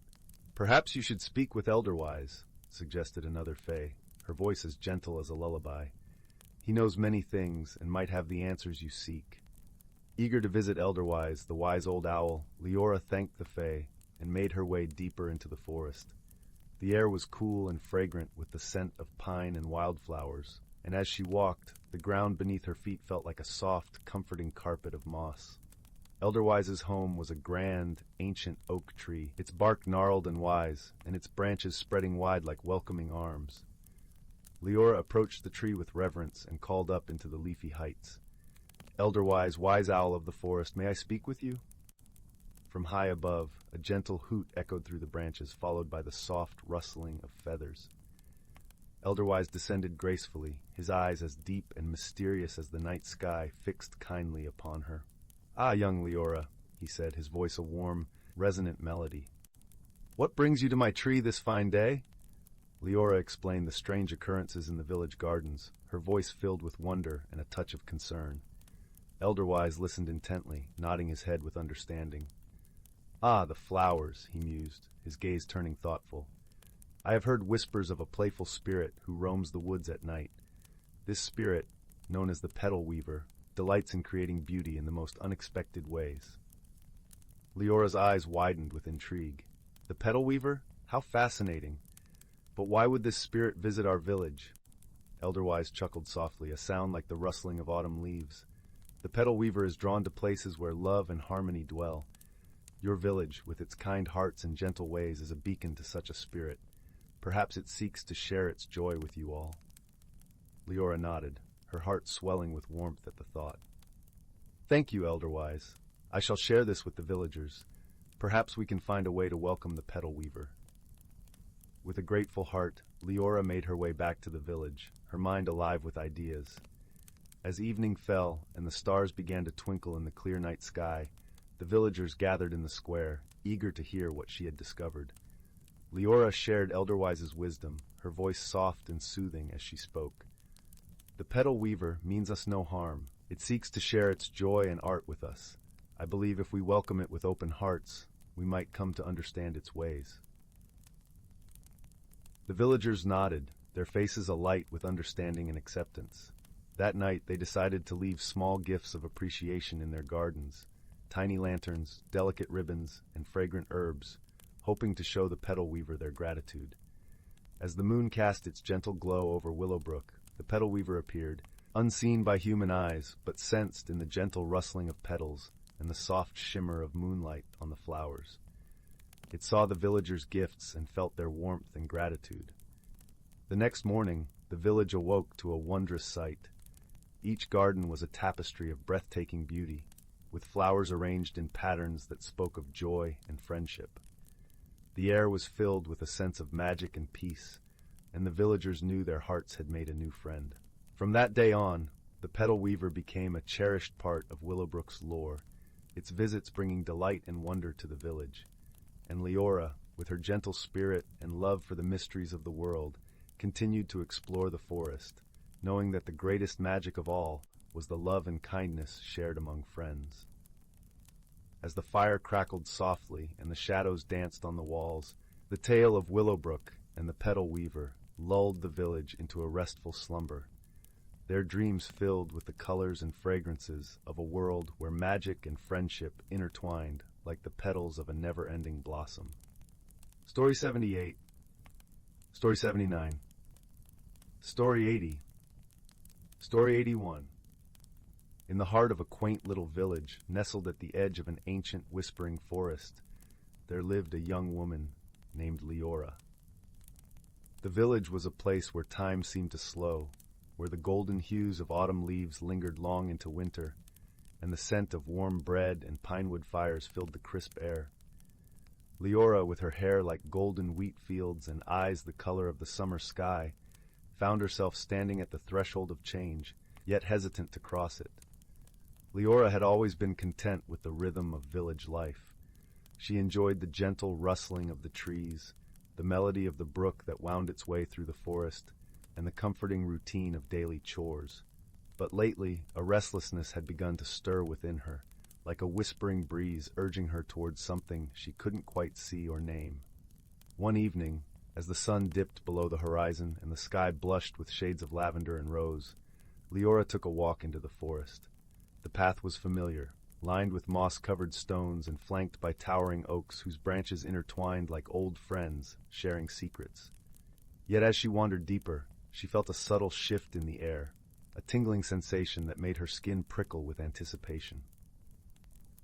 It was then she stumbled upon a curious sight. In a small clearing bathed in moonlight stood an ancient tree unlike any she had seen before. Its trunk was wide and gnarled, with roots that twisted like the stories of old. But what caught her breath was its leaves, each one a shimmering crystal, catching the moon's light and casting a kaleidoscope of colors across the forest floor. Drawn by an invisible thread, Leora approached the tree, feeling a strange sense of familiarity, as if it had been waiting for her all along. As she rested her hand upon its trunk, a gentle warmth spread from her fingertips, and she felt a soft, thrumming energy beneath her palm. "Welcome, dear one," a voice like rustling leaves whispered. Startled, Leora looked around, but saw no one. It was as if the tree itself had spoken, its voice resonating within her very soul. "Who are you?" Leora asked, her voice barely above a whisper. "I am the guardian of change," the voice replied, a soft echo in the night. "I exist to guide those who seek transformation and to mirror the growth within their hearts."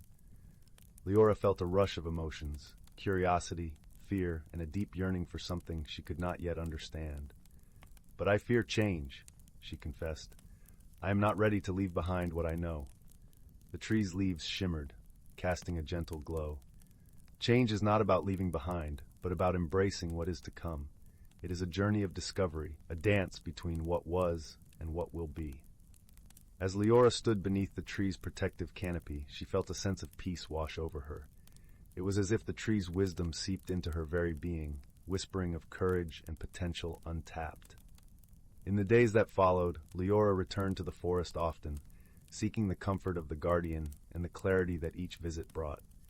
She spoke of her fears, her dreams, and her longing for understanding. And with each whispered word, the tree offered gentle guidance, teaching her to listen to the winds of change and to trust in the path that unfolded before her. Leora's transformation was subtle at first, like the first green shoots of spring pushing through winter's snow. She began to notice the beauty in uncertainty, the thrill of not knowing what each new day might bring. She learned to see challenges as opportunities for growth and to find strength in vulnerability. As she embraced these lessons, the magical tree responded in kind. Its crystal leaves began to change, reflecting Leora's journey. They shimmered with hues of emerald and sapphire, colors that spoke of renewal and wisdom. The forest, once a place of quiet solitude, became a vibrant tapestry of life and possibility. But Leora was not alone in her journey. Her friends, a merry band of villagers, noticed the subtle changes in her demeanor, the newfound lightness in her step. They rallied around her, offering support and encouragement. There was Tamsin, the wise herbalist whose laughter was as infectious as her healing balms were effective. Alden, the gentle blacksmith with hands as strong as his heart was kind, and little Lyra, with eyes full of wonder and questions that sparked joy in all who heard them. Together, they learned from one another, sharing stories and wisdom gleaned from the forest.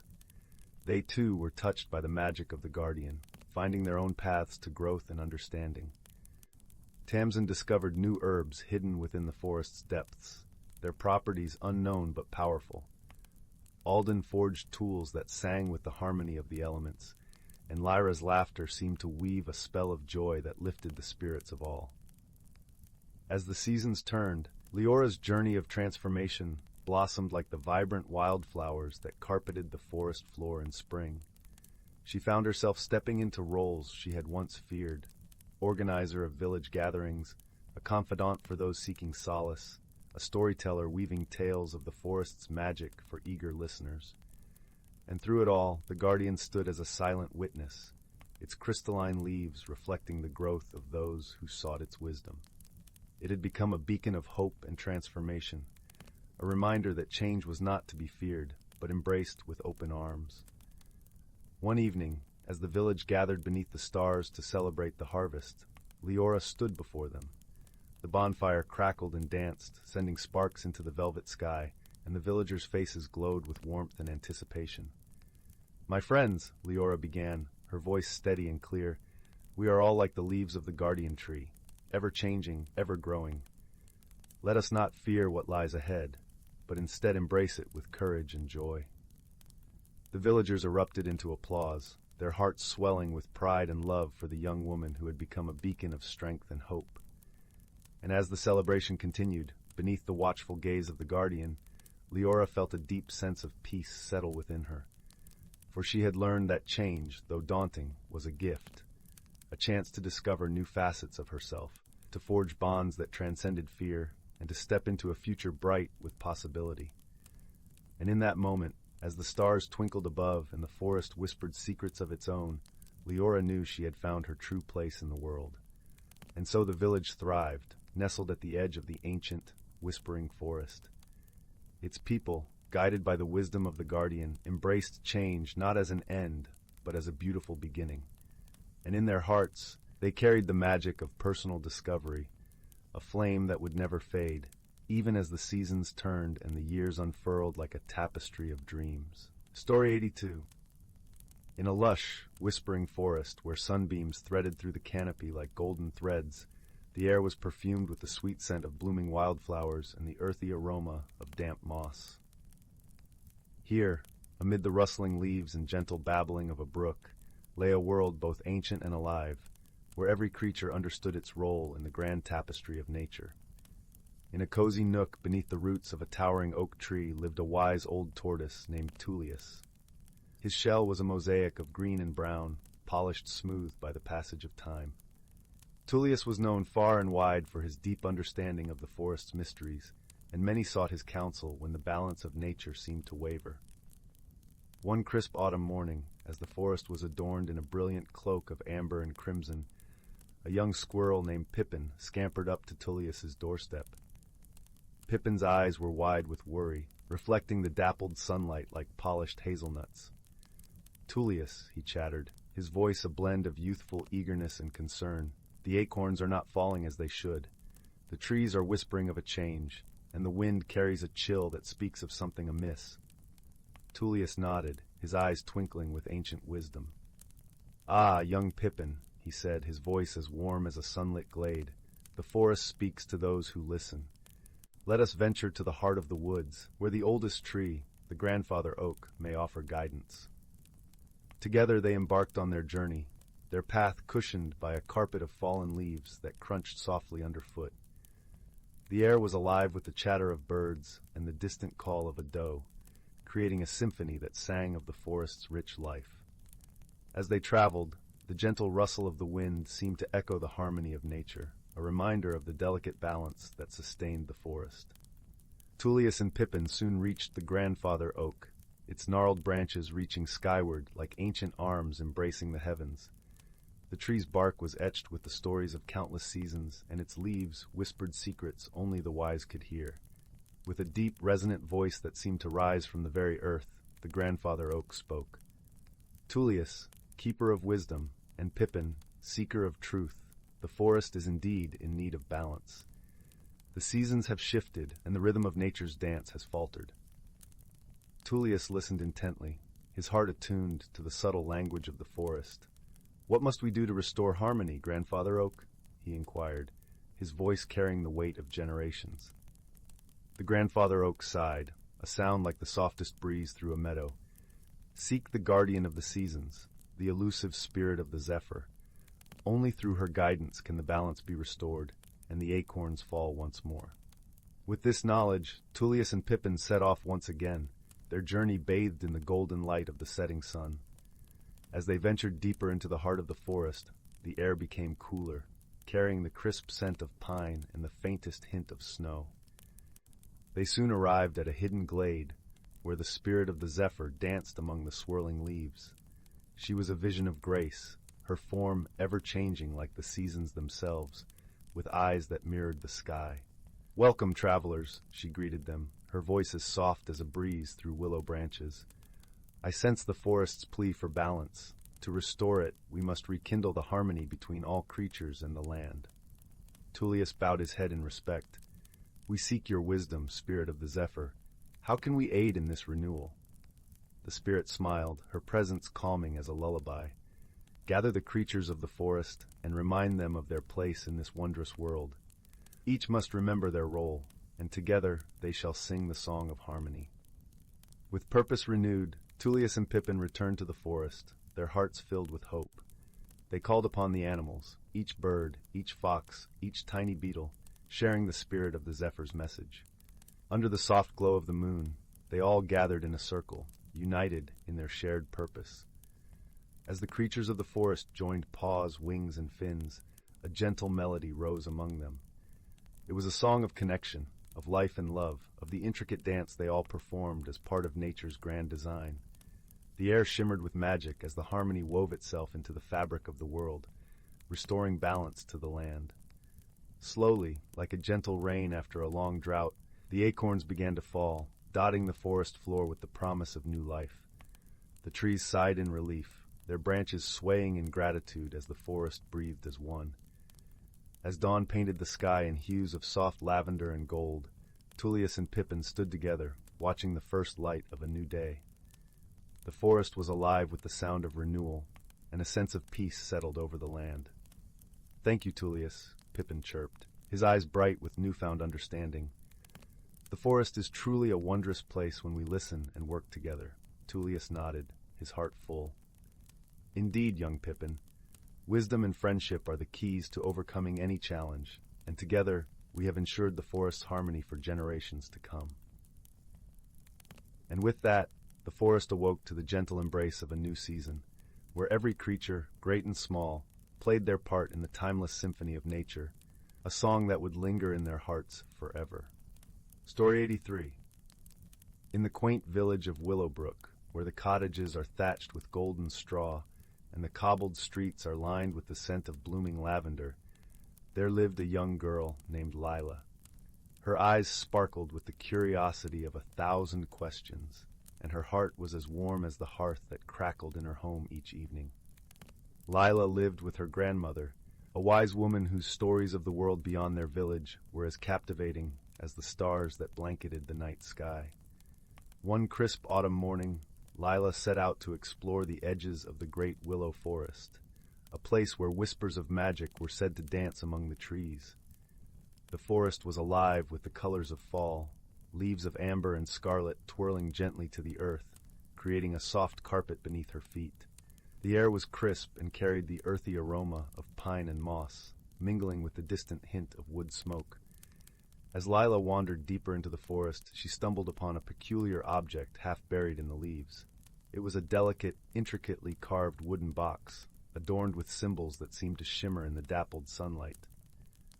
Curiosity piqued, she gently brushed away the leaves and lifted the box, feeling a gentle warmth emanating from it. Upon opening the box, Lila discovered a small, radiant stone resting inside. It pulsed with a soft, steady glow, casting a gentle light that felt like a hug from the sun itself. She held it carefully, and as she did, a whisper of a voice seemed to float through her mind, gentle and kind. With wisdom and heart, your path will be clear. Intrigued and a little bewildered, Lila returned home, the mysterious stone tucked safely in her pocket. That evening, as the fireplace crackled and her grandmother's knitting needles clicked rhythmically, Lila recounted her discovery. Her grandmother listened with a thoughtful smile, her eyes twinkling in the firelight. "This stone," her grandmother said softly, "is said to be a guide, a friend to those who seek with an open heart. It will show you wonders, but only if you listen closely to its secrets." The following days were a blur of wonder for Lila, as she and the stone embarked on a journey not just through the forest, but within herself. Each day she would venture a little further, the stone lighting her path under the canopy of rustling leaves. Along the way she met the forest's residents, gentle creatures with whom she formed bonds of friendship. There was Thistle, the wise old owl whose feathers glistened like moonlight on water, and who spoke in riddles that led Lila to ponder deeply. Then there was Fern, the sprightly fox with a coat of fiery red, who taught Lila the joy of play and the importance of taking time to revel in the beauty of the world around her. Together, they discovered hidden glades and sparkling streams, places where the air felt thick with magic and time seemed to pause, allowing moments to stretch into infinity. Each location whispered secrets to Lila, gentle nudges that encouraged her to look at the world with new eyes. Yet, as their exploration continued, Lila sensed a growing challenge. In the heart of the forest lay the ancient Tree of Whispers, a colossal oak said to be as old as time itself. The tree was shrouded in mystery, and it was said that those who could hear its whispers would gain insights beyond their years. However, the path to the Tree of Whispers was fraught with illusions, trickster trails that led wanderers astray. Many had tried to reach it, but only those with clarity of heart and mind could succeed. Lila, with the stone's light and her newfound friends, felt a pull to attempt the journey. Resolved, Lila set off with Thistle and Fern by her side. As they ventured deeper, the forest grew denser, the trees towering like ancient sentinels. The air felt different here, charged with an energy that tingled on the skin. The path twisted and turned, often doubling back on itself, confounding even the sharp-eyed Thistle. It was in one such moment of confusion that Lila remembered the stone's whisper. "With wisdom and heart, your path will be clear." She closed her eyes, letting go of doubt and fear, and listened, not just with her ears, but with her heart. The gentle hum of the stone began to resonate, and she felt a shift, a subtle realignment of her senses. Opening her eyes, the path before her seemed to shimmer, revealing a trail bathed in a soft, inviting glow. Trusting in the stone and the guidance of her friends, Lila led the way, each step taken with mindful purpose. As they neared the Tree of Whispers, the air grew still, the forest holding its breath in anticipation. The tree stood majestic and vast, its bark a tapestry of time, its branches stretching wide like welcoming arms. Lila approached, placing her hand gently on the trunk, feeling the life thrumming beneath her fingertips. For a moment there was silence, and then a gentle breeze stirred, carrying with it the softest of whispers. Words not spoken but felt, wrapping around her like a comforting embrace.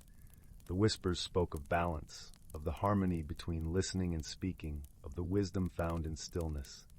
In that moment, Lila understood. The journey had not been to conquer or claim, but to learn and grow, to find the strength within herself and to appreciate the bonds of friendship that had guided her. The stone's glow dimmed to a gentle warmth, its purpose fulfilled. With a heart full of gratitude, Lila thanked the ancient tree, thistle, fern, and the stone for their guidance.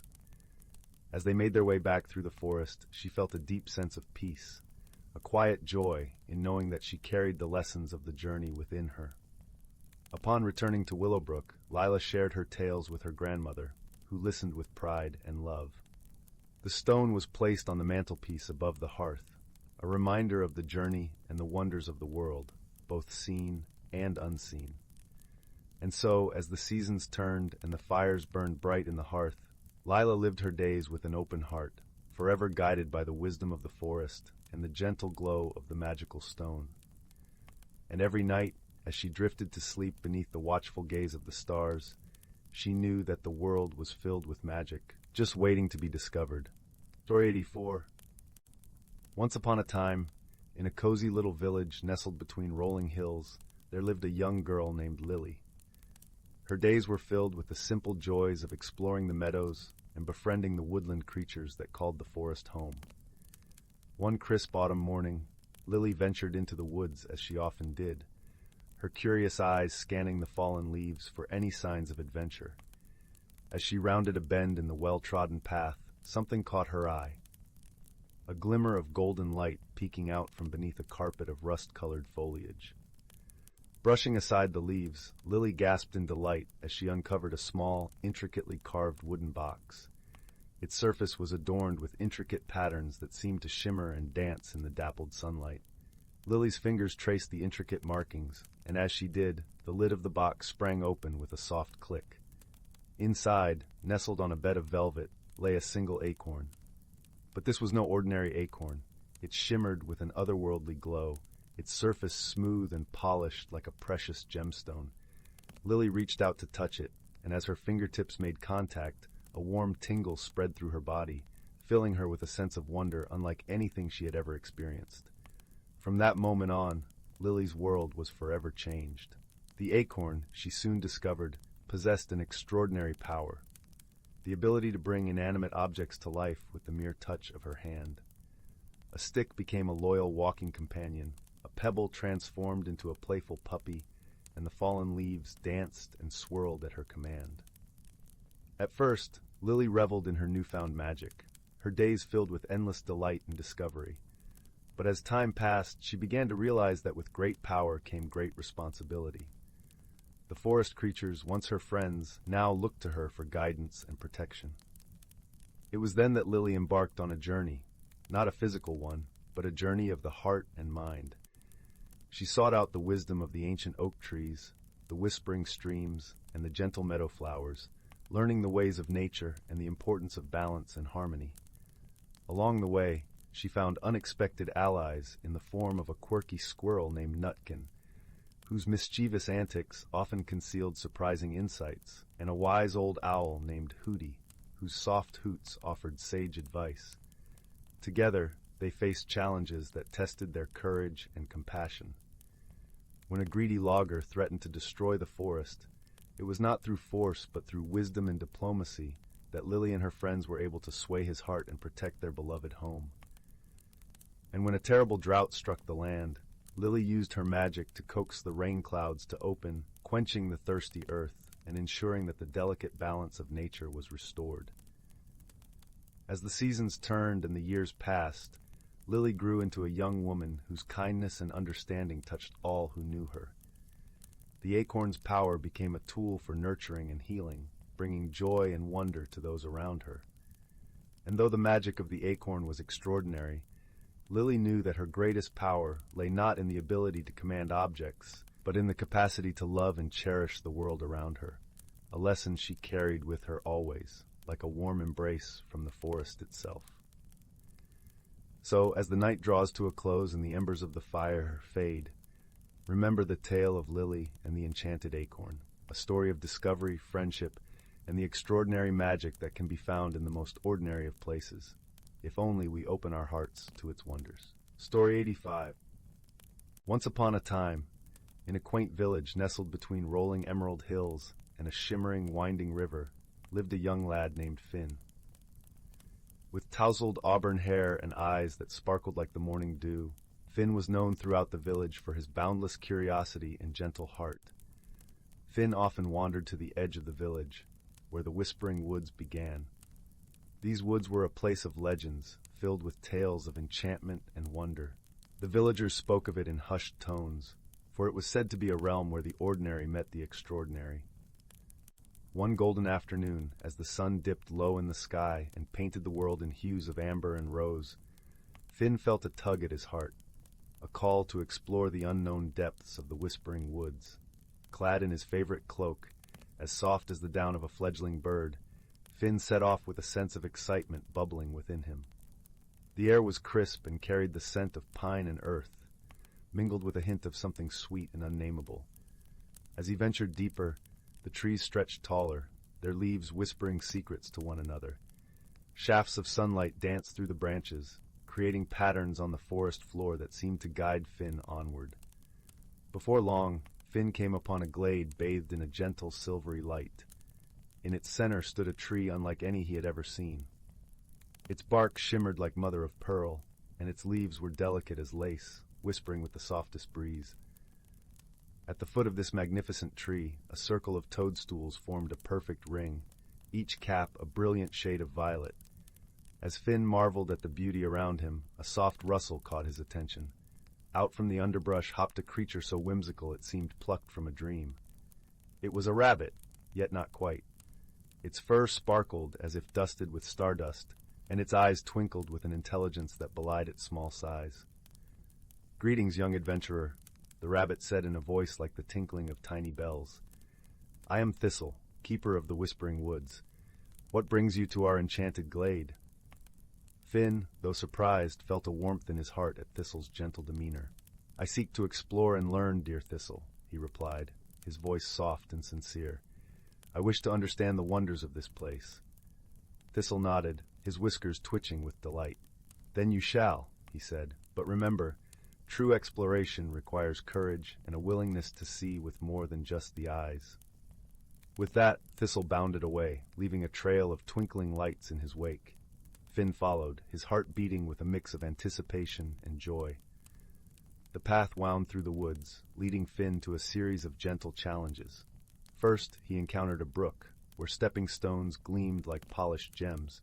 As he crossed, each stone played a note, creating a melody that filled the air with a tranquility that soothed his soul. Next, a clearing opened up before him, where flowers of every hue swayed in a harmonious dance. Finn paused, admiring their beauty, when a breeze carried their soft voices to him. "To find your path, you must listen to the whispers of your heart," they chimed, their petals brushing against him like a comforting embrace. Finally, Finn arrived at a misty meadow where the air shimmered with anticipation. There he met an elder turtle named Sage, whose shell was etched with stories of time long past. "Ah, young Finn," Sage greeted, his voice deep and resonant as a distant drum. "You have journeyed far and learned much. But tell me, what is it you seek most?" Finn pondered Sage's question, feeling the warmth of the sun and the coolness of the grass. "I seek to understand the courage within me," he answered, realization dawning in his eyes like the first light of dawn. Sage nodded, a wise smile gracing his features. "Then know this, dear child," he said. "Courage is not the absence of fear, but the strength to face the unknown with an open heart." With those words, the meadow began to glow softly, as if the very earth was smiling upon Finn. He felt a sense of peace and fulfillment, knowing that his journey had revealed the courage that had always resided within him. As the sun dipped below the horizon, painting the sky with stars, Finn made his way back home, his heart a tapestry of wonder and newfound wisdom. The Whispering Woods had shared their magic with him, and he carried it in his heart, a gentle reminder of the beauty found in exploration and the courage to embrace the unknown. And so, under the watchful gaze of the moon, Finn drifted into a slumber as deep and serene as the night itself, dreaming of adventures yet to come and the friendships formed along the way. Story 86. Once upon a time, in a small village nestled among the rolling hills, there lived a young girl named Willow. Although her life seemed ordinary, she possessed a remarkable gift, the ability to communicate with the trees and plants that surrounded her home. From a tender age, Willow had felt a deep connection to nature, as if the very essence of the forest coursed through her veins. She would spend countless hours wandering through the trees, listening to their gentle whispers and marveling at the intricate tapestry of life that flourished beneath their boughs. One fateful day, as Willow sat beneath the boughs of her favorite oak tree, she heard a faint murmur that seemed to beckon her deeper into the forest. Intrigued, she followed the call, her heart pounding with excitement and a touch of apprehension. As she ventured farther into the woods, the sounds of the world she knew faded away, replaced by a symphony of unfamiliar melodies, the rustling of leaves, the gentle trickle of a hidden stream, and the melodic trills of birds she had never encountered before. Suddenly, Willow found herself standing before an ancient, gnarled tree unlike any she had ever seen. Its twisted branches seemed to reach out to her, beckoning her closer. Without hesitation, she placed her hand upon its weathered bark, and in that moment, the world around her shimmered and shifted. Willow gasped as she found herself transported to a realm where the boundaries between reality and dreams blurred. This was the hidden world within the heart of the forest, a place where magic thrived and the impossible became possible. As she explored this wondrous realm, Willow encountered beings she had only heard of in fairy tales. Playful sprites darting amongst the wildflowers, wise old tree guardians whose bark had been etched with the stories of centuries, and gentle creatures that seemed to be made of living leaves and petals. One such being, a kindly old willow tree named Rowan, took Willow under his gentle guidance, teaching her the ways of this enchanted realm and the secrets of the natural world. He revealed to her the existence of a powerful, ancient artifact, the Emerald Seed, which had the ability to restore balance and harmony to any ecosystem it touched. Rowan explained that the Emerald Seed had been stolen by a group of mischievous sprites who, in their playful ignorance, had disrupted the delicate balance of the forest. Without the seed's power, the once vibrant realm was slowly withering, its magic fading with each passing day. Willow, her heart filled with determination, vowed to embark on a quest to recover the Emerald Seed and restore the hidden world to its former glory. With Rowan's guidance and the friendship of a merry band of woodland creatures, she set off on a journey that would test her courage, her wit, and her unwavering connection to the natural world. Along the way, Willow faced challenges that seemed insurmountable: treacherous ravines, tangled briar patches, and cunning riddles posed by the trickster sprites. Yet, with each obstacle she overcame, her bond with the forest grew stronger, and her understanding of the intricate web of life deepened. In one particularly harrowing encounter, Willow found herself trapped in the lair of a fearsome wyvern, a beast whose very breath could wither the mightiest of trees. But it was her compassion and her ability to communicate with the natural world that saved her. She calmed the wyvern's rage by offering it a soothing melody woven from the songs of the forest, reminding the creature of its own connection to the living world. Finally, after countless trials and tribulations, Willow came face to face with the mischievous sprites who had stolen the Emerald Seed. To her surprise, they were not malicious beings, but rather playful and curious creatures who had simply underestimated the power they held. With patience and understanding, Willow explained the importance of the seed and the delicate balance it maintained within the hidden realm. Moved by her words and her unwavering friendship, the sprites agreed to return the Emerald Seed, vowing to be more mindful of their actions in the future. As Willow held the glowing seed aloft, its verdant light swept across the realm, restoring the vibrant colors and rejuvenating the withering plants. The hidden world within the forest was once again alive with magic and wonder. But Willow's journey had changed her in ways she could never have imagined. She had grown from a wide-eyed child into a wise and compassionate young woman, her heart firmly rooted in the natural world and her spirit emboldened by the friendships she had forged.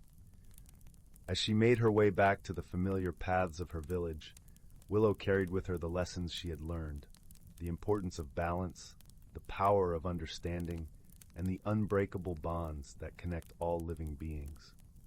From that day forward, Willow became a guardian of the hidden realm, serving as a bridge between the world of humans and the enchanted realm within the forest. She shared her wisdom with all who would listen, teaching them to appreciate the wonders of nature and to tread lightly upon the earth. And in the quiet moments, When the world seemed to hold its breath, Willow would sit beneath the boughs of her favorite oak tree, listening to the whispers of the forest and smiling at the memories of her extraordinary journey, a journey that had transformed her into a true child of the wild, forever connected to the beating heart of the natural world. Story 87. Story 88. In the quiet village of Meadowbrook, nestled between rolling hills and whispering woodlands, a gentle breeze often carried the scent of sweet lavender and the soft hum of wild bees. The villagers, with their simple lives and kind hearts, were accustomed to the mysteries of the natural world. It was said that the land itself was imbued with a magic that was as old as the stars, a magic that whispered to those who listened closely. In this village lived a young girl named Isla. She had eyes the color of the summer sky and hair that danced like the sunlit waves of the nearby river. Isla was known for her curious heart and her gentle spirit. Her days were spent exploring the fields and forests around Meadowbrook, always searching for the wonders that lay hidden in the shadows of the trees and the songs of the streams. One crisp autumn morning, as golden leaves tumbled from the trees and the air was filled with the earthy scent of harvest, Isla set out on a new adventure. She followed the path along the riverbank, her feet crunching on the carpet of leaves, until she reached the edge of the enchanted wood. This was a place of legends where the sunlight danced through the canopy, casting dapples of light on the forest floor, and the air was alive with the whispers of ancient secrets. As she ventured deeper into the wood, Isla noticed a faint glimmer among the roots of an old oak tree. Curiosity piqued, she knelt down and gently brushed away the leaves and soil.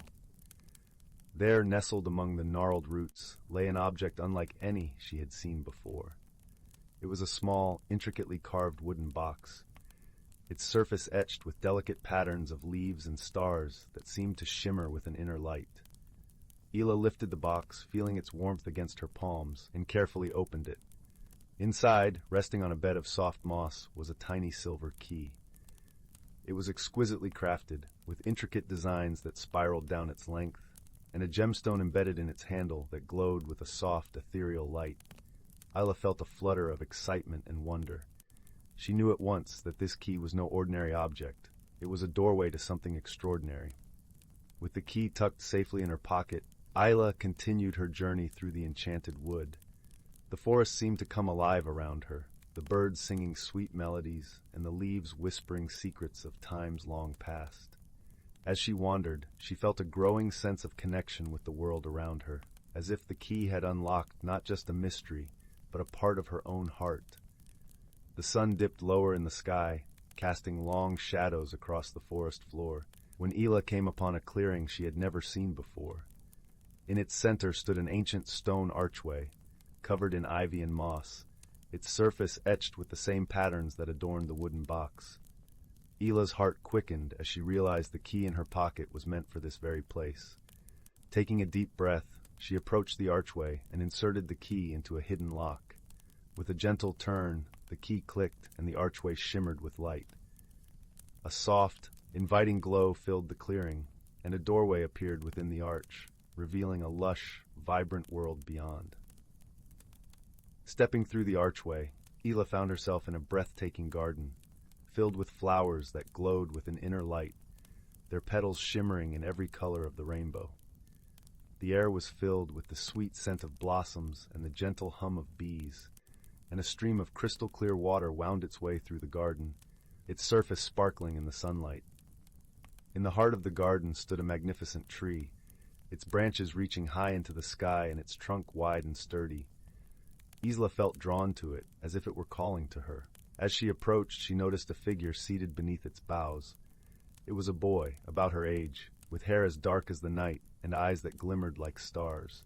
The boy looked up as she approached, a warm smile lighting up his face. "Welcome, Isla," he said, his voice gentle and kind. "I am Kai. This garden is a special place, hidden from the world but connected to it in many ways.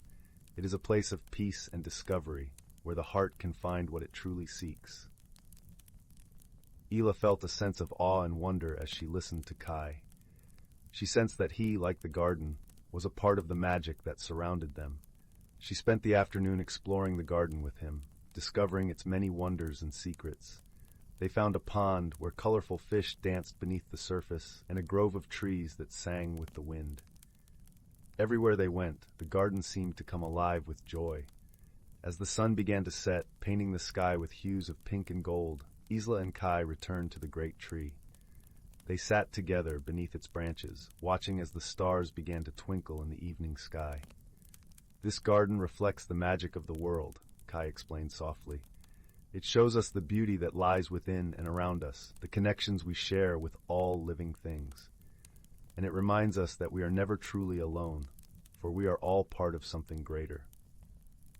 Ela felt a warmth spread through her heart, a sense of belonging and peace. She realized that the key she had found was not just a key to a hidden world, but a key to understanding herself and her place in the world. She had discovered a friendship that defied expectations, a connection that transcended the ordinary. As the night deepened, Ela knew it was time to return to Meadowbrook. She promised Kai she would visit again, and he gave her a small pendant shaped like a leaf, a token of their friendship and a reminder of the magic they shared. With the pendant around her neck and the key safely in her pocket, Ela stepped back through the archway, emerging once more into the enchanted wood. The forest was quiet now, bathed in the soft glow of moonlight, and the path home seemed to welcome her with open arms. As she walked back to the village, Ela felt changed. She carried with her the lessons of the garden and the warmth of her new friendship. She knew that the magic of the world was not something to be found, but something to be embraced and shared. When Ela finally reached her home, the village was still and peaceful, the stars shining brightly overhead. She climbed into bed, the pendant resting against her heart, and drifted into a deep, restful sleep, her dreams filled with the wonders of the garden and the gentle laughter of her new friend. From that day forward, Isla's adventures in the enchanted wood became a cherished part of her life.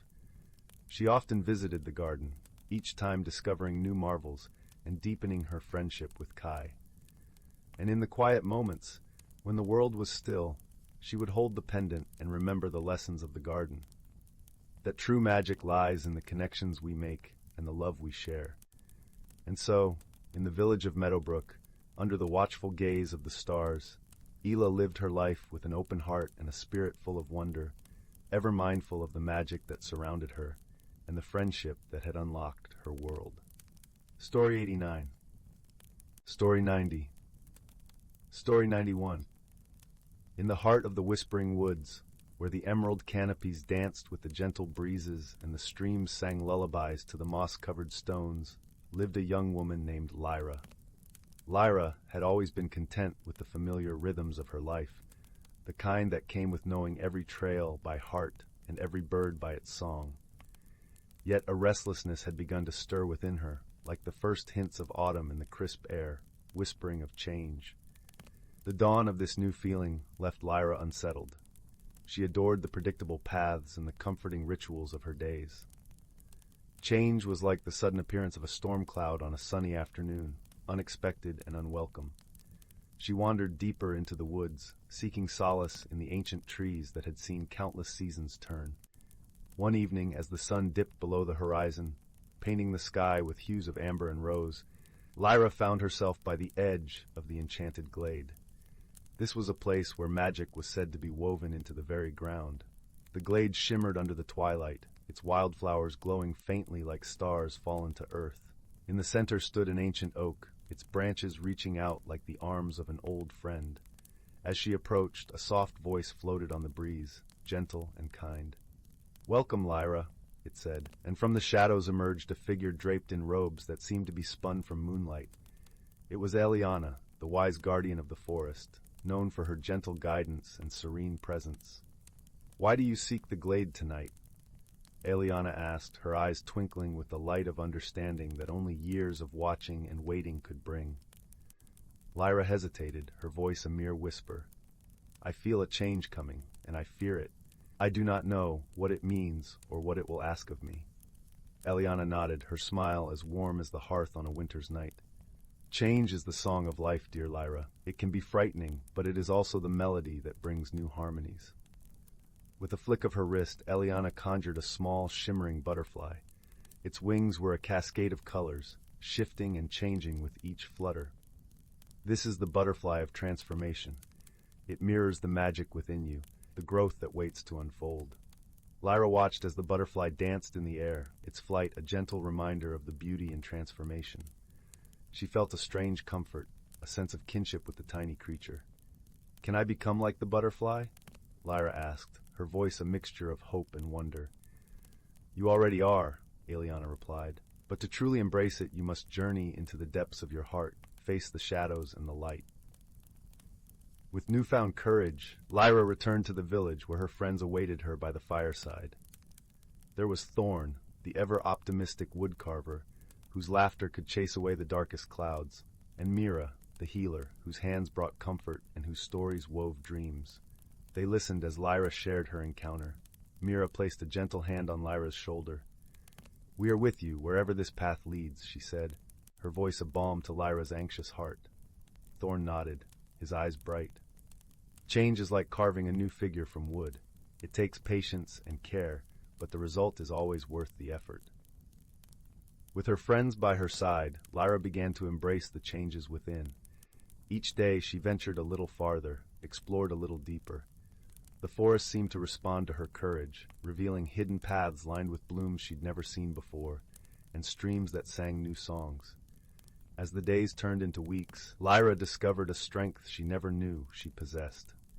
Her fear of change melted away like morning mist under the sun.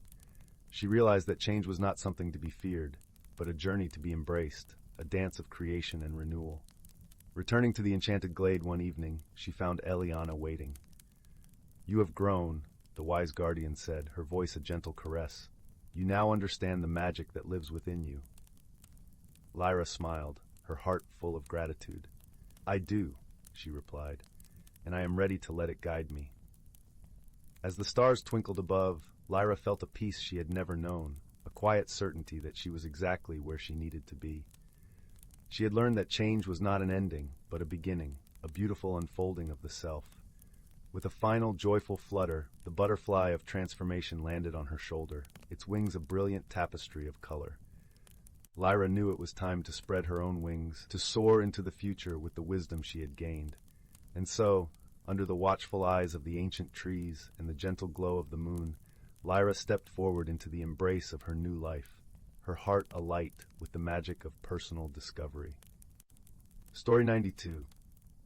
Once upon a time, in the heart of a sprawling, ancient forest, where the trees whispered secrets only the wind could understand, there lived a community of creatures unlike any other. Nestled beneath the emerald canopy, the forest was a symphony of life, each creature playing its part in a delicate, harmonious tune. The forest was alive with the gentle rustle of leaves, their surfaces glistening with morning dew like tiny jewels scattered across a vibrant green carpet. Rays of sunlight filtered through the dense branches, casting dappled patterns on the forest floor where wildflowers blossomed in a riot of colors, violet, gold, and crimson. In this enchanted place, the animals lived in a world of balance, each one understanding its role in the grand tapestry of life. Among them was a wise old fox named Fendrel, whose fur was the color of autumn leaves, fiery and warm. Fendrel was known far and wide for his wisdom, passed down through countless generations. He was the keeper of the forest's stories and the guardian of its ancient magic. One crisp morning, as the scent of pine mingled with the earthy aroma of damp soil, Fendrel gathered the younger creatures of the forest for a tale. They gathered around him, eyes wide with anticipation, their breaths forming delicate clouds in the cool air. There was Bramble, the curious rabbit with ears as long as the day, and Tilly, the little hedgehog with a coat as soft as the velvet night. "Today," Fendrel began, his voice as soft as the rustling leaves, "I will tell you the story of the season's dance, a magical phenomenon that binds our forest in harmony." The creatures leaned in closer, their hearts beating in time with the gentle rhythm of the forest. "Long ago," Fendrel continued, "the forest was a place of chaos, with each season vying for power, causing the world to swing from bitter cold to scorching heat in the blink of an eye. The trees would crack under the pressure of snow one day, only to be scorched by the relentless sun the next. The creatures were confused and frightened, unable to find their place in such turmoil. The forest seemed to hold its breath, listening to Fendrel's tale. Then came a time when the elders of the forest, wise and ancient as the stars, convened to bring peace to the land. They decided that each season would have its time to reign, ensuring a balance that would allow all life to flourish. Thus, the season's dance was born. Fendrel's eyes sparkled like the dew-kissed leaves as he spoke of the dance. Spring would awaken first, painting the world with fresh blooms and gentle rains. Summer followed, with its golden warmth and long, lazy days.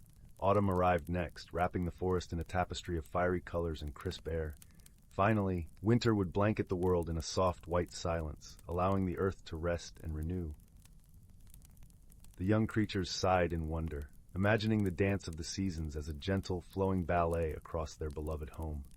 But, Fendrel cautioned, this balance is delicate. Each being in the forest must respect and contribute to it, for the dance to continue. Our actions, however small, ripple through the forest like a stone tossed into a still pond. Tilly, the hedgehog, spoke up, her voice as soft as a whisper. How can we help, Fendrel? What can we do to keep the balance? Fendrel smiled, his gaze warm and reassuring. By understanding our place and helping one another, when you share the fruits of the earth, you honor the bounty of summer. When you gather leaves and twigs for the winter, you respect the gifts of autumn. Each act of kindness, each moment of sharing, keeps the dance alive. Bramble the rabbit nodded thoughtfully. So, by living in harmony with each other and the seasons, we ensure the magic continues. Exactly, Fendrel replied, his voice like a gentle caress. And remember, the forest always listens. It sees the kindness in your hearts and rewards it with its own gifts. As Fendrel's tale came to an end, the sun began its slow descent, casting a golden glow over the forest. The creatures lingered, absorbing the serenity of the moment, feeling the interconnectedness of their world more deeply than ever before. The days turned to weeks, and the lessons of the season's dance wove themselves into the fabric of their lives. Each creature took to heart the wisdom of Fendrel's story, nurturing the balance of their world through simple acts of care and camaraderie. In time, the forest flourished, a vibrant testament to the power of harmony and the enduring magic that resided within its ancient boundaries. The creatures thrived, their lives an intricate tapestry of friendship and wisdom, woven together by the timeless dance of the seasons. And under the watchful gaze of the old fox, they knew that as long as they remembered the story of the season's dance, their beloved forest would always remain a haven of peace and enchantment. And so, as the moon rose high to sprinkle silver light over the tranquil landscape, the creatures nestled into their cozy dens, lulled to sleep by the soft whispers of the wind, carrying the promise of another beautiful day. Story 93. The Whispering Woods, a tale of friendship and magic. In the heart of the serene village of Elderglen, nestled amidst rolling hills and sparkling streams, there lay a secret known only to the children who dared to imagine beyond the mundane. Elderglen was a place where time seemed to amble along at its own gentle pace, where the air was always sweet with the scent of blooming wildflowers, and the hum of bees created a melody that lulled its inhabitants into tranquility. It was here, beneath the shade of the ancient oak trees, that a hidden world whispered its secrets to those who would listen. The village itself was a quaint tapestry of cobblestone paths, thatched roof cottages, and gardens bursting with marigolds and daisies. The people of Elderglen were simple folk, their lives intertwined with the rhythm of nature, celebrating harvests and moonlit nights with equal fervor. But it was the children, with their wide eyes and curious hearts, who held the key to the village's most enchanting secret, the Whispering Woods. The Whispering Woods bordered the northern edge of Elderglen, a dense forest that seemed to breathe with life.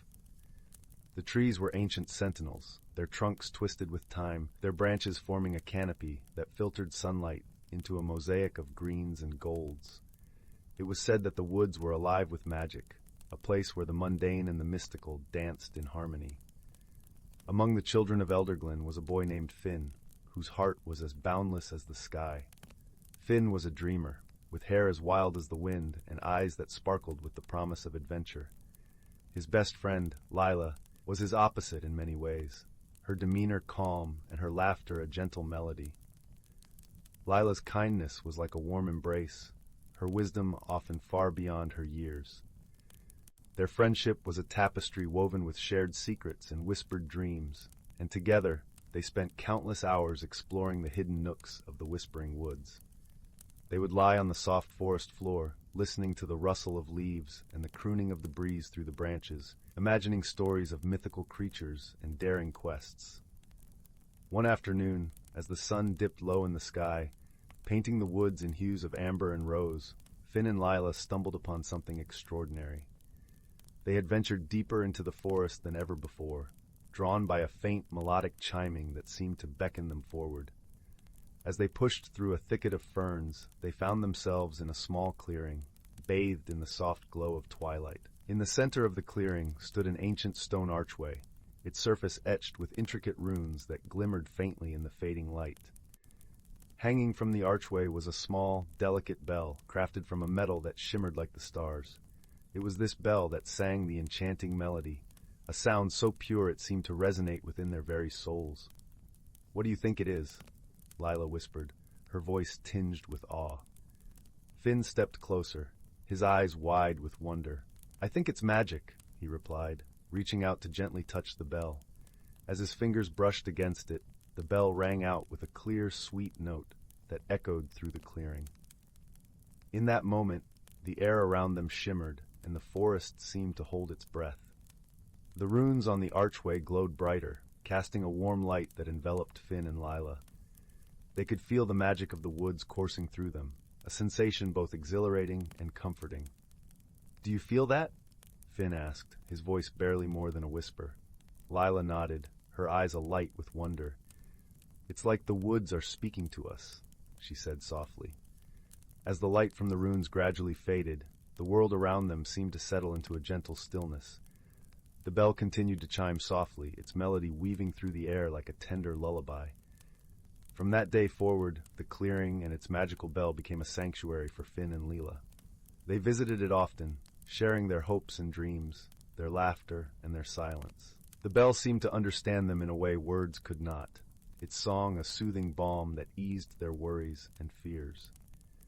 One crisp autumn morning, as the leaves turned to gold and crimson, Finn and Lila made their way to the clearing.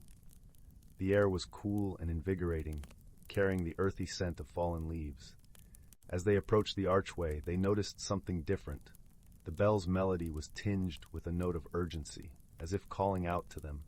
Curious and a little apprehensive, they hurried forward, their footsteps crunching on the carpet of leaves. As they reached the clearing, they saw that the runes on the archway were glowing brightly, casting a warm, inviting light. "What's happening?" Finn asked, his heart racing with a mixture of excitement and unease. Lila studied the archway, her brow furrowed in concentration. "I think the woods are trying to tell us something," she said thoughtfully. With a shared glance of determination, they stepped closer to the archway, feeling the familiar warmth of its magic enveloping them. The bell's song grew louder, its melody weaving around them like a protective embrace. Suddenly, the light from the runes flared brightly, and the world around them seemed to shift. They found themselves standing in a place both familiar and new, a hidden world within the whispering woods, a realm where magic was woven into the very fabric of existence. The air here was alive with energy, shimmering with colors that defied description. The trees were taller, their leaves sparkling with iridescent hues. Creatures of all shapes and sizes flitted through the branches, their eyes bright with curiosity and mischief. Finn and Lila stood in awe, their hearts swelling with the wonder of it all. They had stepped into a world where the impossible was possible, where dreams and reality intertwined. "This is incredible," Finn breathed, his eyes wide with amazement. Lila nodded, her gaze sweeping over the enchanted landscape. "It's like a dream come true," she said softly. As they explored this magical realm, they discovered a community of gentle, kind-hearted beings who called the woods their home. These creatures, known as the Elderglen fairies, were as old as the forest itself, guardians of its secrets and its magic. The fairies welcomed Finn and Lila with open arms, recognizing in them the same love for the woods that they themselves held dear. They shared stories of the forest's ancient history, tales of bravery and friendship, of challenges overcome through wisdom and compassion. Among the fairies was a wise elder named Thistledown, whose presence was as calming as the forest's embrace. Thistledown took a special interest in Finn and Lila, seeing in them the potential to become protectors of the Whispering Woods. "You have a rare gift," Thistledown told them one evening, as they sat beneath the branches of a great willow tree. "The woods have chosen you to be its guardians, to protect its magic, and share its secrets with those who would cherish it." Finn and Lila listened intently, their hearts swelling with pride and responsibility. They understood the importance of their newfound role, the trust that the woods had placed in them. Over time, they learned the ways of the forest, guided by the wisdom of the fairies and the magic of the woods themselves. They discovered how to listen to the whispers of the trees, to feel the pulse of the earth beneath their feet. They learned to see the beauty in every leaf and stone, to hear the music in the rustle of the breeze. Their friendship, too, deepened and grew, rooted in the shared bond of their magical journey. They learned to lean on each other, to draw strength from their differences and find comfort in their shared dreams. But as with all tales of magic and wonder, challenges arose that tested their resolve. One stormy night, as thunder rumbled through the sky and rain lashed against the trees, a dark shadow crept into the Whispering Woods, a shadow that threatened to unravel the very fabric of the enchanted realm. The shadow was a creature of malice, drawn to the forest's magic with a hunger that knew no bounds. It sought to consume the light and wonder of the woods, to turn it into a place of fear and darkness. The fairies were powerless against such a force, their magic unable to repel the creature's malevolent presence. It was then that Finn and Lila, guided by the bell's urgent song, stepped forward to protect the woods they loved. With the wisdom they had gained and the strength of their friendship, they devised a plan to confront the shadow. They knew that only by working together, by combining their unique gifts, could they hope to banish the darkness and restore the forest's light. The battle was fierce, the air crackling with energy as the shadow writhed and howled in defiance. But Finn and Lila stood strong, their hearts united in purpose, their determination unwavering. With each step they took, the forest rallied around them, lending its magic to their cause. The trees whispered words of encouragement, the fairies sang songs of hope, and the bell's melody wove through it all, a beacon of light in the darkness. In the end, it was not brute strength that vanquished the shadow, but the power of their friendship and the love they held for the Whispering Woods. As the first light of dawn broke through the clouds, the shadow dissolved into nothingness, leaving the forest bathed in a golden glow. The woods sighed with relief, its magic restored, its beauty undimmed. The fairies rejoiced, their songs filling the air with joy and gratitude. And Finn and Lila, though weary from their ordeal, felt a deep sense of fulfillment, a knowledge that they had done something truly meaningful. From that day forward, they continued to protect the Whispering Woods, their bond with the forest and its inhabitants unbreakable. They shared their story with the villagers of Elderglen, inviting those with open hearts to discover the magic that lay hidden within the woods. As the years passed, Finn and Lila grew into wise and gentle souls, their lives intertwined with the rhythms of the forest. They carried with them the lessons of their journey, the importance of friendship, the power of love, and the magic that could be found in the most unexpected of places. And so, the Whispering Woods remained a place of enchantment, a haven for dreamers and believers, its secrets whispered on the breeze for those who dared to listen. And Finn and Lila, the guardians of its magic, stood watch over it all, their hearts forever entwined with the forest they called home. In the cozy glow of the village hearths, where stories were told and dreams took flight, the tale of Finn and Lila and the Whispering Woods lived on, a gentle reminder that in the heart of nature, true magic could always be found. Story 94. Story 95. Story 96. Story 97. Story 98. Story 99. Once upon a time, nestled between the rolling hills and whispering woods, lay the quaint village of Bramblebrook. It was a place where the morning sun kissed the rooftops with gentle warmth, and the evening breeze carried the sweet scent of blooming honeysuckle. The villagers were a close-knit bunch, their lives intertwined like the ivy that clung to the stone cottages. In this serene corner of the world, magic was spoken of in hushed tones, a relic of old tales and distant memories. In a small cottage at the edge of the village lived a young girl named Leora. With hair the color of autumn leaves and eyes as bright as the summer sky, Leora was known for her curious spirit and kind heart. Her days were spent exploring the fields and forests that surrounded Bramblebrook, her laughter echoing through the trees like a melody carried on the wind.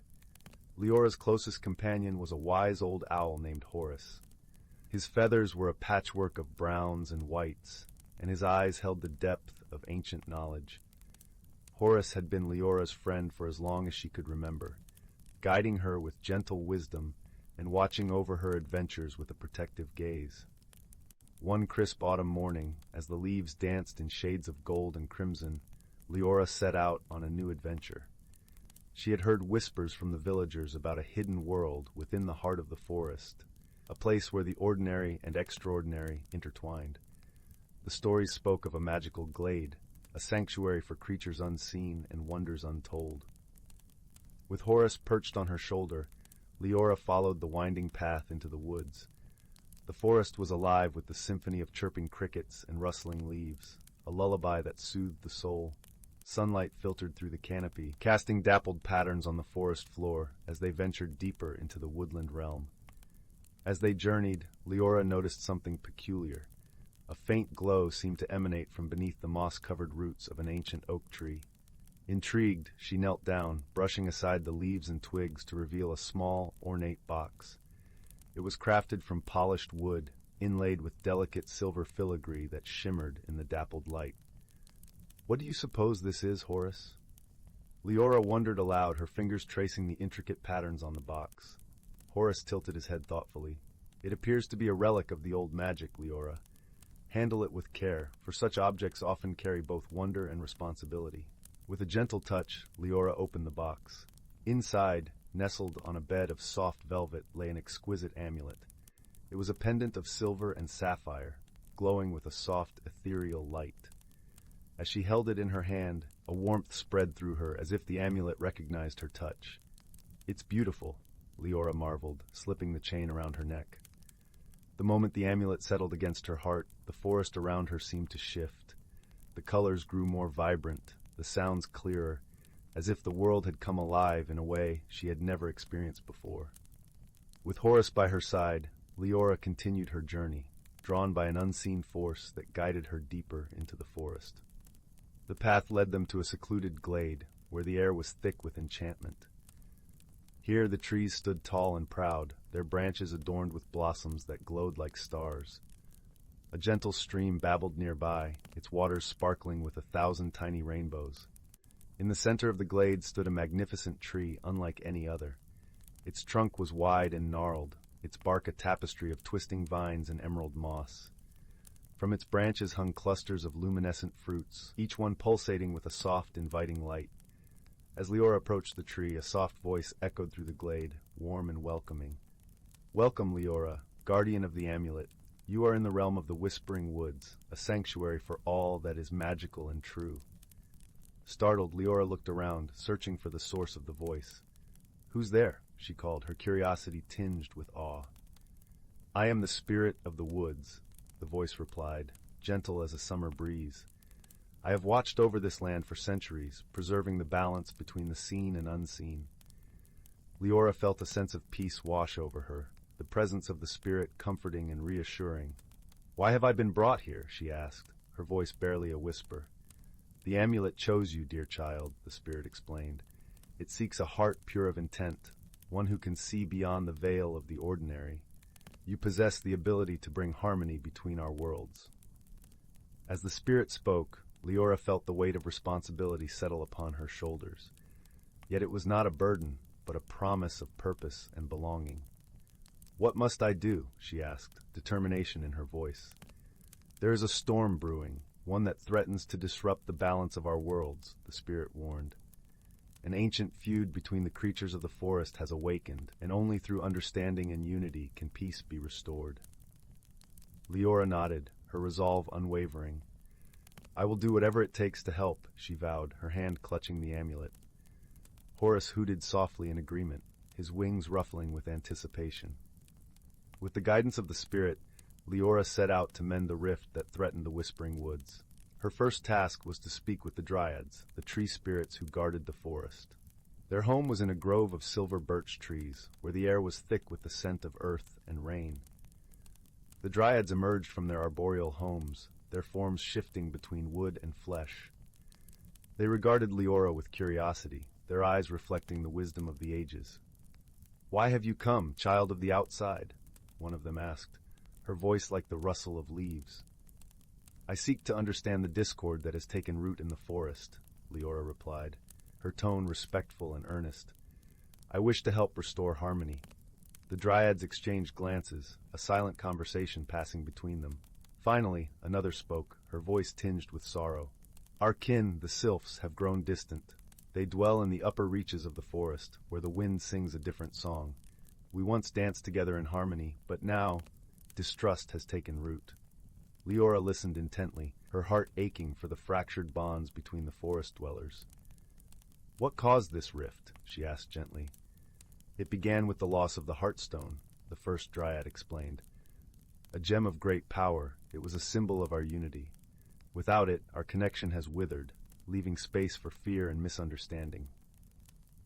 Leora thanked the Dryads for their honesty and promised to seek out the Sylphs. As she and Horus continued their journey, she pondered the wisdom in the Dryads' words. She understood that the Heartstone was more than a mere object. It was a representation of the unity and trust that bound the forest together. The path to the Sylphs' domain was steep and winding, leading them to the treetops where the air was crisp and the sky stretched wide. The Sylphs, ethereal and graceful, greeted Leora with wary curiosity. Their translucent wings shimmered in the sunlight, casting iridescent shadows on the leaves. "What brings you to our realm, earthbound one of the Sylphs inquired, her voice melodic and airy. "I come seeking understanding and reconciliation," Leora answered, her gaze steady and sincere. "The Dryad spoke of the lost Heartstone and the rift it has caused. I wish to help bridge the divide." The Sylphs exchanged looks, their expressions a mixture of hope and skepticism. Finally, a Sylph with wings the color of twilight spoke. "The Heartstone was entrusted to the care of both our kin. It vanished one stormy night, leaving only whispers of betrayal in its wake." Leora listened carefully, her mind piecing together the fragmented story. "I believe the Heartstone still exists, hidden away, waiting for the right moment to be found," she mused aloud. "Perhaps it lies in a place where both worlds touch, yet remain separate." The Sylphs considered her words, their gazes softening. "If you can find the Heartstone, perhaps the wounds can begin to heal," the twilight-winged Sylph agreed, hope flickering in her eyes. With a promise to return, Leora left the Sylphs' domain, her mind racing with possibilities. The amulet around her neck pulsed with a gentle warmth, guiding her thoughts like a beacon in the night. She realized that the Heartstone's hiding place must be at the confluence of the two realms, where the magic of the forest and the world beyond intertwined. Determined to find the Heartstone, Leora retraced her steps to the enchanted glade. As she approached the magnificent tree at its center, she felt the amulet's warmth intensify, the sapphire glow resonating with the energy of the glade. Leora knelt before the ancient tree, her fingers brushing the soft earth. "Spirit of the woods," she called softly, her voice a gentle plea. "Guide me to the Heartstone, so that I may help restore the harmony that has been lost." The spirit's voice answered, a soothing presence that enveloped her like a warm embrace. "The Heartstone lies within, child. It is a part of the forest, yet hidden from sight.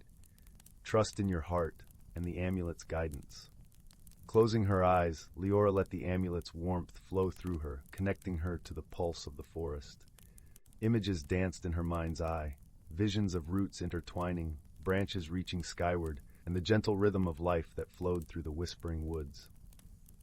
With newfound clarity, Leora rose and approached the tree once more. Her hands moved with a purpose not entirely her own, guided by the amulet's magic.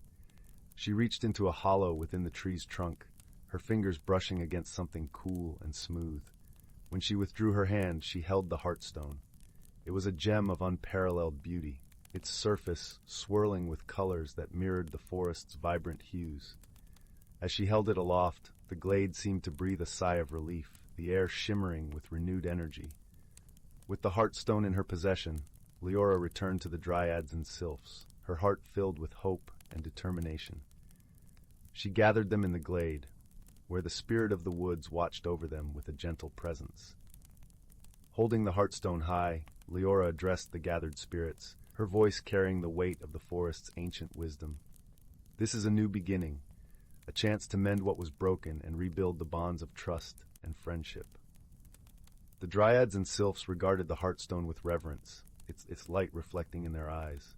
Slowly, tentatively, they began to approach one another, their hands reaching out in gestures of reconciliation. As they joined hands, the heartstone blazed with a brilliant light, its magic weaving through the forest like a gentle breeze. Leora watched as the bonds of friendship and unity were reformed, a tapestry of harmony that enveloped the whispering woods. In that moment, Leora understood the true power of the amulet and the heartstone. It was not the objects themselves, but the connections they represented, the trust, understanding, and love that bound the creatures of the forest together. With the rift healed and harmony restored, Leora bid farewell to the dryads and sylphs, her heart light with the knowledge that she had played a part in preserving the magic of the whispering woods. Horus flapped his wings in approval, his eyes twinkling with pride. As they made their way back to Bramblebrook, Leora felt a deep sense of peace. The village was bathed in the warm glow of twilight, the stars beginning to twinkle in the vast sky above. She knew that the magic of the forest would always be a part of her, a reminder of the power of friendship and understanding. That night, as Leora lay in her cozy bed, the amulet resting on her bedside table, she drifted into a peaceful sleep. Her dreams were filled with visions of the whispering woods, the gentle rustle of leaves, and the soft, comforting presence of the spirit. And so, the story of Leora and the Whispering Woods became a cherished tale in the village of Bramblebrook, a reminder that even in the simplest of places, magic could be found in the hearts of those who believed in the power of friendship and the beauty of the world around them. In a lush and verdant valley kissed by the gentle glow of twilight, nestled amongst rolling hills and whispering streams, lay the village of Bramblebrook. It was a place untouched by the rush of the outside world, where the air was perpetually sweet with the scent of honeysuckle and lavender. The cobblestone paths wound gracefully between quaint, thatched-roof cottages, each adorned with vibrant flower boxes overflowing with blooms of every imaginable hue. The heart of Bramblebrook was its market square, a lively yet serene hub where villagers gathered to exchange goods, stories, and laughter. In the center stood a grand old oak tree, its branches stretching wide, offering shade and a sense of timelessness. Beneath this ancient tree sat an equally ancient bench, worn smooth by countless tales told and secrets shared.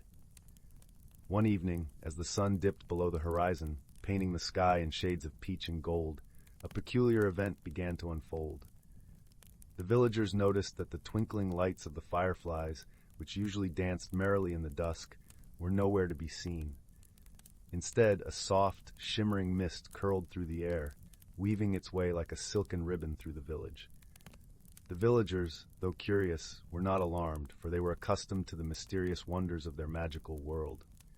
However, the absence of the fireflies was indeed unusual, and so they turned to their beloved friend and guide, an elderly woman named Anwen, known for her wisdom and gentle spirit. Anwen lived in a cozy cottage at the edge of the village, surrounded by a garden brimming with herbs and wildflowers. Her presence was as calming as a lullaby, and her eyes twinkled with the knowledge of 1,000 stars. The villagers approached her with their concerns, and she listened intently, nodding as they spoke. "It seems we have a little mystery on our hands," Anwen said with a soft chuckle, her voice like the rustle of leaves. "Fear not, for mysteries are like puzzles, and every puzzle has its pieces." Intrigued, a small group of villagers offered to assist Anwen in uncovering the puzzle's solution. Among them was a young boy named Finn, whose curiosity was as boundless as the sky, and a thoughtful girl named Isla, who had a knack for noticing the smallest of details. Together, they formed a merry band, ready to explore the strange happenings. Onwin suggested they begin their exploration at the edge of the village, where the forest of Eldergrove began. Eldergrove was a magical place, home to many wondrous creatures, some known and some yet to be discovered. As the group made their way into the forest, the air filled with the soft sounds of crickets chirping and leaves whispering secrets.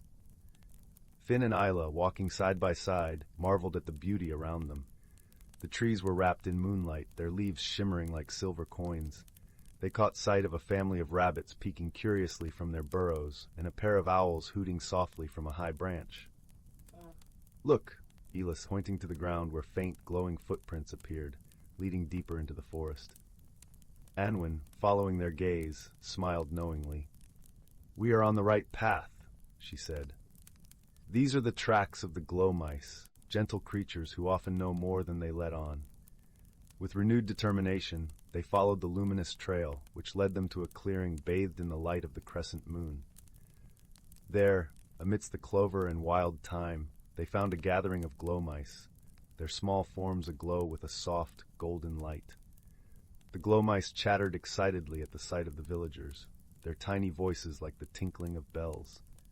Anwin knelt down, her gentle presence calming the creatures, and asked them about the missing fireflies. The leader of the glow mice, a wise old creature with whiskers as white as snow, stepped forward. "The fireflies have taken shelter in the Whispering Cavern," he explained, drawn by a strange song that echoes through the night. "A song?" Finn echoed, his eyes wide with wonder. "What kind of song?" "It is a melody both beautiful and enchanting," the glow mouse replied. "But it is not of this world, and it unsettles the fireflies, drawing them away from their dance." The group thanked the glow mice for their help and set off towards the Whispering Cavern, a place known for its echoes and mysterious acoustics. As they approached, the air grew cooler, and the sound of the strange melody reached their ears, a haunting yet lovely tune that seemed to weave its way into their very souls. At the entrance of the cavern, they paused, listening intently. The song was indeed captivating, like the gentle lapping of waves upon a shore, and it seemed to come from deep within the heart of the earth. Onwin, ever wise, suggested they proceed with care. "Let us find the source of this melody," she said, "for it may hold the key to our mystery." With lanterns casting warm pools of light, they ventured into the cavern. The walls glimmered with crystals, capturing the light and reflecting it in a dazzling display. The melody grew stronger, guiding them deeper, until they reached a vast chamber where a small, luminous pool lay at its center. Hovering above the pool was a creature unlike any they had ever seen, a spirit of the water, its form shifting like liquid moonlight. It sang softly, its voice the very essence of tranquility. The spirit noticed the villagers and paused, its song fading into silence. "Welcome, kind travelers," it spoke, its voice echoing softly. "I did not mean to trouble the fireflies. I sang to remember my home, far beyond the stars." Anwin stepped forward, her heart full of compassion. "We understand," she said gently. "Perhaps you might share your song with the world above, where all can hear and join in your melody." The spirit considered her words, its form shimmering with thought. "That would be lovely," it replied at last, "to sing under the open sky, where the moon and stars can hear my song." With the villagers' encouragement, the spirit rose from the pool, its song swelling once more, this time with joy and gratitude. Together, they returned to the village, where the spirit's melody filled the air, a harmonious blend with the night. The fireflies, drawn by the new harmony, returned to their dance, their lights twinkling like stars fallen to earth. The villagers gathered in the market square, their hearts lifted by the beauty of the night.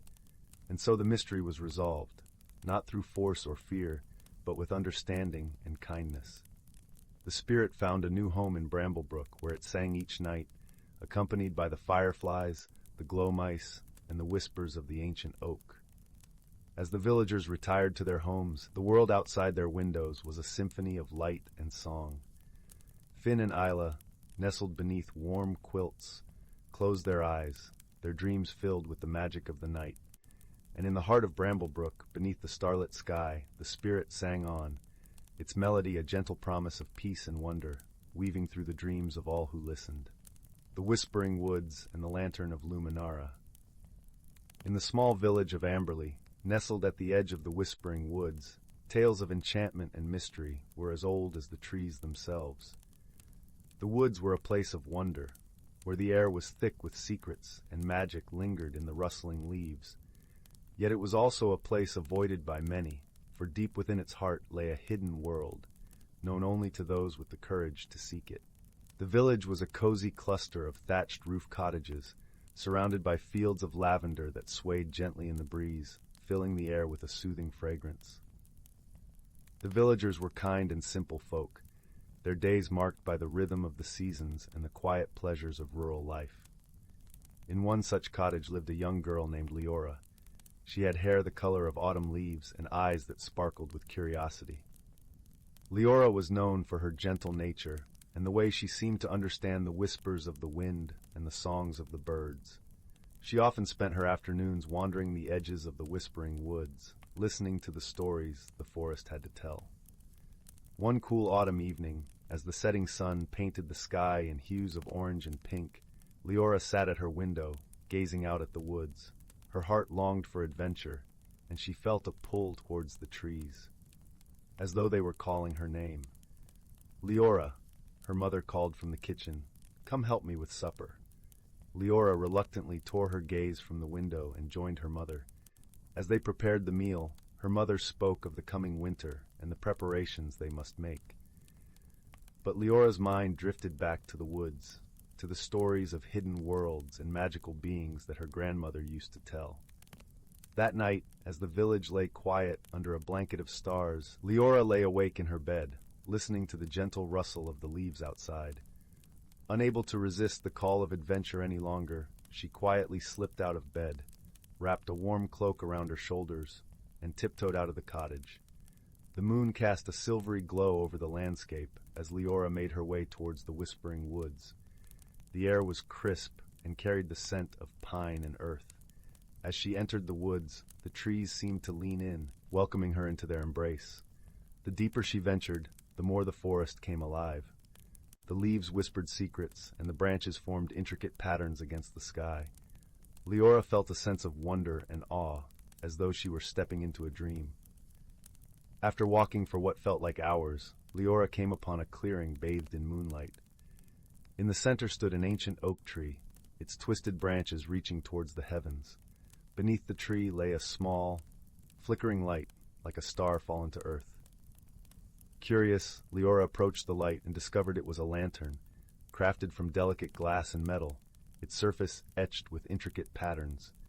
The lantern glowed with a soft, warm light that seemed to pulse with life. As she reached out to touch it, a voice, gentle and melodic, echoed through the clearing. "The Lantern of Luminara," it said, "a beacon for those who seek the hidden world." Leora looked around, but saw no one. "Who are you?" she asked, her voice barely a whisper. The voice replied, "I am the spirit of the forest, and I have watched over these woods for centuries. The lantern is a gift for those with pure hearts and the courage to seek the truth." Leora felt a thrill of excitement mixed with apprehension.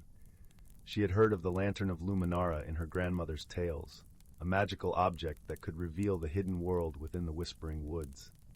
"Will you accept the lantern and embark on a journey of discovery?" the voice asked. Leora nodded, her heart pounding with anticipation. "Yes, I will." As she lifted the lantern, its light grew brighter, illuminating the clearing with a warm, golden glow. The air shimmered, and the world around her seemed to shift and change. The trees swayed gently, their leaves whispering secrets in a language she couldn't quite understand. With the lantern in hand, Leora began her journey deeper into the woods. The path before her was bathed in light, and she felt a sense of peace and purpose guiding her steps. As she walked, Leora encountered creatures she had only heard of in stories. A family of fireflies danced around her, their tiny lights twinkling like stars. A wise old owl perched on a branch, its eyes gleaming with wisdom. And a gentle deer with antlers like branches nodded in greeting as she passed. Each encounter filled her with a sense of wonder and belonging, as though she were part of a world she had always known in her heart.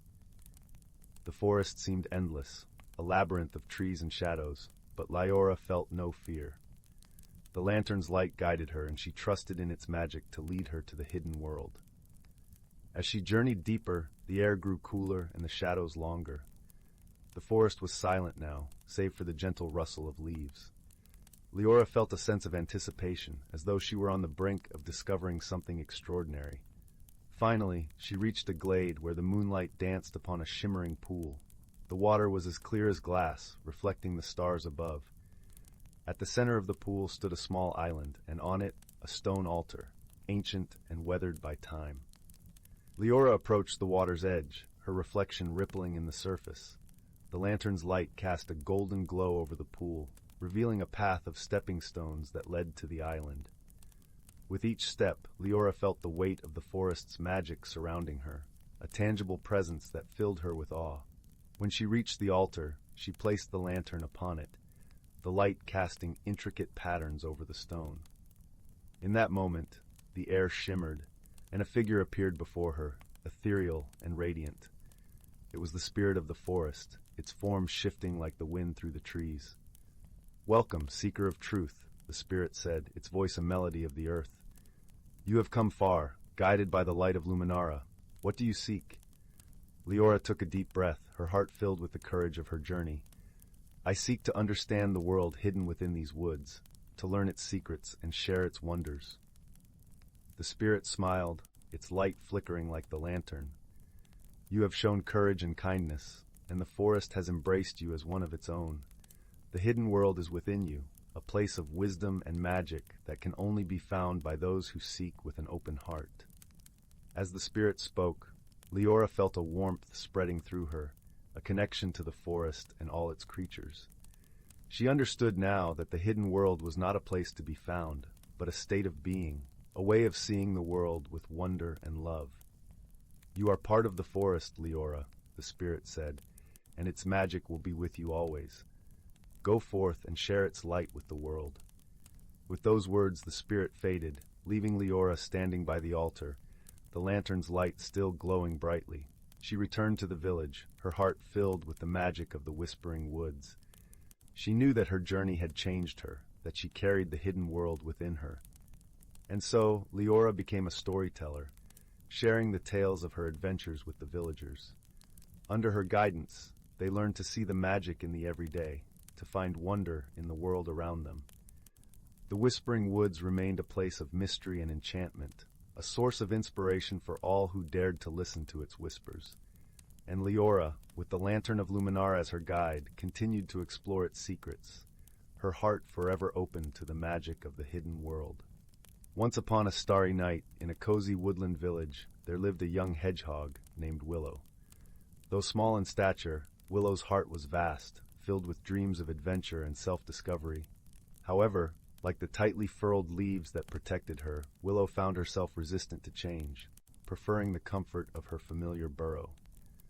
One crisp autumn morning, Willow awoke to find her world transformed. The once vibrant forest now slumbered under a blanket of golden leaves, and a chill wind whispered of winter's approach. Willow shivered, her quills prickling with apprehension. How could she embrace this new season when every fiber of her being longed for the warmth of summer? As Willow ventured forth in search of sustenance, she encountered her dear friend, Oakley, a wise old oak tree whose branches had weathered countless seasons. "Greetings, little one," Oakley rumbled, his deep voice like the creaking of ancient wood. "I sense your unease with the changing tides." Willow nodded, her eyes downcast. "Everything feels so different, so unfamiliar. I fear I am ill-equipped to handle such upheaval." Oakley chuckled, a sound like rustling leaves. "My dear Willow, change is the natural order of life. Just as the forest sheds its vibrant cloak each autumn, only to be reborn in spring's verdant embrace, so too must we embrace the cycles of growth and renewal." Sensing Willow's skepticism, Oakley gestured towards a nearby clearing with a gnarled branch. "Behold the beauty of transformation," he whispered. In the heart of the clearing stood a magnificent weeping willow tree, its slender branches adorned with delicate, crystal-like leaves that shimmered in the morning light. As Willow drew nearer, she gasped in wonder, for the leaves seemed to emanate a soft, ethereal glow, casting prismatic patterns upon the forest floor. "This is no ordinary tree," Oakley explained. "It is a manifestation of the magic that courses through our woodland realm, a living embodiment of the cycle of renewal. Each autumn, as the leaves turn to crystal, they capture the essence of the changing season, only to melt away come spring, replenishing the earth with their life-giving energy." Willow's eyes widened with childlike wonder as she beheld the crystalline splendor. In that moment, she felt a profound connection to the weeping willow, as if its roots had entwined with her very soul. Over the following weeks, Willow found herself drawn to the willow's enchanting presence, marveling at the ever-changing patterns cast by its luminous leaves. As winter's icy grip tightened upon the forest, Willow's once prickly nature softened, and she began to embrace the beauty of each season's unique gifts. One frosty night, as Willow huddled beneath the willow's crystalline canopy, she was joined by her friends, Oakley, the wise old oak, Flutter, a kind-hearted butterfly, and Burrow, a loyal rabbit with a penchant for cozy nooks. Together they shared stories and laughter, their bonds strengthened by the willow's nurturing embrace. As the first blush of spring crept over the horizon, Willow witnessed a miraculous transformation. The once crystalline leaves began to melt, their radiant droplets seeping into the earth, nourishing the slumbering seeds that would soon burst forth in a riot of new life. In that moment, Willow understood the profound truth Oakley had imparted, that change, though often daunting, was an essential part of growth and renewal. Just as the willow shed its crystalline cloak to nurture new beginnings, so too must Willow embrace the cycles of her own life, shedding her fears and insecurities to make way for the boundless potential within. From that day forth, Willow greeted each season with open arms, her heart filled with gratitude for the enduring magic of the woodland realm. And though the weeping willow's crystalline leaves would return with the autumn chill, Willow knew that within her burned an eternal flame, the inextinguishable light of hope, resilience, and the courage to embrace life's ever-changing tapestry. In the vast expanse of the cosmos, where stars shimmered like scattered diamonds across a velvet sky, lay a vibrant planet called Verdantia. Known for its lush, emerald landscapes and gentle rolling hills, Verdantia was home to the Verdantii, a race of beings with skin that mirrored the deep green of their surroundings.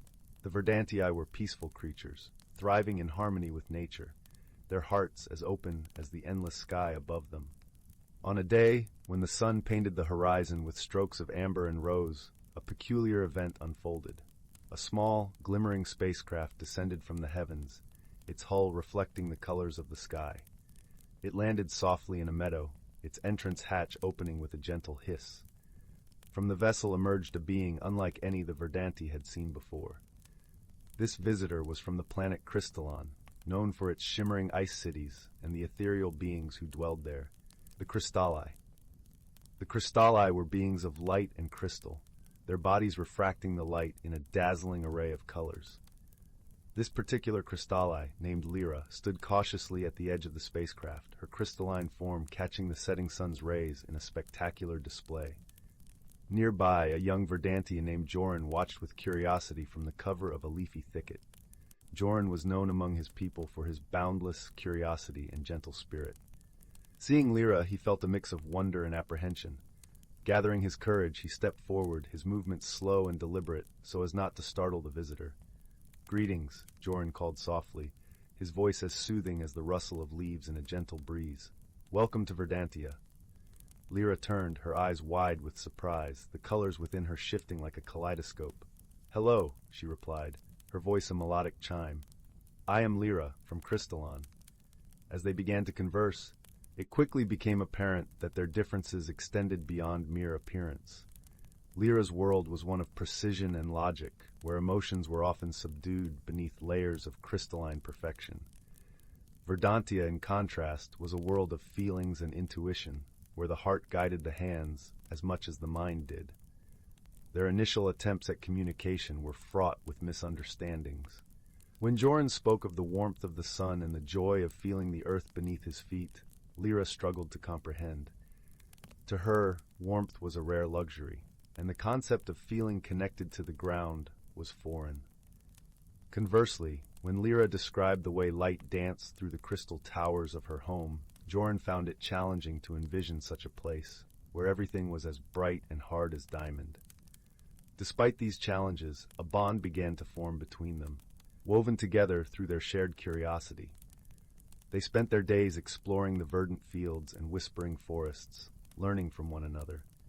Joran taught Lyra to appreciate the simple joys of a sunlit morning and the rustling symphony of leaves.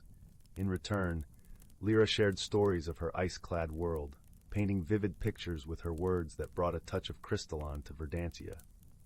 One afternoon, as they wandered through a meadow awash in wildflowers, a sudden storm rolled in from the distant mountains. The sky turned a deep, stormy gray, and rain began to fall in heavy sheets. The wind howled, bending the trees and sending ripples across the fields. Joran, accustomed to such weather, found shelter beneath a great, spreading tree. He beckoned to Lyra, who hesitated, her crystalline form not built to withstand the force of the storm. Seeing her reluctance, Joran reached out, offering his hand. "Trust me," he said, his eyes warm with reassurance. With a flicker of uncertainty, Lyra took his hand, and together they made their way to the shelter of the tree. There, as rain drummed a steady rhythm on the leaves above, Joran shared stories of storms past, of how they would pass and leave the world renewed and vibrant. Lyra listened, feeling the warmth of his words seep into her being. In that moment, she understood something new, the strength that came from sharing burdens, the comfort of companionship. It was a lesson her world had never taught her, but one that Verdantia offered freely. As the storm subsided and the sun broke through the clouds, painting the world in shades of gold and silver, Joran and Lyra emerged from their shelter. The air was fresh and crisp, carrying the scent of rain-kissed earth. Together, they walked through the glistening meadow, their steps in harmony. In the days that followed, their friendship deepened. They learned to see beyond their differences, finding strength in their diversity. Joran marveled at Lyra's ability to bring light into the darkest of places, while Lyra cherished Joran's endless capacity for wonder and his unwavering kindness. Through shared challenges and moments of mutual support, they discovered the true meaning of friendship, a bond that transcended worlds and differences, a connection that was as enduring as the stars themselves. And so, in the heart of the cosmos, under the vast canopy of the universe, a Verdantia and a Crystali stood side by side, their friendship a testament to the power of understanding and the beauty of embracing the unknown. Together, they learned that while they came from different worlds, their hearts beat in harmony, united by a shared journey and the discovery of a friendship that would last a lifetime.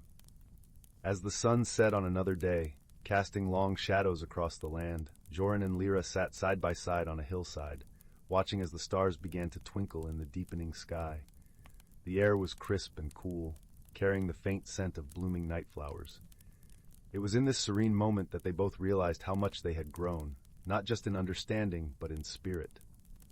"Joran," Lyra began, her voice a gentle melody in the quiet evening, "I never imagined I would find such warmth and acceptance so far from home. You've taught me that there's so much more to the universe than I ever knew." Joran smiled, his eyes reflecting the starlight. "And you've shown me the beauty in things I've never seen, Lyra. Our worlds may be different, but our hearts are not." They sat in companionable silence for a while, watching the stars dance across the sky. It was a silence filled with unspoken words and shared understanding, a testament to the bond they had forged. In time, Lyra knew she would have to return to Crystalon. Her people would be waiting, eager to hear tales of her journey. But she also knew that part of her heart would remain on Verdantia, among the gentle hills and the friends she had found. When the day came for her departure, Joran accompanied her to the spacecraft, the grass whispering beneath their feet. At the threshold of the ship, they paused, a bittersweet moment hanging in the air. "Promise you'll come back," Joran said, his voice a mix of hope and longing. Lyra nodded, her eyes bright with emotion. "I will, Joran, and until then, I'll carry the warmth of Verdantia with me." With a final embrace, Lyra stepped into the ship, the hatch closing behind her with a soft hum. As the spacecraft lifted into the sky, Joran watched, his heart full of gratitude for the friendship that had enriched his life. And so, Beneath the endless stars, a promise was made, a promise of return, of continued friendship, and of the enduring bond between two unlikely companions from different worlds. As the spacecraft disappeared into the heavens, Joran knew that no matter the distance, their friendship would remain a guiding light, as constant and as brilliant as the stars above. For in the vast tapestry of the universe, there are no strangers, only friends yet to be met, and journeys yet to be shared. And it was this understanding that would lead Lyra and Joran back to one another, time and time again, across the stars and through the ages. Title: The Secret of the Whispering Woods. In the tranquil village of Valenwood, nestled at the edge of the Whispering Woods, there lived a girl named Leora. The village was a serene tapestry of cobblestone paths, thatched cottages, and fields that stretched endlessly beneath a sky that seemed to cradle the sun. It was a place where time meandered like the gentle brook that wound its way through the village, bringing with it stories of the forest's ancient mysteries. Leora was known among the villagers for her curious spirit and her kindness that warmed even the coldest of hearts. Her days were spent exploring the woods, where the trees whispered secrets through their rustling leaves. These woods were rumored to be enchanted, a place where the ordinary world met the extraordinary. One crisp autumn morning, as the sun painted the forest with golden light, Leora set out on one of her usual adventures. The air was filled with the scent of pine and earth, and the ground crunched softly beneath her boots. She wore a cloak the color of twilight, its hood pulled up against the chill, and carried with her a small leather satchel, a gift from her grandmother who had told her stories of the forest's magic. As she wandered deeper into the woods, following a path that seemed to call her name, she stumbled upon something unusual. Beneath a sprawling oak tree, shrouded in a cascade of amber leaves, lay an object that glimmered faintly in the morning light.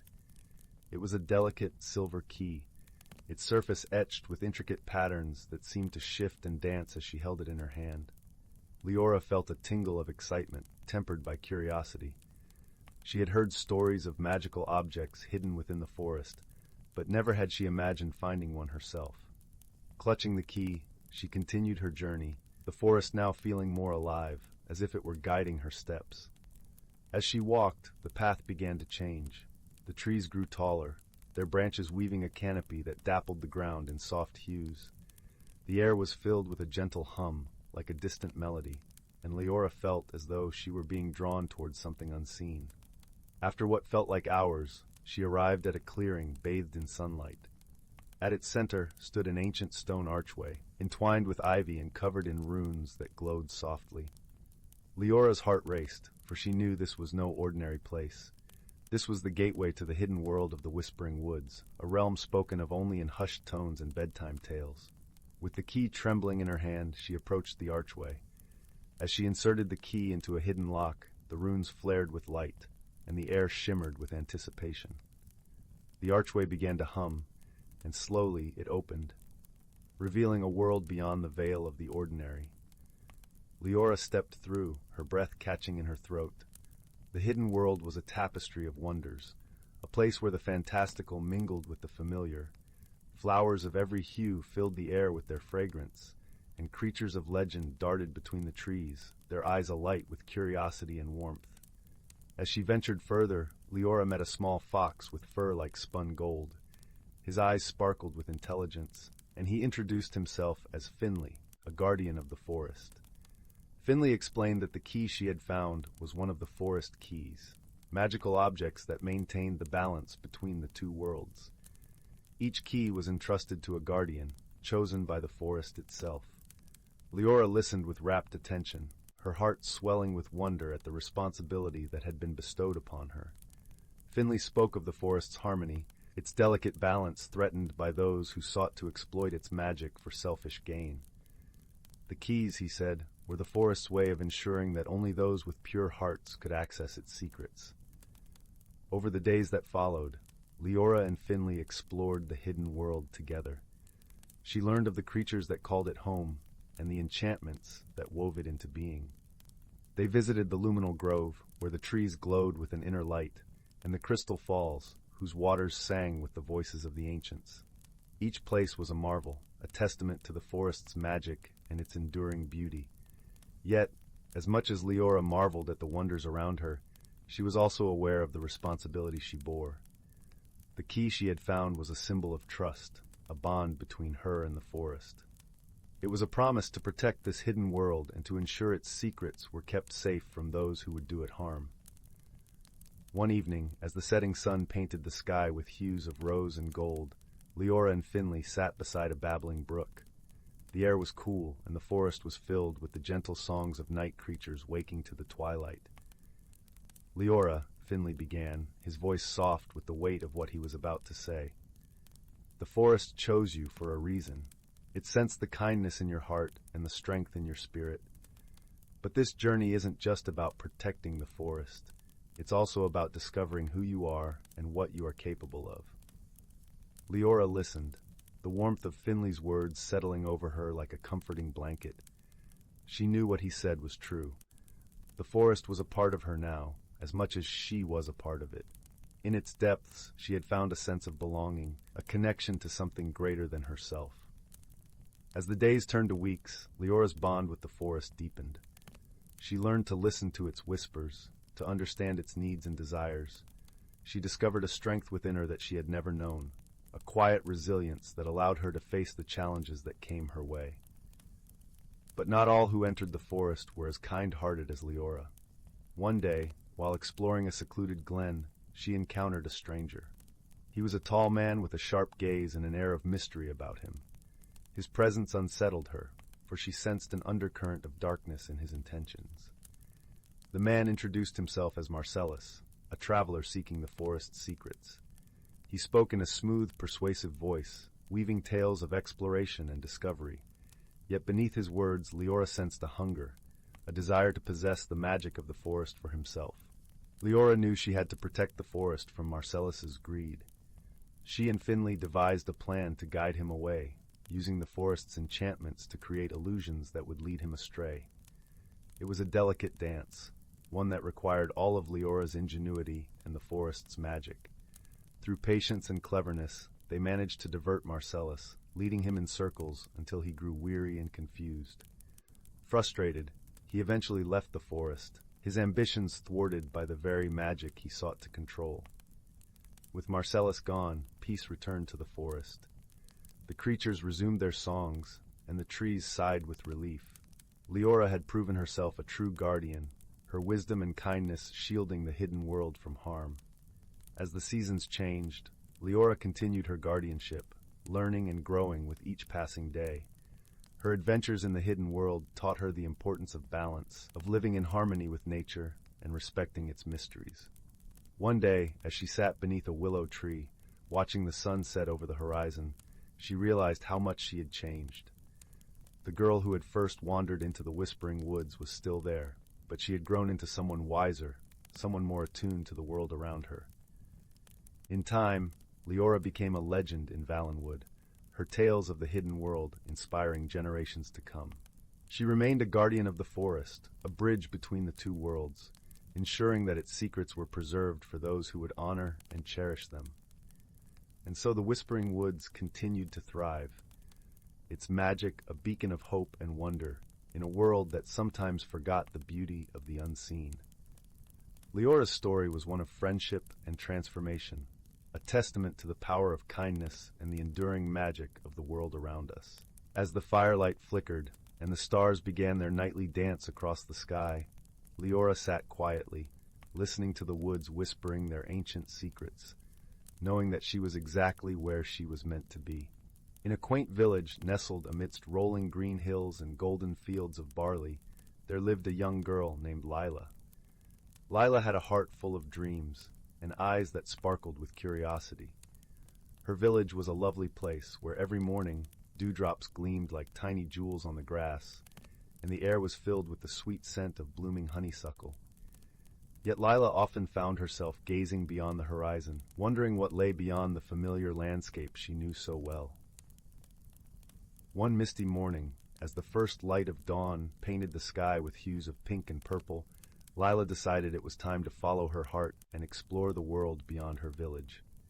Clad in a cozy cloak of deep blue, She set off down the winding path that led through the whispering woods, carrying nothing but a small satchel filled with fresh bread and a flask of warm tea. The path led her into the heart of the forest, where sunlight filtered through the thick canopy above, casting dappled patterns on the forest floor. The air was cool and filled with the gentle rustling of leaves and the distant melody of a brook. As Lila walked, she marveled at the towering trees, their trunks covered in soft emerald moss, and the delicate wildflowers that lined the path, their petals glistening with dew. As she ventured deeper into the woods, Lila came upon a clearing bathed in sunlight, where a peculiar sight greeted her eyes. It was a grove of trees unlike any she had ever seen. Their bark shimmered like silver, and their leaves were the color of a summer sky. At the center of the grove stood a magnificent tree, its branches stretching wide and high, adorned with luminescent fruit that glowed softly like lanterns in the twilight. Drawn by an irresistible curiosity, Lila approached the tree. As she neared, she noticed a small, gentle creature nestled among the roots. It was a creature of wonder, with soft, iridescent fur that shifted colors like a rainbow, and eyes as bright as stars. It looked up at Lila with a friendly smile and spoke in a voice as soothing as a lullaby. "Welcome, dear traveler," the creature said. "I am the keeper of the grove, and these trees have stood here since time began. Few have ventured here, and fewer still have returned with tales of their journey." Lila felt a sense of peace wash over her as she listened to the creature's words. She sat beside it, sharing her bread and tea, and told it of her village and her longing to explore the world. The keeper listened intently, nodding with understanding. "You have a brave heart, Lila," it said kindly. "To seek the unknown is to embrace the beauty of life itself. This grove holds many secrets and wonders, and I sense it has much to teach you."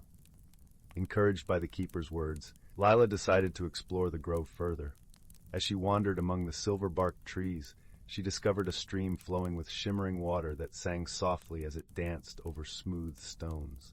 She dipped her fingers into the water, feeling its cool caress, and noticed tiny, glowing fish darting playfully beneath the surface. Continuing her exploration, Lila came upon a small hill crowned with wildflowers. As she climbed to the top, she was greeted by a breathtaking view. The grove stretched out below her, a sea of silver and blue, with the great tree at its heart. Beyond the grove, the forest continued, a tapestry of greens and browns, and in the distance she glimpsed the peaks of mist-shrouded mountains. Feeling a newfound sense of courage and wonder, Lila descended the hill and returned to the keeper. She found it waiting with a gentle smile, its eyes filled with warmth and wisdom. "You have discovered much today, Lila," the keeper said. "But remember, the true journey is not in what you see, but in what you learn and how you grow." Lila nodded, understanding the truth in the keeper's words. She realized that her adventure had not only shown her the beauty of the world, but had also revealed her own strength and courage. She thanked the keeper for its guidance and friendship, promising to cherish the lessons she had learned. As the sun began to set, casting a golden glow over the grove, Lila knew it was time to return home. She walked back through the whispering woods, her heart light and her spirit filled with joy. She carried with her the memory of the enchanting grove and the kindness of its gentle keeper, knowing that she would forever be a part of its magic. When Lila finally returned to her village, the stars were twinkling in the night sky. She was greeted by the familiar sight of warm lights glowing in the windows of her home and the comforting sounds of her family's laughter. As she settled into her cozy bed, she felt a deep sense of peace and contentment, knowing that her world was now a little bit larger and her heart a little bit braver. And so, Lila drifted into a gentle, restful sleep, dreaming of silver trees and glowing fruit, of shimmering streams and starry-eyed creatures, and of all the adventures yet to come. For she knew that the world was full of wonders, and she was ready to explore them all, one step at a time. Once upon a time, in a forest as old as the mountains themselves, a world of wonder unfolded with each changing season. Here, the boundaries between the natural and the mystical blurred, revealing secrets known only to those who walked the ancient paths with open eyes and open hearts. As winter's icy grip loosened and the first tender buds emerged, a hush fell over the woodland. Deep within the hollow of a gnarled oak, a family of dormice stirred from their slumber, their whiskers twitching with anticipation. For it was in this sacred time of rebirth that the forest's most cherished rite took place. On the first night of the vernal equinox, when day and night stood in perfect balance, the dormice elders would gather the young ones close and share the ancient tales. Tales of the Great Spirit who breathed life into the forest, weaving its intricate tapestry of flora and fauna into a harmonious whole. As the elders spoke, their words carried the weight of generations past, echoing through the trees like whispers on the wind. They told of the delicate dance between all living things, each playing its part in maintaining the balance that sustained the forest's vibrant beauty. The young dormice listened raptly, their eyes wide with wonder, as the elders described the magic that flowed through the woodland's veins. How the first spring rain carried the rejuvenating essence of renewal, nourishing the earth and coaxing forth a symphony of new life. They learned of the dryads, graceful tree spirits who tended the ancient boughs, their laughter like tinkling bells as they danced among the budding leaves, and of the sprites who rode the gentle breezes, trailing stardust in their wake, whispering secrets to those who knew how to listen. As the seasons turned, each brought its own enchantments. In summer, when the forest basked in the golden warmth of endless days, the elders told of the playful nymphs who frolicked in sun-dappled glades, their joyous laughter echoing through the canopy. They spoke of the wise old oak who stood as a guardian, its roots delving deep into the earth, drawing strength from the ancient stones below, and of the hidden groves where otherworldly creatures gathered on moonlit nights to dance and sing, their voices weaving intricate melodies that stirred the very soul. When autumn's vibrant cloak adorned the trees, the elders wove tales of the mighty stag who led his herd through the rustling leaves, his antlers a crown of majesty. They told of the crones who tended the sacred fires, their gnarled hands deftly coaxing forth the glowing embers that would nurture the forest through the long, cold nights ahead. And as winter's crystalline embrace descended once more, the elders would speak of the great bear who slumbered in his den, dreaming of the spring to come, of the silent sentinels who kept vigil over the frozen landscape, their boughs laden with pristine snow, awaiting the cycle's renewal. Through it all, the young dormice learned that the forest's true magic lay not in any singular wonder, but in the intricate tapestry that bound all life together. They understood that each creature, cata plant, cata stone and stream played its part in maintaining the delicate equilibrium that had endured for eons. And so, as the ancient tales concluded and the first pale rays of dawn filtered through the canopy, the dormice elders would smile knowingly. For they knew that the wisdom they had imparted would echo through the generations to come, ensuring that the forest's secrets would never be forgotten, and its magic would endure forever. The Whispering Leaf. In the heart of a quaint little village named Willowbrook, where the houses seemed to tiptoe around a crystal-clear stream, there lay a secret that only the most observant of souls could discover. The village was nestled between rolling hills that wore mantles of wildflowers in spring and donned cloaks of snow in winter. The air was always perfumed with the scent of pine and fresh earth, a comforting aroma that enveloped the villagers like a warm embrace. It was here that young Maya, a curious girl with twinkling eyes and a heart as vast as the sky, spent her days exploring the world around her. She was the kind of child who believed that every rock, every tree, and every whisper of the wind held a story waiting to be told. Her best friend was a sprightly squirrel named Pip, whose fur was the color of toasted almonds, and who followed Maya wherever her adventures led.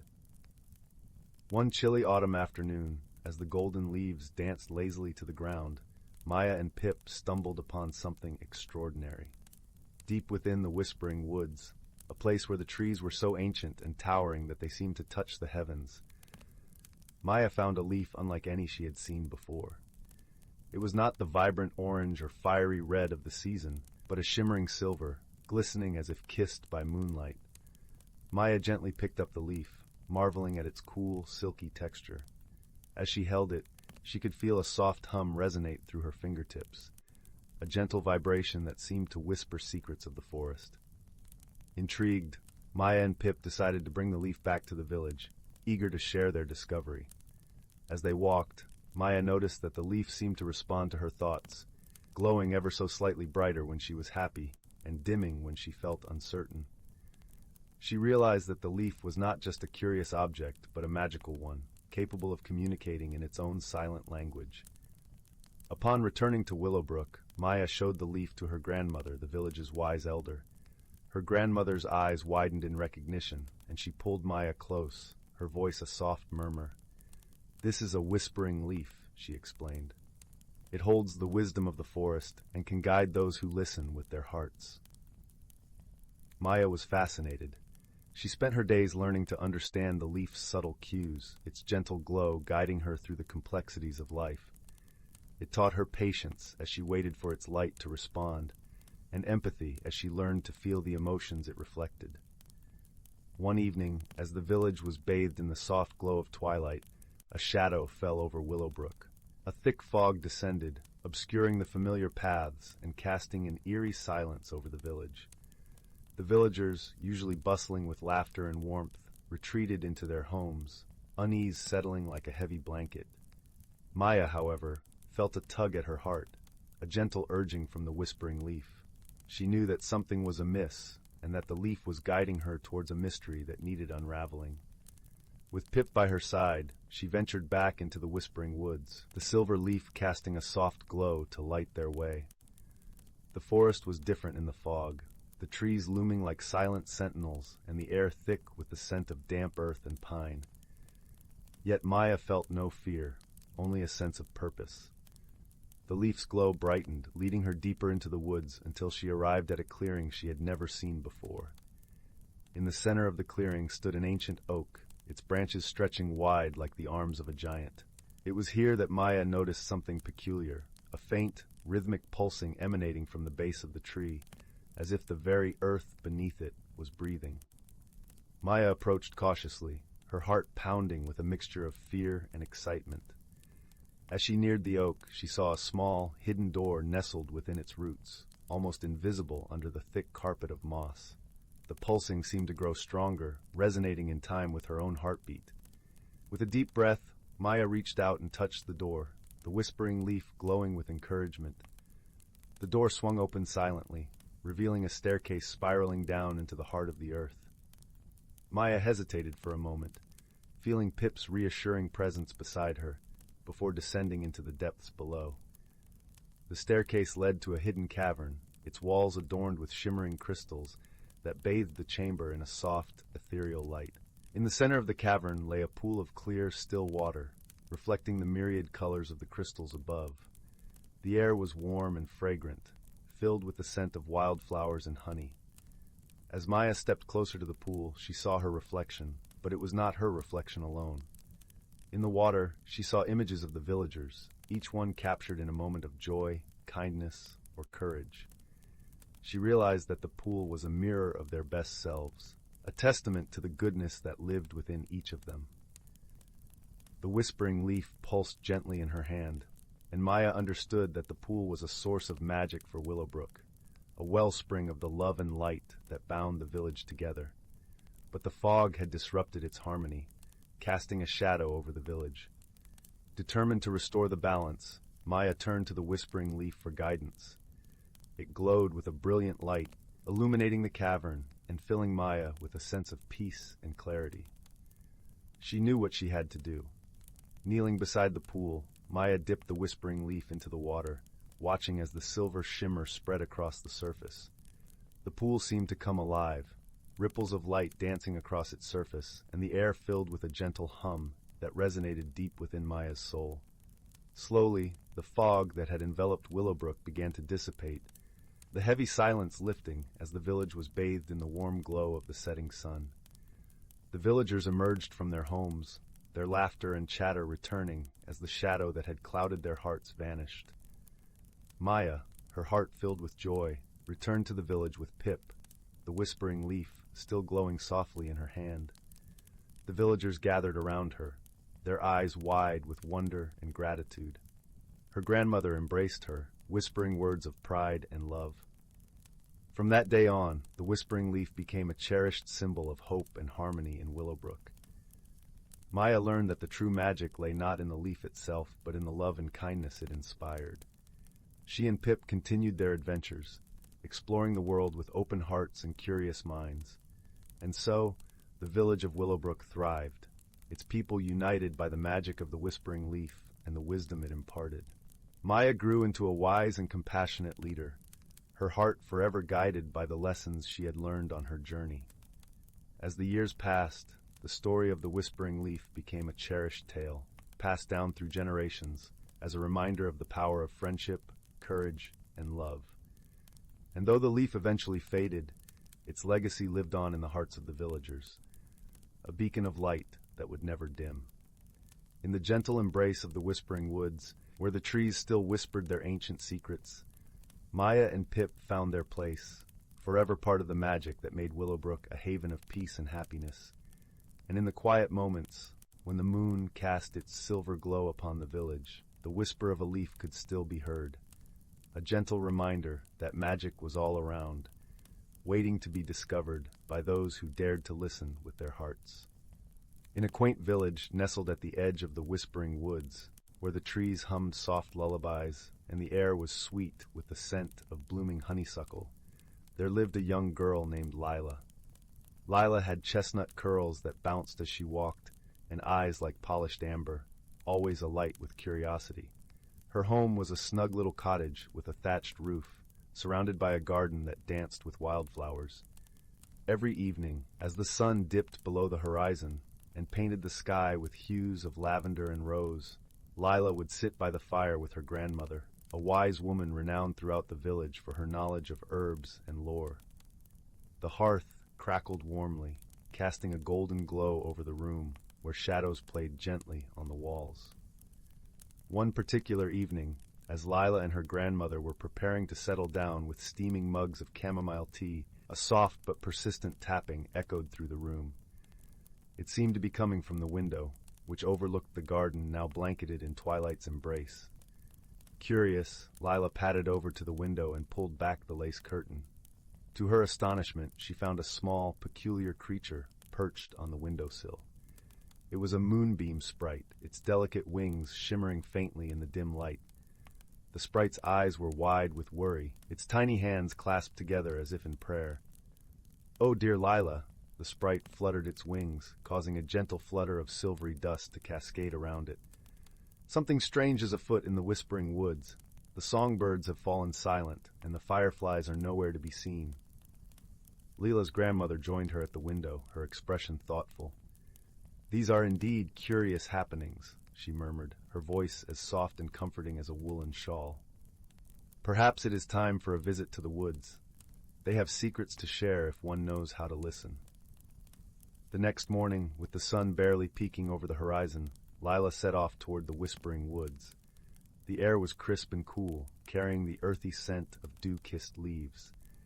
As she entered the woods, the familiar rustle of leaves underfoot welcomed her, though the absence of birdsong was unmistakable. Lila walked deeper into the forest, her senses attuned to the subtle whispers of the trees. She soon came upon a clearing where the ancient oak known as Grandfather Tree stood proudly. Its gnarled branches stretched toward the heavens, and its bark was etched with the wisdom of centuries. "Welcome, young Lila," a voice rumbled softly, resonating from the heart of the oak. It was the tree guardian, an ethereal presence that watched over the woods. "I sense you seek answers." Lila nodded, her voice barely more than a whisper. "The forest feels different. Can you tell me what has happened?" The tree guardian seemed to sigh, a gentle breeze rustling through its leaves. "There is a disturbance in the balance. The nightshade, a mischievous creature, has been playing tricks, drawing the magic away from the woods." Lila listened carefully, her mind already turning with possibilities. "How might we restore the balance?" she asked. The tree guardian's response was a soft rustle. "The nightshade is drawn to its reflection. You must craft a mirror of moonlight to capture its attention and coax it back into harmony." Thanking the tree guardian, Lila set about gathering what she needed. She collected a handful of silvery dew from the petals of moonflowers and a shard of smooth, reflective riverstone. With these, she fashioned a small mirror, its surface gleaming with a pale luminescence. As twilight descended, painting the woods in shades of blue and silver, Lila returned to the clearing. There, she placed the mirror upon a bed of moss, right where the moon's light would touch it. Then she waited, her heart steady and calm. Before long, a shadow flitted across the clearing, a dark, wispy shape that darted about with an impish energy. It was the nightshade, drawn irresistibly to the mirror's glow. The creature paused, entranced by its own reflection. Its antics momentarily ceased. With gentle words woven of kindness and understanding, Lila spoke to the nightshade. She explained how its playful tricks had unbalanced the magic of the woods, and how harmony could be restored if it chose to return to its rightful place among the shadows. The nightshade listened, its form shimmering as if considering her words. Finally, with a playful wink, it vanished into the night, leaving behind a trail of sparkling dust. Almost immediately, the woods felt different. The air was lighter, and the soft chirping of crickets resumed its familiar melody. As Lila made her way back to the village, the moon watched over her, casting a gentle glow on her path. She felt a comforting sense of achievement, knowing she had helped restore peace to the woods she loved so dearly. Back at the cottage, her grandmother awaited her with open arms and a warm smile. "You have done well, dear heart," she said, her voice a balm to Lila's soul. "Remember, even the smallest creatures can teach us the greatest lessons." That night, as Lila lay in her cozy bed, she listened to the soft hum of the forest outside her window. The world was at peace, and so was she, knowing that wisdom and friendship could always light the way, even through the darkest of shadows. And with that comforting thought, she drifted into a gentle, restful sleep, cradled by the whispers of the woods.